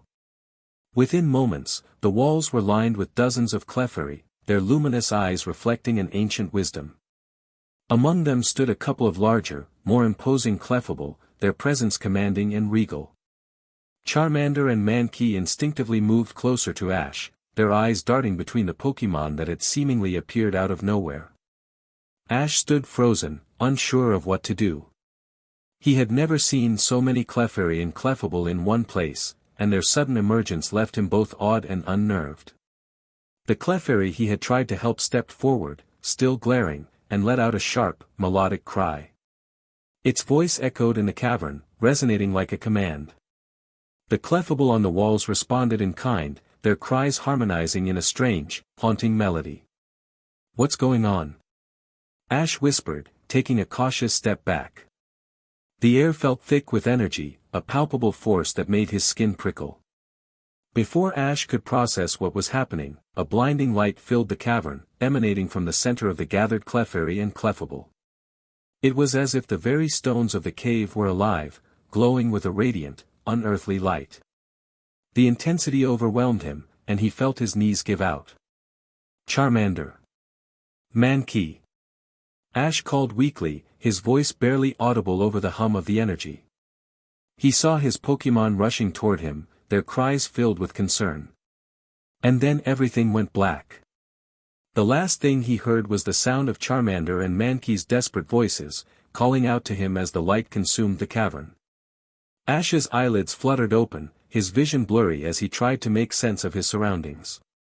He realized he was sitting on the cool, hard cave floor, his back resting against a large rock. He groaned softly, his head pounding faintly from whatever had happened earlier. As his senses returned, the first thing he noticed was the anxious faces of Charmander and Mankey, their eyes wide with concern. The moment they saw him stir, they let out relieved cries, Charmander's tail flame flaring slightly brighter, and Mankey bouncing lightly on its feet. "Hey, you two," Ash said weakly, giving them a small, reassuring smile. "I'm alright, I think."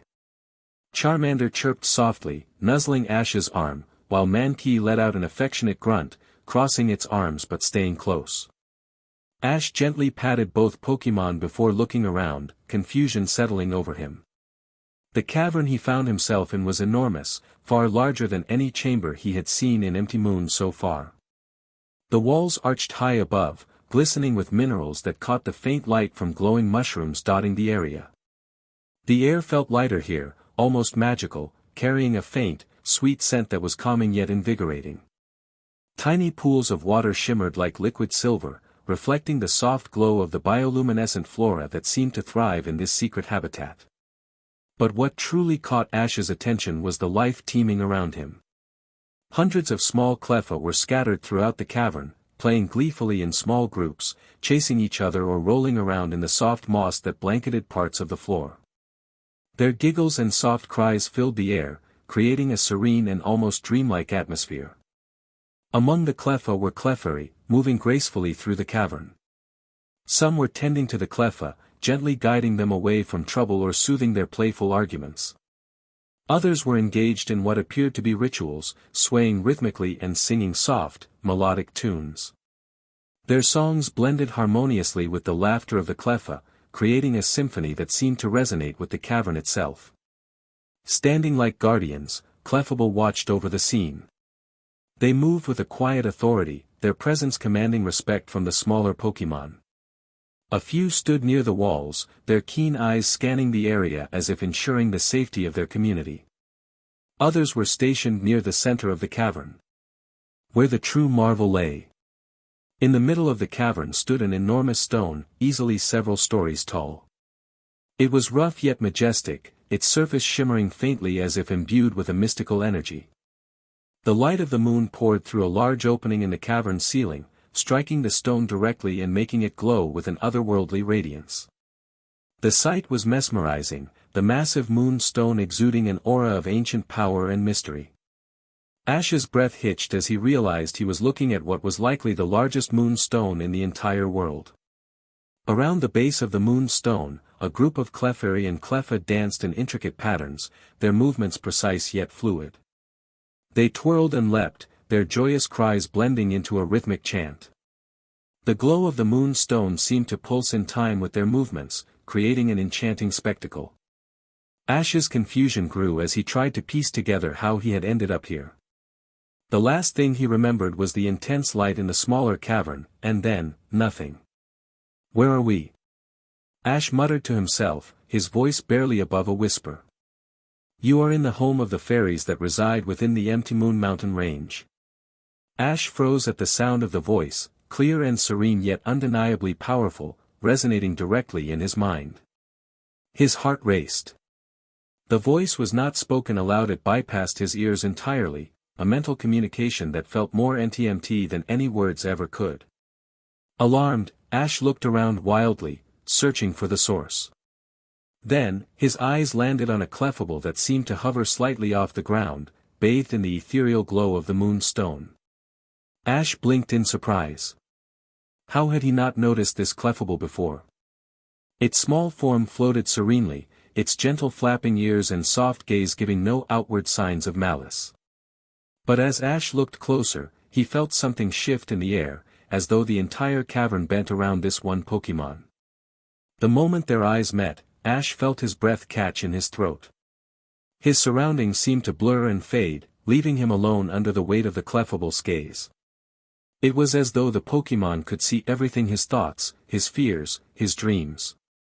Ash felt exposed, vulnerable, as if his very soul was laid bare before this ancient being.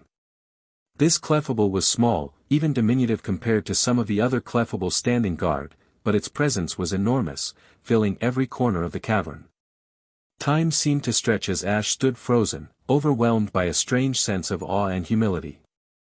He felt like a child before a wise elder, unable to comprehend the depths of what he was witnessing. His knees felt weak, and a single thought pierced through his mind. This Pokémon is ancient. Ancient in a way Ash couldn't begin to understand, as though it had existed long before the mountain, perhaps long before even humans had stepped onto this land.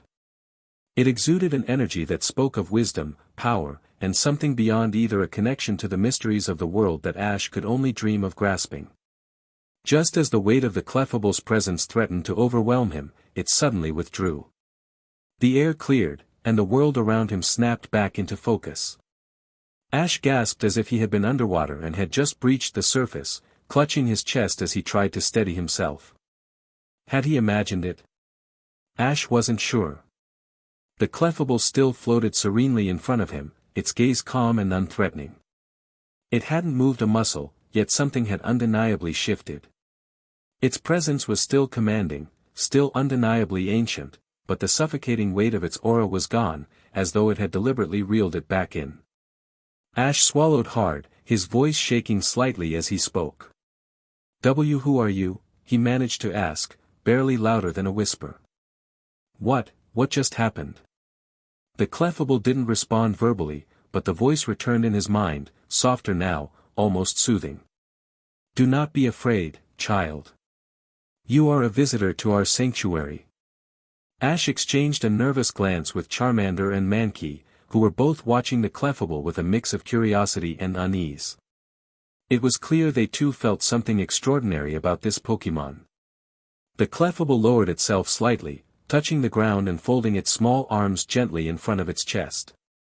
Ash couldn't shake the feeling that, despite its diminutive size, it had the authority of a leader. Ash felt his knees trembling but stood his ground. Whatever this clefable was, whoever it was, it deserved his respect. He bowed his head slightly, a gesture of both apology and gratitude. I didn't mean to intrude," Ash said. "I didn't even know this place existed. I was just helping someone." The clefable's expression didn't change, but there was a sense of approval in the air, as though it acknowledged his sincerity. Its voice echoed in his mind again. "Few humans venture this far and fewer still come with pure intentions. You are here for reasons beyond your understanding, but your heart is untainted. That is why you are permitted here, among us." Ash felt his chest tighten at those words. He wanted to ask more, so many questions burning in his mind about the moonstone, the clefable, and the sanctuary, but something held him back. The clefable's presence, though less overwhelming now, still radiated a sense of power that demanded reverence. "Thank you," Ash finally said, his voice steadying. "Thank you for letting me and my Pokémon be here." Ash took a cautious step forward, glancing around at the serene yet enigmatic cavern. His gaze returned to the clefable, who still emanated an aura of quiet authority. He hesitated, then asked, How did I get here? I mean, one moment I was fighting that rocket grunt, and the next thing I know, I'm here." The clefable turned to face him fully, its luminous eyes reflecting the soft glow of the moonstone. Once again, the voice resonated directly in Ash's mind, calm but carrying a weight of wisdom. You were brought here by us. This sanctuary is hidden from most eyes, but you, and the one you fought, were drawn into our domain when your intentions became entwined with ours. Ash furrowed his brows. Drawn here? Why? What's going on? The Clefable took a step closer, and Ash felt the gravity of its words deepen as it continued. For generations, we have had an accord with the Human League.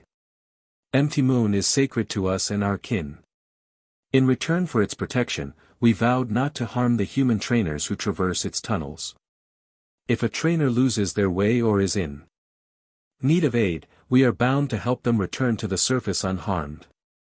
Ash's eyes widened in surprise. You're in an agreement with the Pokemon League? You mean, like, the same league that runs the gyms and manages trainers? The Clefable inclined its head slightly, as if amused by his surprise. Indeed. The league understands the significance of this mountain, not just to us but to the ecosystem it sustains. However, Clefable's tone grew darker, and its gaze momentarily flicked to the moonstone. In recent days, a group of humans has violated this trust. They destroy the caves, mine for moonstone fragments, and disturb the delicate balance of this place. Their actions have forced many Pokemon from their habitats, creating fear and chaos among those who call this mountain home. Ash clenched his fists, anger bubbling up. That sounds like Team Rocket, he said, his voice firm. They're not part of the league. They're a terrorist organization that steals Pokemon and causes chaos wherever they go. They don't care about anyone but themselves. The Clefable regarded him silently for a moment, its expression unreadable. Then it nodded once, seemingly satisfied by Ash's explanation. We suspected as much, it admitted. Their actions do not align with the League's principles. Still, they have caused harm. Some of our younger kin, Clefairy, attempted to repel them, but they were outnumbered and driven back. Not wishing to escalate the conflict or cause grievous harm without understanding the situation, we resorted to observing them and capturing one for answers. Ash's stomach twisted with guilt as he realized what the Clefable meant. So, when I stepped in earlier, you were trying to trap the rocket? Correct, Clefable replied. Your intervention was unexpected. We brought you here alongside the intruder you subdued, unsure of your motives. But your actions thus far have proven your intentions to be pure. Ash exhaled, processing what the Clefable had said. He rubbed the back of his neck, glancing briefly at Charmander and Mankey, who both stood attentively at his side. I didn't know. I just saw the rocket attacking someone and acted. I'm sorry if I ruined your plans. There is no fault, the Clefable assured him, raising one hand in a gesture of peace. You fought to protect and acted with honor. That is why you were brought here to speak with us. Ash's mind whirled. He had so many questions. How deep did this agreement with the League go? Why hadn't anyone ever mentioned it to him before? But before he could voice them, the Clefable's expression hardened slightly, its gaze sharp. The threat of these rockets must be dealt with. We will not tolerate the desecration of our home, but we also seek not to provoke unnecessary bloodshed. You, human, seem capable and aligned with our purpose. Will you aid us in driving these intruders away? Ash felt his heart pound at the question. He glanced at Charmander and Mankey, who both looked back at him with fierce determination. They seemed ready to fight, no matter the odds. Ash swallowed hard, his resolve firming. I'll help, he said. But we'll need to come up with a plan. I've seen their numbers, they're not going to back down easily. The Clefable nodded, the faintest hint of a smile on its face.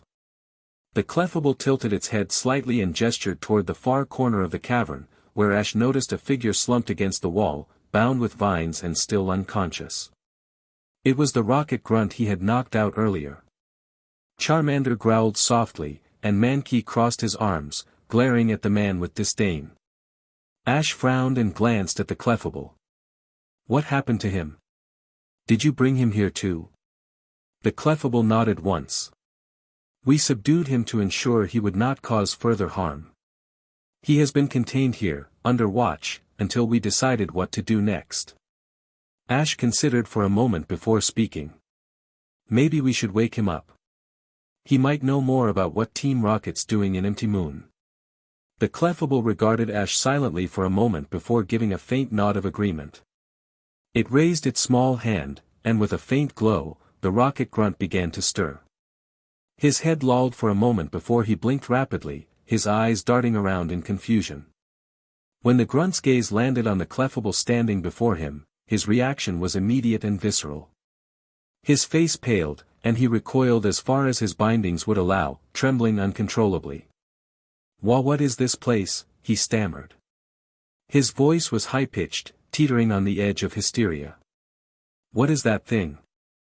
Ash stepped forward, crossing his arms as he tried to appear confident despite his curiosity about the grunt's terror.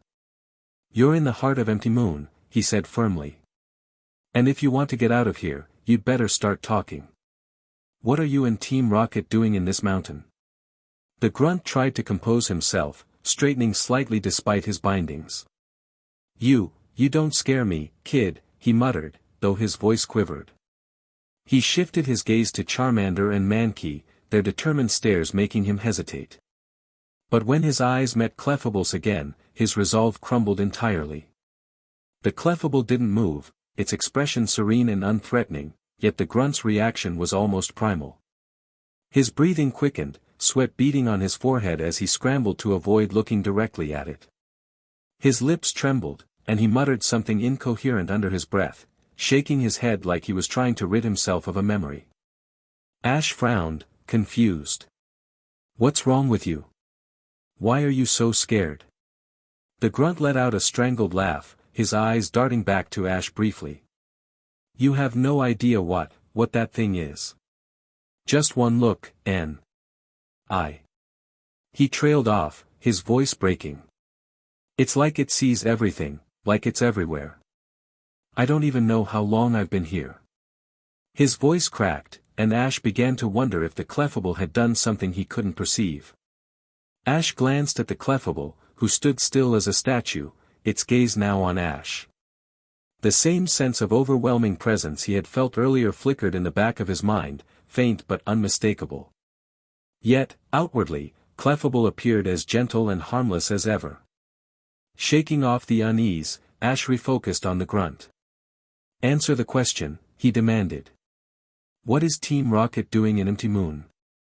The grunt hesitated, his eyes flickering between Ash and the Clefable, before he finally broke under the pressure. "We're mining," he blurted out. "Mining for moonstones. As many as we can find." Ash's jaw tightened. He had expected as much, but hearing it confirmed made his anger rise. "Why?" he pressed. "What does Team Rocket want with them?" The grunt shifted uncomfortably. "They're valuable, okay. The boss has been hearing rumors about some giant moonstone somewhere in this mountain, and he wants it. That's what we're really after." The Clefable's serene expression turned slightly serious at that, though the grunt seemed oblivious. Ash noticed the subtle change and furrowed his brows, glancing at the towering moonstone in the center of the cavern. The grunt, however, didn't seem to register its presence at all, his eyes darting nervously around the cavern instead. Ash's mind raced. He suspected that the Clefable or its kin were somehow hiding the massive moonstone from sight, using illusions or psychic abilities. He decided not to mention it, not wanting to inadvertently reveal its location. Instead, he turned back to the grunt. Ash stared at the rocket grunt, his mind whirling with the implications of what he'd just heard. "How many of you are there in the caves?" he asked, his voice steady, though his heart pounded in his chest. The grunt hesitated, glancing nervously at the Clefable before finally replying, "Almost 30 of us. Each of us has 3 or 4 Pokemon. Most are Zubat and Geodude, a few have Mach-Hop or Hypno.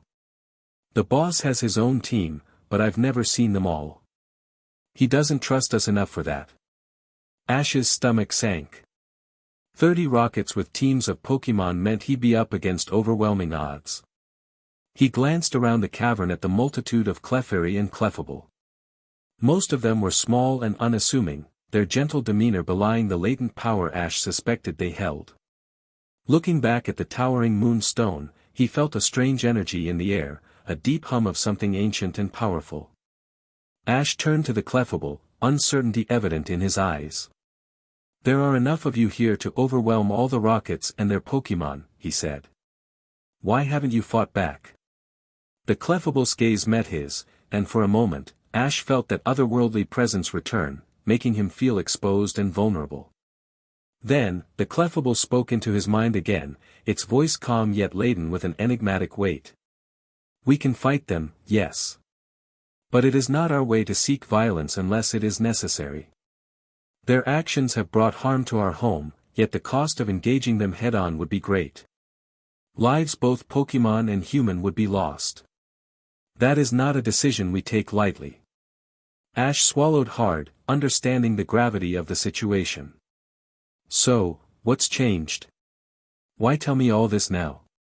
The Clefable stepped closer, its luminous eyes seemingly peering into his soul. "There is a thread of destiny woven around you, child," it said, its voice taking on a faintly ethereal tone. "Faint, but unmistakable. It binds you to paths and choices that will shape not only your journey but the fates of many others. We have seen it." Ash blinked, confused and overwhelmed by the sudden declaration. "A thread of destiny," he echoed. "What does that mean?" The Clefable didn't elaborate, its enigmatic expression unchanged. Instead, it continued, "You are a child of destiny, one who walks a path that few have dared tread. The choices you make now will ripple outward in ways even we cannot foresee. It is for this reason we will follow you in this battle. You will lead, and we shall protect our home under your guidance." Ash's breath caught. He had always dreamed of becoming a great Pokemon trainer, a champion like Lance, but hearing these words spoken by a being as ancient and wise as this Clefable left him feeling burdened. Still, there was no time to dwell on the implications. Team Rocket had to be stopped. "I'll do my best," Ash said, his voice steadying as he turned to look at the gathered Clefairy and Clefable. "But we'll need a plan. If we just charge in without thinking, it'll be chaos." The Clefable inclined its head slightly, a gesture of trust and acknowledgement. "Then tell us, child of destiny. How shall we proceed?" Ash took a deep breath, his mind racing as he considered their options. Ash scanned the cavern, his gaze shifting from the Clefable to the many Clefairy and Cleffa scattered around. "Is everyone going to fight?" he asked hesitantly, unsure of how to proceed. The Clefable, still floating slightly above the ground, shook its head gently. "Not all will fight," it said, its voice calm and resolute. "The Cleffa are too young. They will remain here, safe." Ash nodded in agreement, understanding the need to protect the youngest of the group. "What about you?" he asked, glancing at the Clefable. "You seem to be the strongest here.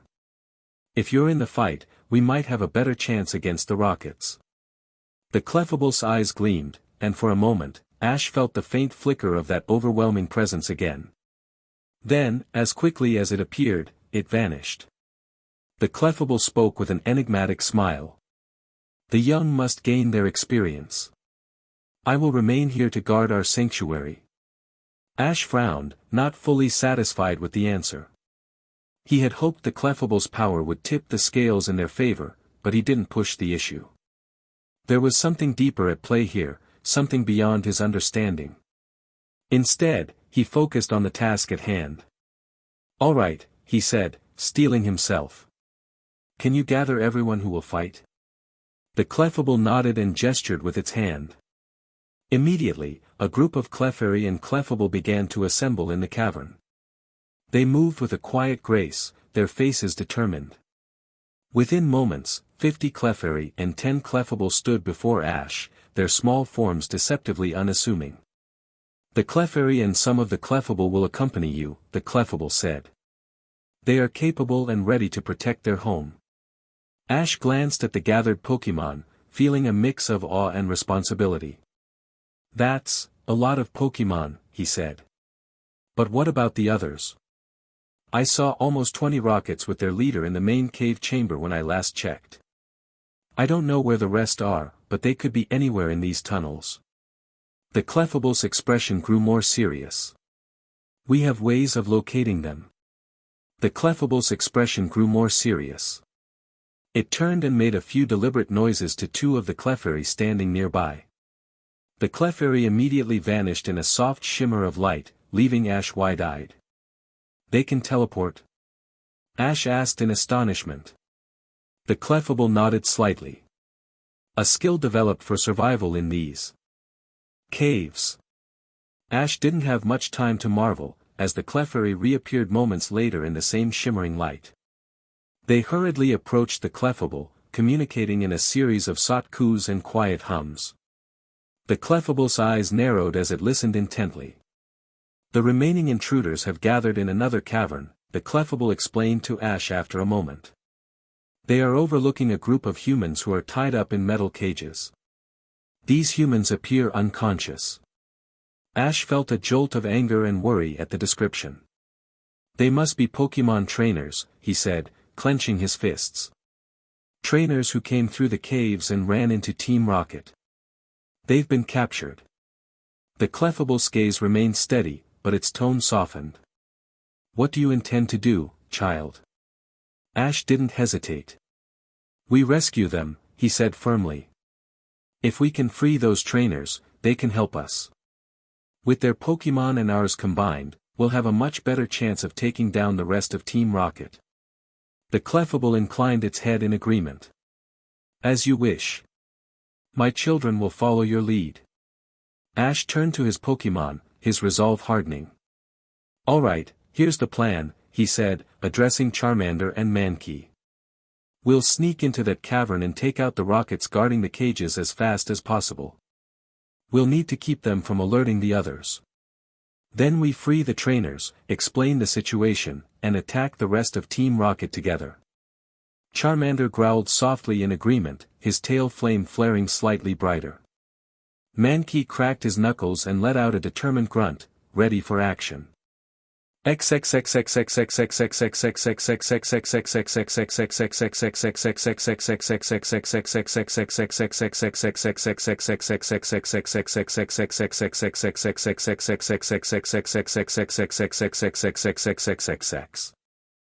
Ash and the Clefairy and Clefable materialized into the cavern with a soft shimmer of light, the scene before him came into focus.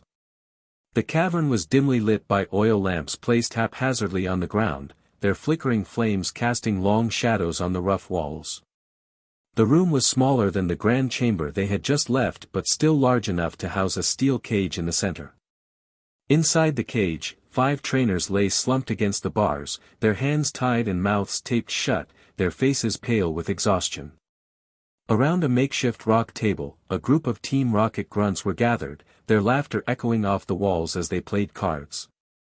The carefree atmosphere was abruptly shattered by the piercing screech of multiple Zubat hanging from the ceiling. The startled cries of the Pokemon instantly drew the Rocket's attention to Ash, his Pokemon, and the gathered Clefairy and Clefable. For a brief moment, the room was frozen in time, as if no one could quite comprehend what was happening. Then, all at once, chaos erupted. "Intruders," one of the Rockets shouted, scrambling for his Pokeballs. "Get them!" Ash barely had a moment to react, his heart pounding in his chest.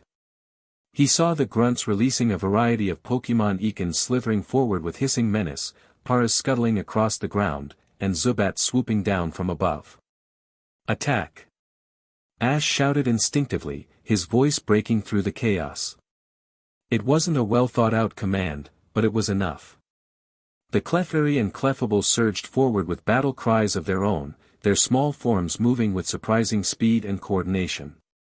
Some Clefairy used Moonblast, releasing shimmering spheres of energy that exploded in dazzling bursts upon impact with the enemy Pokemon. Others unleashed Sing, their melodic voices filling the cavern. Several Zubat and an Ekans wavered in mid-attack before slumping to the ground, fast asleep. "Charmander, Ember on those Zubat!" Ash called, snapping his focus back to his own team. Charmander's tail flared as he opened his mouth, releasing a rapid barrage of fiery embers that lit up the ceiling like fireworks. The Zubat screeched as they were struck, flapping erratically before retreating higher into the cavern. Mankey, take out that Ekans. Fury swipes, then seismic toss. Ash shouted. Mankey let out a ferocious cry and darted forward, dodging a snapping Ekans and landing a flurry of rapid, clawed strikes on its face. The snake Pokémon hissed in pain but barely had time to retaliate before Mankey grabbed it by the tail, spun it around with incredible force, and slammed it into the ground, leaving it dazed. The cavern was a cacophony of shouts, cries, and attacks. Moonblasts lit up the space like miniature explosions, forcing the rockets and their Pokémon to scatter. A particularly brave Clefable darted forward and slammed an Ekans into a rock wall with a body slam, while another used Dazzling Gleam to blind a charging Paras. Ash saw a rocket grunt attempting to free more Pokeballs from his belt. Charmander, Metal Claw on him, quick! Ash called.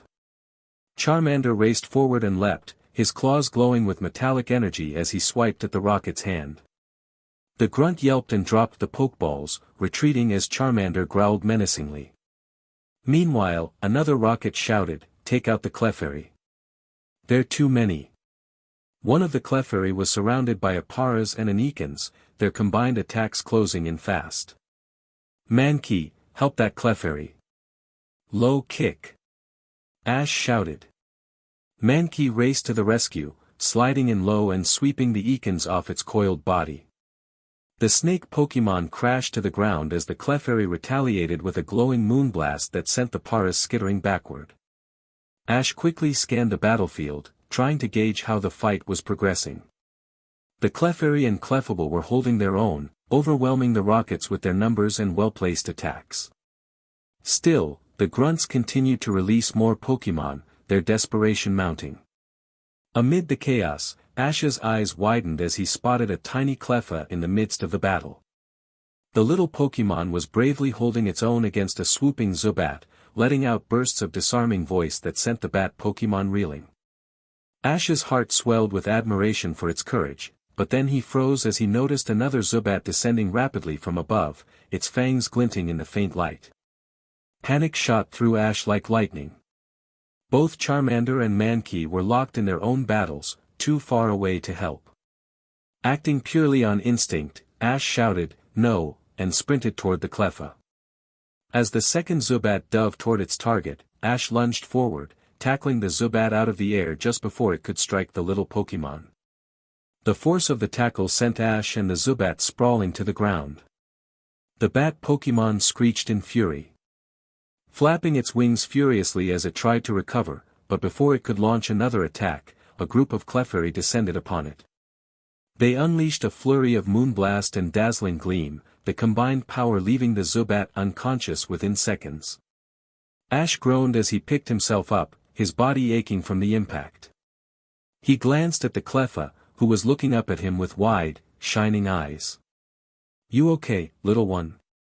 Ash asked, giving it a tired but reassuring smile. The Cleffa chirped in response, hopping up and down in gratitude.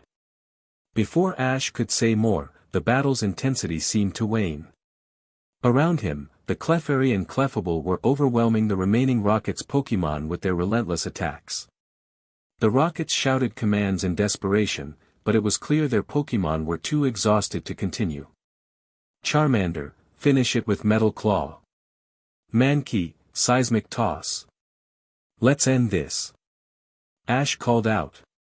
Charmander's claws glowed with metallic energy as he leaped at an Ekans, slamming it into the ground with precision. Mankey grabbed a Paras, spun it around, and hurled it into a cluster of unconscious Team Rocket Pokémon. As the last of the Rocket's Pokémon fell, the grunts looked around in horror, realizing they were completely outmatched. One by one, they raised their hands in surrender, some dropping to their knees in fear as the Clefairy and Clefable advanced, surrounding them with glowing attacks ready. Ash stood tall, brushing dirt from his clothes as he looked at the defeated Rockets. His heart was still pounding, but the sight of them surrendering filled him with relief. He turned to Charmander and Mankey, both panting but victorious, and gave them a proud nod. You both were amazing, he said, his voice steady despite his exhaustion. Charmander growled softly, his tail flame flickering brightly in triumph. Mankey thumped his chest and let out a loud cry, clearly relishing the victory. A Clefable, who seems to be the leader, stepped forward, its gaze sweeping across the scene. With a simple gesture, the Clefairy and Clefable backed away slightly, giving the grunts room but keeping them firmly surrounded. The Clefable looked at Ash, its calm but commanding presence filling the cavern. Ash met its gaze and nodded. We did it, he said, his voice filled with determination. Now, let's make sure these rockets don't get another chance to harm us. As the adrenaline from the battle ebbed, Ash scanned the room, his concern turning to the Pokémon who had fought so valiantly. Most of the Clefairy and Clefable seemed unharmed, though a few bore minor scratches and singed fur. Ash crouched down, speaking softly to the nearest group of Clefairy. You all did amazing. Thank you for protecting everyone.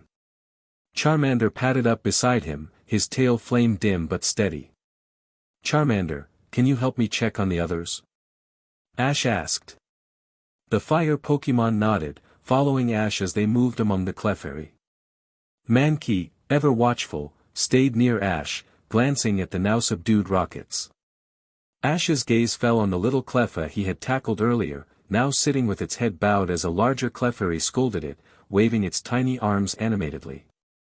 The Cleffa seemed thoroughly chastised, occasionally sneaking a glance at Ash. Ash smiled softly and walked over. Hey, he said gently, kneeling down. The Clefairy stopped its tirade, huffing before stepping aside. Ash looked at the Cleffa. You were really brave, but your family's worried about you. Maybe stick with them next time, okay? The Cleffa chirped softly, nodding as it shuffled back toward the group of Clefairy. With the Pokémon mostly accounted for, Ash turned his attention to the trainers still locked in the metal cage. Their eyes widened as he approached, their gazes darting between him and the surrounding Clefairy. Hold on, we'll get you out of there, Ash reassured them. He looked at Charmander. Think you can do it, buddy? Charmander stepped forward, claws glowing faintly as he sized up the cage's lock. With a precise metal claw, the lock shattered, and the cage door creaked open. Once their ropes were cut, the trainers stumbled out, stretching their cramped limbs. Relief washed over their faces as they realized they were free. Thank you, one of them, a young man with a dirt-streaked face and torn clothes, exclaimed. His eyes roved over the Clefairy. I didn't know Clefairy could fight like that. This is incredible. Ash smiled, though his focus remained on the trainers. Are you all okay? Any injuries? A woman with short brown hair stepped forward, dusting herself off. We're fine, thanks to you. My name's Eliza. This is Marcus, Darren, Paul, and Amanda, she said, gesturing to the other trainers. We were all ambushed by Team Rocket one by one when we were exploring the caves. They overwhelmed us with their Pokémon and locked us up here. Another trainer, Marcus, spoke up, his voice tinged with frustration. They didn't fight fair, attacking us before we could release our Pokémon. But then what can you expect from Team Rocket? And then they took all our Pokémon. Ash's fists clenched, anger flaring at the thought of Team Rocket stealing their Pokémon. He glanced at the subdued rockets. Don't worry, he said firmly. We'll get your Pokémon back. The trainers nodded, a spark of hope igniting in their eyes. Eliza looked at the surrounding Clefairy. And these Clefairy. They're helping. As Darren scanned the cavern, his gaze lingering on the Clefairy and Clefable that dotted the space, he shook his head in amazement. Clefairy are some of the rarest Pokémon out there. People spend years searching for just one. And you found this many? Where did you even find them, Ash? Ash gave a sheepish smile, scratching the back of his head. It's not like I went looking for them. They found me. Team Rocket was destroying their home, so they're helping me fight back. Paul, the youngest of the trainers, stepped closer, his eyes gleaming as he looked at the Clefairy. "Do you think I could catch one?" he asked. The moment the question left his mouth, the room erupted in high-pitched, angry cries from the Clefairy. Several of them stepped forward, their little hands glowing with light, as if ready to attack. Paul froze, clearly startled by the sudden hostility. "Whoa, whoa. Stop." Ash stepped in front of the Clefairy, holding his hands up to calm them down. "Paul, don't. These are wild Pokemon, and they're helping us because they're trying to protect their home. Trying to catch one would be a terrible idea." Paul grumbled under his breath. "Fine, whatever," he muttered, though his eyes still lingered longingly on the Clefairy. Ash turned to the Clefairy, his tone firm but soothing. "It's okay. No one is going to try to catch you. I promise." The Clefairy exchanged wary glances but slowly backed down, their glowing hands dimming. The tension in the cavern eased, though Ash could still feel some lingering distrust in their gazes. Ash exhaled deeply, then focused on the task at hand. "We need to secure the rockets and make sure their Pokemon don't cause us any trouble." He turned to the subdued grunts, then noticed a pile of rope scattered near some discarded mining tools. "Let's tie them up. They're not getting away." With a reluctant nod from the other trainers, they moved quickly to bind the unconscious rocket members. Charmander and Mankey stood guard, ensuring none of the grunts stirred or tried anything suspicious. Ash then noticed the Pokeballs lying near the rocket's equipment and frowned. "They're Pokemon, we can't risk them waking up and helping their trainers. Everyone, recall their Pokemon into their Pokeballs and set them aside." The trainers complied, recalling the fainted Zubat, Ekans, and other Pokemon scattered across the cavern floor. Ash carefully gathered the Pokeballs into a separate box and set it far from the subdued rockets. Paul, clearly growing impatient, crossed his arms and frowned. "Where are our Pokemon?" he demanded, glaring at the rockets. One of the rockets, still conscious but visibly intimidated, motioned weakly toward a stack of boxes near the wall. They're in there," he stammered. Ash and the trainers immediately rushed to the boxes. Eliza, the oldest of the group, pried one open and gasped with relief. Inside were Pokeballs, dozens of them, neatly arranged in rows. Each trainer began frantically searching for their own Pokemon. Ash stood back, watching as they each found their partners, their faces lighting up with joy as they released them one by one to check if they were unharmed. Eliza hugged a Machop. Marcus grinned as he released an Heracross. Darren crouched down to pat his Nidorino, who growled softly but affectionately.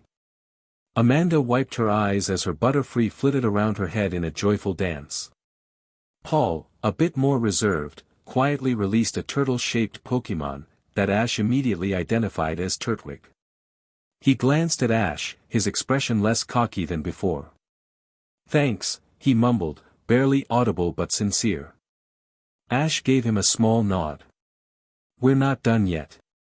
Ash stood in front of the group, his gaze steady and resolute.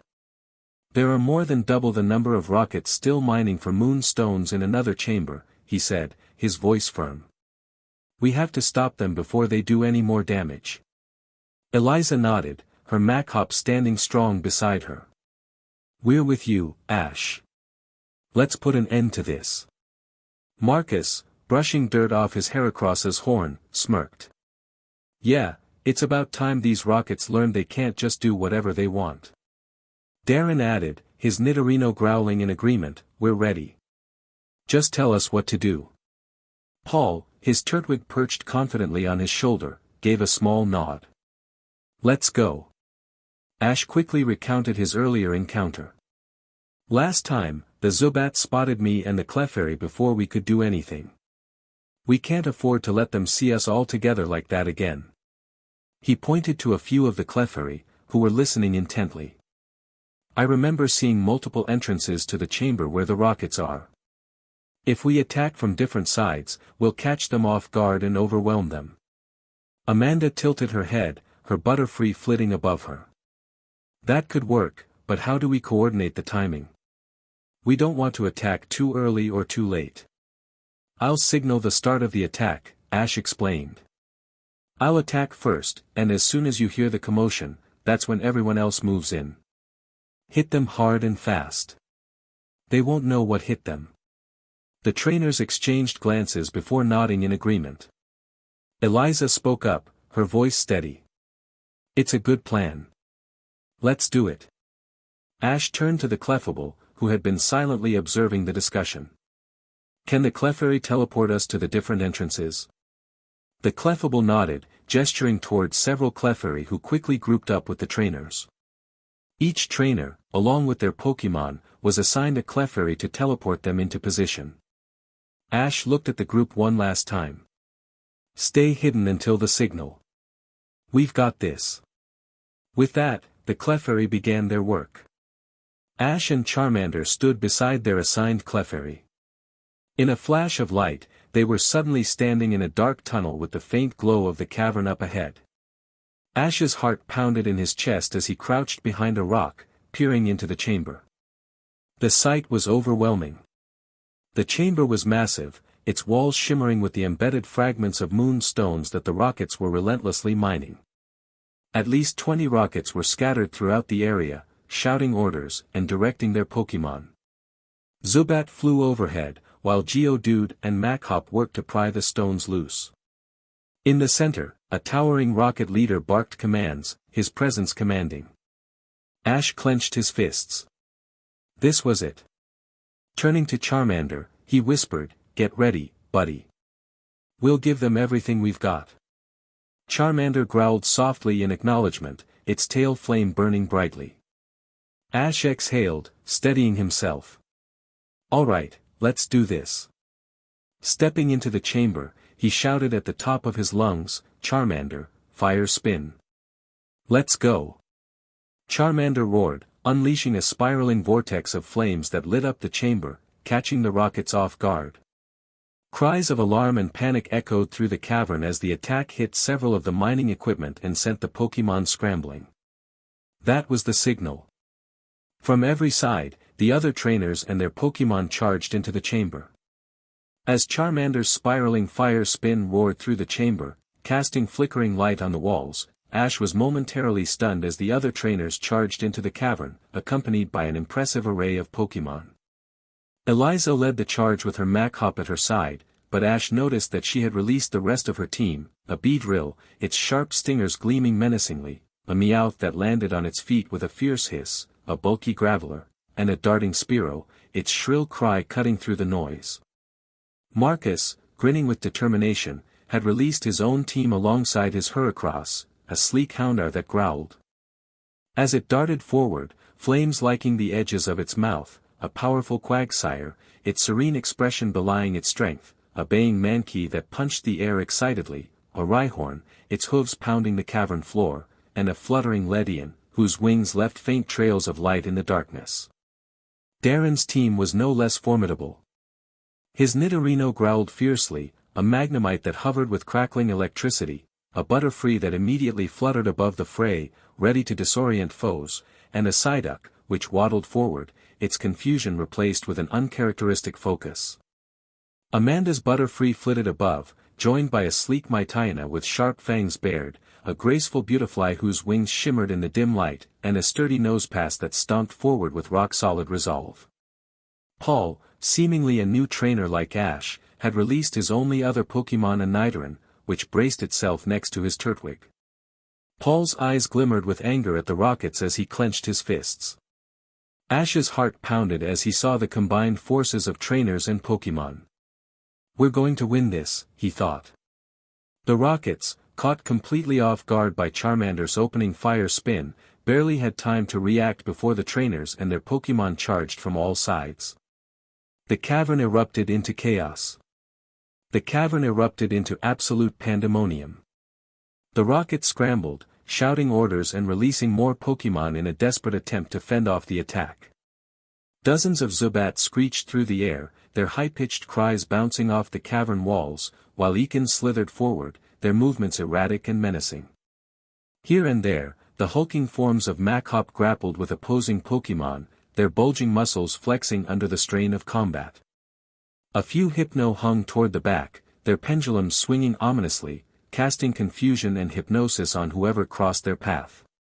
The Rockets barked out commands, their voices barely audible over the cacophony of roaring Pokemon, crashing attacks, and trainers shouting back orders. The chamber, already dimly lit, seemed to flash and flicker with every move: Moonblast, Ember, Water Gun, and more. Marcus, his eyes locked on the Rocket leader, a towering man with a sneer and confidence that his underlings lacked, directed his team with precision. The leader had sent out two of the most dangerous-looking Pokemon on the battlefield, a Machoke, its muscles rippling with raw power, and a slithering Arbok, its hood flaring menacingly as it hissed at anything that moved. Marcus called to his Heracross and Houndour, who immediately squared off against the Machoke. Heracross, Horn Attack. Houndour, keep your distance and use Flamethrower. Heracross lunged forward, its glowing horn slamming into Machoke's torso, but Machoke didn't even flinch. The leader barked, Machoke, Karate Chop. Machoke's hand came down like a sledgehammer, narrowly missing Heracross as it dodged at the last second. Houndour circled around, flames flickering in its maw before it launched a stream of intense flames at Machoke's side. The attack singed its arm, but Machoke dodges it and counters with low sweep, catching Houndour's legs and sending it tumbling. Nearby, Marcus's Quagsire, Mankey, and Rhyhorn were locked in a fierce battle with Arbok. Arbok hissed loudly, lunging forward with Bite and Poison Sting, narrowly missing Quagsire's slippery dodges. Quagsire, Water Gun. Rhyhorn, hit it with Stomp. Arbok recoiled as Quagsire's water attack hit it square in the face, but it quickly retaliated with Wrap, its long body coiling tightly around Rhyhorn. Rhyhorn growled in pain, struggling against the crushing pressure. Mankey, help Rhyhorn. Marcus shouted. Mankey didn't need to be told twice. It leaped onto Arbok's back and began slashing wildly with fury swipes, causing Arbok to release its grip. Arbok turned its fury on Mankey, but Quagsire landed another water gun, forcing it to back off. Marcus's Ledian stayed close to him, deflecting stray attacks with its light screen, keeping Marcus safe in the chaos. Meanwhile, Ash directed Charmander and Mankey to fend off the growing number of Rocket Pokemon. Multiple Zubat dived toward Ash, their wings slicing the air with wing attack, but Charmander countered with rapid-fire Ember, sending the bats screeching and retreating. Mankey, Fury Swipes. Charmander, keep those Zubat back. Ash shouted, his voice hoarse over the noise. Mankey lunged at an Ekans, claws slashing in a blur. The snake Pokemon hissed, recoiling as Mankey struck again and again.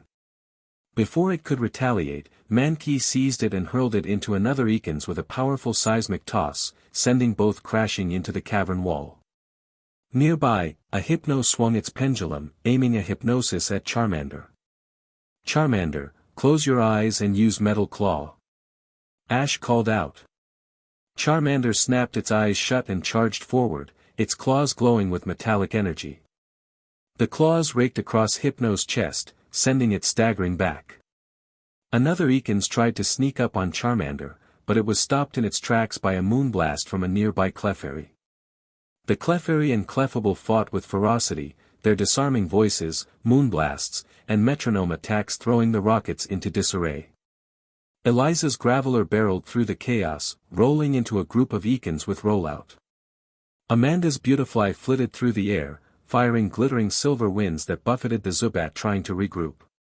Elsewhere Paul was shouting orders to his Turtwig and Nidoran. As the battle raged on, the Rockets began to falter. Pokemon were falling one by one, their trainers desperately recalling them and stepping back. The leaders Machoke and Arbok were still fighting valiantly, but they were badly outnumbered. Machoke landed a devastating cross-chop on Heracross, sending it sprawling, but Houndour leaped in with a fiery dark pulse that hit Machoke straight in its chest and blasts it back into the wall. Heracross immediately follows it up with a Megahorn and knocks the muscle Pokemon unconscious before it can gather itself. At the same time, a combined water gun from Quagsire, a moonblast from Clefable, and a rock tomb from Rhyhorn finally brought the Arbok down. With their Pokémon defeated and the trainers closing in, the Rockets raised their hands in surrender. The leader, his confident sneer gone, was forced to step back, recalling his Arbok with a growl. "You'll regret this, kids," he snarled. The cavern, which moments ago was filled with the sounds of battling Pokémon and shouting trainers, fell into an eerie silence as the Rockets raised their hands in surrender. The adrenaline in Ash's body ebbed away, leaving him drained. His throat felt raw from shouting commands, and his limbs trembled slightly as he surveyed the aftermath. The trainers and Clefairy worked together, rounding up the Rockets, tying them up with rope from their own supplies, and confiscating their Pokeballs.